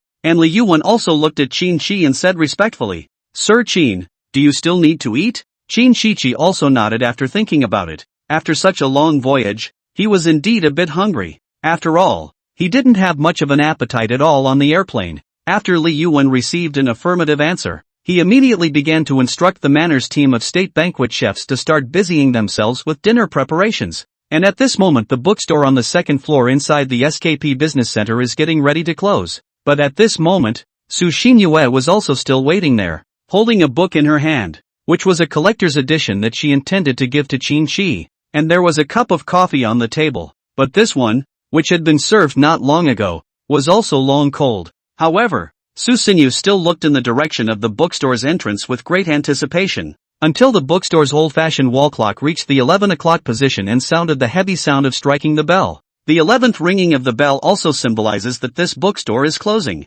At this moment a waiter walked to Su Xinin's side. He looked at Su Xinin politely and said, "Hello miss, sorry to bother you. This side of the bookstore is ready to close. Welcome to your next visit." Su Xinin also nodded after hearing the waiter say so, and then directly packed up all her things including that one collector's edition of the famous book. As she walks out of the bookstore before she opens her phone looking at the dialog box that doesn't have any messages on it, she types these messages on the dialog box saying, "You're a big liar. You said you'd see me in 3 days, but you didn't keep your word." But when Su Xinhua finished typing this sentence, she was about to send it out, but she hesitated. She kept this message and directly left the bookstore. When Su Xinyue walked out of the bookstore, the SKP Commercial Center had also slowly lowered the mall's doors. Su Xinyu also left through the main entrance, and she went outside the streets of the SKP Commercial Center, blowing in the summer wind, but not in her heart. After all, she had been waiting in this bookstore all day, and had already drunk I don't know how many cups of coffee in the bookstore. She didn't have any friends inside the Su family at all. Her social fearful character couldn't make any friends of her age at all, thus making everyone of her age in the Su family think that she was a very high-strung character. At this moment, Su Xinyue stood dumbfounded on the street, letting the evening breeze blow her face, and then she took out her cell phone or sent that message out. When this message was sent, she was in a hurry and immediately withdrew it. She fumed at the blank dialogue box, biting her lip and not saying a word. And at this moment, Xin Qi, who was enjoying his dinner inside the main mansion of the manor, was also a bit dazed after seeing this reminder of the withdrawn message. But after a brief moment of reflection, something suddenly came to him. Chapter 61, Sign-in Rewards. After pondering for a moment, Xin Qi snapped back to the events of 3 days ago, and a hint of confusion flashed in his eyes. He looked at the withdrawn message and couldn't help but feel curious in his heart, wondering what the withdrawn message was about. He was too curious. After a short period of contemplation, Xin Qi gave a command to the system in his mind. System, help me turn on the information radar and try to inquire about the content of this withdrawn message. When the system heard Xin Qi's command, it immediately began to inquire cheerfully. After all, it was an order given to it by its master. It didn't take long for the system to present this withdrawn message in its original form. The withdrawn message reads, "You're a big liar. You said you'd see me in 3 days, but you didn't keep your word." When this piece of information was presented in front of Xin Qi's eyes, he couldn't help but find it quite interesting and gained a deeper understanding of Su Xinyue's character. At this moment, Xin Qi had been able to feel Su Xinyue's mood and knew that he had indeed forgotten about this matter this time. Xin Qi ate his meal while editing his message, sending out as many words of apology and invitations as he could. With a little apology, he wrote, "I'm sorry I couldn't come to the bookstore today for some things. If you're free these days, let me take you to play. How long have you been waiting at the bookstore today?" Xin Qi was filled with curiosity, hoping to learn the specifics. When this message was sent out, Su Xinyue immediately received this message. She stood frozen, her heart pounding, completely unsure of what the feeling was. After she hesitated for a moment, Su Xinyue still picked up her cell phone, and after seeing the message sent by Xin Qi, the action of tightly biting her lips just now instantly relaxed, and the corners of her mouth gradually rose, but her eyes were still red. She gently picked up her phone and decided to respond. "I wasn't waiting for you. I was just at the bookstore all day reading until closing, but I'm free tomorrow." After Su Xinyue sent this message, although her heart was a little apprehensive, she didn't know how Xin Qi would react. At this time, Su Xinyue was wearing a long white dress, sitting on a marble seat outside the SKP business center. She looked up at the bright moonlight, and she had a lot of thoughts. When Xin Qi saw such a reply, he couldn't help but smile. How could he not expect Su Xinyue to still be so tongue-tied? But after thinking about it he felt that it couldn't be more normal, but he knew her mind. So Xin Qi replied, "Alright then, see you tomorrow at 10 o'clock at the SKP Commercial Center. I'll take you to the playground." After this message was sent directly, Su Xinyue was also waiting for the message. When she read the message, her heart was as joyful as a flower in bloom. She's never been to a playground. She's just seen it on social media like Jitterbug because there's no one to go with her at all. Having lost her parents since childhood, she lived only within the high family walls of the Su family, which were filled with repression for so many years of his life. When Xin Qi mentioned taking her to the amusement park, Su Xinyue was naturally very happy and was even more looking forward to tomorrow. She was very happy and immediately wrote on the dialogue box, "Okay, you can't be late this time, or I'll wait until SKP closes." After seeing this message, but finding it too interesting, Xin Qi replied directly without hesitation, "Okay, see you tomorrow." Su Xinyue then sent an emoticon directly after seeing the message Xin Qi replied to. Within the emoji was a moving picture of a cat nodding its head vigorously. It was a small white cat that Su Xinyue had kept at home and was also her little companion. Xin Qi looked at one of the emoticon dynamics that Su Xinyue had just replied to him, and found it amusing as he smiled. But instead of replying anymore, he turned his phone off and continued to enjoy his dinner. While eating he thought about which amusement park to go to exactly. At the same time it occurred to him that there were too many people at the amusement park, and the experience of squeezing in and out was too bad. However, after a brief moment of reflection, Xin Qi thought of a way to just buy it. He then finished his dinner, glanced at Li Yuan who was on the side and said, "I'm done eating, let them clean up. I'm going to sleep first." After Li Yuan heard Xin Qi's words, he also nodded his head, then ordered the waiter to start packing immediately. And after Xin Qi went back inside his bedroom, he sat on the leather sofa and thought about things. Afterwards, he also directly called up the system and said, "Help me directly acquire the amusement park in the capital." The system heard this but immediately reacted. The system directly started a system upgrade without any reason. The system is being upgraded at the owner's request. The 133rd upgrade of the system has failed. System upgrade fails for the 536th time. The 632nd upgrade of the system was successful. Congratulations to the owner for signing up to the top 10 amusement parks in the world, allowing the owner to have the best experience while playing the amusement parks. The world's top 10 amusement parks include Disneyland, Overseas Disney Resort, Six Flags, Fuji-Q Highland, Changlong Ocean Kingdom, etc. Qin looked at the rewards he had just signed up for. Only he thought about it and decided that some of the amusement parks in the capital were worth acquiring as well. Before Qin could speak directly, the system had a complimentary style to continue signing in. The 100th upgrade of the system was successful. This signing congratulates the owner for acquiring 353 medium-sized amusement parks around the world. Medium-sized amusement parks such as Beijing Happy Valley, Magic Kingdom, Future World, Time Warp, etc. All signatures have completed the transfer of equity, allowing the owner to enjoy the playground. Qin listened to the system's signing and also thinking that this system was really too good. Then complimented. Nice work on the little system. When the system heard Qin's words, it was even happier and immediately started the next signing. The 50th upgrade of the system has failed. 360 upgrades failed. The 557th upgrade of the system was successful. Congratulations to the owner for signing up for $1 trillion.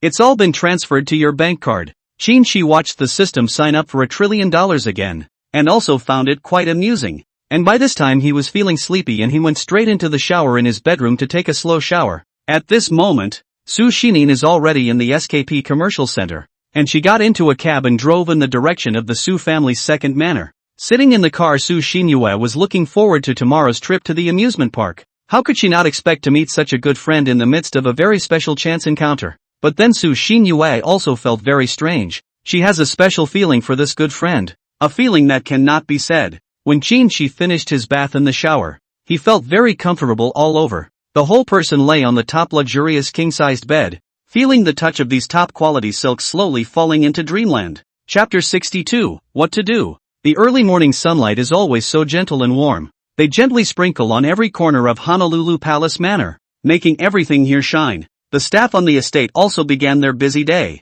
with those in charge of the gardens gently pruning the branches and leaves, bringing new life to every inch of the land. At this moment, Qin was also lazily stretching out on his large luxurious bed. Gradually his consciousness wandered out of the dream world and the waking day unfolded before his eyes. Today, he had something important to do. That was always on his mind. Before entering dreamland, Qin had ordered his system to command the Pleasant Valley amusement park in the capital to suspend its operations. He didn't want to have to deal with crowds of people while enjoying the fun. That would stress him out. Qin slowly walked to the master bedroom's shower room to wash up, and then came to the check room afterward. He gently pressed the service bell next to him, and the ding-dong sound echoed through the air. Hearing the bell, the maids outside the door immediately opened the door and walked in. They put on Qin's carefully prepared outfits in a well-organized manner, with every detail handled with unparalleled precision. Today, Qin chose a low-key yet luxurious casual outfit that exuded a unique charm from the inside out.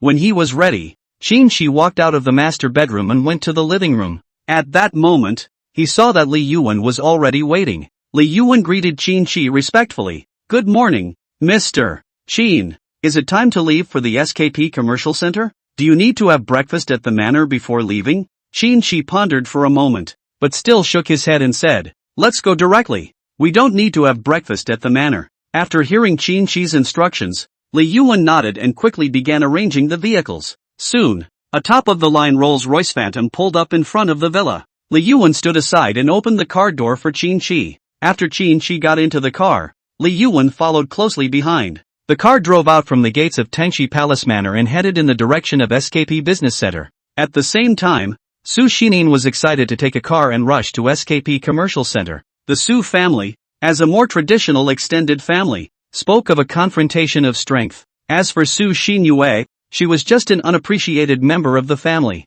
and without a family vehicle to transport her, she could only choose to take a taxi. But it didn't dampen her good mood. She was full of anticipation for today's trip to the playground. Yet with a hint of nervousness, she squeezed the hem of her white dress tightly. After an hour's drive, Qin arrived at the SKP Commercial Center. Li Yuan opened the car door for Qin Shi, and Qin Shi slowly walked down. As he walked to the front door of the mall, he glanced back at Li Yuan, who was following behind. Wait here. I'll have you drive me to Happy Valley in the capital later. Li Yuan nodded after hearing this and turned around to walk towards the Rolls-Royce Phantom's car. He opened the door and quickly got in, instructing the driver to wait in the parking lot first. He knew that Qin Shi must be meeting someone very important, otherwise he wouldn't have come to the mall early in the morning. Right at this moment, Su Xinyue also got out of the car from the side, and as she slowly walked towards the front door of the SKP Business Center, her gaze was immediately attracted by the tall, handsome Qin Shi. When Su Xinyu saw him, she couldn't help but start looking forward to the playground in her heart. She struggled to control her pace, trying to walk slower, but the excitement inside her made her heart beat faster and her steps quicken involuntarily. I don't know if it's because she's walking too fast or because of the excitement within her heart. When she walks in front of Qin Shi, her heart beats especially fast, and it feels as if her heart is about to beat out of her chest. And when Su Xinyue came in front of Qin Shi also looked at her with unblinking eyes while smiling slightly. Qin Shi looked at her wearing a flawless white dress, pure white, gently swinging her skirt like an elegant swan dancing on the lake. After observing the dress for a while, Qin Shi realized that the details on the dress were exquisite, with each detail revealing a unique sense of artistry. As Su Xinyue drew closer, Qin Shi also realized that her long hair flowed over her shoulders like a galaxy. Each strand of hair seemed to be alive, light and flowing. When Su Xinyue walked up to Qin Shi, he smelled the light and charming fragrance of her hair, just like the scent of the first blooming cherry blossoms in the breeze. At this moment, when Su Xinyue looked at Qin Shi, her eyes were blinking. Her eyes were like two twinkling stars, filled with bright and clear light. Su Xinyue stared curiously at Qin Shi for a while, then reached out her left hand to try to touch his head, but she wasn't tall enough to reach his head. She sighed and pretended to be a little angry. Why are you so tall? I can't even reach you. Is your head better from the last time you got hit in the head with a book? She asked with great concern, as the last crash had been caused by her carelessness. Qin Shi laughed at this and replied without a care in the world. It's okay, it's fine already. Let's go to the playground. After hearing Qin Shi's words, Su Xini nodded her head very happily. Her heart was already bursting with anticipation. At this time, Li Wuman also asked the driver to bring the car to a place where he could park temporarily in the SKP Commercial Center. When he saw a young girl standing next to Qin Shi, he was also a bit surprised, but he still held back his surprise and got out of the car directly to open the door for Qin Shi. When Su Xinyue and Qin Shi both got into the car, Li Yuan very professionally sat in the passenger seat, leaving a very solitary space for his boss. After getting on the car, Qin Shi looked directly at Li Yuan,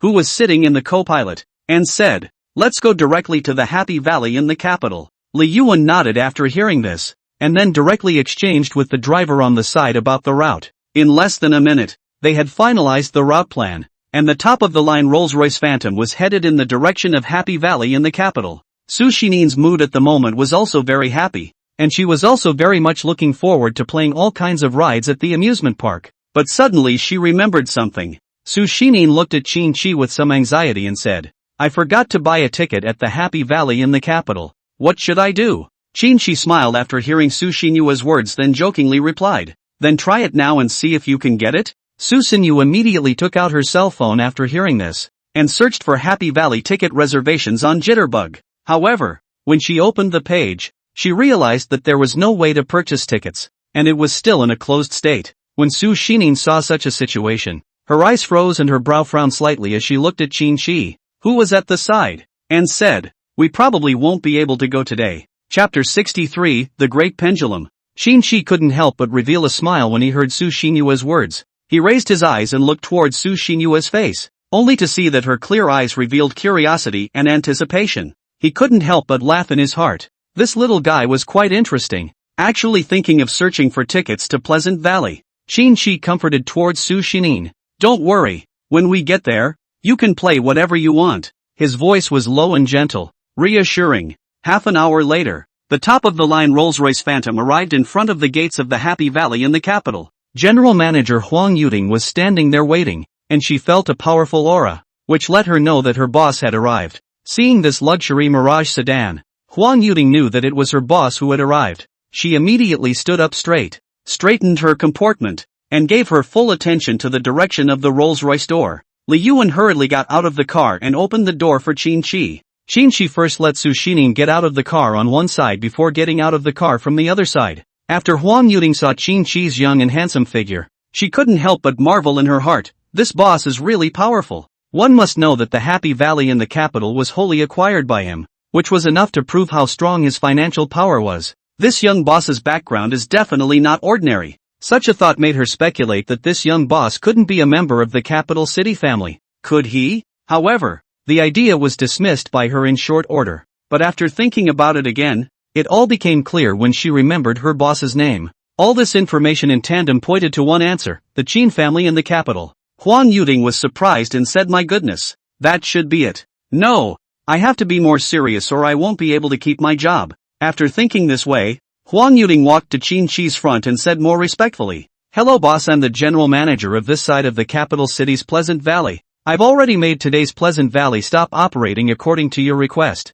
and all of our Pleasant Valley's employees welcome the boss's arrival." Her voice trembled a little, and she mentally sighed that she was too nervous. When Huang Yuting finished speaking like this, the dozen or so staff members standing behind her who were in charge of gate checking followed suit and said, "Welcome, boss." Their voices were neatly harmonized, like a sweet harmony. Qin Shi looked at the state of these employees and was very satisfied. He smiled and looked at Huang Yuting, who was at the side, and said, "5 times the salary of all the employees in the park today, plus a cash reward of $100,000. Qin Shi's words clearly reached everyone's ears. Those employees' eyes went wide after hearing that the boss directly rewarded them with $100,000, and their eyes were like glowing. Such a reward was beyond their imagination. They didn't expect their new boss to be so generous. The $100,000 was already almost 10 months' salary for them. They couldn't help but get their hearts racing with excitement at such a surprise. At once the dozen or so employees standing in front of the gate stood more straight. They straightened up,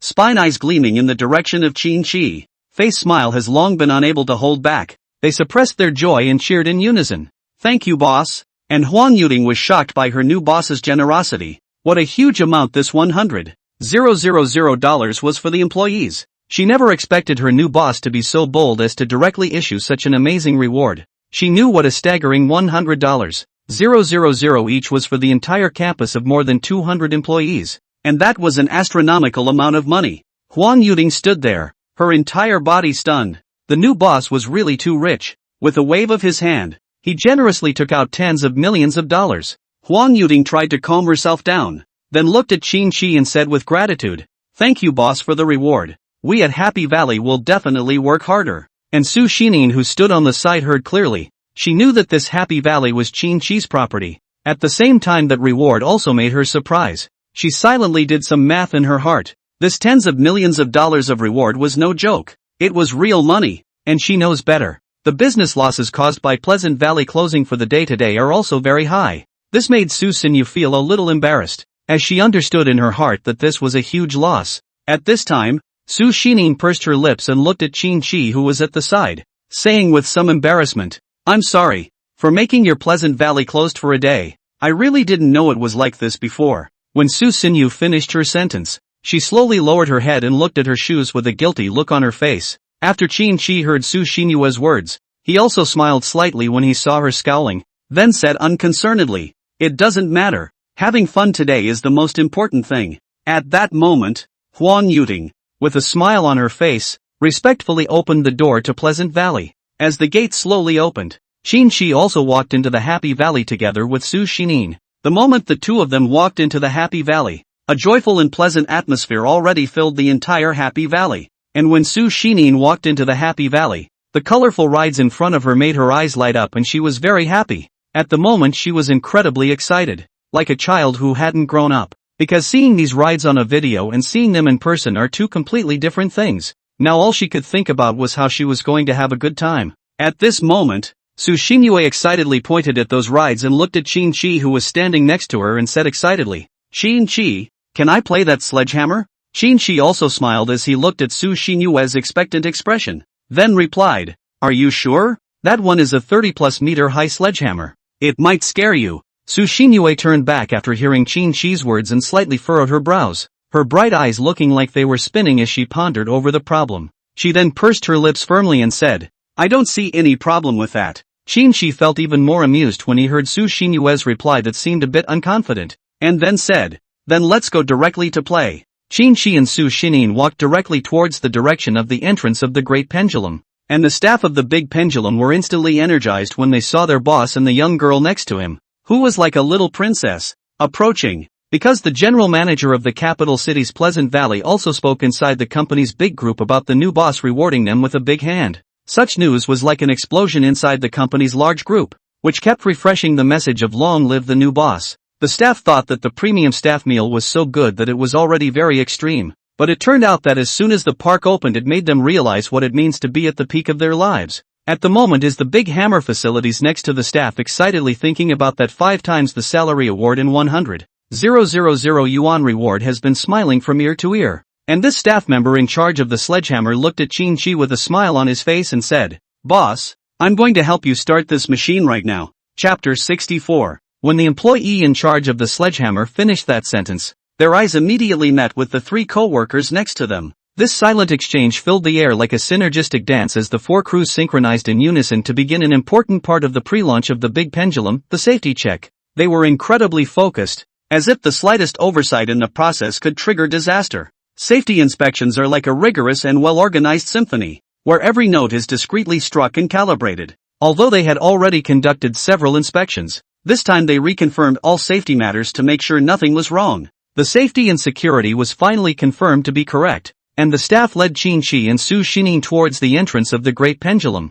As the seat of the Great Pendulum slowly rose, Su Xinyue slowly sat down as well. Immediately after she sat down in her seat, she pressed the seat's safety device, which acted like a protective plume, shielding her tightly in her seat. However, for Su Xinyue, despite the process being very routine, she could not be calm inside, because she had never tried a big swing before. She even felt a twinge of fear the moment she watched the seat rise. After Qin saw Su Xinyue sit down, he didn't sit down immediately. Instead, he looked in Su Xinyue's direction with a smile, and then very deliberately sat down a seat apart. Instead of pressing a seat's safety device, he chose to look in Su Xinyue's direction and smiled. The fear in Su Xinyue's heart increased when she saw Qin sitting 1 seat away from even herself. She even began to say to Qin with a trembling voice, "Can you sit next to me? I'm a little scared." Qin was even more smiling after hearing these words. He directly got up and chose to sit next to Su Xinyue, then very quickly pressed the safety device on his seat. After the equipment was fixed, the staff respectfully said to Qin, "Is the boss ready? The equipment is about to start. If you feel unwell you can immediately pause it, and after the equipment starts, if there is anything that isn't then you can directly call out pause, and we'll pause the equipment immediately, completely guaranteeing the safety of the boss, you and the boss's wife." Su Xinyue lowered her head with some blush when she heard the staff directly call her the boss's wife. Qin looked back in Su Xinyue's direction and saw that she nodded as well. So, Qin replied to the staff, "You may begin." As the crew pressed the start button, the large pendulum began to slowly accelerate. It swings in one direction, then quickly turns to the other side, and after a few repetitions of this, the sledgehammer gets faster and faster. Su Xinyue closed her eyes tightly, feeling the excitement from this acceleration. Her hands were already shaking slightly, but this was still too fast, and the great pendulum continued to swing rapidly from side to side until it rose to the highest point in the sky.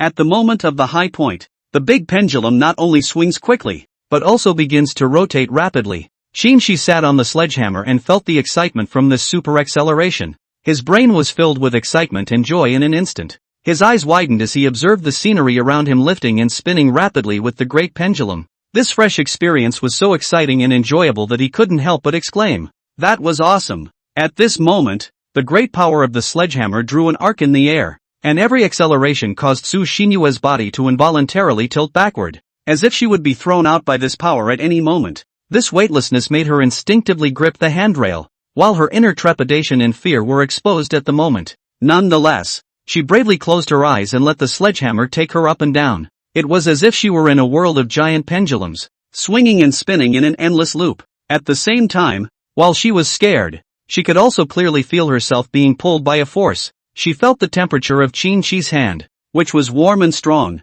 gradually easing her tense nerves. As the great pendulum swung for the last time, it slowly came to a stop. The safety facilities also slowly rose with it. and Su Xinyue could finally release her tight grip on Qin Shi's hand and put down her hanging heart. She was still a little dizzy as she stepped to the ground, as if the whole world was spinning. Su Xining raised her hand to help Qin Shi, who was beside her. This action was subconscious, yet it was also out of inner dependence and trust. When Qin Shi saw this, he immediately reached out his hand to hold her waist, his warm palm conveying a reassuring feeling that slowly relaxed her tense body. When Qin Shi touched Su Xinyue's waist, he could clearly feel the slenderness and softness of her waist. This discovery warmed his heart, and he couldn't help but sigh at Su Xinyue's cuteness. After Su Xining slowed down, she looked at Qin Shi's concerned eyes and couldn't help but have a shy blush on her face. Embarrassed, she spoke up. "Thank you for helping me earlier. I may not be too good at these such exciting programs." Qin Shi naturally understood what Su Xinyue meant,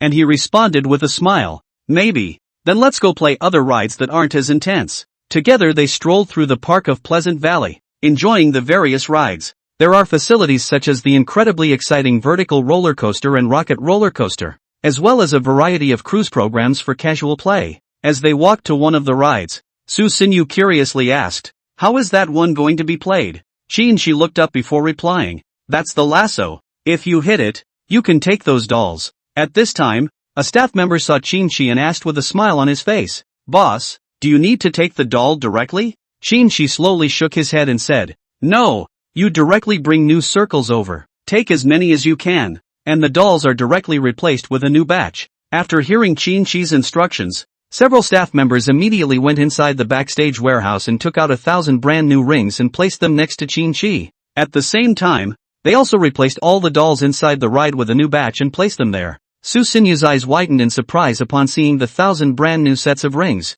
She said to Qin Shi, "Thank you." The voice was a bit small yet enough to express her gratitude. After Qin Shi keenly heard it, he smiled and responded, "It's fine. Take your time to set it. Take it away if you win." He went on to say, "If you don't get a set, it's all packed up." A warm current surged in Su Xining's heart after hearing Qin Shi's words. It made her incredibly happy to have someone in this world who was kind to her. She silently laments this good fortune and is aware that this emotion is hard won. Then Su Xinyu also looked at some cute dolls and came to be intensely interested. Chapter 65, The Dolls. Afterward, Su Xinyue looked at the 1,000 brand new sets of rings beside her, her eyes flashing with determination. Carefully picking up one of them, she aimed at the colorful dolls, and with a slight force in her palm, she threw the lasso in the direction of the dolls. However, the lasso didn't hit the doll as accurately as she had hoped, but landed regrettably next to it. Seeing this result, a hint of disappointment appeared in Su Xinyu's eyes. Then, with a soft sigh, she picked up another lasso once more and tried to throw it at the naive dolls. This time, she aimed more carefully and threw the lasso with all her strength. However, this lasso didn't succeed in hitting its target either, but landed next to the doll like the previous one. At this moment, Qin Shi couldn't help but feel a warmth in his heart as he looked at Su Xinyue's constant attempts. Su Xinyue didn't give up because of her failure. She picked up the lasso again and kept trying to throw it at the attractive dolls. With a determined look on her face at all times and her full attention on her target, she leaned forward slightly and threw the lasso. However, every time, she didn't succeed in hitting her target, and the lasso rings always landed next to the dolls as if they were playing a game with her, which made her feel that the lasso rings were really a little bit difficult, and she couldn't help but make her eyebrows furrow. At this time, Qin Shi was secretly happy in his heart as he watched Su Xinyue's mood change. He found that the current Su Xinyue was more lively than when he first met her before, and her temperament had also changed greatly,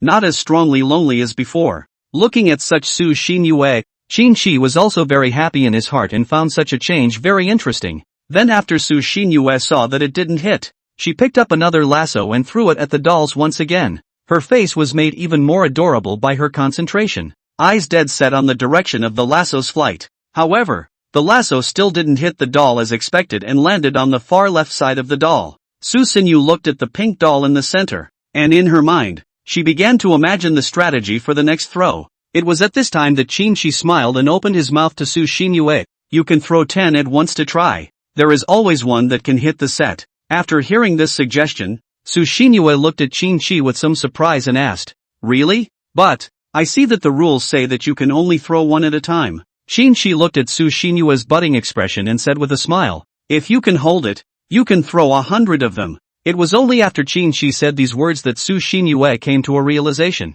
She had almost forgotten that this entire capital Pleasure Valley was owned by Qin Shi. She thought about it since it was Qin Shi who said it. There must be no problem. Su Xining thought, immediately picking up 10 lasso rings, aiming at those cute dolls and throwing them hard. 10 lasso rings flew at the dolls in a flurry like a bunch of pixies. When all the lasso rings slowed to a stop, surprisingly a gray bear doll was successfully lassoed. After seeing this scene, Su Xining was so happy that she couldn't stop talking. She was so excited that she looked at Qin Shi and said, "It really hit the set. This method is great." And after the staff noticed the scene, they went inside the ride and put the gray bear that was in a condom in a little pink frame. Qin Shi, who was standing by the side, looked at Su Xinyue's excited expression, and a smile appeared on his face as his heart warmed up. And those staff looked at Su Xinyue's happy expression was also deeply infected, at the same time also very envious of such love. Su Xining felt warmth in Qin Shi's firm eyes, and she knew very well that this was the amusement park experience that Qin Shi had specially prepared for her for this closed park.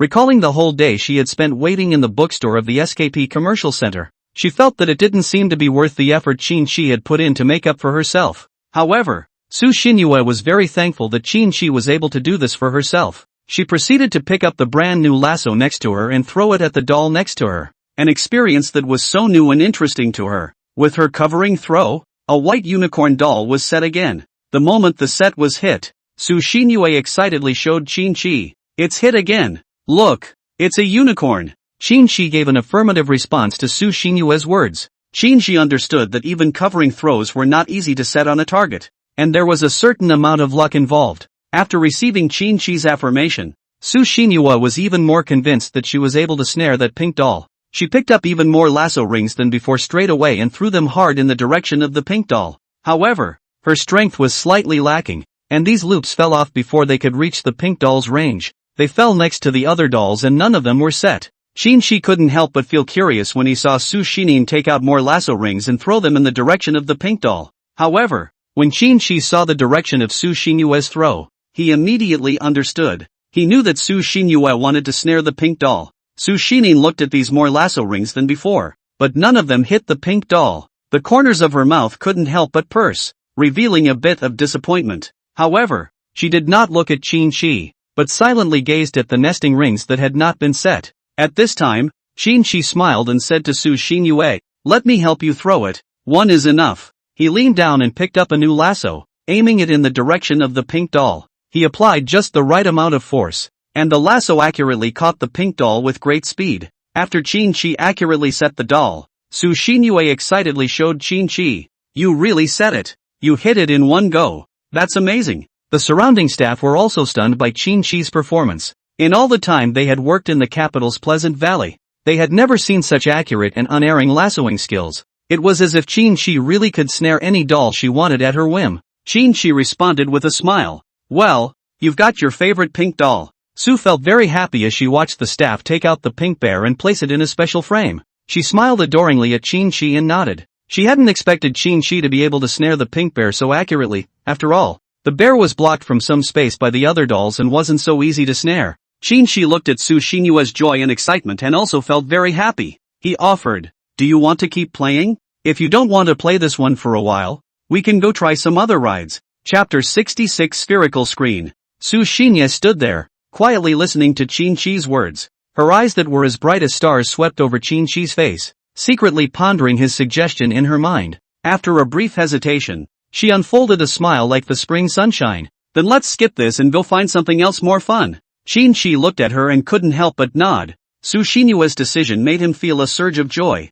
and Su Xinyue's gaze wandered around with curiosity and anticipation of the unknown. Some of these rides he hadn't even seen on social media, which made her even more curious and expectant. A sense of novelty filled her, making her excited and curious about what she was about to experience. Looking at Su Xinyue's eyes that were filled with curiosity, Qin Shi couldn't help but smile in his heart. He wanted to ask her if she wanted to take all the dolls with her, because he could see how much she loved them, but he didn't say it out loud. He didn't want to break the beautiful atmosphere. While Su Xinyue was still curiously observing the rides around her, Qin Shi spoke, "Why don't I pack up all the dolls inside that program just now for you? I see that you quite like it." Su Xinyue turned her eyes toward Qin Shi after hearing his words. She mobilized her little head and thought briefly before saying, "But, the room I was assigned in the Su family's second manor is rather small, and too many of those dolls would not fit. However, I'm already satisfied with those 3 dolls. And I especially like the pink bear you set up for me. Qin did not expect the division of power in the Su family to be so serious, and it had already reached the extreme level of distributing material conditions based on strength, which gave him an insight into the Su family's situation. Qin understood Su Xinin's situation, and after he nodded, he looked at Su Xinin and said, "Then that $100,000 you transferred to me before, did you save it for a long time?" Su Xinyue frowned slightly at Qin's words, and after thinking for a moment, she replied, "It seems to be 5 years, then added, "But it doesn't matter, I'll still save. Keep that $100,000 for a good look at the head, you don't have to give it to me." Qin felt like he was scolding himself as he listened to Su Xinyue's somewhat silly words. However, he knew that Su Xinhua was simply talking, so he didn't care about the words. When Su Xinyu saw a leisure-type program on the right side, she was instantly interested. She looked at Qin who was standing next to her and said happily, "Why don't we play this program? This program looks quite fun to play." Qin looked at the project with some curiosity as well, and he saw the large virtual equipment inside. At this moment, after the staff saw their boss, Qin walking over, they all looked at him respectfully, and one of them, who had a smile on his face, couldn't help but say excitedly, "Boss, come and experience our Pleasant Valley's most popular virtual experience program, back to the heyday of the Tang Dynasty. This program allows you to immerse yourself in the sights of the Tang Dynasty's heyday, as if you've traveled through time and space and are in that prosperous era." The staff carefully introduced, "This program is for 2 people, and it is the most advanced and popular program in our Happy Valley. Of course, there is an additional fee to experience this program. Boss, are you interested in trying it out? I'll start the equipment for you right away." Su Xinin, who was standing next to her, also became interested in the project after hearing the staff's introduction, and excitedly looked at Qin and nodded. After Qin saw Su Xinin's so expectant eyes, he also directly said to the staff,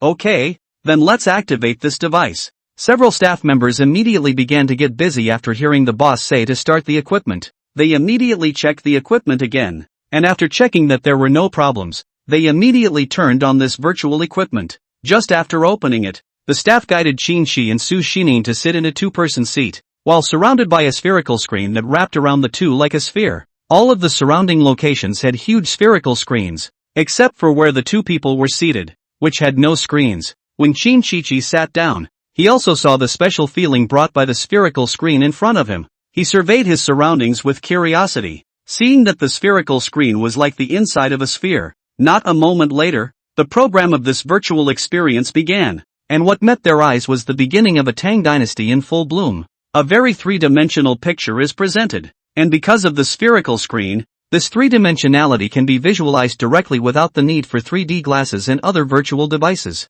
The whole picture also presents every corner of the Tang dynasty in its prime, presenting every corner in full detail. And after Su Xinyu saw such a picture, she also felt very novel because she saw very many fun antiques inside the picture of the Tang dynasty in full bloom. As the scene flows, it switches back to the Tang dynasty where various poets drink and compose poems, making for an extraordinary picture. And the scene is just changing rapidly, switching from the scene of various poets giving poems just now to the extremely prosperous commodity trade of the Tang dynasty. A very large number of businessmen with different faces also appear in the middle of the picture. And after Su Xinyu, who had studied history at the family academy, saw this scene, it was as if she felt as if the once flourishing Tang dynasty had appeared right next to her. That spherical screen adds even more detail to such realism. Qin could feel the changes of the Tang dynasty's heyday as he watched the rapidly changing images. And the end of this project does not tell what the last history of the Tang dynasty was like. Qin instead felt very good, because he also knew that it was just entertainment to keep only the best part of the program.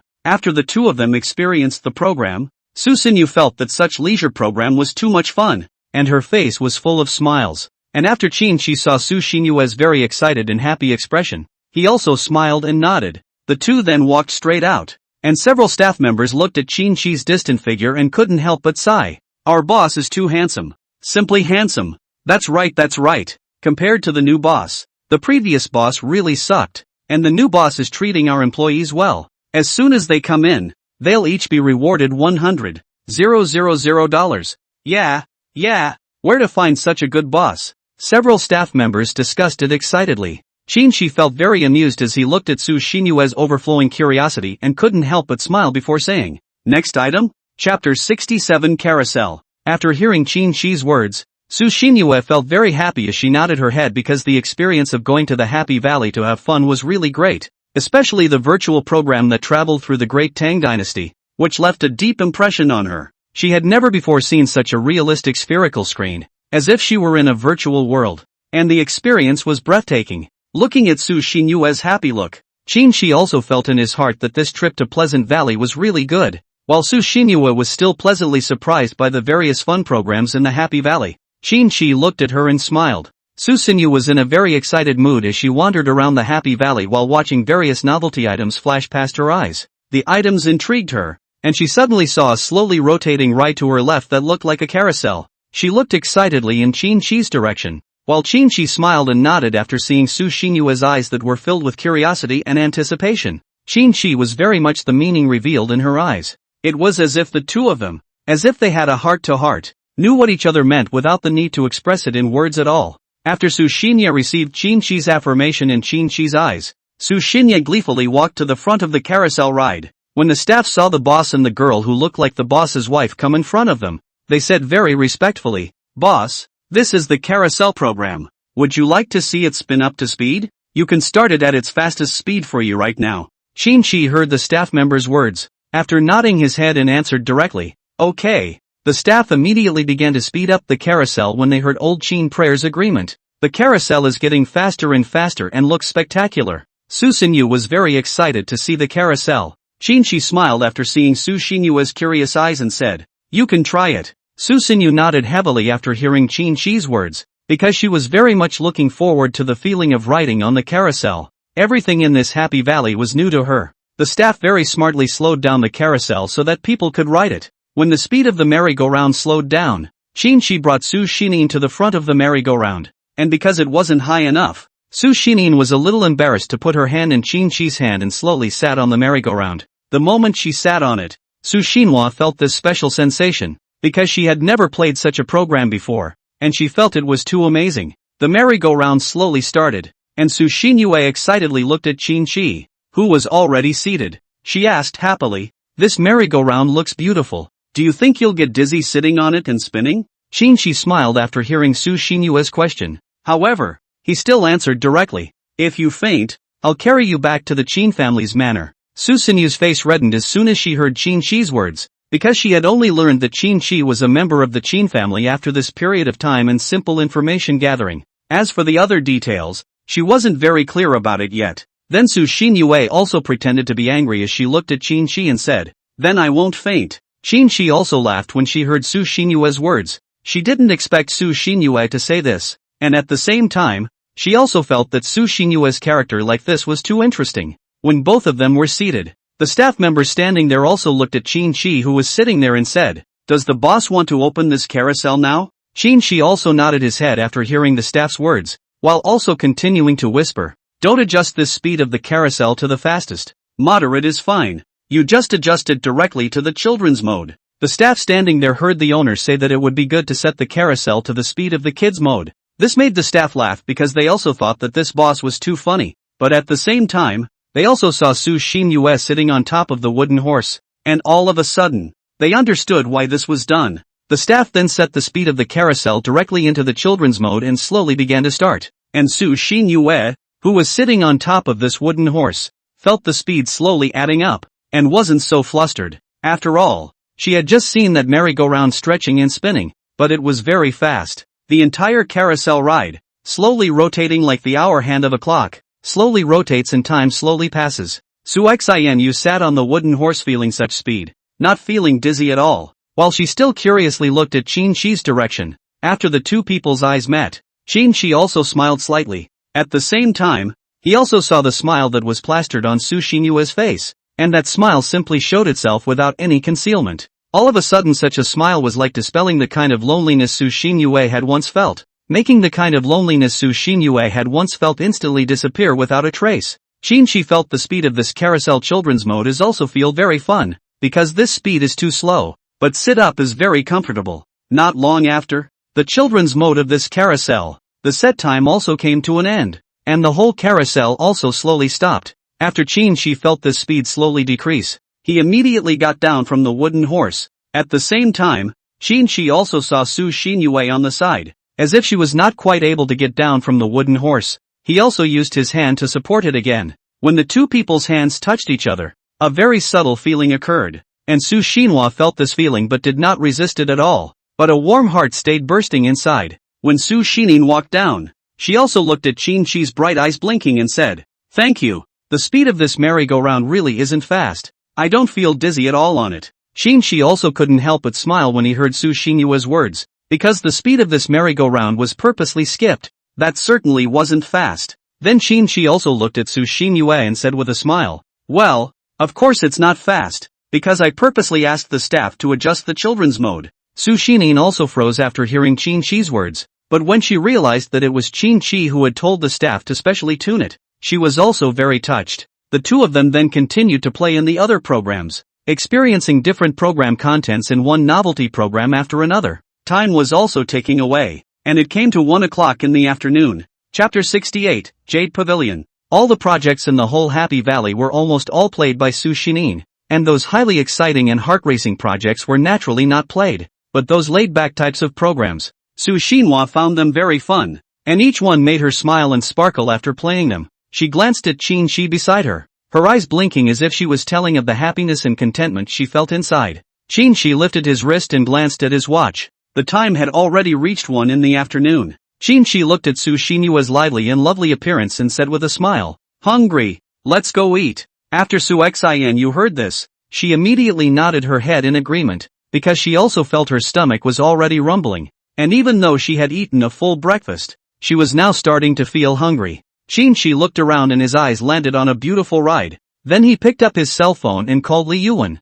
telling him that he was now here at the A32 ride in Area A, and asked Li Yuan to bring his car over. As soon as Li Yuan on the other end of the phone heard Qin's voice, it was as if he had gotten some important instruction and immediately replied, "Okay, I'll come over right away." After hanging up the phone, Li Yuan immediately checked the map of the entire Happy Valley in the capital city and guided the driver in the direction of the A32 ride in Area A. It didn't take long for Li Yuan to arrive at the place where Qin was. After Li Yuan stopped the car, he immediately opened the door for Qin and Su Xinyue. When both of them got in the car, Li Yuan carefully closed the door and then sat in the passenger seat. As soon as Qin got into the car, Li Yuan asked, "Boss, where are we going now?" He glanced at the time. It was indeed time for lunch, but he still wanted to ask Qin's opinion first. Qin thought for a moment and said, "The closest restaurant to here is Jade Pavilion. Let's go to Jade Pavilion and have lunch." Li Yuan nodded his head in understanding after hearing this.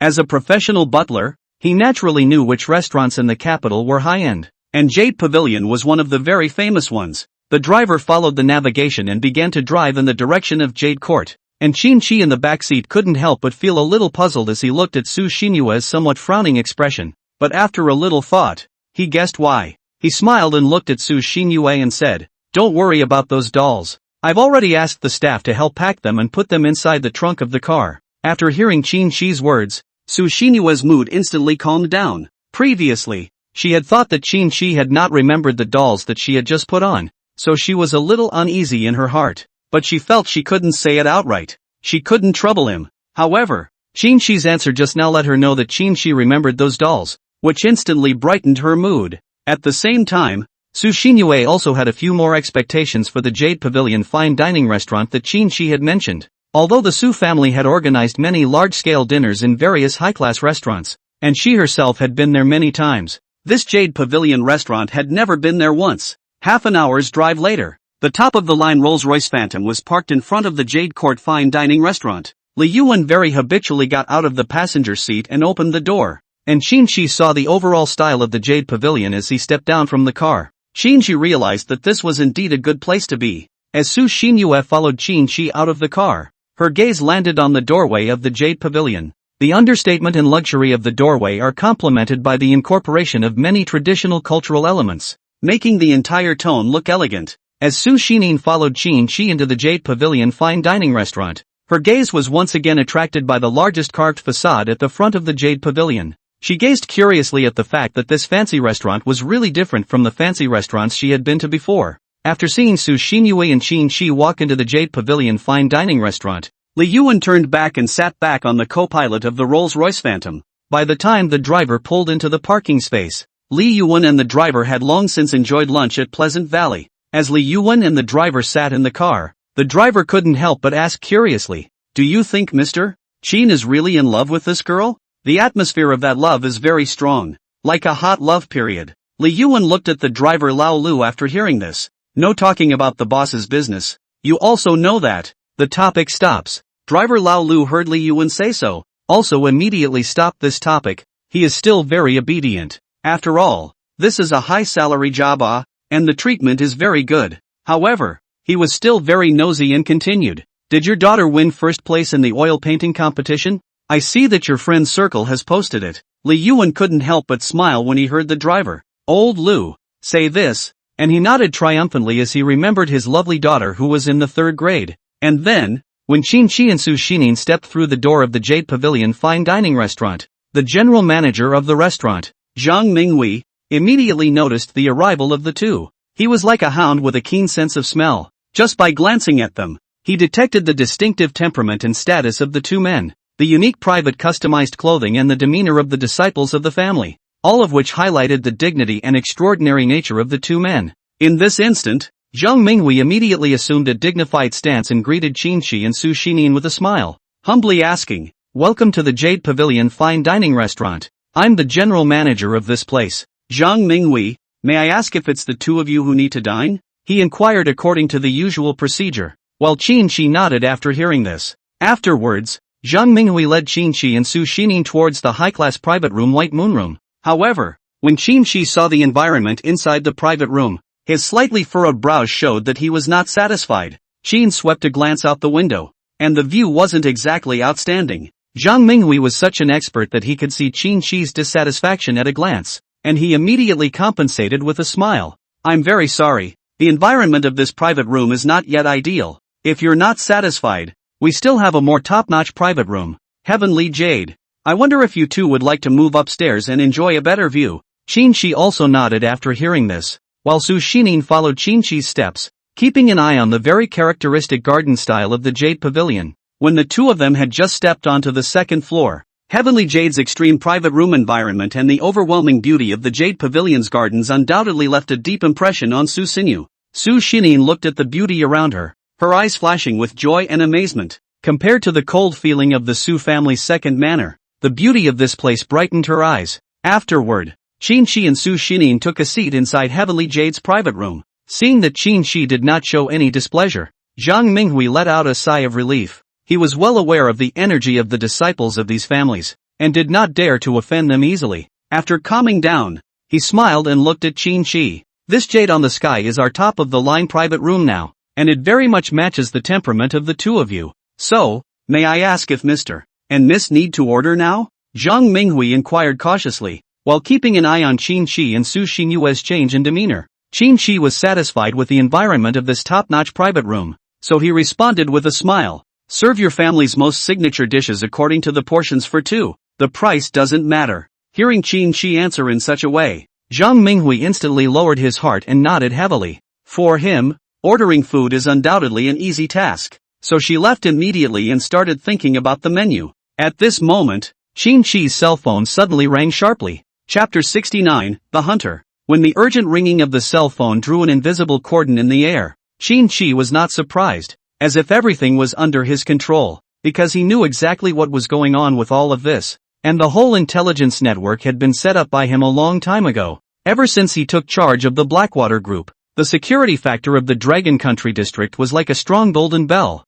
No matter where he was, he could have the first information about his security, so it also made him feel like there was no way to compare his safety at all to what he had before, which was now, definitely, many orders of magnitude safer than what he had before. Qin Shi picked up the phone in a cloudy manner, and Li Yuan's voice came from the other end of the phone, his tone revealing nervousness. "Boss, those rats mentioned inside the intelligence have followed us here." And Zhang Blade from the Blackwater Group asked the boss if you want to make a move, or wait a little longer before making a move. Qin Shi pondered for a moment, his eyes glittering with determination as he replied, "Tell Zhang Blade to intercept them first, and call me after you've succeeded." A reply came from the other end of the line that the command had been received, and then it hung up instantly. Su Xinyue, who was sitting beside Qin Shi, looked at his unperturbed appearance, and although she was curious in her heart, she didn't ask much. Qin looked at her with a smile, as if it was all just a trivial matter. It's fine, just a few hiccups. Come on, let's continue eating. With the moment the door of the private room opened, waiters entered one after another with exquisite delicacies. Each dish was the signature dish of Jade Pavilion, a feast presented individually for Qin and Su Xinin. Su Xinyu looked at these delicious dishes. Her stomach rumbled indisputably. The morning's indulgence in the playground had already exhausted her physical strength. At this moment, far away on a remote highway more than 10 kilometers away, a 7-seat business car sped like a black panther. Thanks to the Wang family's intelligence network and their own squad's eyes, their target locked onto the location where Qin was, although they didn't know exactly which private room he was in yet. But that didn't affect their actions. It totally took them very by surprise, because the information came at a really good time and totally helped this operation. Huang Han looked at the intelligence sent by his eyes ahead and was overjoyed. He turned to the brothers in the car and said, "This mission is crucial, and the bounty is quite generous. After all,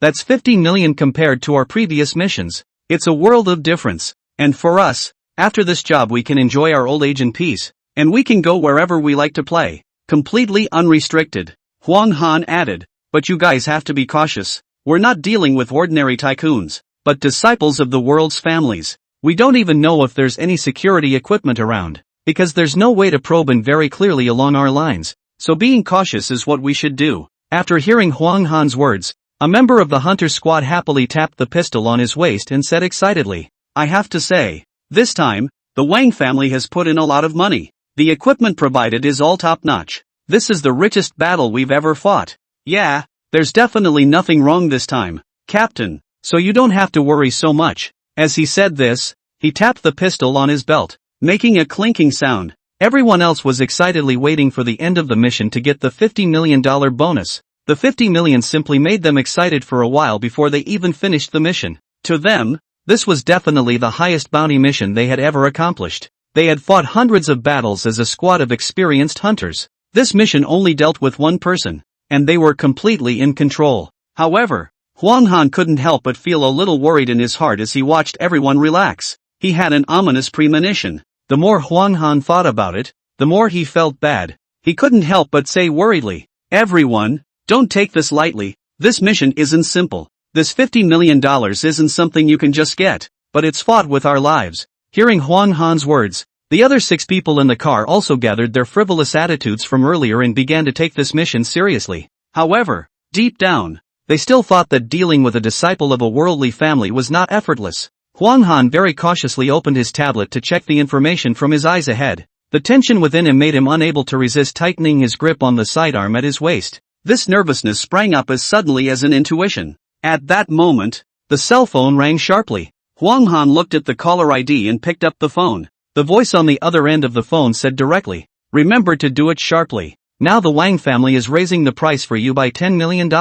And make it quick." Huang Han was a little surprised to hear this, but quickly hid his inner joy and said cheerfully, "Please don't worry. We are close to him. The eyes have been arranged, and the escape route is ready and experienced. So please don't worry." The voice on the other end of the phone was slightly older as he said with satisfaction, "All right, our Wang family trusts you." After hanging up the phone, Huang Han told everyone about the $10 million increase, which made them very excited. They confidently prepared for the next move as if they were winning. Stirring music filled the business car, creating an energized atmosphere. At this moment, inside the Wang family's residential villa, Wang Limin was sitting on the sofa in the living room, surrounded by a dozen or so core members of the Wang family. Wang Limin looked at the anxious and worried expressions of these core members and frowned. "The plan will definitely succeed this time. What are you guys worried about? Last time, my second son was beaten up by the Qin family's men, and he hasn't been discharged from the hospital yet. There's also the fact that they cut off our mineral channels for such a long time before.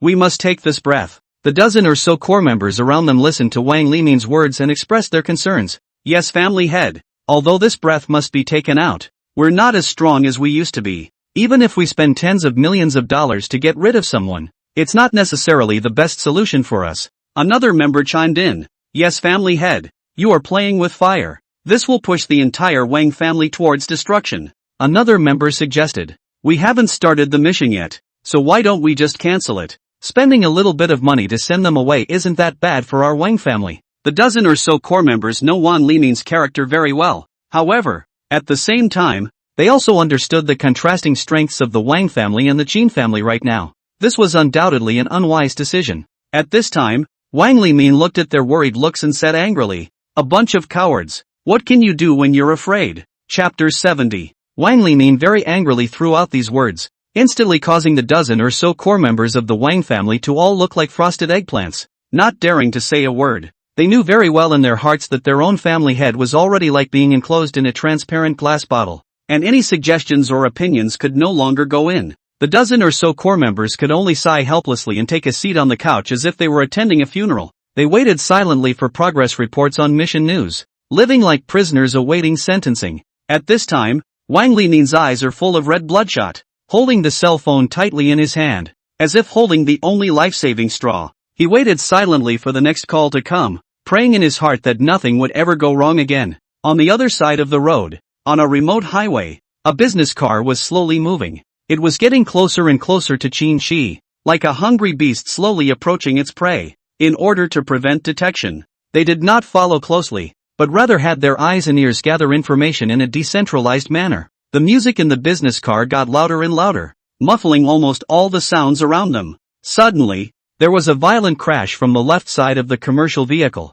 and the vehicle was consequently deflected from its original course as if it were drunk. At this moment, Huang Han looked at the person in the main driver's seat with some dissatisfaction and chided, "Can you drive the car a little better? Where is this car veering off to? If you can't drive it, get out." The driver revealed a somewhat aggrieved expression as he replied, "I don't know. I think I just saw a car hit me." Huang Han sighed helplessly when he heard this reply. There was no way there would be any other cars on such a remote road, and this was the route they had planned in advance. Just as they were half convinced, suddenly a black commercial vehicle sped past in front of them, followed by two black commercial vehicles on the left and right sides, and there was a black business car behind them as well, keeping an even pace behind them. Huang Han's heart sank to the bottom, as if he felt the coming of death. When Huang Han saw the black business car in front of him, a thought instantly flashed through his mind, intercept. Huang Han was very anxious at the moment to look in the left and right directions, and when he saw the blackened commercial vehicles,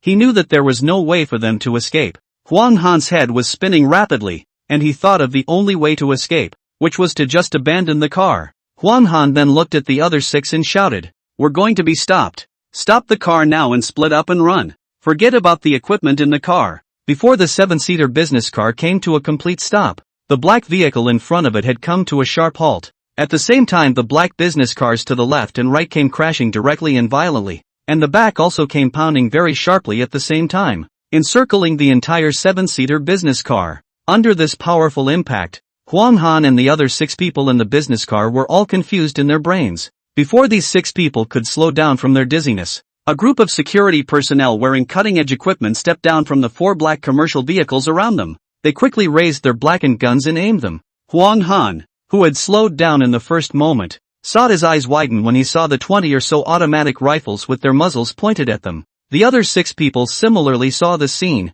and they froze, completely unable to comprehend what was going on. Huang Han looked at the 20 or so automatic rifles and tried to calm himself as he spoke. "It must be a misunderstanding. Don't shoot yet." Hearing this voice, Zhang Blade, who was standing outside of this commercial vehicle, also spoke. "Don't worry. I won't shoot so soon. Come down and talk to me." Huang Han heard that it was the voice of the captain of the opposing squad. He pushed open the car door and stepped out, looking at the cutting-edge equipment that these people had on them, and was inwardly shocked. His inner defense completely collapsed at this moment. The gap between them and the equipment provided by the Wang family was too great. They were completely outmatched. Huang Han knew that the so-called price increase no longer had any meaning, as they had been stopped before they could even see the Jade Pavilion's door. At this moment, Zhang Blade remembered what his boss, Butler Li, had ordered, so he picked up the phone and called his boss directly. After the call was answered, Qin Shi also walked out from inside Heavenly Jade's private room. He didn't want Su Xining to know about this, so he avoided her. When Zhang Blade saw his boss pick up the phone, he said forcefully, "Boss, the interception mission on Team A's side has been completed. Please instruct next." Qin Shi slowly nodded his head after hearing Zhang Blade's words. He thought for a moment before speaking. "Give the phone to the leader of that squad. I'll speak with him." Zhang Blade did as he was told, handed the phone to Huang Han and said, "The boss said to talk to you directly. Take the phone." A simple sentence, but Huang Han trembled when he heard it.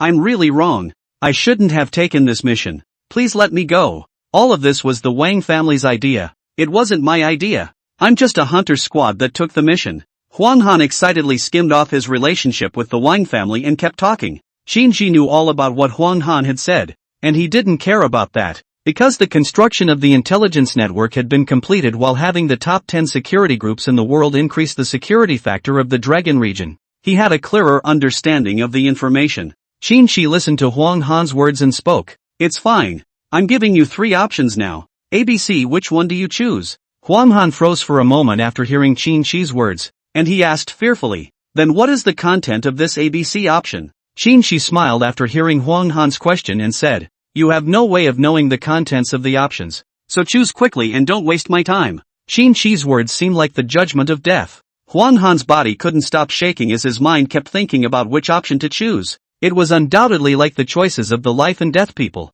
and he had no idea what kind of ending was behind it. Finally Huang Han tremblingly made his choice. He said in a shaky tone, "I choose A." Qin smiled after hearing that Huang Han chose option A and said, "Congratulations, you guys will still be alive now. So that's it for this matter. Give the phone back to him." Huang Han was relieved when he heard Qin say that his entire squad of 7 would still be alive. The kind of fear in his heart just now instantly disappeared in general, and that kind of feeling after the robbery made him feel as if he was living again. Huang Han very respectfully handed the phone to Zhang Blade and did so with both hands. Zhang Blade curiously watched Huang Han's very rapid change of mood, and he was very curious as to what exactly his boss had said to him. Chapter 71 Elite Squad, +1. Zhang Blade held the phone close to his ear and turned his face sideways in order to listen more intently. The familiar voice of his boss, Qin, came out of his cell phone, giving a hint of comfort to his heart. He asked respectfully, "It's me, the boss, so you can instruct the next step."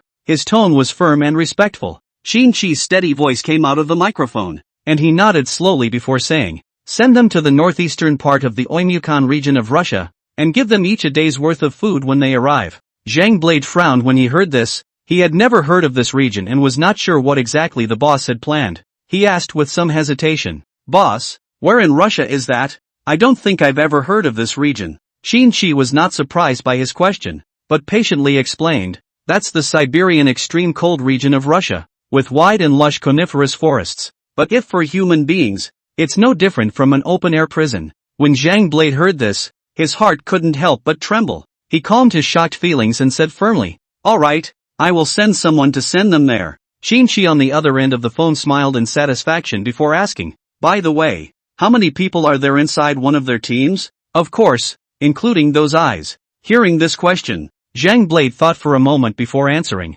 "Their entire team is 10 people in total. 3 are external eyes, and the ones in the business car are 7. Hearing this number, Qin lowered his head and pondered for a moment before saying, "In addition to a day's worth of food, you prepare 10 boxes in addition. The boxes are distributed randomly. 9 of these 10 boxes put food in them, 1 of them puts a pistol, and 1 pistol bullet will be enough to put in it, and give it to them after arriving at the Oymyakon region of Russia, and then you guys leave. Then your mission is accomplished." When Zhang Blade heard this, he couldn't help but sigh in his heart. There was really something scary about this boss. In a situation like this, a handgun is undoubtedly a more uncontrollable factor than the weather. After all, human nature is immeasurable and even less straightforward. He silently jotted down the information and then replied, "Okay, boss, I've memorized it and promised to get the job done." His face displayed a determined expression. "Then our entire squad will take control of them now and send them to Russia." Qin on the other end of the phone hung up the phone with satisfaction. This time the Wang family's plan had no effect on him. He stood on the corridor of the Heavenly Jade, looking at the scenic garden beauty presented by the entire Jade Pavilion. He turned around and walked inside the Heavenly Jade private room. When Su Xinyue saw Qin's smiling expression, the heart that had been hanging in the air was instantly released. She was worried that Qin was in some kind of trouble, although she knew that her worry was superfluous, and she didn't know in what capacity she should interfere in all this. But her heart was still worried. Qin sat back down with a faint smile, then picked up his chopsticks to continue enjoying the food. And at this moment, Su Xinyue looked at Qin's expression and happily started to tell about what happened at the playground just now. Meanwhile, Inside the Wang family's residential villa, the largest hall sat Wang Limin and a dozen or so core members, who anxiously awaited news. However, after waiting for half an hour and still no information coming in, Wang Limin realized that something was wrong. He looked at the butler at the side and said, "Why isn't any information coming back?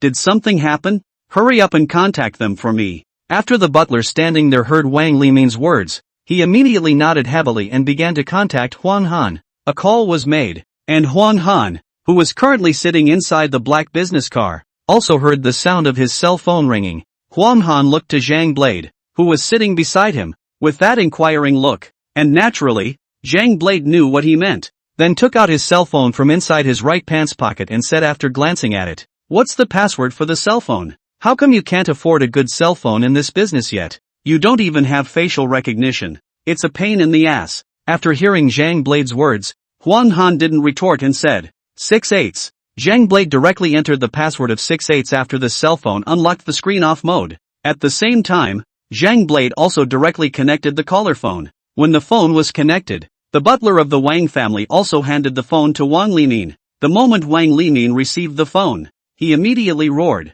"What the hell is wrong with you guys? You haven't returned the call for so long. What is the situation now? This hunter squad of yours isn't working either." Zhang Blade heard Wang Limin's words but laughed and said, "Still what hunter squad? You find this is also 2-level. Even my boss face have not seen, let alone action." Zhang Blade couldn't help but smile even as he said this, because this matter was just too funny. Took them right down without any conflict. The equipment of this so-called hunter squad that Zhang Blade looked at was so shabby that it was unimaginable that they were still an experienced squad. As for Wang Limin, after hearing Zhang Blade's words, he at the same time sensed that Zhang Blade's tone was completely different from Huang Han's. Moreover, within the words spoken by Zhang Blade, this was a complete indication that the hunter squad he had sent out had already fallen into the hands of Qin Shi's squad. Wang Limin then stabilized his inner fluctuations and said, "This is just a random squad I found to test you guys out. The Wang family elite squad hasn't even been deployed yet, so you just let Qin Shi wait and see." Zhang Blade heard what Wang Limin said but smiled and said, "It's fine. I'll forward your message to my boss." Wang Limin listened to Zhang Blade's light words without any sense of fear, and he was so furious that he immediately hung up the phone while throwing it fiercely in the direction of the corner. Under this strong force, the whole phone shattered after hitting the corner, completely unable to see what the phone looked like before. Wang Limin took a very angry deep breath and said with angry eyes to the dozen or so core members of the Wang family, "The hunter squad we sent has already been captured by Qin Shi's squad, and that means our mission has failed. But this is just the beginning. I've decided to activate our Wang family's elite squad to get rid of Qin Shi." These dozen or so core members of the Wang family sitting on the living room sofa also frowned somewhat helplessly as they listened to the words of family head Wang Limin, because the whole thing went completely off course. But how they all knew that no matter how much they tried to persuade the family head to change his mind, there was no point. Just at such a moment, these dozen core members shook their heads helplessly and stood up one after another, leaving the Wang family's residential villa without looking back. And after Wang Limin saw one core member after another leave the hall of the residential villa, he looked to the butler at the side and said, "Send out all 10 elite squads of our Wang family to get rid of Qin Shi, at all costs." Chapter 72 Welcoming the Enemy, +2. And when these elite squads of the Wang family received this mission, they were surprised. After all, it had been a long time since he had been on a mission, and before that he had been in a very quiet state. That kind of life was on the verge of making them think that nothing was going to happen to the Wang family, but rather keep making things easy for them. Then now they felt an unprecedented pressure. But today, they unexpectedly received a mission from the family head. But as the existence of the Wang family's machine, they could only carry out this mission. At this moment, the 10 elite squads of the Wang clan had already assembled in a short period of half an hour, and the extremely cutting-edge technological equipment on their bodies was also ready. The overall look of the elite squad was very spirited, like an expeditionary force that had been on the road for a long time and had a lot of experience.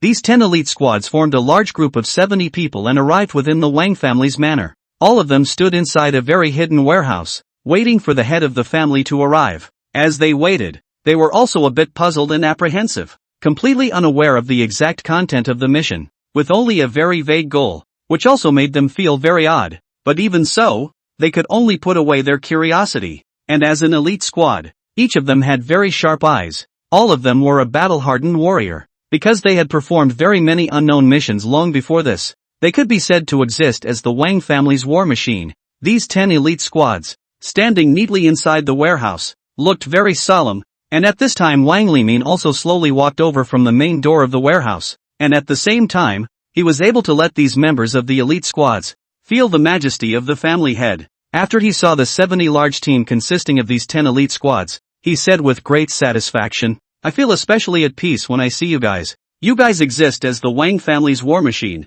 The mission you're going to carry out this time is just to get rid of one person, and I'm sure you guys will be able to do it. That's why this mission is only allowed to be successful and not allowed to fail. I won't say much about the specific mission information. I'll wait for your good news in the Wang family." When Wang Limin finished the sentence, all of these 10 elite squads said resoundingly in unison, "Guarantee to complete the mission." Wang Limin then nodded towards them, feeling very satisfied. Meanwhile, one bulletproof grade commercial vehicle after another drove right down the road in front of the warehouse's gate with an overwhelming sense of order. These 10 elite squads then immediately walked from the entrance of the warehouse to the top of one commercial vehicle after another, while taking their equipment. When everyone got on the car, these 10 bulletproof level business cars then drove in the direction of Qin Prey Tangxi Palace Manor. All of this action was as fast as thunder and lightning, and Wang Limin looked at these 10 faraway commercial vehicles, just quietly watching. His expression did not change. At this moment he knew that there is no turning back. Everything forward is the only choice. At this time, a Rolls-Royce Phantom also stopped in front of the Su family's second manor. Li Yuan got out of the car and opened the door, and Su Xining also walked down from one of the car doors. Li Yuan also took out the 3 dolls that had been packed from the trunk and handed them to Su Xining. Su Xining also took a look at Li Yuan when she received it and said, "Thank you, stewardly." As Qin Shi stepped out of the car, he looked at Su Xinyue, who was holding 3 small dolls, and smiled, as it was indeed quite cute in such a contrast. And Su Xining looked at Qin Shi's smile, likewise very happy, because here was the experience of playing in the amusement park of the Happy Valley in the capital city made her feel very happy, which was a feeling she had never experienced before. Su Xining's heart burst with excitement, looking gratefully at Qin Shi, holding those 3 dolls and walking to him, her voice slightly trembling. "I'm really thankful to you today. I'm so happy. Can you still play with me in the future?" A trace of gentleness flashed in Qin Shi's eyes when he heard Su Xinyu's tone with a plea, and he replied with a smile, "Will do." Su Xining was overflowing with joy when she heard Qin Shi's affirmative answer. Suddenly remembering the gift she had also prepared, she took out a collector's edition of the famous book from her satchel and handed it to Qin Shi with both hands. When Qin Shi received the masterpiece, he looked at the beautiful cover and knew that it was a collector's edition of the masterpiece. He smiled as he turned the pages and said with emotion, "Thanks, I quite like it." Su Xining saw Qin Shi was full of smiles. A warmth welled up in her heart. This gift was the right choice. Afterwards, she hugged those 3 dolls and walked towards the gate of the Su family's second manor in a happy mood. The security personnel at the gate were shocked when they saw the Rolls-Royce Phantom. They were clear that the ordinary BMWs within the Su family's second estate were already top of the line. So how could this Rolls-Royce Phantom appear here? The security guards immediately stood up straight, glancing from time to time at the parked Rolls-Royce Phantom. After Qin Shi watched Su Xinyue walk into the manor, he turned his head to Li Yuan and said, "Let's go back. The Wang family has already sent an elite squad to Tangxi Palace. However, I've already had the security of the manor upgraded in advance by Blackwater Group's security consultant, so there's no need to worry too much. Let's go. Get in the car." Li Yuan nodded after hearing this and opened the car door for Qin Shi, and the two of them sat in the back together. Before and after the Rolls-Royce Phantom slowly pulled away from the gates of the estate, the security guards breathed a sigh of relief, and their stances returned to their previous loose form. When the vehicles had traveled for half an hour, the Rolls-Royce Phantom entered the Sandalwood Palace Manor along with 4 black business cars.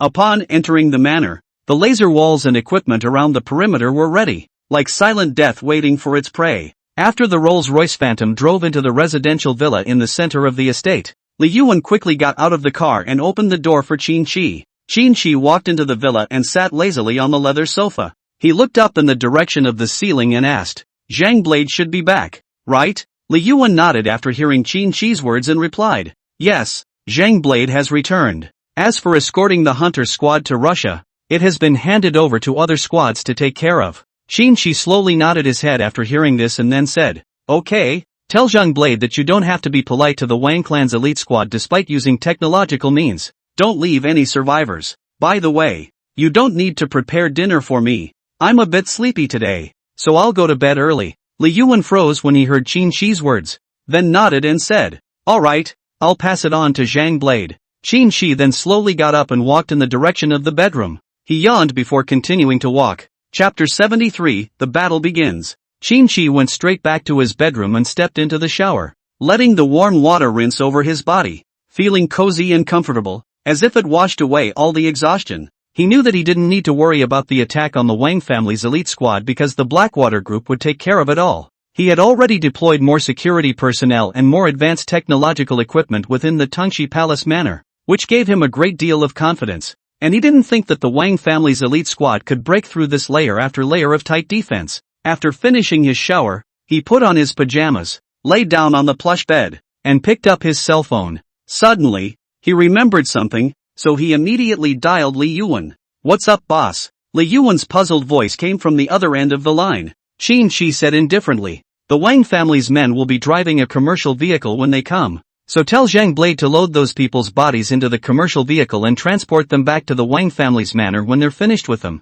Just park the car at the entrance. We don't need their car and we don't want to deal with their mess." Hearing Qin Shi's words, although Li Yuan was a bit shocked in his heart, he also felt that his boss was very bold. He nodded heavily. "Okay, I'll pass it on to Zhang Blade." After arranging all this, Qin Shi felt sleepy, and he quickly fell asleep without any insomnia bothering him. At the same time, the Wang family's elite squad had quickly arrived outside the Tongxi Palace manor. 10 bulletproof grade commercial vehicles were parked there, and Wang Shu, the brigadier in charge of this operation, looked at the personnel who had already assembled and said solemnly, "This operation might not be as simple as we think, so we need to be very careful. And the success of our mission directly determines the Wang family's next move, so you'll have to give your lives to make sure the mission is accomplished." When the first Captain Wang Shu finished saying this, the other elite squad members also uttered a very firm sentence, "Completely obey the order." Wang Shu looked at all the members of the elite squad in high spirits and had very sufficient confidence in this mission.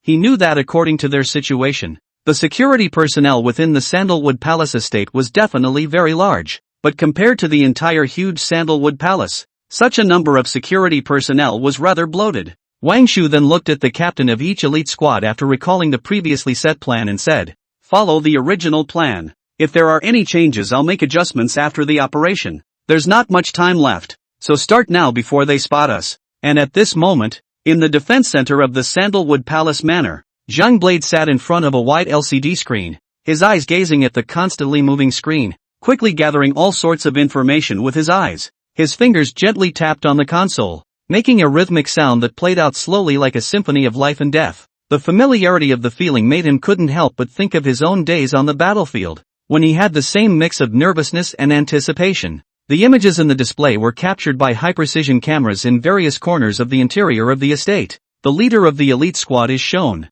after much deliberation, deciding to abandon his bulletproof-grade commercial vehicle and advance on foot. They wore cutting-edge equipment as if they were steel giants walking on the battlefield. Unbeknownst to them, an extremely silent drone was overhead filming it all. Time seemed to have been stretched out as Zhang Blade carefully observed their every movement. They advanced with speed and agility, as if they were cheetahs, keeping a close eye on their prey. Their gear shimmered cold and hard in the moonlight, as if it were a metallic skin protecting them from the outside world. Half an hour later, all the squads had approached the outer walls of the estate. It was a tall wall covered with a dense wall of surveillance cameras and highly sensitive lasers, like an impenetrable moat. At this moment, the outer wall of the manor resembled a silent god of death, holding a scythe in his hand, ready to harvest the lives of those who dared to approach. And in the manor's defense center, Zhang Blade's eyes were still glued to the display. His mind secretly observed the movements of the elite squad. The moment he saw the moment they pulled out the miniature bombs,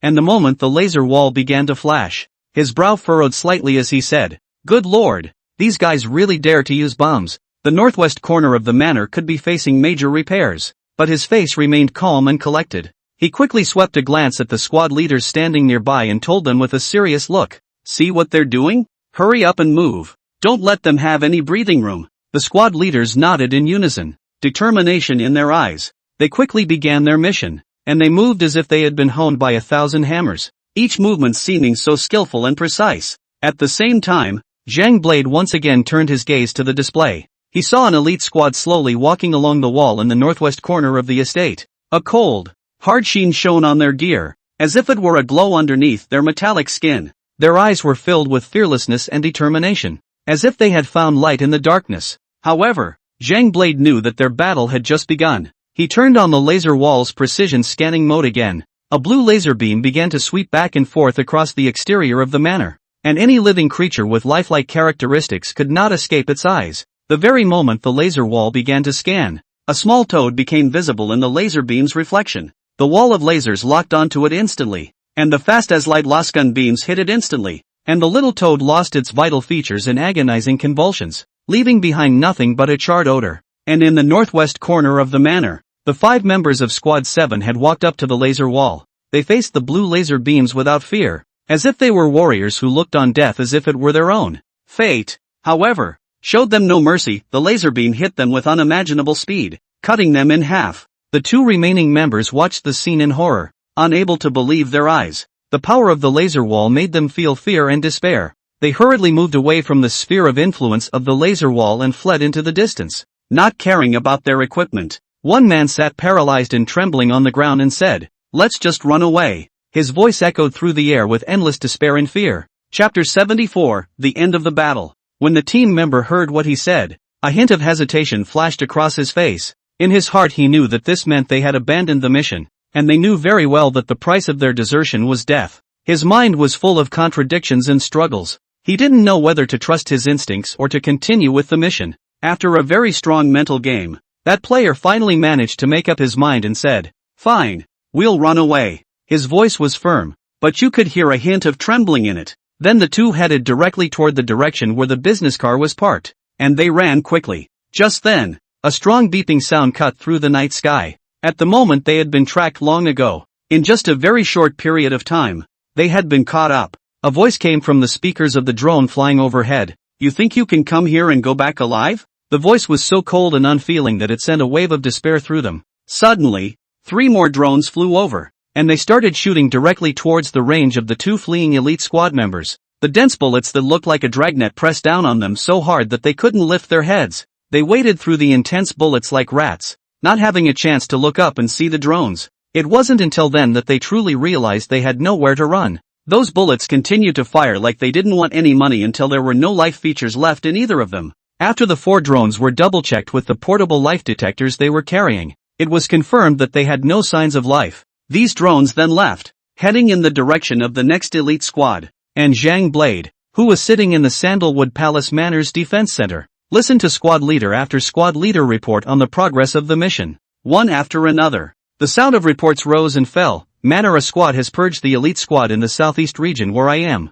It has been repeatedly checked for any life traits. Team Zhang receives, please reply. Manor B squad has purged the elite squad in the northeast region where I am. It has been repeatedly checked for any life traits. Team Zhang receives, please reply. Manor C squad has purged the elite squad in the southwest region of my location. It has been repeatedly checked for any life traits. Team Zhang receives, please reply. Manor D squad has been purged of the elite squads in the northwest region of my location. It has been repeatedly checked for any life traits. Team Zhang receives, please reply. The Manor drone team has cleared all the escaped elite teams, and has also double-checked that the elite team members no longer have any life traits. Team Zhang receives, please reply. Zhang Blade couldn't help but yawn as he sat there listening to one reported message after another. Then he spoke. All received. Next, move instructions. Hearing this, those sub-captains who were listening to Zhang Blade's instructions immediately replied, Roger. This sudden attack was then over in just 1 hour. The Honolulu Palace estate did not suffer any loss of personnel and ended the mission in a straightforward and clean manner.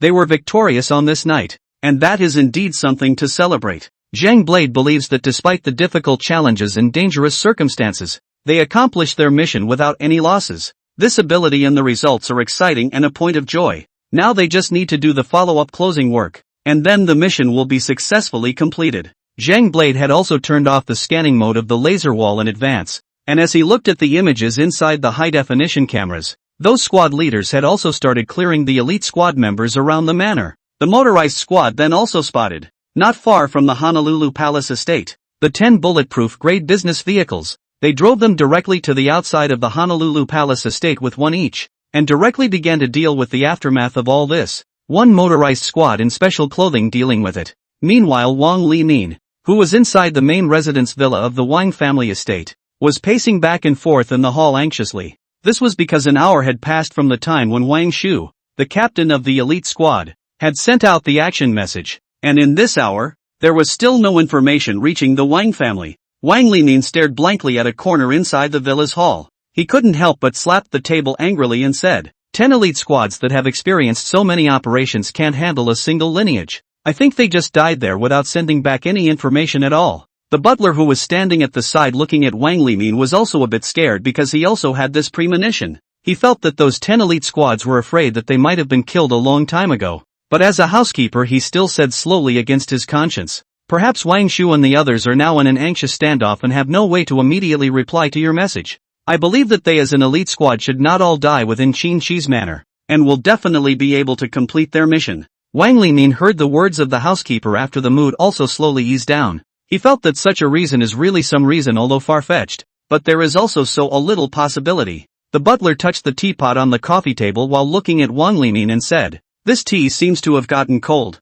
I'll make another pot for you now." Wang Limin didn't nod his head slowly after hearing this as angrily as he did earlier, but he still stared at the door of the villa's hall waiting for the news to arrive. When the butler had finished brewing this pot of tea, he hurried over to Wang Limin to pour the tea. A cup of very hot tea had been poured, and the white smoke was slowly rising. After an hour had passed, the door to the villa hall was immediately opened, and the man looked at Wang Limin and said with great excitement, "The elite squads are back. I saw them in the direction of the gate, but they stopped a few hundred meters from the gate and didn't move." After Wang Limin heard this information, he also couldn't help but be a little confused as to why he had parked in front of the gate instead of driving the car back. He was very angry and looked at the steward on the side and said, "Tell them to hurry up and come in. What's going on when they don't come in at the main gate? What's the matter with the behavior? Completing the mission without even reporting a letter. This Wang Shu seems to not want to live." The butler also nodded heavily after hearing this, and then he directly contacted the security at the gate and told them to drive straight over and call him back. After a phone call went over, the several security guards at the gate also immediately got on their electric cars and rushed in the direction of the 10 commercial vehicles a few hundred meters away. After a short while, they had arrived at the heels of these 10 commercial vehicles. When they arrived, they quickly made their way to the driver's seat of a business car. They knocked hard on the cockpit seat but there was no response, and when they came to look in the main driver's seat, they found no one there. And just as they were very confused, the other security officers had already pulled the car door open with force. When they saw the scene in the car, that very shocking picture, all of a sudden they all let their brains down like a complete freeze. Chapter 75, The End of the Wang Family. All of the security personnel looked in the direction of the car door, and upon seeing the interior, they all froze, unable to imagine the scene in front of them. The elite squad was known to be incredibly strong. However, when these security personnel saw this scene, they were still deeply shaken. They understood that it was futile to struggle any further,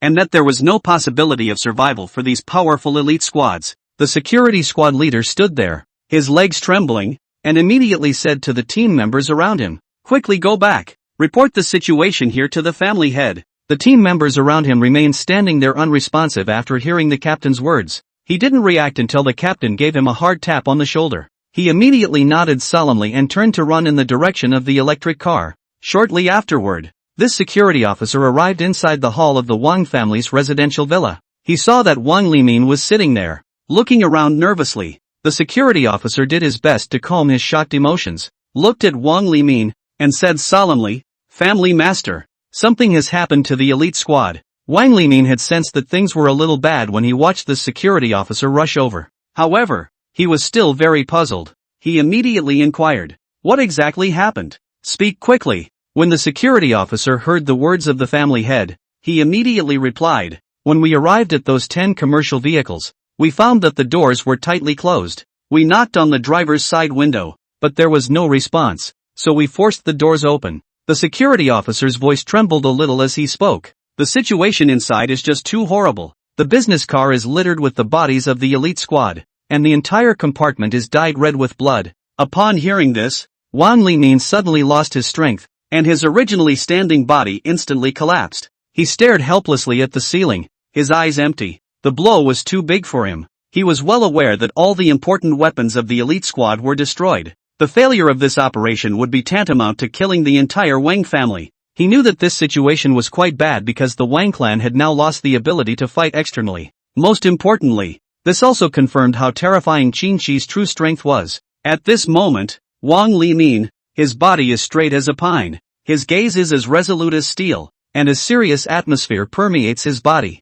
He said in a deep voice, "I know. Go back and dispose of those corpses as you said before." His voice was low, but it had an undeniable majesty. The security officer, whose legs were trembling, immediately nodded heavily after hearing this order. His face was as pale as snow, his eyes were panicked, and without looking back, he hurriedly left this gut-wrenching one-family residential villa. The butler standing there is also very surprised. Such a sudden situation he has never encountered. He looked at Wang Limin's appearance. His heart also can't help but commit muttering, "It's hard to not be the one family to be." His face is bright and dark, and he does not dare to think further. Wang Limin sat on the leather sofa, eyes godless like stagnant sitting there, completely without the ability to think in general appearance. He just couldn't accept the fact that failure after failure made him feel like he couldn't face the blame of his entire family. His heart was filled with a sense of despair and powerlessness, and his eyes held deep pain and confusion. Until this moment, he sighed deeply as if in a dream. The breath seemed to sigh out all the helplessness and bitterness in his heart, and his eyes flashed with a hint of realization, a hint of determination. He looked at the butler standing next to him and said very helplessly, "It seems that I'm still doing it wrong. Help me order things for tomorrow. Have those dozen or so core members of the Wang clan come here for a meeting, and be there first thing in the morning." His voice was a little low, a little raspy, but with an ineffable determination. At this moment, Wang Limin's tone was very calm, as if there were no ripples. However, Wang Limin himself understood that it was a calmness that no longer had any hope. This calmness was not because he had accepted the reality of defeat, but because he had felt an endless sense of exhaustion and powerlessness. The butler listened to Wang Limin's words and took careful note of the matter. His heart was also unusually heavy, and he knew that Wang Limin had made an important decision. Although there was some reluctance in his heart, he silently memorized the order. Afterwards, Wang Limin covered his head in great pain and walked in the direction of his bedroom. His steps were a little heavy, a little sluggish, as if he was suffering unspeakable pain with every step. His eyes were filled with confusion and helplessness, as if he was searching for something. At this moment, he already felt like his head was going to explode, and all the information today was not something he could take in at once. The pain of those failures, the responsibility of the family, the confusion of the future all weighed on his heart, making him almost unable to breathe.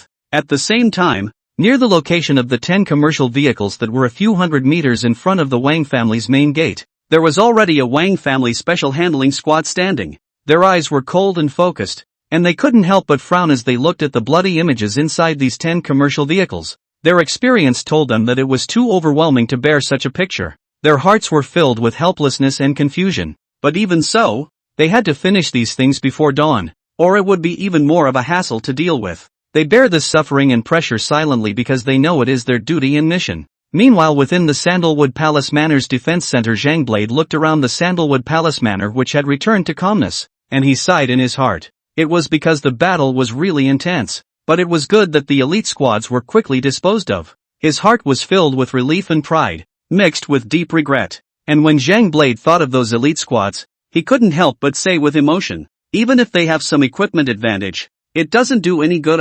After all, those cutting-edge equipment and the laser wall are simply a lopsided power crush compared to each other. At the same time, Zhang Blade also said to the group of squad leaders standing beside him, "There's no need to worry too much. All of you go and rest. The Wang family's attack is over. There's no resistance. For any subsequent missions, let's talk about it." The few squad leaders standing there also nodded their heads after hearing this, and following Zhang Blade's words, they immediately left the defense center, because when they recalled today's battle, they also did feel that it was very intense, and although it was said to have ended such a battle in a crushing manner, they also very much lamented the loss of life. White clouds are also slowly moving across the sky, symbolizing the passage of time. Chapter 76. Choose. The early morning sunlight, like a flock of lively canaries, broke through the dawn and sprinkled down in unison on the Sandalwood Palace estate. The whole manor seems to be covered by a golden veil, full of vitality and vigor, making one's mood comfortable at the sight of this wonderful scene. On this wonderful morning, Qin-Shi also slowly awoke. He couldn't help but yawn and lazily scan the bedroom environment. The screen of his cell phone glowed faintly in the dimness, and he scanned it absently, realizing there were no other new messages. Only a good morning emoticon sent by Su Xinyue. like a well-behaved kitten, made the fatigue in his heart instantly disappear without a trace. Satisfied, Qin got up and got out of bed, walking slowly to the shower. A fresh stream of water rushed over his body, taking away his tiredness from the night. After washing up, he walked to the check room refreshed. A couple of girls in maid outfits came over to him with smiles, picked out an elaborate costume for him, and helped him get dressed. Their professional service attitude and rigorous work style made Qin instantly glow with a more refreshed temperament. Satisfied, he walked out of the room and saw that Li Yuan was already waiting there. Seeing Qin, Li Yuan said respectfully, "Boss, breakfast is ready. As for what happened last night, I'll tell you slowly."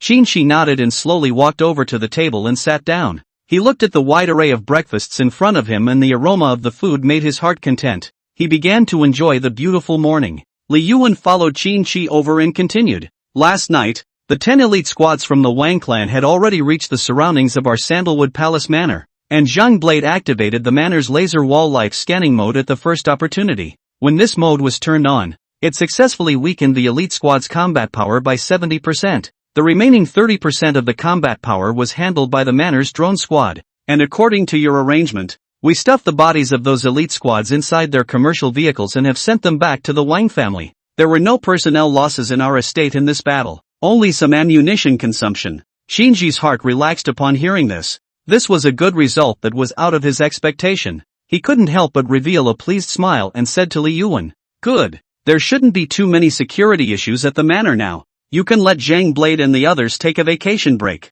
Suddenly the image of Li Yuan's daughter winning first place in an oil painting competition flashed through his mind. So he continued, "Right, didn't your daughter win first place inside the oil painting competition? Go back and take a look at her. It's also vacation time now. The manor has a housekeeper in charge, so there shouldn't be too much of a problem." Hearing Qin's words, Li Yuan couldn't help but be stunned. He had thought that Qin would just let him take a day off, but he didn't expect it to be for 3 days. "Still," he said with some concern, "then if I take the day off, there are some things I might not be able to deal with so promptly." Qin smiled at his words and continued, "You don't have to worry about that much. You just go on vacation for 3 days. By the way, I'll also give you $1 million bonus." After Li Yuan heard Qin say that he would directly reward himself with a $1 million bonus, his entire body froze. He was already earning several $1,000,000 a year, and this direct reward of $1 million at once was simply shocking. Li Yuan just wanted to shrug it off,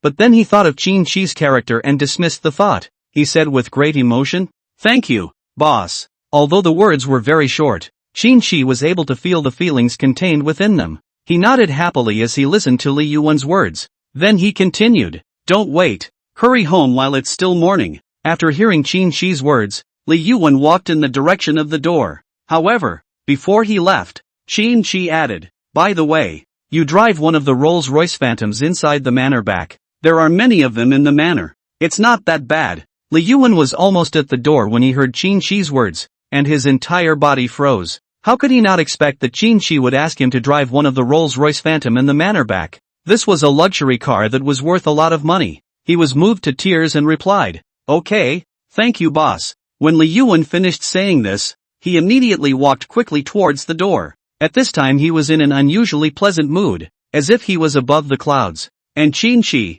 who was sitting at the dining table enjoying his breakfast, slowly finished the last bite of his breakfast. At this moment, a neatly dressed butler immediately came over and handed Qin a cup of clear tea. Qin took the clear tea and simply drank a few sips before putting it down. He stood up and walked over to the garden in front of the villa while taking out his cell phone to check for messages. At that moment, his cell phone rang, and the answer came to his mind when he saw that it was an unknown caller. Qin directly connected the phone, and an old voice came from the other end of the line. At this moment, Wang Limin was sitting on the huge mahogany chair in the hall of the Wang family villa, holding his cell phone with a serious expression and said, "It's me. I planned all the actions last night. They didn't kill you. That means our Wang family failed. Name your terms, we will make compensation." Qin couldn't help but laugh after hearing Wang Limin's words. He replied, "It's too early to talk about reparations. I can even imagine the arrogance you had before you planned this operation. Why don't you get back to that cocky look you had then and talk to me again?" Wang Limin clenched his fists in anger upon hearing Qin's words. However, he still forced himself to hold back the anger in his heart and said, "A loss is a loss. My Wang family admits it. Qin Shi smiled at Wang Limin's words. He then said, "That's great. I'll give your Wang family 2 choices. The first choice is for me to use all means to make your Wang family disappear in the capital. The second choice is 50% of the Wang family's industry as well as your head." "Alright, I'm done." Wang family head Wang Limin, choose. As Wang Limin listened to Qin Shi's forceful and unobtrusive words, he could feel the presence of a power. He also realized that Qin Shi wasn't joking, nor did he have any thoughts of poking fun at him. Wang Limin took a deep breath as he thought about the 2 choices Qin Shi had said in his mind. Both choices were very fatal for the Wang family, but Wang Limin also knew that he had to make a choice. And in this situation, he already knew that the Qin family definitely had the strength to make the Wang family disappear. At the same time, the dozen or so core members sitting in the hall of the Wang family's villa likewise clearly heard the conversation between the two. Both choices equally make them very tough. After thinking for a long time, Wang Limin made his choice. Chapter 77. An unspeakable sadness welled up in Wang Limin's heart. The decision was incredibly painful for him, but he had to make the decision he deserved. All the trouble at hand was caused by him, and he was aware that these risks could not be avoided, and the only thing he could do was to put an end to it at the cost of his own life. In the hall of the villa, the core members of the Wang family gazed gravely at Wang Limin, who was sitting on the main seat, and they all wanted to know what the family head's decision was. They understood that this was a difficult moment to make a decision, so they chose to remain silent and just looked at Wang Limin with concerned eyes. Wang Limin looked at them, his eyes revealing the helplessness and bitterness within. He took a deep breath, then said frankly, "There's no need to say anymore. Our Wang family chooses the second one." The other dozen or so core members couldn't help but speak up when they heard Wang Limin's words. They were unwilling to do so. If they really had to give 50% of the Wang family's assets to the Qin family, it would be an absolutely fatal blow to their Wang family. "Family master, could the Qin family really be able to wipe out all of our Wang family? I don't believe they have that kind of ability. The destruction of the elite squad this time was just luck. We can definitely put up another fight. Oh family master, you can't be deceived by him with a trap. Our Wang family definitely doesn't only have this kind of strength. We must focus on the interests of the Wang family and not be bluffed by him." At this moment, these dozen core members expressed their thoughts as you spoke and I spoke. However, Wang Limin, who was sitting in the main seat, could only sigh deeply as he listened to their words. He understood that these core members had yet to recognize one of the most important issues, that was that the strength of the Wang family could no longer be compared to that of the Qin family now, and that it was even a far cry from the third-rate families. Wang Limin said helplessly, "Could it be that our Wang family has experienced so many failures, and you still don't have the means to understand the gap between the Qin family and the Wang family? I look at you guys with such stupid ideas. I don't even know what you can run the entire family into after I die." After hearing these words, all the core members were shaken in their hearts, suddenly realizing that their thoughts were too naive and ignorant. They began to wake up to the fact that the biggest problem at hand was the huge difference between their own family's strength and the Qin family's. They realized that they have to face reality and can no longer just hold on to it. Qin Shi on the other end of the phone heard the conversation between Wang Limin and a dozen core members of the Wang family. He said calmly and collectedly, "I didn't expect you to have rare moments of sobriety. My Qin family's industry has always been rooted in the Dragon Kingdom, living peacefully with other families, but now this is all your own fault." After Wang Limin heard Qin Shi's words, he replied, "What's the point of this? I don't think I've done anything wrong at all. It's simply the Wang family's choice." Qin Shi heard Wang Limin's words and smiled as he continued, "Alright, you can start arranging things at home now, and make a video call to me in 5 minutes. After hanging up the phone, Qin Shi immediately began to set up in private,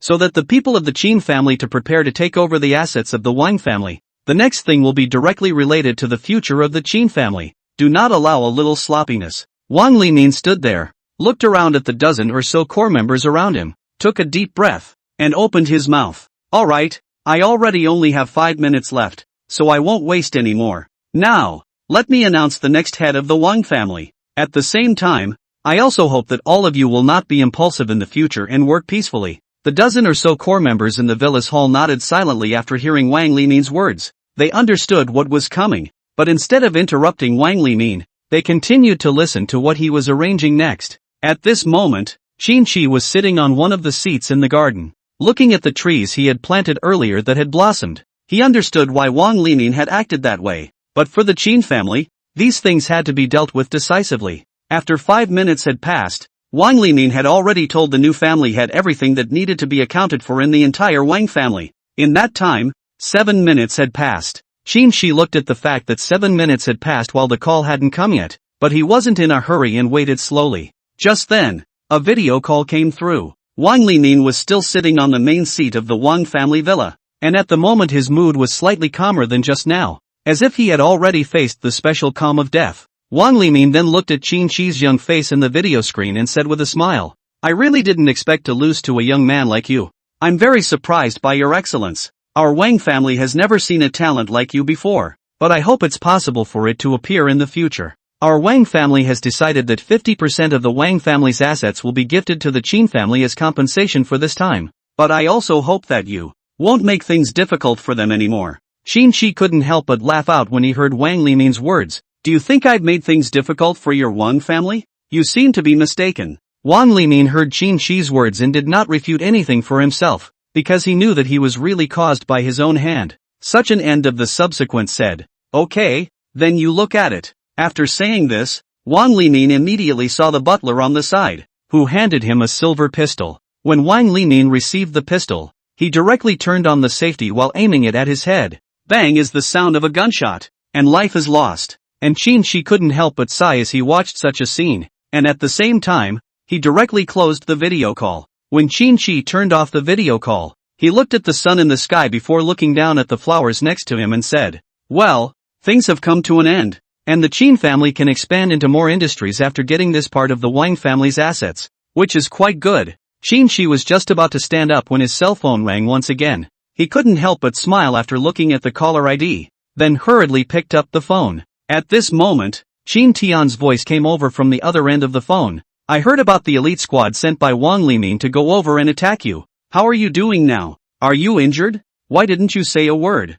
As Qin listened to Qin's words, he also felt that this news was also too delayed. However, Qin still smiled and said to Qin, "I'm really fine. Those elite squads of the Wang family have all been taken care of by my security, and the Wang family, by the way, has promised to gift 50% of their Wang family's assets to our Qin family as compensation for this time." He also froze after hearing Qin's words, not expecting this battle to end so quickly. And he also heard his son say that the Wang family compensated the Qin family for 50% of their assets. Simply a big deal. Chapter 78. Qin also understood in his heart at this time that Wang Limin was unlikely to easily agree to this request. He knew that miser's nature too well, because he had dealt with Wang Limin for so many years. He knew his character very well. This guy would never admit defeat that easily. So this also made him very curious as to why such a thing had happened. Faced with such a situation, Qin couldn't help but ask curiously, "Isn't this request too much? I'm all too aware that the Wang family's family head, Wang Limin, is an iron rooster who doesn't give a damn. Although you wiped out his elite squad, it's unlikely that he would easily admit defeat in such a short period of time, right? And I know very well that he's not the kind of man who admits defeat so easily. He's as stubborn as a mule. It's really very curious how you managed to talk him down. Hanging him up feels like he's unlikely to let go." After hearing his dad's inquiry, Qin smiled and said, "Those who are already dead have no choice." Qin was surprised when he heard Qin say that. He knew very well that the Wang family was also one of the top 10 families in the capital, and although it wasn't the top, it still belonged to a first-class family. But now, Qin learned that Wang Limin was no longer alive. He asked in surprise, "What's going on?" Qin explained on the other end of the line, "Because this request includes his life." When he heard this, he was also a bit surprised. He didn't expect his son to make such a request, but on second thought, his son had grown up and was no longer the child he used to be.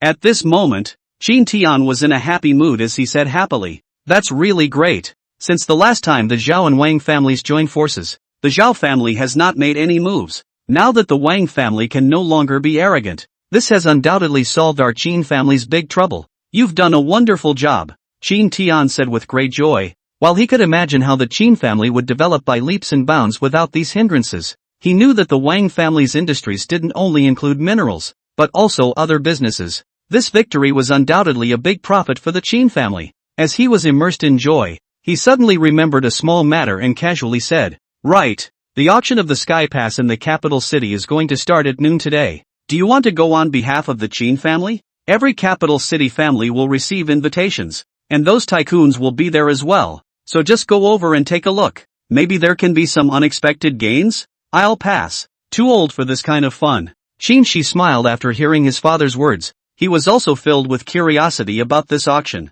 So he replied, "Okay, I'll go and take a look." After hearing Qin's reply, he nodded in satisfaction before hanging up the phone, because he still had a lot of things to take care of. After all, he was the head of the entire Qin family heavy industry group. After hanging up the phone, Qin thought for a moment and then looked at the WeChat message alerts in his cell phone, one of which was from Su Xinyue. In such a scenario, Qin also had a flash of light and thought that he could take Su Xinyue to an auction today. After all, that venue was quite interesting as well. So, he directly said to Su Xinyue on WeChat, "Today, people will take you to the auction at Sky Pass. Going?" At this time, Su Xinyue was in the room of the Su family's No.2 manor, in a very apprehensive mood. She was reading a book because she didn't know why Qin didn't reply to her messages. However, after thinking about it, she decided that Qin might just be sleeping and not seeing her message, rather than hanging out with another girl. After Su Xinyue felt that the more she thought about it,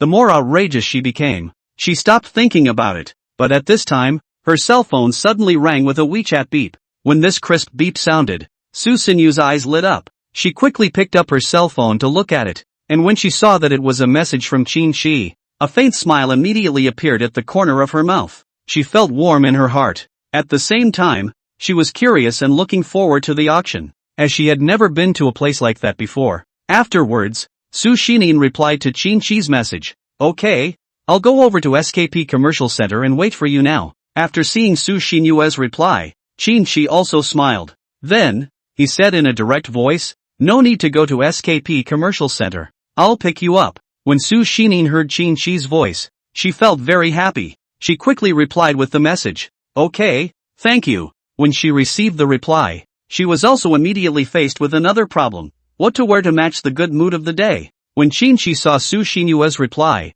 he also immediately turned around and walked to the villa's living room. When he saw the butler standing there, he said, "Prepare a car for me. I'm going out." When the manor housekeeper heard Qin's command, he immediately took out his tablet and started arranging for a vehicle. In less than a minute, a top-of-the-line Rolls-Royce Phantom arrived in front of the villa. After the manor housekeeper opened the car door for Qin, the car drove straight away. Because this time Qin did not want to bring his butler along to the auction, he did not allow the manor's butler to follow him. After Qin directly told the driver the destination, he drove directly in the direction of the Su family's second manor. More than half an hour later, the top-of-the-line Rolls-Royce Phantom once again appeared in front of the Su family's No.2 manor's main gate. A few security guards in front of the gate couldn't help but say after seeing this one valuable phantom, "Why is this big man here again? Hurry up. We need to stand up straight in a hurry and get our spirits up. If we don't get it right, we're all going to get fired then. And you all don't want to see that.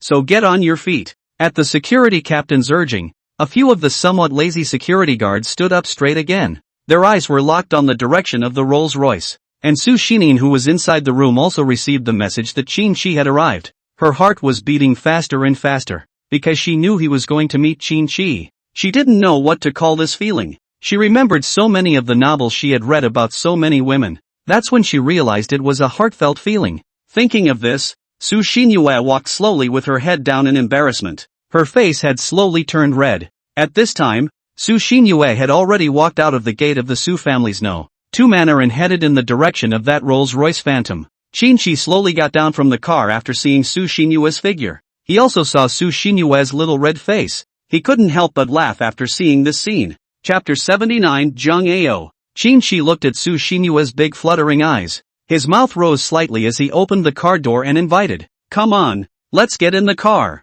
Go now. It'll be just right by then." And after hearing Qin's gentle words, Su Xinyue lowered her head in embarrassment, her small hand gently holding the corner of her skirt, hiding her emotions slowly. The interior of the Rolls-Royce Phantom is spacious and the back seat is like a secret pied terra. Su Xinyue sat in and looked at the handsome and dashing Qin. Her heart beat a little out of control, a little nervously, her mind a little scrambled, a little at a loss for words. She said, "I've already had breakfast. 2 milky buns." After saying that, her little face turned even redder. Qin looked at Su Xinyue's shy appearance. His heart was amused for a moment, because he was aware of her character, so all of this seemed perfectly normal to him. His eyes unconsciously landed on the light yellow dress she wore today. The simple but uncomplicated design set off her fresh temperament. and he heartily complimented. "You're so good looking." "Well, all the time." Hearing Qin Shi's praise, Su Xinyue's face became even redder. Like a ripe apple, she shyly responded, "Thank you." Although the voice was weak when she answered, Su Xinyue's heart was blossoming with joy and a warm feeling in her heart. Not long after, this Rolls-Royce Phantom steadily stopped in front of the gate of Sky Pass, and the driver politely opened the door for Qin Shi. Qin Shi calmly got out of the car, his slender figure looking even more handsome in the sunlight. Su Xining also followed closely behind, like a cute little follower. Qin Shi stood in front of the gates of the Sky Pass, staring at the auction house that blended ancient and modern styles with a complex gaze, and whispered, "This entire style of the Sky Pass is very much in line with the tone of the auction house. A perfect combination of ancient and modern." Su Xining stood beside him, looking up at this huge stone gate, sighing in her heart. The door seems to have witnessed how much history has changed and dust has settled. Bustling crowds were moving in and out within the Sky Pass, and Qin Shi and Su Xining stood together as if they were a bright landscape. Qin Shi's eyes flashed with excitement, and he was also curious as to what kind of lots would be on display at today's Sky Pass special auction. At this time, Su Xinyu suddenly remembered something important. She frowned with a small frown at Qin Shi and said hesitantly, "I seem to have forgotten one thing. I don't have an invitation. I might not be able to get in." Qin Shi smiled dotingly after hearing this. Of course he knew what this little guy was worried about. He gently stroked her head reassuringly. "Don't worry. You following me is the best invitation." A stone in Su Xining's heart fell to the ground after hearing this, and a bright smile appeared on her face, while she also felt Qin Shi's gentle touch. When Qin Shi walked in, the receptionist of Sky Pass elegantly approached him and inquired with a smile on her face, "Hello sir, may I ask if you have an invitation letter?" Only special guests with invitations can enter because this is a special auction for Sky Pass. Qin Shi couldn't help but freeze for a moment after hearing that he wanted an invitation, and he then remembered that he had left the invitation in the Qin family's manor. Still, he answered back matter-of-factly, "Sorry, I forgot my invitation." Upon hearing Qin Shi's reply, the Sky Pass receptionist did not show any expression of dissatisfaction and still smiled and said, "That's fine, sir. It's also fine if you have a corresponding identity representative item. It's fine if you prove the relative identity. We at Sky Pass won't be so rigid." Upon hearing this, Qin Shi took out his Qin family's badge, and after he flashed this golden glittering Qin family's badge, the receptionist was instantly stunned. He knew very well that the Qin family, as one of the top 10 families in the capital, had a very powerful background. He didn't want to offend such a character because of his negligence, so he was even more respectful than before. So, he immediately changed to a more respectful attitude and bent down to apologize. "I'm very sorry, Mr. Qin. I was negligent just now. Please understand, this is your random number, and I have already registered your information. I hope you will be able to get your favorite collection at the auction." After saying that, the receptionist immediately registered Qin Shi's information and handed him his number plate and the auction manual for today's Sky Pass special auction. Su Xinyue, who saw the scene, curiously took the auction manual and flipped through it. She was attracted by the various precious collectibles displayed in the manual, and every single one of them left her in awe. There were also ancient books among them that were rumored to have been lost, which excited her, and it intrigued her too much. Qin Shi and Su Xining then moved in the direction of the auction hall. Just then, an SUV suddenly drove up in front of the main gate of the Sky Pass. Rushing straight into the gate before braking hard, a young man came down from the car, and as he looked at the crowd's panicked appearance, he couldn't help but smile and say, "Excitement. This is the excitement I want." As soon as his words fell, several receptionists immediately stopped him and said with a frown, "Sir, without an invitation, you may not enter the auction hall." The receptionist's voice was very serious, but at the same time it revealed their very calm state. Just at this time, Chen Jiao, the general manager of Sky Pass, came over after seeing this young man who looked like a madman, and said hurriedly, "Zhang Dazhou, I've told you, you can't drive the SUV here." Zhang Ao listened to the words of Chen Jiao, general manager of Sky Pass, but said with great disdain, "I like to open it. What do you care?" Chen Jiao, the general manager of Sky Pass, had no choice but to say helplessly as he listened to Zhang Ao's words, "Alright, I won't say any more. This is your auction manual as well as your number plate. I've already registered it for you, so hurry up and go in." Zhang Ao also put down his dissatisfaction after hearing this and went in with the manual and number plate. Chen Jiao also sighed when he saw Zhang Ao go in, thinking that Zhang Ao, as the son of Jiang Haihu, one of the top 100 tycoons in the capital, did have some strength, and he didn't want to offend more because of these trivial matters. At the same time, Chen Jiu can only helplessly look to the side of the security said move that car to me out. The security officer on the side nodded heavily as he listened. Jiang Ao, who received the auction manual and number plate, was even more strutting, as if he was walking slowly with his breath. While walking, he found Qin Shi and Su Xining in the crowd. After he saw these two, Jiang Ao's eyes narrowed as well, and the corner of his mouth raised an imperceptible smile of disgust. Chapter 80, the auction begins. Jiang Ao was currently thinking about how he could tease the two people in front of him. He had absolutely no idea who the two people in front of him actually were, and that made him very curious. Thus, he quickly ran up and moved in front of Qin Shi and Su Xining in an instant. However, when he saw Qin Shi's handsome and dashing appearance, his face changed slightly and became very fast. Jiang Ao frowned, feeling a bit spoiled, so he turned his head and walked in the direction of the auction hall. At the same time, he also muttered secretly in his heart, really damn, what's wrong with having one more handsome guy in this world? When the auction starts later, you'll wait for your bad luck. What you shoot, I will rob with you. Let you cannot buy a lot. I don't believe you can be as rich as my father. And Qin Shi felt very strange as he looked at Jiang Ao's puzzling behavior.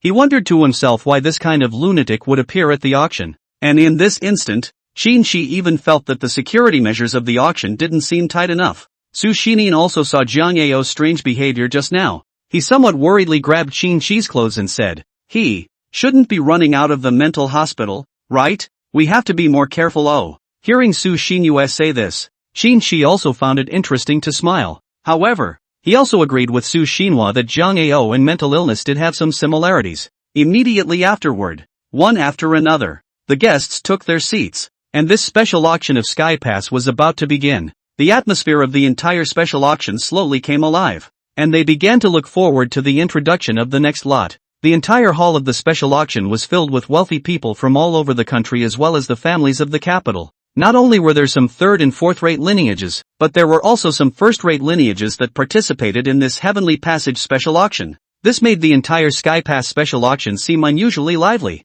At this time, standing on the sidelines of the Day Pass General Manager Chen Jiu looked at such a pomp and circumstance, but also vaguely feel that this auction may shoot a new high price. After all, the guests here are either rich or powerful. However, even so, Chen Jiu's heart still can't help but worry. I hope this Jiang Ao can be normal today. Don't screw up. If you screw up the whole auction, that would be bad. Not to mention my bowl. I guess my head can't keep. The auctioneer standing on the stage at the moment looked at the lively atmosphere of the entire auction, and also had very great confidence in this special auction. Subsequently, the first lot also began. Immediately after the entire auction screen showed the first lot, Qing Qianlong imitation Ru Glaze bundle mouth 8 square bottle. When the details of this one lot were displayed, the people sitting on the stage all came to be interested, and Qin Shi gazed at this lot. Although the interest was not particularly strong, but there was nothing wrong with shooting it down. After all, the entire Tainshi Palace Manor Museum's collection was still too small. Still need to be collecting some collections that don't seem too small in number. While Su Xinyue, who was sitting there, was observing her surroundings with curiosity. She didn't know how the auction was going to be conducted. At this time, the auctioneer standing in front of the auction stage said to the crowd below the stage with a smile on his face, "Good noon everyone. This is a special Sky Pass auction. Thank you all very much for coming here. The products we are auctioning off this time will definitely brighten everyone's eyes." Then as the first lot of this Sky Pass special auction, this is a Qing Qianlong imitation Ru Blaze bunchmouth 8-sided vase. The starting bid is $5 million.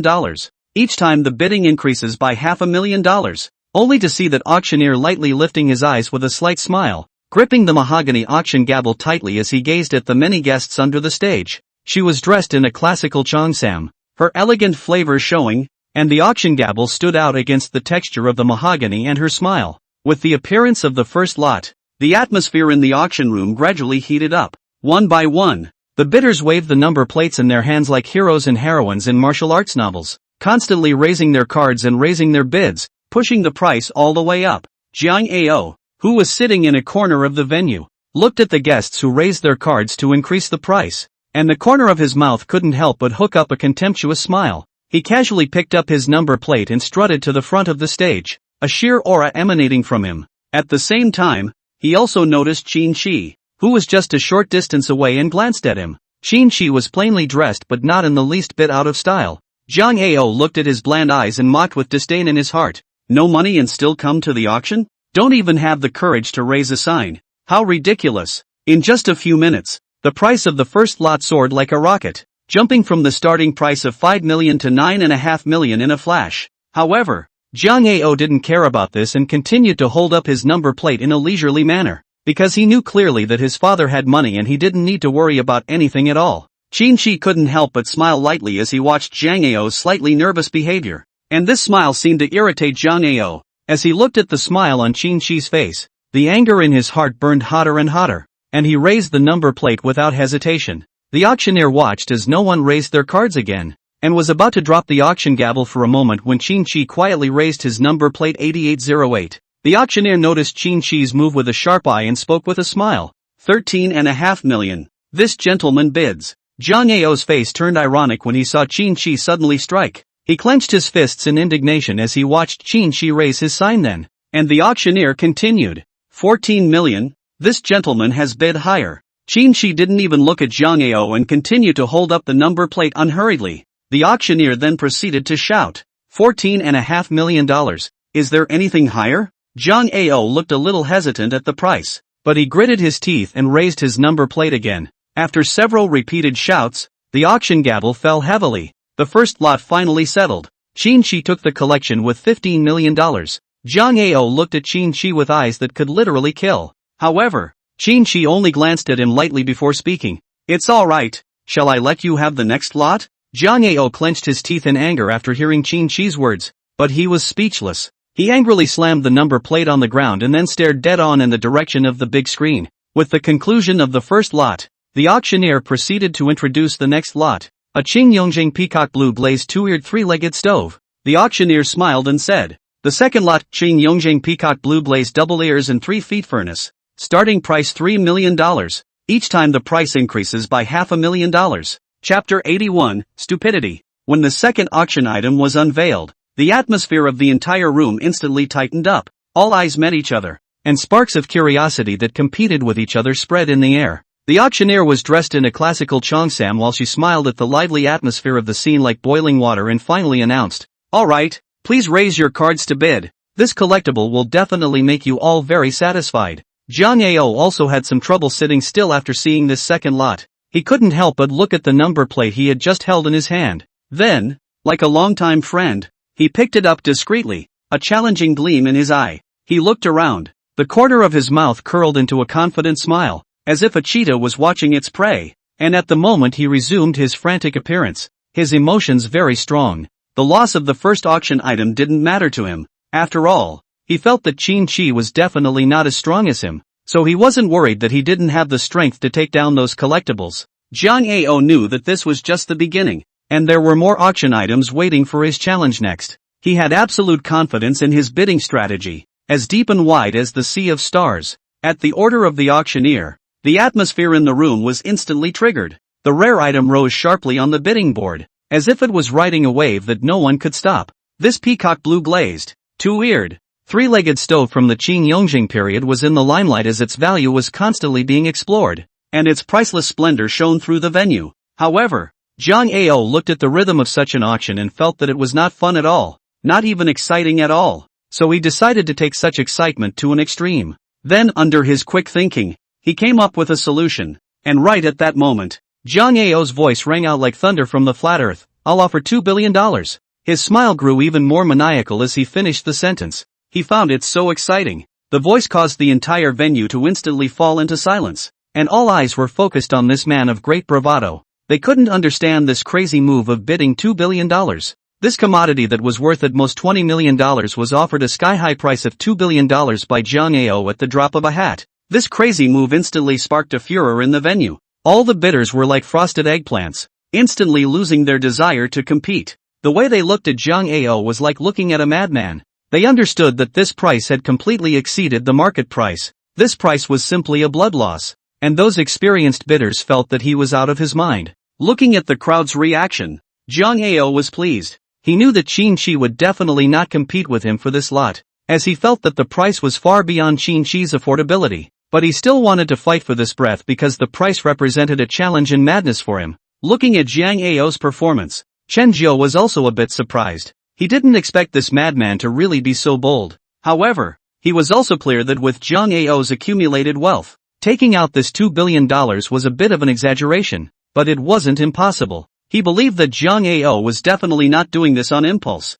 but had his own intentions and considerations. Chen Jiu couldn't help but look forward to Zhang Ao's performance afterward. While how would Qin Shi respond? It would be a compelling bidding battle. So after Zhang Ao shouted out this sky-high price, the bidders on the field had basically lost interest and were just waiting for the auctioneer to finalize the deal. The auctioneer standing on the stage was incredibly surprised to hear this figure given by Zhang Ao. She couldn't believe her ears, but she still asked loudly with his very professionalism. Okay, 2 billion for this gentleman. Is there a higher price? Zhang Ao stood on the stage at this time, looking at Qin Shi next to him with a teasing face. He felt like he was winning at the moment. His frenzied smile was incomparably bright as he looked at Qin Shi and said, "How about it? Do you still want to continue to follow? Aren't you rich? I don't think you're as rich as my dad. If you dare to follow the price, I'll continue to bid for you." Who's afraid of who? When Qin Shi heard Zhang Ao's crazy laughter, he just laughed and said, "I shouted the price, so I guess you didn't dare to follow it." Zhang Ao smiled disdainfully after hearing Qin Shi's words and said, "You can try." At the moment, Zhang Ao's emotions had gone to his head, completely unable to care about any rational thoughts. Qin Shi then looked at the auctioneer and slowly said, "I'll offer $100 billion. The auctioneer's eyes were even more surprised than before after Qin Shi very briefly uttered these words, which was simply out of everyone's expectation. This price could buy all the lots inside the entire special auction hall, which was something that all the bidders didn't expect. For a while, the bidders inside the entire special auction hall were talking. "My gosh, who the hell is it?" Actually directly shouted out $100 billion. "I thought that the $2 billion just now was already the most exaggerated figure. I guess it's less than $100 billion even after buying all the cards. Crazy crazy crazy. Really crazy. Really didn't expect that it would still be possible to get this 20 million plus lot to a value of $100 billion. No, do I see these two young men fighting? Actually not treating money as money? That's $100 billion. Gosh, who on earth is the one who shouted out this $100 billion? It's horrible. $100 billion could have bought the Sky Pass. Just kidding. This $100 billion could buy all 10 Sky Passes." All the bidders murmured, while the auctioneer on the stage struggled to calm his overwhelming astonishment and said loudly, "Okay, the highest price for this gentleman is $100 billion. Is there a higher price?" When the auctioneer's sentence was heard by Zhang Ao completely froze. His eyes looked at Qin Shi with a hint of madness and said, very well, I'll play with you to the end today." Zhang Ao then laughed out loud still madly while looking down at the auction official on the stage and said, "I'll bid $150 billion. When the auctioneer heard Zhang Ao say $150 billion, he was even more frozen. She struggled to calm herself, being shocked over and over again, her lips trembling as she said, $15 billion for this gentleman. Is there a maximum price?" And Zhang Ao at this moment the smile is also more crazy. The muscles on his face are fast trembling up laughing and said, "Follow ah. Heal ah. Aren't you rich? You follow ah." Qin Shi looked at Zhang Ao's hideous and crazy smile, laughed and said, "You're really the landlord's stupid son. I'll let you have this lot, just like I told you just now. Ha ha ha, how stupid." Chapter 82, Zhang Ao, barbecue is up. After Qin Shi threw out this heavy weight of words, Zhang Ao collapsed almost in an instant. He couldn't believe that Qin Shi actually didn't continue to raise the price, and he had regained so much of his senses at this moment, realizing that this turned out to be a trap. At this moment, Zhang Ao's expression wasn't just fearful, it was filled with despair. The $1,500 billion he shouted out was not a casual price, but one that needed to be paid in real terms. In such a situation, he looked at Qin Shi and said in exasperation, "You're actually playing me. You're actually setting me up. I'm just like a little cutie, like being played by you." Qin Shi heard Zhang Ao's words. He smiled. "You seem to be quite self-aware of yourself. That's good." With these words, Zhang Ao became even angrier. He immediately stood up, drew the dagger he had with him, and violently rushed towards Qin Shi. And right at this moment, the nearby Blackwater Group security personnel also reacted immediately. They pulled out their pistols. 10 pistols were aimed at Zhang Ao's head. At the same time, these 10 security personnel also drank together. "Don't move." Qin Shi looked at Zhang Ao, who was currently having 10 pistols pointed at his head. He smiled and said, "I can kill you right now. You know?" Zhang Ao felt the cold sensation coming from that metal barrel at the moment. He was very sure that this was a real gun. At this moment, Jiang Ao's hand shook violently, and he unwillingly flung the dagger in his hand to the side, where it was picked up by the security guard next to him. It was only after this that the 10 security personnel slowly dispersed and resumed their normal routine from earlier when they were bidding, and the bidders at the special auction were very surprised as they watched the scene. These security personnel were loaded with guns, and at a glance, they knew that they were the strength of the capital city family. They immediately understood Qin Shi's identity, a member of the capital family. And at this moment Jiang Ao also understood what kind of strength he was facing against. He knew very well that his father was completely incapable of fighting against these people from the capital city families. Jiang Ao was also very desperate because the $15 billion he had casually shouted out needed to be paid. He had absolutely no idea whether his father would be able to pay such a huge sum of money. In such a situation, he was not at all in the mood to continue the auction any further. At the same time, Jiang Ao's face turned white, and without a little bit of mood, he stood up and left the scene of the auction. While Jiang Ao walked out of the auction hall, Chen Jiao immediately walked over. He said with a very serious face, "Young Jiang, you can't leave now. The money hasn't been paid yet." When Chen Jiao said that, the security personnel of Sky Pass also slowly surrounded over. They directly carried Jiang Ao towards the VIP room of Sky Pass, while locking the door heavily. And Chen Jiao only said to Jiang Ao before closing the door, "Young Jiang, just wait for your dad to come over and ransom you." Qin Shi watched Jiang Ao walk away and smiled. He didn't expect this cutie. Straight away, he then looked at Su Xinyue who was at the side and said, "Which collection do you like? I'll shoot it down for you." After Su Xinyue heard Qin Shi's words, she quickly closed the page she had just been reading. She smiled and said, "I don't have a collection that I want." Qin Shi looked at the not-so-quick page-turning movements of Su Xinyue's hand and let out a light laugh. He caught a glimpse of the pages of that auction detailing an ancient book. When Qin Shi saw Su Xian's carefully hinged look, he nodded and smiled, ready to directly shoot. The corners of his lips rose slightly as he said to Su Xinyu, "In that case, I should understand." Su Xinyin was very puzzled after hearing this. Her soulful eyes blinked and asked curiously, "What do you know?" Seeing her face full of curiosity, Qin Shi couldn't help but sell the story and answered mysteriously, "Maybe, but I don't know." Su Xinyue huffed and puffed after hearing this, her little face full of "Are you teasing me?" expression. Qin Shi saw this and smiled again. Then the auctioneer started a new auction. The auctioneer resumed his calm smile and announced, "The third lot is the Northern Songding Kiln White Glaze Inlaid Copper Mouth Lotus Mouth Marigold Tray, with a starting price of $25 million, and $1 million for each increase. Please start bidding." Buyers. The buyers in the auction hall then became active. This collection is in excellent condition and is a fairly good value, generating a lot of interest from many bidders. However,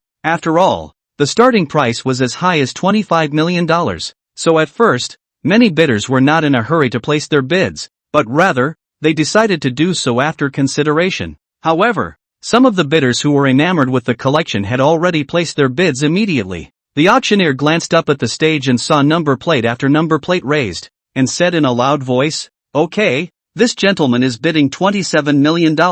Is there any higher?" Then another bidder raised his number plate, raising the price a little higher. After several rounds of intense bidding, the price of a white-glazed, copper-mouthed, lotus-mouthed marigold tray from the Northern Songding Kiln has soared to a high of $49 million. The price was at the end of the bidding. The bidders looked around as there didn't seem to be any more buyers around to raise their cards next and smiled happily. Seeing this, Qin Shi held up his number plate, 8808. After the auctioneer saw Qin Shi's number plate, he smiled and announced, "Okay, this gentleman is bidding $50 million. Are there any more bidders who will continue to raise their bids?" That bidder froze for a moment when he saw Qin Shi make his move. He originally thought that this product didn't interest Qin Shi. However, he still decided to continue bidding after frowning a bit and raised his number plate again. The auctioneer continued to raise the price after seeing that number plate. "Okay, this gentleman is bidding $51 million. At this time the entire bidding session has come to the final stage.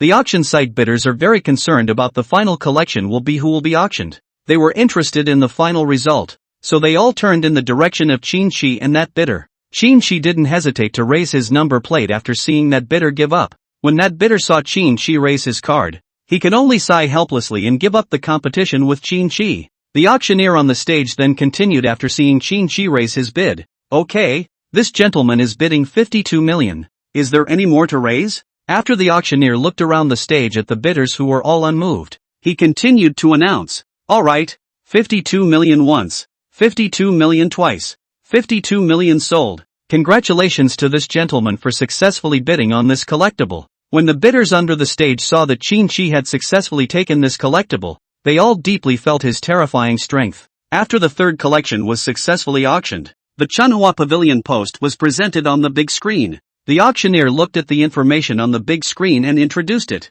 The Chunhua Pavilion post brings together calligraphic ink masterpieces from various schools of calligraphy in 10 volumes, and includes calligraphic ink masterpieces from the Pre-Qing dynasty to the Sui and Tang dynasties for more than 1,000 years. And this one product is very collectible. The starting bidding price is $24 million, with a $1 million increase each time. All buyers can start bidding now. Chapter 83, Bidding. The auctioneer's words had just landed. The atmosphere of the entire auction immediately heated up, and the entire auction venue was bustling with activity. After all, this lot was very different, and these experienced bidders were equally well aware of the value of this lot. So one by one, the experienced bidders were even already thinking of bidding strategies. At this moment, the auctioneer wearing a classical cheongsam on the stage saw the very lively atmosphere of the entire auction house, and she also began to look forward to fetching a higher price. Countless bidders' blood boiled. The value of this ancient book was simply too high, and every step of the price increase would represent a reflection of its value.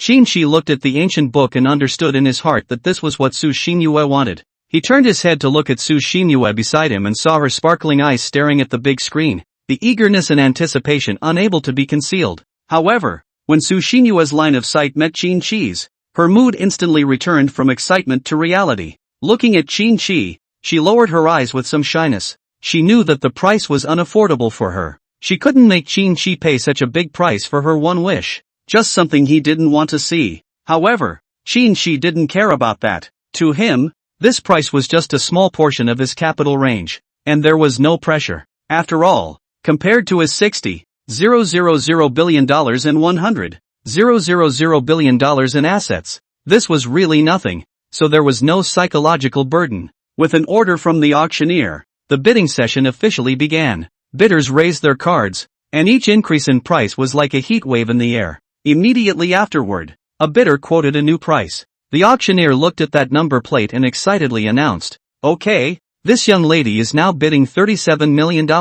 There was more tension in the air, and each step of the hike was like the eruption of a volcano, making it both exciting and nerve-wracking at the same time. After several rounds of intense bidding, the price of this ancient book soared all the way up and had reached an astonishing height. The participants in this special auction were not only the rich and powerful, but also people from the major families in the capital, and the competition between them was exceptionally fierce, making people feel that very urgent sense of tension watching this auction. Su Xinyu was surprised to see the price of the ancient book skyrocket. She hadn't expected the value of this ancient book to be so high, and sensed the intensity of the bidding. At this time, the Zhang family, a capital city family, suddenly stepped in, and Zhang Yao directly raised the price, pushing the bidding price of the ancient books to a new height. As soon as this price came out, the other bidders began to hesitate. The price was so high that they were unsure if the collection would go well on the market, so they chose to pass on it. Seeing that everyone else had given up bidding, Zhang Yao was secretly happy in his heart.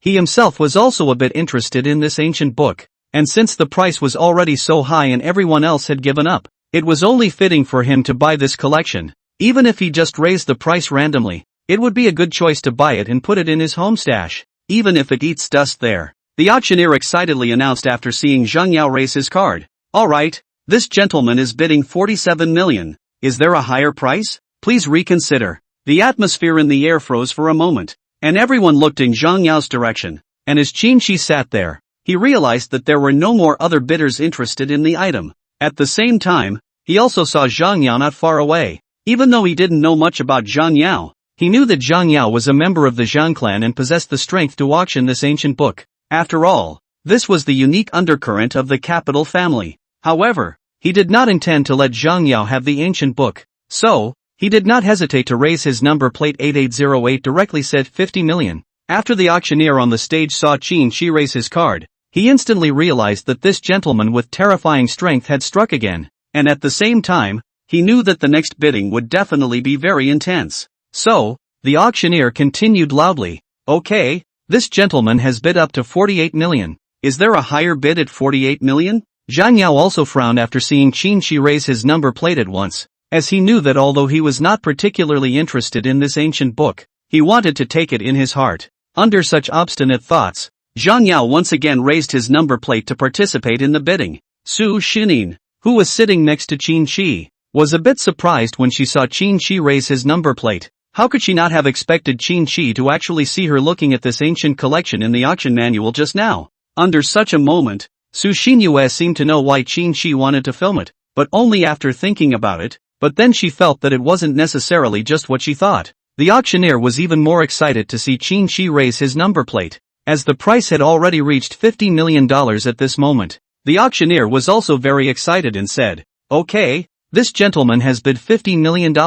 Does any other bidder want to continue to raise the price?" And Zhang Yao frowned after seeing Qin Shi bidding against himself again once more. He said, "That trash from Zhang Yao is the one who's afraid of you. I'm not afraid of you." Just under this kind of bidding, Zhang Yao had also gotten a bit angry, as he thought that buying this piece of collection for more than $40 million would be well worth it. Afterward, Zhang Yao glanced at Qin Shi in the distance with a very disdainful expression, because he was clear that their family was the same capital city family, and there wasn't much difference between the two. This is naturally also a competition for dignity in general. Zhang Yao also immediately picked up his number plate to participate in the bidding. The auctioneer said loudly after seeing his number plate, "The good sir bids 51 million. Are there any more bids on this shocking number?" Qin Shi likewise saw Zhang Yao's disdainful look, but he didn't care and continued to pick up his number plate to participate in the bidding, this time raising the price upwards. And at this time the other auctioneers also saw the fierce bidding of these two sons of the world's families in an instant detonated the atmosphere of the whole room.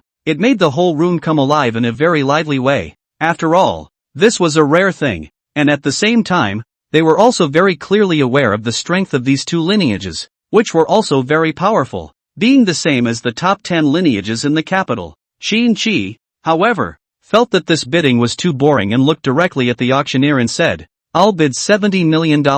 When Qin Shi uttered these words, all of a sudden, he directly triggered the atmosphere of the entire room. The atmosphere of this special auction was made to rise upward in waves. Chapter 84. Take it down. The bidders on the scene were shocked by the amazing price. They didn't know exactly how much the collection cost, but it was definitely very valuable. At the same time, some rich people also looked at this young man, and they felt a huge gap between themselves and the son of this worldly family. Zhang Yao was also startled by the high price Qin Shi directly shouted out. He did not expect Qin Shi to raise the price that high, but Zhang Yao didn't feel that he couldn't come up with such money. He raised his bidding card and looked at the auctioneer on the stage and said, "I'll bid $100 million. The auctioneer on the stage was even more surprised when he heard Zhang Yao say 100 million, which simply surprised him. It was 100 million. The auctioneer struggled to calm himself, as he knew that the $15 million auction price just now was merely a farce. So the auctioneer knows very well that right now is the most important thing at this moment.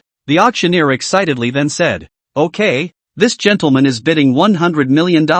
And, does that gentleman need to continue to raise his bid?" Qin Shi did not look in Zhang Yao's direction, but continued to raise his bidding card. This one collectible he felt could be taken down anyway. Qin Shi said, "I'll offer $200 million.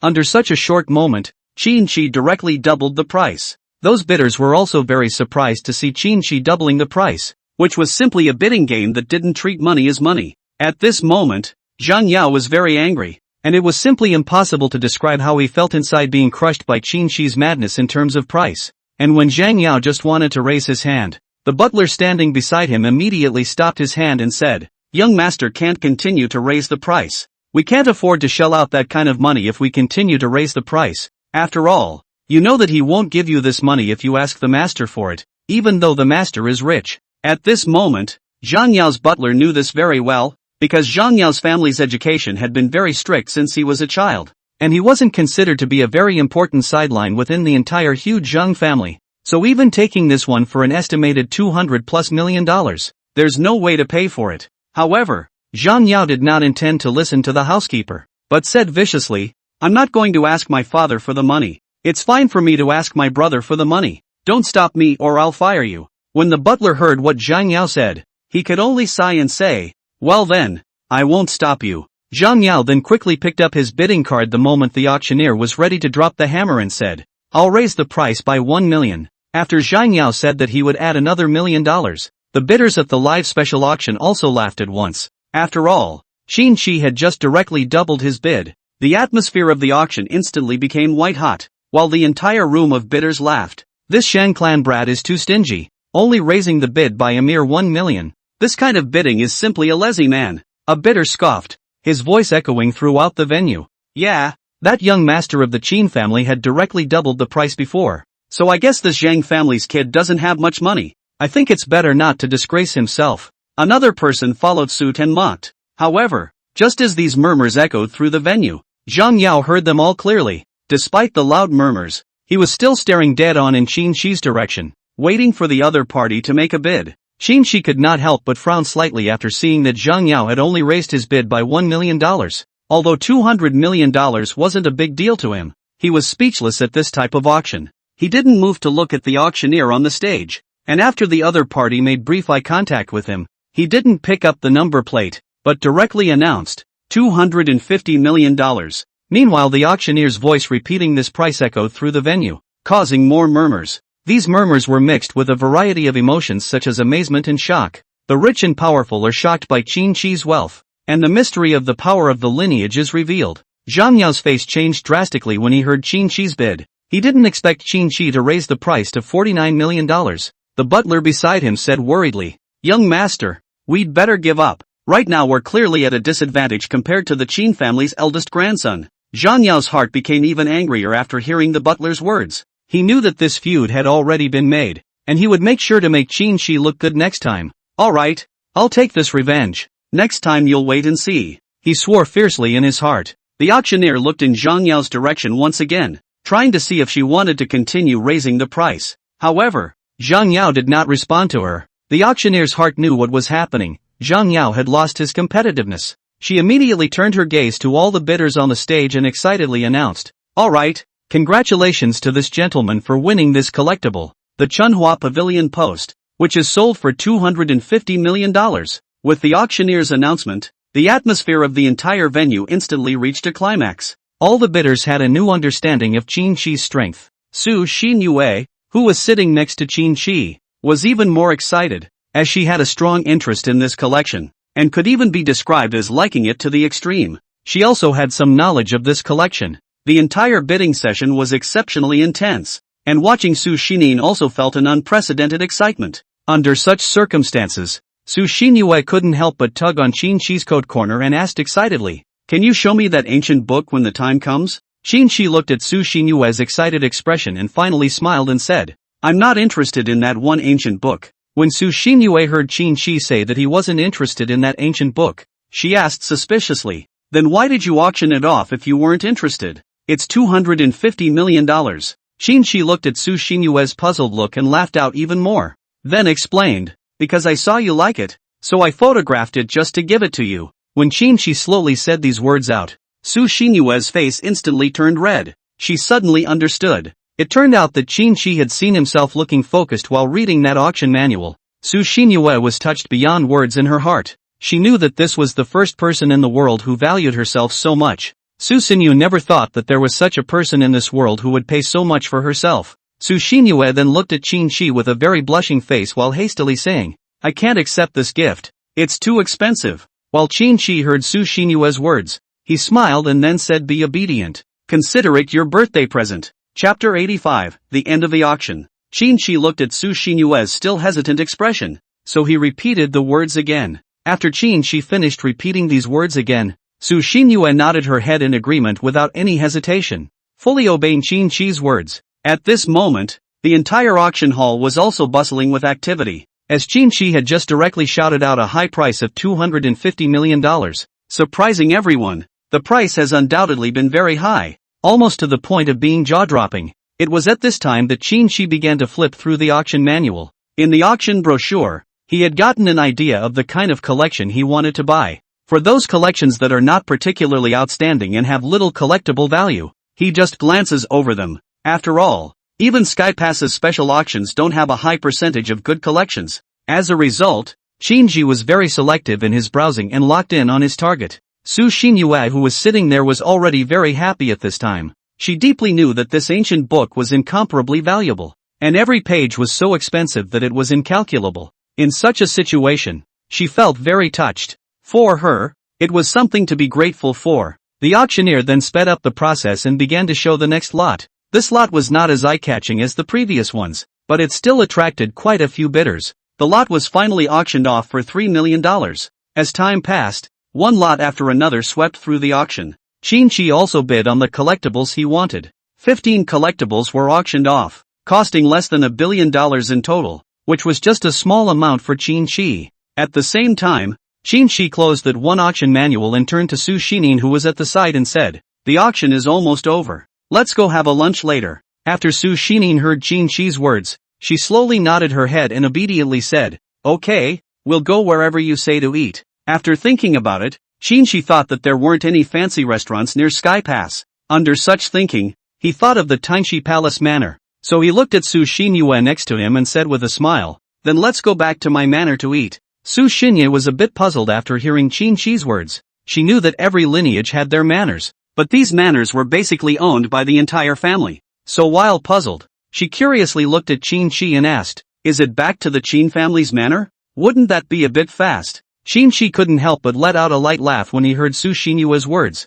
He didn't expect Su Xinyue to have such an idea, but he found it very interesting, so he smiled and said, "Yeah, it's back to the Qin family's manor, to show you around." When Su Shinin heard Qin's words, she quickly waved her hand. The blush on her face intensified a few more points, and shyly said, "I'm not ready yet, so I'd better not go." Qin also felt more and more interesting after hearing Su Xinyue say this. But he no longer teased her, but said, "Ha ha, just kidding with you. Back to my manor, Taishi Palace Manor, not the Qin family's manor." Su Xinyue's taut nerves relaxed at once after hearing Qin's words, having just been really frightened. However, when she heard the whole sentence, she couldn't help but freeze for a moment and asked in surprise, "You have an estate all to yourself, huh?" Her tone was filled with astonishment. This was quite a shocking thing to her. After all, a single family member owning an estate was never something that any lineage could easily possess. Upon hearing this, Qin nodded cheerfully, a smile spreading across his face while speaking.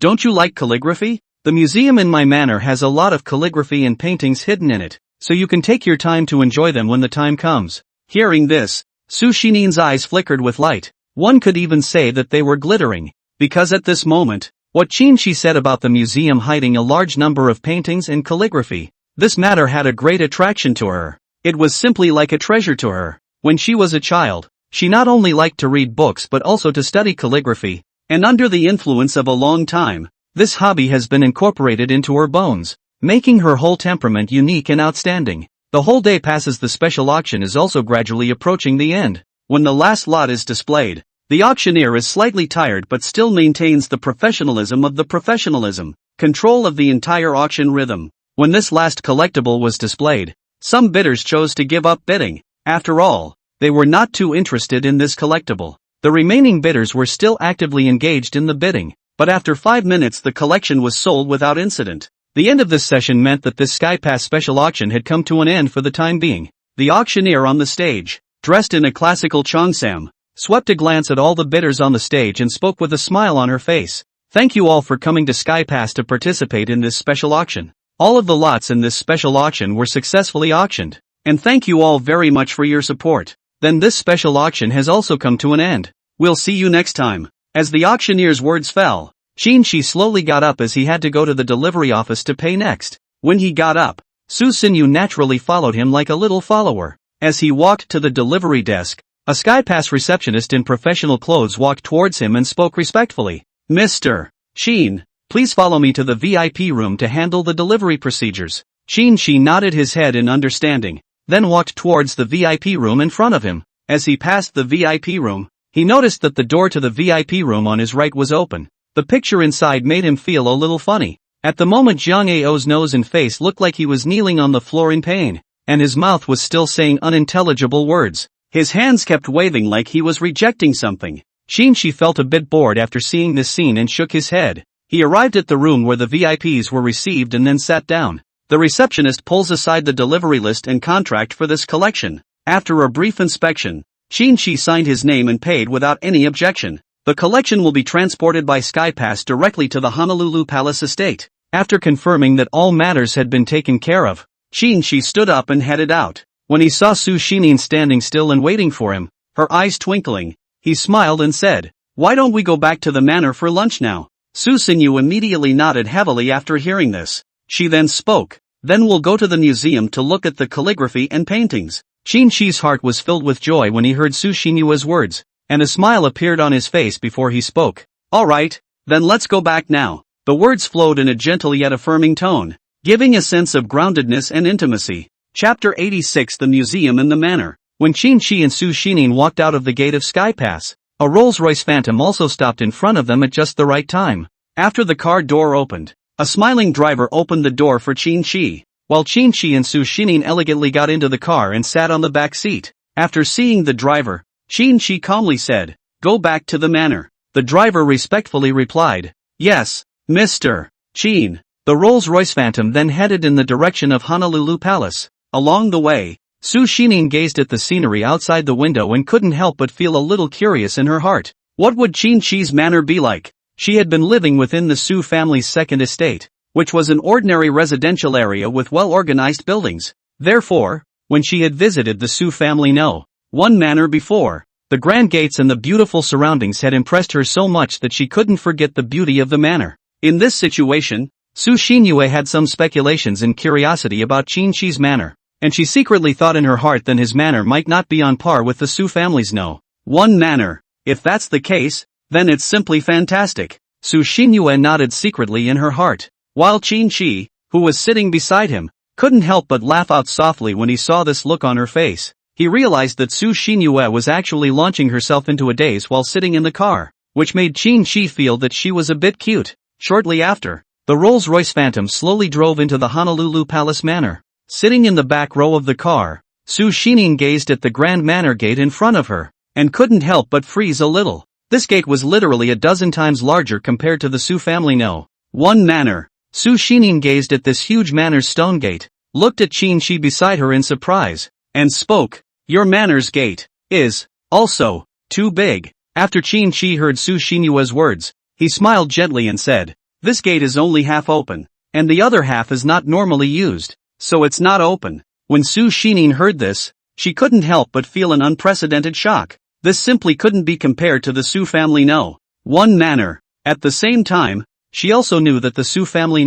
one manor was like two completely different manors at a different level compared to Qin's manor. As the car slowly drove into the manor, the scenery along the way unfolded like a painting, and all kinds of beautiful flowers came into view, as if they were in the middle of a botanical garden. Su Xinyu became even more curious about this manor. As the car passed by a gorgeous hydrangea bush, Su Xinyu marveled, "That clump of hydrangeas is so pretty. I've never seen hydrangeas of this color before." Qin also looked in the direction of the golden hydrangea when he heard her words. As he gazed at the golden glittering flowers, he smiled and said, "It's probably a cherished variety." After listening to Qin's words, Su Xining was even more in awe of this botanical garden-like manor. At that moment, the car slowly pulled up to the gate of the residential villa. When the vehicle stopped, the service butler of the residential villa hurriedly walked over and opened the door for Qin. After both Qin and Su Xining stepped out of the car, they walked in the direction of the villa. The service butler respectfully said to Qin as he walked away,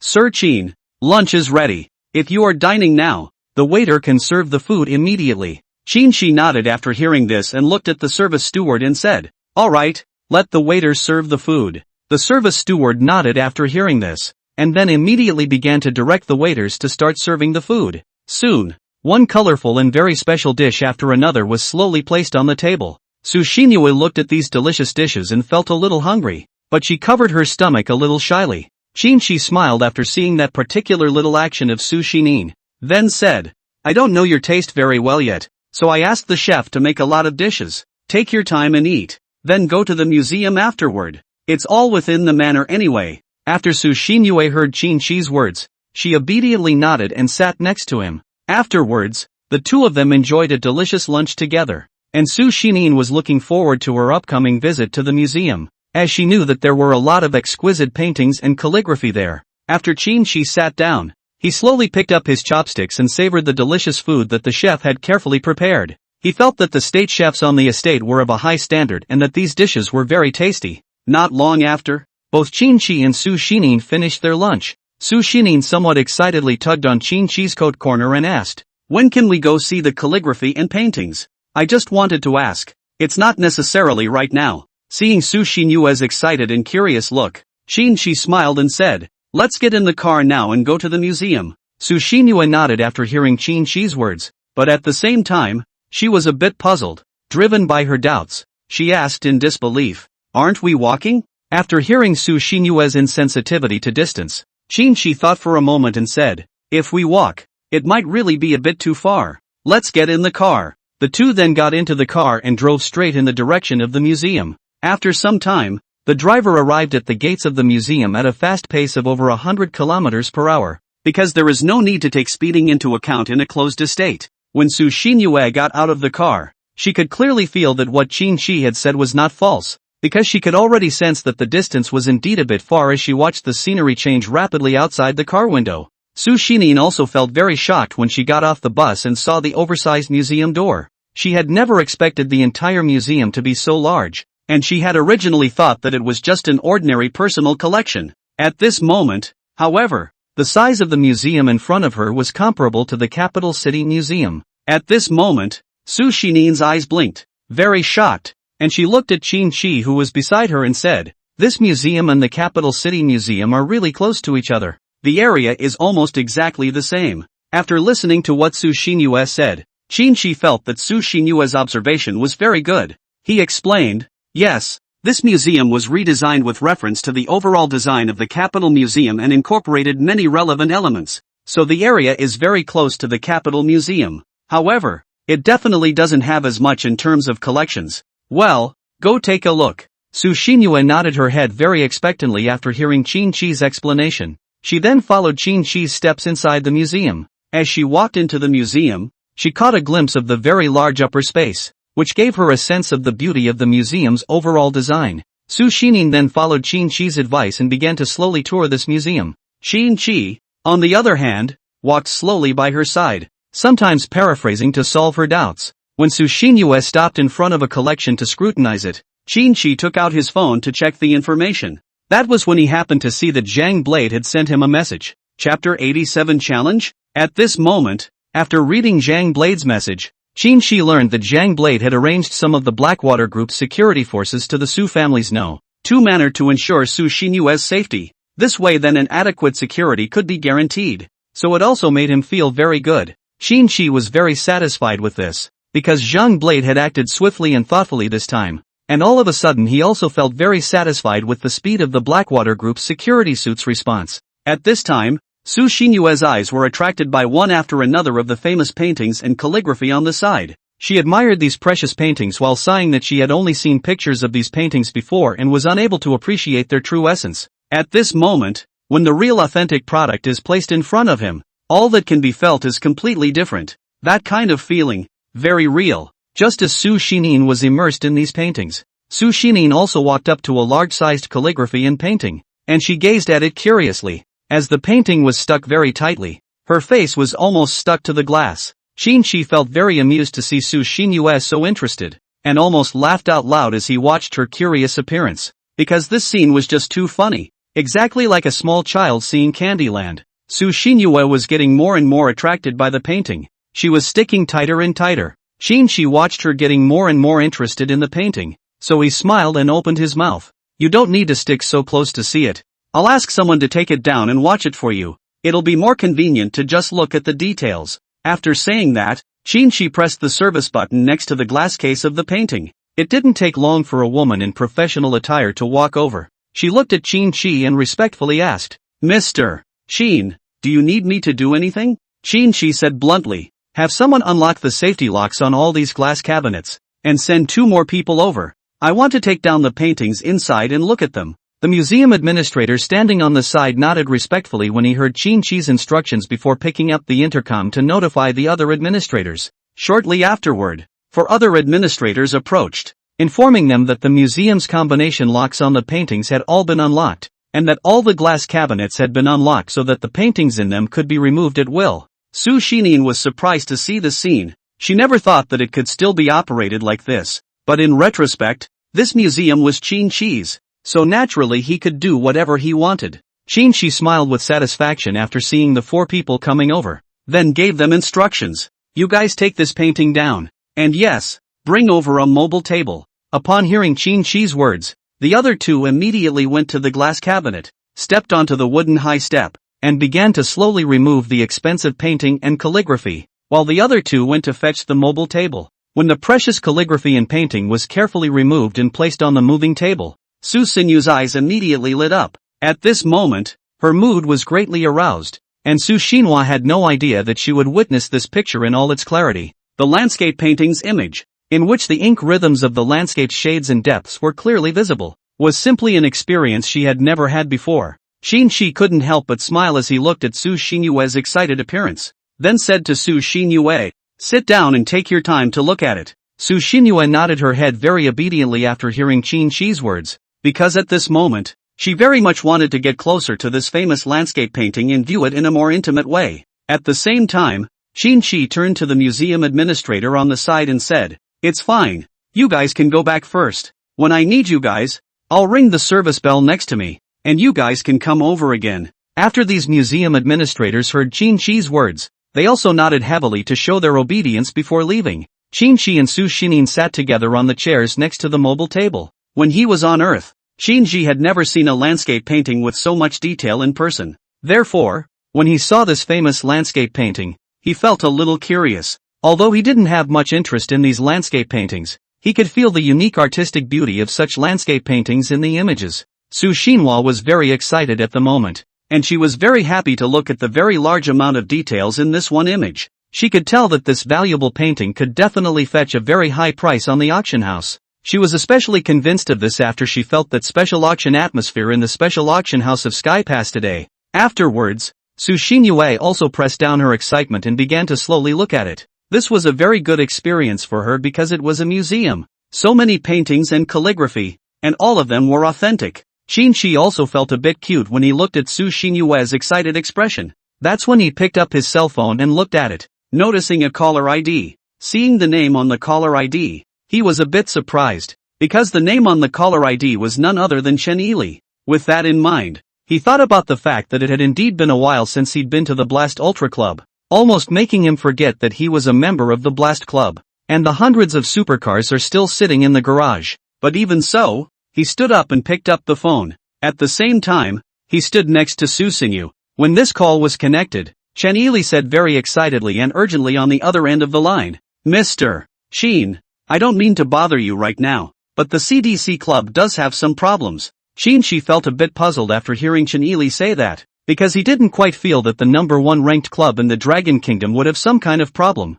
After all, that was the number 1 club in the Dragon Kingdom. The strength alone as well as the fame was very loud. But even so, he still questioned Chen Yili suspiciously and said, "Don't be in a hurry, talk to me about what has gone wrong." When Chen Yili heard Qin Shi's words, he also slowly calmed his very anxious mood then said, "The UK's number 1 supercar club, Millers, came over to our side for an exchange, but during the daily exchanges a racing challenge was proposed, which we naturally accepted with pleasure, but they invited the world's number 1 racer, Joel, to race against members of our club, so naturally we must not be able to compete. According to the final lose-lose rule, Joel has already smashed 3 of our club's supercars and is threatening to smash all of our entire club's supercars, and this time I really have no choice but to ask you." Chapter 88, Alien Sports Car. Qin Shi heard Chen Yili's concern and understood his thoughts in his heart. Chen Yili obviously knew very well that of all the racers in the Blast Club, only Qin Shi could possibly defeat these top professional racers. Chen Yili on the other end of the phone appeared unusually nervous,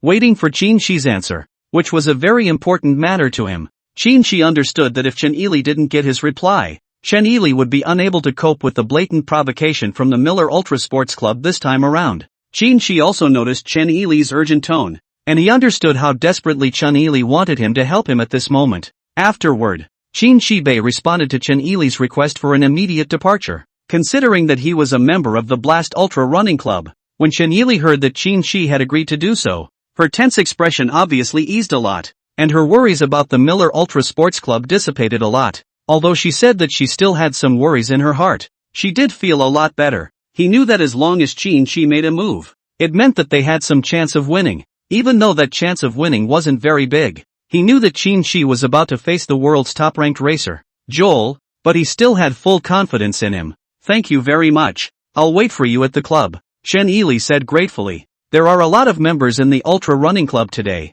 probably because of this exchange." His words were filled with anticipation and trust. Qin responded, "Okay, wait for me," then hung up the phone. He turned his head to look at Su Xinyue, who was fully focused on the calligraphy and painting on the side, and shook his head with a smile. Just then, a voice suddenly flashed through his mind. A voice he was very familiar with. It was the voice of the system. Qin immediately sat down after hearing this voice, his mind being pulled within the space of the system. The system began to perform the upgrade. During the upgrade, the following sounds and messages come from the system. "Congrats to the owner for winning his favorite collection at auction. This is really too cool to be true. The system is working on Master's invincible family. The system will start a crazy upgrade of all the Master's strength. System upgrades for the 130th time. Upgrade failed. System upgrade 530th. Upgrade failed. System upgraded for the 760th time. Upgrade failed. System upgraded for the 1/400th time. Upgrade successful. Congratulations to the owner for obtaining 100 supercars of the Ravine system. Numbered A1 to A100. Total value of $100 billion. Comparison of the performance of the Interstellar Supercar is 10 times that of the Blue Star Supercar. The owner can activate intelligent driving as well as highly intelligent automatic judgment at any time. All supercars have already been received inside the Manor's garage. Please take your time to check the owner. The system will continue to be upgraded. Look forward to the next upgrade. When Qin saw the reward from the system sign-in, he was a bit confused because he had never heard of a supercar of the Raven Galaxy brand. However, all of a sudden, Qin remembered that there was indeed an interstellar named Raven Interstellar on Earth. In this case, he felt at once that this must be a different existence. Qin silently thought in his heart, this couldn't be a supercar made in another galaxy. He decided not to think about it too much though. He'd see it in the flesh later. After making up his mind, Qin returned his attention to reality. He saw that Su Xinyun was still immersed between the landscape paintings, so he smiled and asked, "How is it looking? Are the details on these paintings completely different from the pictures?"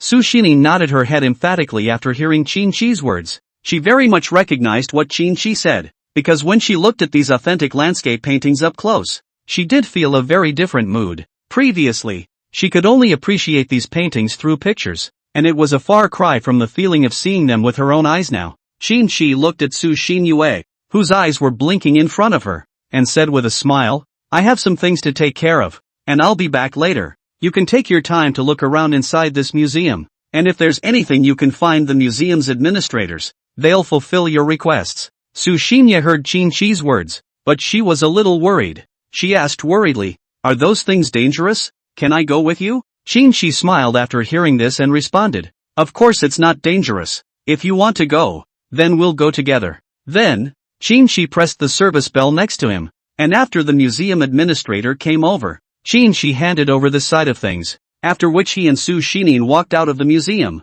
After Qin and Su Xinyun sat in the back of the Las Vegas Phantom, Qin directly said to the driver, "Now go to the garage of the manor. I have something to go out." The driver immediately nodded his head when he heard Qin's words, while at the same time racing at a faster speed of 170 yards directly to the garage's front door. And after Qin and Su Xinyun got off the bus, Dong Hao immediately walked over, because he hadn't seen his boss appear for a long time. He was very excited at the moment, and this was simply a very rare thing for him. So Dong Hao looked at Qin very respectfully and asked, "Boss, is there anything I can help you with today?" Qin then also looked at Dong Hao and said, "You take me directly to the new garage. I have a batch of new supercars arriving. After that you'll be responsible for the basic maintenance of those new supercars. But these supercars might be a bit special and don't really need routine maintenance. Forget it. I'll tell you to maintain it when the time comes, and then maintain it again, and just leave them there as if they're showpieces." Dong Hao also nodded his head after hearing his boss, Qin, say this, and he completely followed Qin's orders. At the same time, he also had a very strong curiosity about the 100 supercars that Qin had mentioned, as he hadn't seen the new cars in storage either. However, Dong Hao felt that the boss must have purchased another supercar while he was off duty. After all, he was aware of the boss's very strong financial resources and had surprising strength and background. At the same time, Qin also thought about the fact that these supercars from alien technology naturally couldn't be done with Blue Star's regular means of maintenance, so he planned to just let Dong Hao not need maintenance. Dong Hao then also led Qin to the front of the new garage, and finally the door of the new garage also slowly opened directly. When this gate was opened, there were 100 extremely technological supercars placed inside the entire garage. At the same time, the overall body design of these 100 supercars was very ahead of its time. When Dong Hao saw these 100 supercars were stunned, unable to comprehend such a scene in front of him. It was too shocking.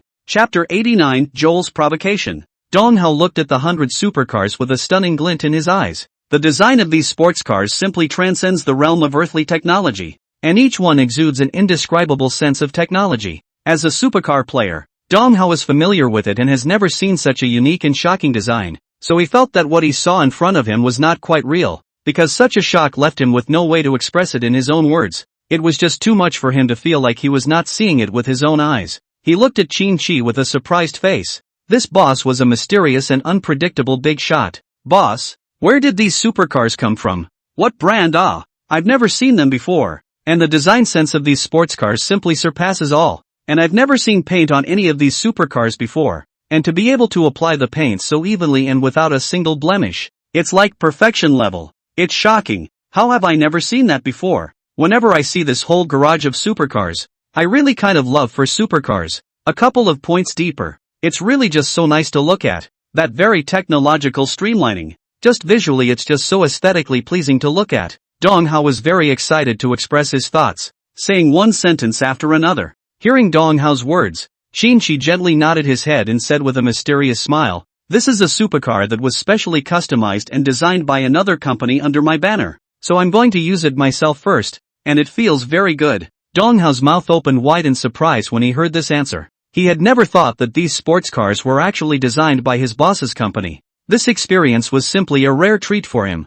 Looking at Qin aside, Dong Hao said excitedly, "Boss, can I take a closer look?" After Qin nodded slightly, Dong Hao immediately walked over and caressed the supercar with his hand. He touched the body of the supercar with that touch, and he immediately felt the distinctive aura of this very technological sports car. After Dong Hao watched for a while, he retreated, and after Qin directly got into the supercar, Su Shinin also followed. When Qin drove the sports car, he realized that the entire internal operating system of the sports car was similar to that of a regular sports car. It was then that he realized why this sports car was called a retro system super sports car. Qin followed the driving style of a regular supercar and immediately started the vehicle. The whole garage space is filled with a special atmosphere as a very technological sound plays. Qin drove the supercar numbered A1 out of the garage at a high speed, like a stray arrow rushing in the direction of the blast club. The scenery of the estate rushes by in front of your eyes, as exciting as a roller coaster ride.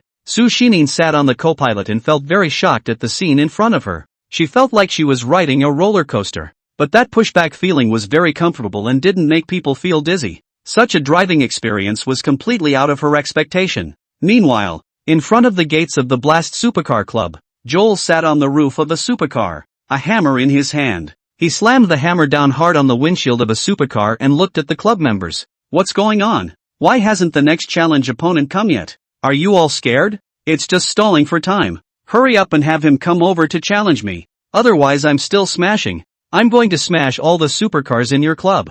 You bunch of trash." In the Blast Ultra Running Club, the members were all glaring at you as if they were enemies, glaring at you with hatred. The strength of this guy who was ranked number 1 in the global racing world was simply unfathomable, leaving them with no way to deal with it. One could only wait with bated breath for Qin arrival. Yet in the time that Qin had yet to appear, Joel stood on top of a supercar before leaping to another sports car, raising the hammer in his hand and slamming it against the windshield. Even though the windshield was sturdy enough not to be smashed, the cracks that looked like spiderwebs still sent a jolt through the members of the Blast Club. These supercars were like close companions in their hearts. Yet facing this incomparably arrogant Joel, they could only watch, the anger and helplessness in their hearts surging wildly like a volcano. Joel stood in that sports car, a small smile spreading across the corners of his mouth as he watched the angry and hopeless looks of the members of the Blast Club. As a member of the UK's number 1 ranked Miller Supercar Club, He has immense confidence and swagger. With his hammer in hand, he continued to smash the second supercar while teasing the members of the Blast Club.